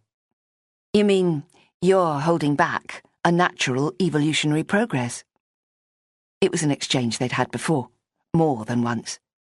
She was glad of the distraction, until she heard Bonnie say something that alarmed her. "I think you should go and warn her," came the incredible words. Without thinking, Simmy snatched the phone away from the girl and pressed its red button to abort the call. "What are you doing?" she cried. Bonnie cowered away, her expression confused and scared. "What?" she whispered. "What's the matter?" "Warn who?" Simmy demanded. "Nobody you know. There's a woman who works in the library. She found me some books about flowers that I thought would be useful for my job here with you. Corinne got a call from her just now saying they've arrived, and would I go and collect them? Corinne's going to do it for me." Simmy's eyes narrowed. "Come off it. What's that got to do with warning somebody?" "I just meant we should warn her. I might not return them very quickly. I want to make notes and stuff, and it might take a while. Honestly, Simmy, that's all it was. You never let me finish what I was going to say." "I wish I could believe you." It was the plain truth. She wished profoundly that she could take the girl at her word. But the story felt thin and hastily invented. "If it was what you think, I'd be an idiot to say it right here in front of you, wouldn't I? I'd know it'd make you mad." Ben was once again open-mouthed as he watched them, but he knew whose side he was on. "You're being a right bitch today," he told Simmy. "Do you know that?" She was instantly deflated. Perhaps Bonnie was as innocent as she claimed after all. Her final point was a good one anyway. She felt strung out and barely in control. "Sorry," she said. "Here." And she gave the girl her phone back. She poured out 2 mugs of tea, and they all drank in silence for a minute or two. The next few hours loomed ominously, as she tried to thread her way through a legal and moral quagmire that she would far rather ignore completely. The indistinct face of Travis McNaughton hovered insistently in her mind's eye, along with everything she knew about him. By no means a saint or a pillar of the community, he had nonetheless, not in any way at all, deserved to die so horribly at such an early age. The savage injustice of it was dreadful, an extreme consequence of a chain of events that had been none of his making. The collateral trauma to the woman who found him in a lake of blood was almost as shattering. The taint left on the yard and surrounding area, like a returning ghost, was imbued with shame and irrevocable tragedy.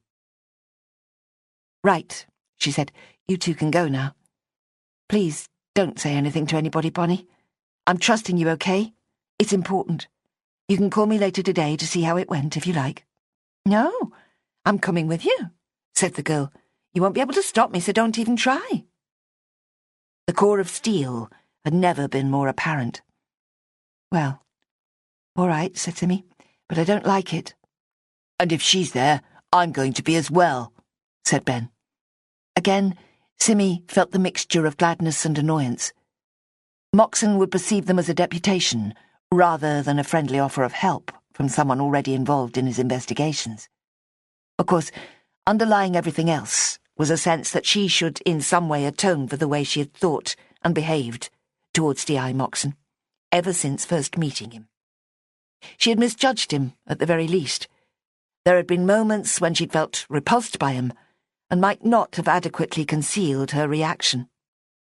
And although she had done everything she could to help when he'd been hurt, she had failed to follow it up afterwards with visits or inquiries as to how he was mending. "So, let's get on with it then," she sighed. "What about going to see your folks first?" asked Bonnie. "Something you wanted to ask your dad? We can wait outside if you're quick." "Better than that. Go and have some lunch," she suggested. "I'll get something from my mum while I'm there. If you still want to come with me, let's say we meet at the police station at 2:00, right?" "They've closed the front desk, you know," said Ben, out of the blue. "You can't just stroll in off the street anymore and expect someone to welcome you." "That's right," Bonnie confirmed. "I was there a couple of days ago and it's all different now." "I'll phone him then and ask what he wants me to do." "Us," said Ben. "Not just you, all of us." He gave her a long look. "You can't shake us off, you know. We'll stay right outside the house while you talk to your father. Lunch can wait." Simi did not want to speak to Moxon on the phone. She wanted to assess his responses face to face, taking the whole thing step by careful step, ready to modify or even abandon her theories, if he rejected them forcefully enough. She wanted no risk of her words being recorded, either.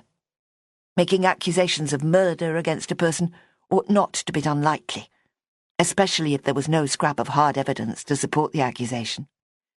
There was also the faint hope that the detective might miraculously have reached the same conclusion as she had, that some information had come to him from another source to lead him to the same point.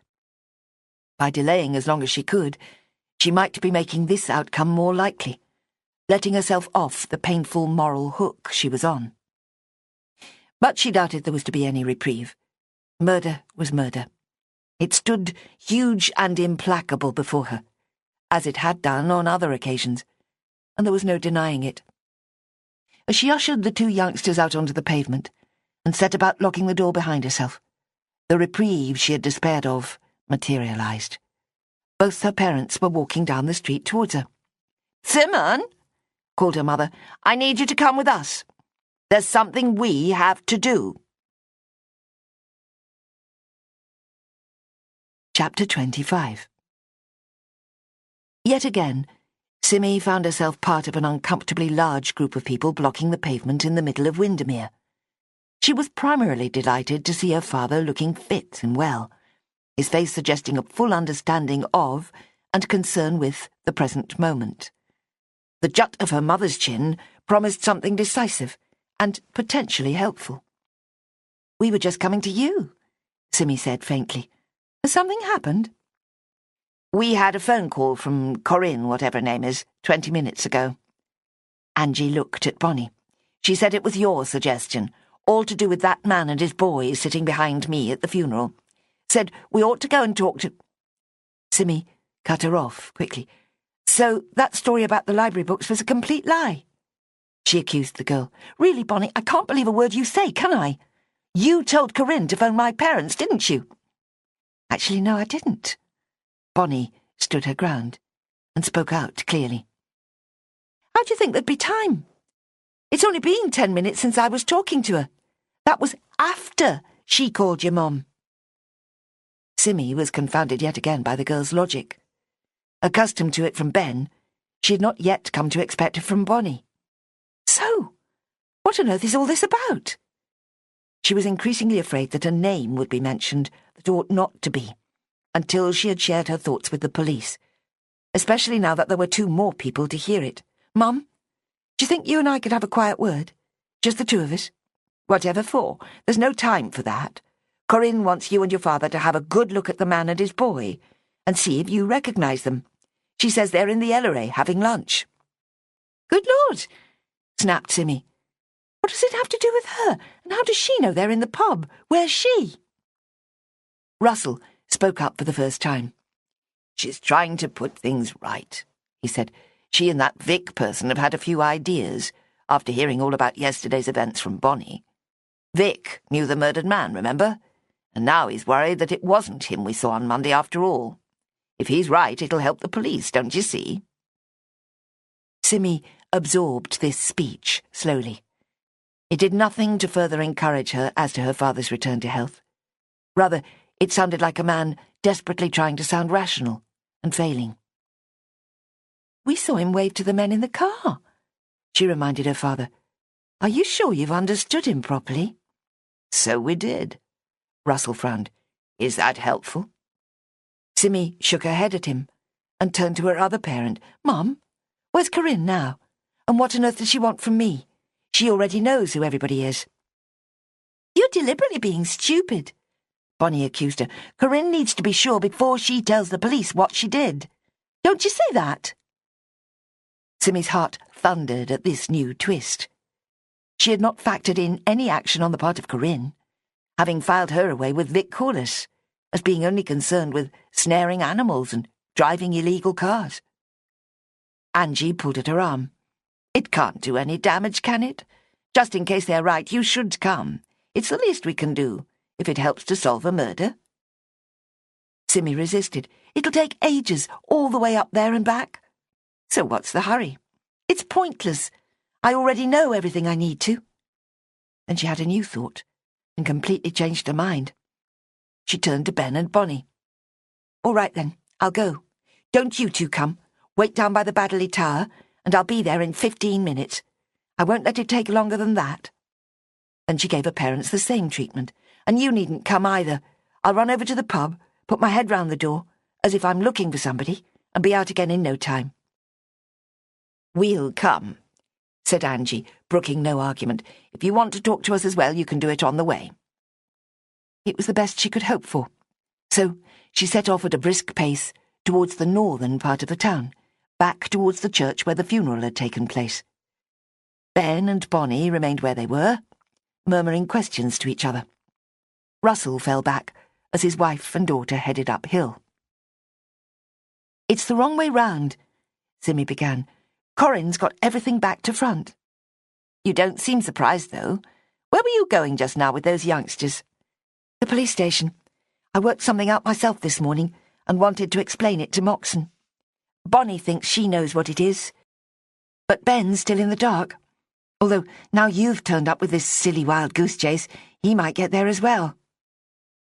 There were 2 men, both with boys, panted Russell, and we need to know which is which. Yes, Dad. Simmy paused to enable him to catch up. That's right. Except I know already. The ones in the pub are called Eccles, the boys Raymond. They're dog nappers, or the father is. Oh. Angie put her hand to her mouth. Then Simmy watched her warily. Don't say it. And especially don't say anything to Corinne, if you're phoning her back, as I suppose you are. I don't trust her or Bonnie. They've every reason to dislike the man, but for some reason they seem to be on his side. Did he kill Mr. McNaughton, then? Asked Russell, still breathless. Are we going to call the cops and get him arrested? No, Dad. The realization that he was nowhere near as recovered as he had first appeared hit Simmy hard. A week ago, he would have been easily keeping pace with her thinking. The Elleray public house stood 4 square in front of them, only 5 minutes later. The scene of other encounters on previous occasions, Simmy liked it for its lack of pretension and good plain food. It was also convenient for her current purpose, having only one large bar with no alcoves or high-backed benches where people might hide. But she had no need to open the door and inspect the drinkers inside. As she approached, the door opened, and 2 people came out. It was Mr. Eccles and his son, talking comfortably together, the man laughing easily. Simmy stepped forward, doing what she had intended to all along. Excuse me, she said pleasantly. You're Mr. Eccles, I think? That's me. He was surprised, but not alarmed in any way. Do you mind if I have a few words with you? I'm Persimmon Brown. I know Corinne and Bonnie Lawson, her foster daughter. They mentioned you. Good woman, Corinne, he nodded. Ray, hold on a sec, will you? The boy had started drifting down the street, apparently thinking the adult conversation had nothing in it to interest him. Simmy turned to her parents, who were simply standing there shoulder to shoulder a yard or 2 away. Dad? Does his voice sound familiar to you? She waved at Eccles. It's not one I heard on Monday, if that's what you mean. This gentleman has an accent I believe hails from some way east of here. I'd guess North Yorkshire, perhaps. Lived in Ripon till I was 30, smiled Eccles. Well done, mate. Do you know anyone called Zippy Newsom? Simmy asked him. I know who he is. Blind chap. Met him a couple of times, years ago now. And Vic Corliss? Never heard of him. Where'd you live? Hold on, love, this is getting heavy now. What's it about, then? Sorry. Honestly, I really am sorry, but it's important. I'm not trying to get you into any trouble. Just straightening something out. A wariness was developing in his manner and expression. You're not after me on account of those dogs, are you? Has Corinne been blabbing about that? She knows I'm past all that now. No harm's been done. We gave him back anyhow. Roddy, the yellow retriever. The trouble is, Mr. Eccles, quite a lot of harm has been done, as you probably know. I'm guessing that's why you went to the funeral yesterday. You wanted to make some sort of amends. You never thought Valerie would recognise you, I suppose. She wouldn't have if I hadn't started coughing. Damn lungs have been playing up ever since I did time. Those cells did for me. That's why I'm not about to go back there, not for anything. But she'd seen you before. He sighed. It was dark. I gave her the dog back one evening, kept my face away from her. How'd she know it was me? She must have got a better look than you realised. Were you coughing then, as well? Might have been. And she knows you've got a son, I expect? It was more likely the dog, he said. It came up to me in the church and started wagging its tail. I was good to him, you know. We made friends together in the week I had him with me. A week? He was lost for a week? Right. And they paid the cash and got him back. No harm done. He stubbornly repeated the words, clinging to them as his one justification. I forgot to tell you that part. Angie's voice reminded Simmy that there was an audience to the cross-examination. At the funeral, the dog trotted down the aisle and stood wagging at this man. Valerie was watching it all. She was talking about dogs at the time, you see. Roddy was supposed to be at her side, not wandering off.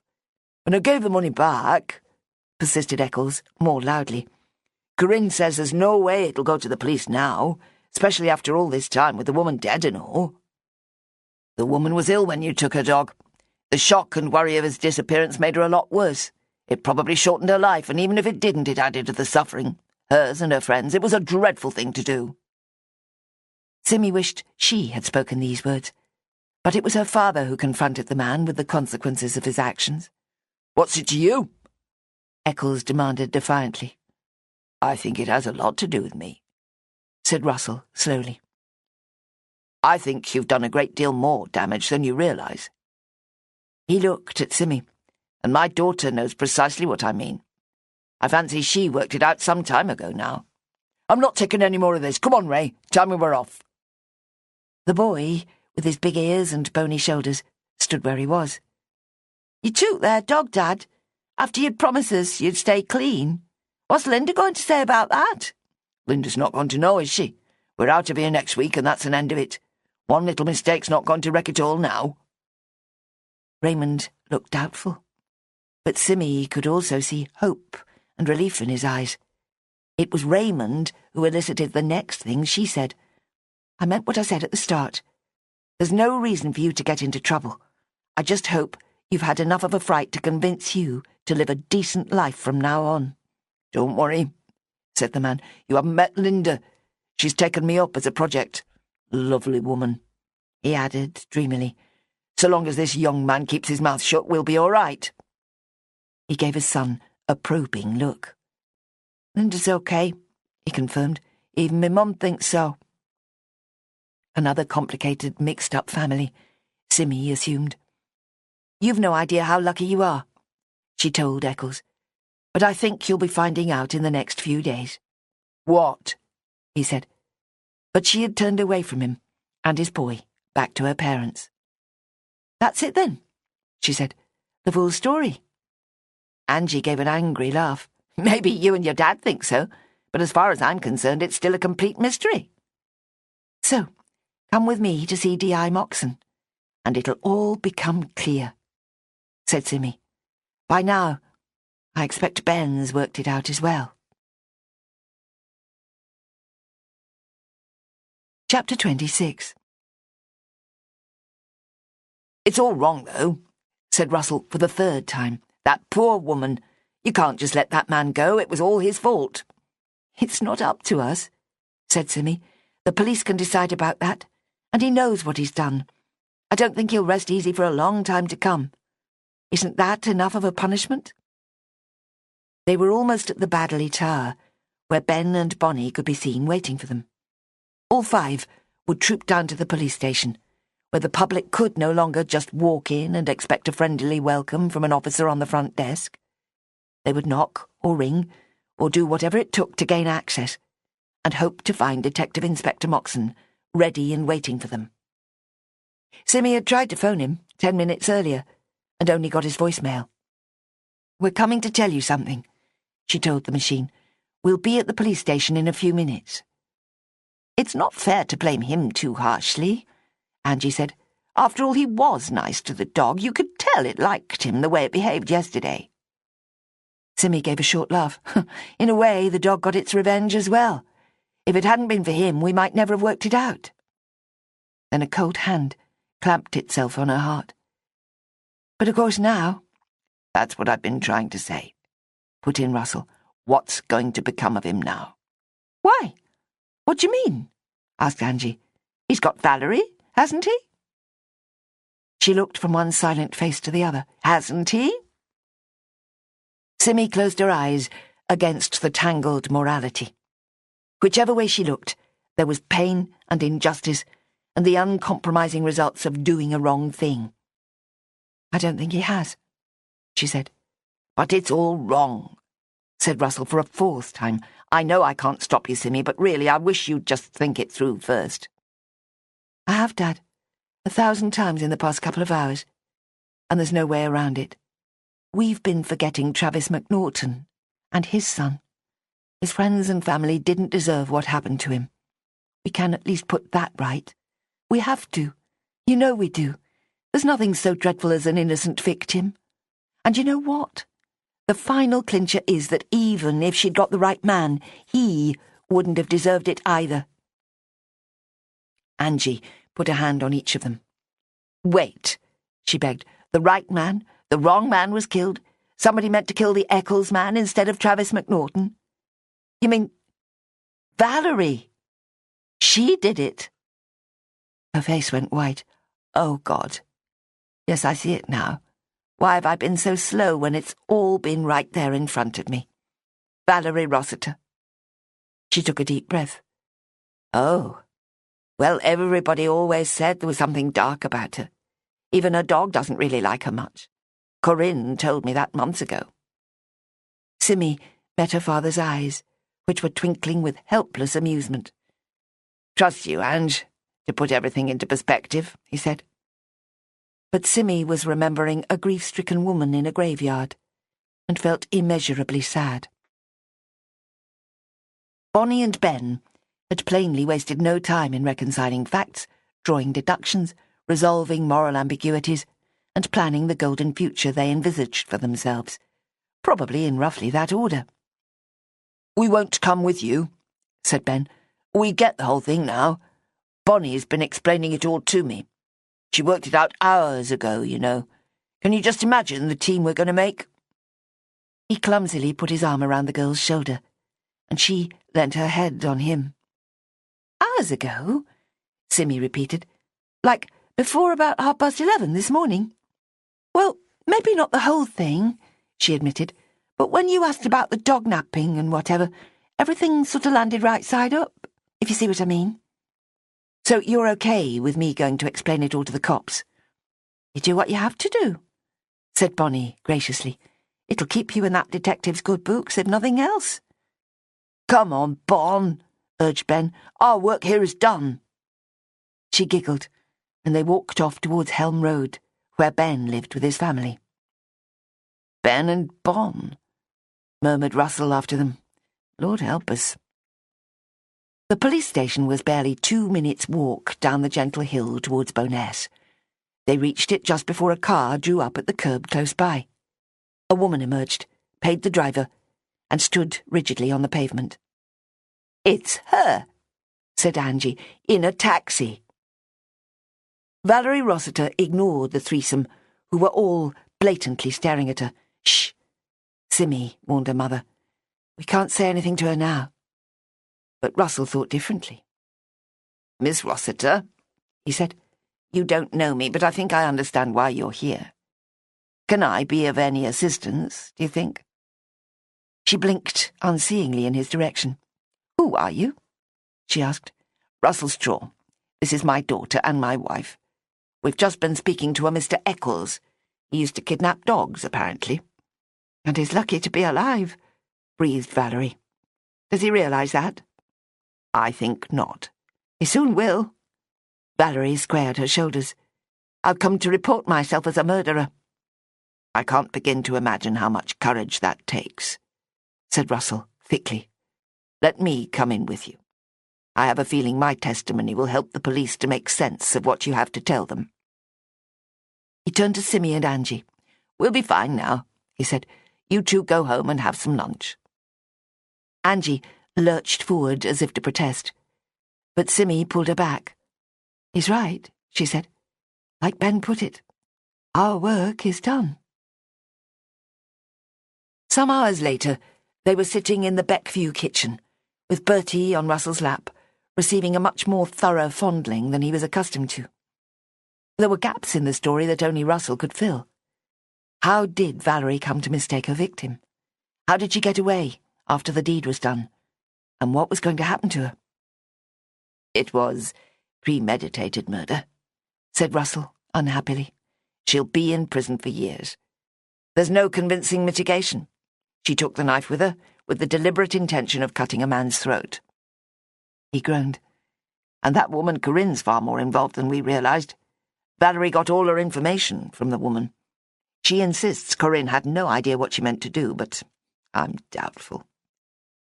Simmy thought back. "I think it's true," she said slowly. "Corinne was always more bothered about the snares set by Vic Corliss. She never showed any sign of worrying about Travis McNaughton's death. I don't think she came close to making that connection." "Maybe so. The biggest question was, how did Valerie know her victim was going to be in Troutbeck that afternoon?" "Except he wasn't," Simmy pointed out. "Somebody else was, who looked like him." "Right. She was looking for a man in a red car with a teenage boy who was quite possibly still kidnapping dogs. I'm afraid you're part of this bit, love." He sighed again. Valerie explained the whole thing. "Remember, Melanie brought Bonnie into the shop on Tuesday morning, and you talked about that dead dog we saw on Monday, and then you must have talked about 2 men and a boy in a red car, all mixed up with suspicions about dog napping. And then you must have said something about me going to the police about it. Well, Bonnie added all that up and multiplied by 10 before she passed it on to Corinne, who went straight to Valerie, saying it sounded as if the evil Mr. Eccles was up to his tricks around Troutbeck. So Valerie went up there with her knife, saw the red car, and followed the man into that farmyard. Watched while he went for a pee behind a barn, and then walked up to him and attacked him, probably before he had any idea what was happening. I saw it. A weird, old-fashioned thing with a blade like a razor. She actually demonstrated how sharp it was on her own hand. It was incredible. She just pressed it lightly on the skin, and it cut instantly. They took it off her pretty sharpish, I can tell you." Simmy shuddered. "I hate knives." "They certainly make a good murder weapon," said Angie, swallowing hard. "Silent and quick. But what kind of person can do that?" She put her hand to her own throat. "It makes me feel sick." "Moxon walked back here with me," said Russell. "He thought I might pass out again, I suppose. They'd kept me waiting a bit while Valerie was taken away to be interviewed, and he felt a bit bad about that, I suspect. Anyway, he filled in a bit of background. Her father was a master butcher in Poland, apparently. She knew how to cut a throat. It's not as easy as most people think. You need to get the jugular, you see." "Okay, Dad. We don't need the details." "You want me to bury it all and never speak of it again? Do you have any idea what that might do to my emotional well-being? Do you want me to be like those World War I soldiers coming back and never mentioning the trenches?" His mock indignation made them both smile. "That's not going to happen," he assured them. "I don't see why I should be the only one having bad dreams for the next 6 months." "Such dreadful luck for poor Travis McNaughton," moaned Angie. "Everything worked against him from the start." Then she had a thought. But were they going to do something illegal? What was all that about a lookout and an old man being out on Tuesdays? "We don't know for sure, but Moxon thinks it might have something to do with elderberries. There's a specially good field of them, apparently, with no public access. The owner's not the most welcoming of chaps, so anybody wanting to do a bit of scrumping needs to be careful. The woman who found the body said something about it, but she was going on so much about the darn berries that nobody really listened to the details. Only now are they connecting up that particular set of dots." "I don't think I said anything about the old man and Tuesdays," said Simmy, uncertainly. When I told Bonnie and Melanie about it, I mean. So Valerie must have just gone to Troutbeck on the off chance of running into them. For all she knew, they were in Kirkstone or Grasmere, or absolutely anywhere. Russell and Simmy both pondered this for a while. Sheer bad luck, said Simmy at last. There can't be any more to it than that. And Troutbeck's a small enough place if you're looking for someone. She said she felt Barbara's spirit was guiding her, said Russell reluctantly. It was all for Barbara that she did it, after all. She made Valerie promise to get revenge on the man who stole the dog. That's why she didn't report it to the police. She thought they'd just laugh it off as a victimless crime. Moxon feels bad about that. Ben said she looked as if she'd seen a ghost in the church, Simmy recalled. Maybe she did. Maybe Barbara was standing behind Eccles pointing a glowing finger at him, as if to say, "This is the man you were supposed to kill." Which means she got it badly wrong the first time, thinking Barbara was directing her, said Angie, dourly. Just shows how careful you have to be where ghosts are concerned. I think she just waited near the pub in Troutbeck until she saw a red car and followed it, said Russell. When she saw it stop at Town End and the man get out, she couldn't believe her luck. Even though she didn't recognise him, and he didn't have his boy with him. Wouldn't a person need to be far more sure than that before cutting someone's throat? Angie was still plainly unconvinced. Moxon said Travis left his boy at the pub that afternoon. Travis was doing some work there and Tim was going for a walk with a friend of his before being put on a bus back to Scotland. When Travis never showed up at 3 o'clock as planned, he phoned his mobile and got the police. So Valerie could have seen him and thought it more than enough to confirm his identity. Well, I blame that Corinne, said Angie flatly. It's only credible if she filled in a whole lot more details for Valerie. Simmy remembered something. She had a phone call on Tuesday, just as she was leaving the shop. I bet that was Corinne, telling her what Bonnie had passed on. The case of the Chinese whispers, said Russell. Bonnie exaggerated Simmy's account of my little testimony, and Corinne magnified it even further. Given what a state Valerie was already in, the whole thing falls into place, with the wretched Travis doing everything he could to make it easy for her, if only he'd known. Angie still seemed unsatisfied, rubbing her face as if presented with an impossible puzzle.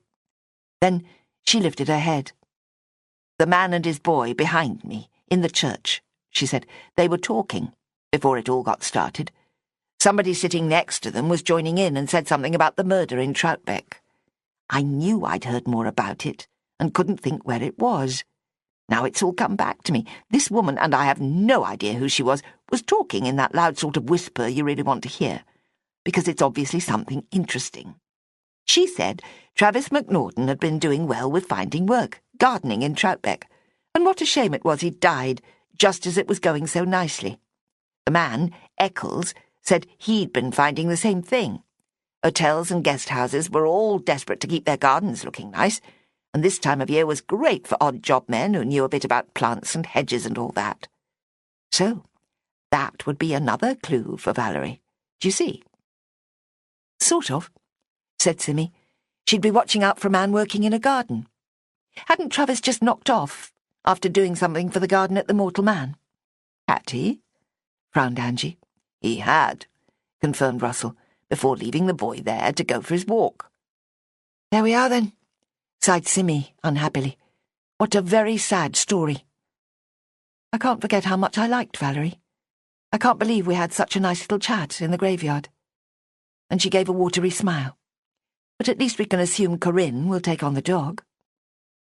For some reason, both her parents seemed to find this amusing.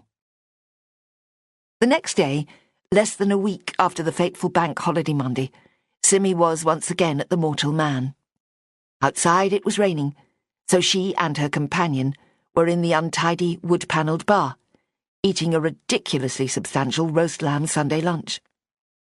Better than my cooking, said Ninian ruefully. I prefer your gravy, said Simmy. It was noble of you to come, she added with a smile. I hiked 5 whole miles for this, he boasted, in the rain. You did, And in return, you can spend a long, lazy afternoon in my warm, dry little cottage." Only the afternoon. He stopped chewing, a worried frown on his face. I thought I was staying all night. She smiled again. "You're welcome, if that's what you like. I can drive you home in the morning." Thank you. That would be lovely," he said primly. "Hello there," came a voice. "All right, then." It was Vic Corliss, of the beard and the dog snares and the anonymous letter. He stood awkwardly, sideways on to their table. "Thought I should say something," he went on. "There's nothing at all to say," Simmy told him coldly. "Yeah, but there is. You were a real lady through all the trouble there's been. Corinne and Bonnie think you're their hero for all you did. It'll be the making of Bonnie, working for you. That's all I wanted to say. Just that it's good to know you, Mrs. Brown. You're 1 in 1,000. Ninian looked up at him wide-eyed. "What are you saying, man? She's 1 in 10 million at least." "Stop it." Simmy was blushing. Suddenly, springtime and romance and sweet-scented flowers were all she could think of. You have been listening to The Troutbeck Testimony. It was written by Rebecca Tope and read by Julia Franklin. Other recordings by Rebecca Tope include The Coniston Case, The Sting of Death, and The Windermere Witness. This has been a Soundings Audiobooks presentation. If you've enjoyed this production, please write to us at Isis House, Kings Drive, Whitley Bay, Tyne and Wear, NE26 2JT, or call 0191 253 4155, or visit our website www.isis-publishing.co.uk, and you'll be sent a full list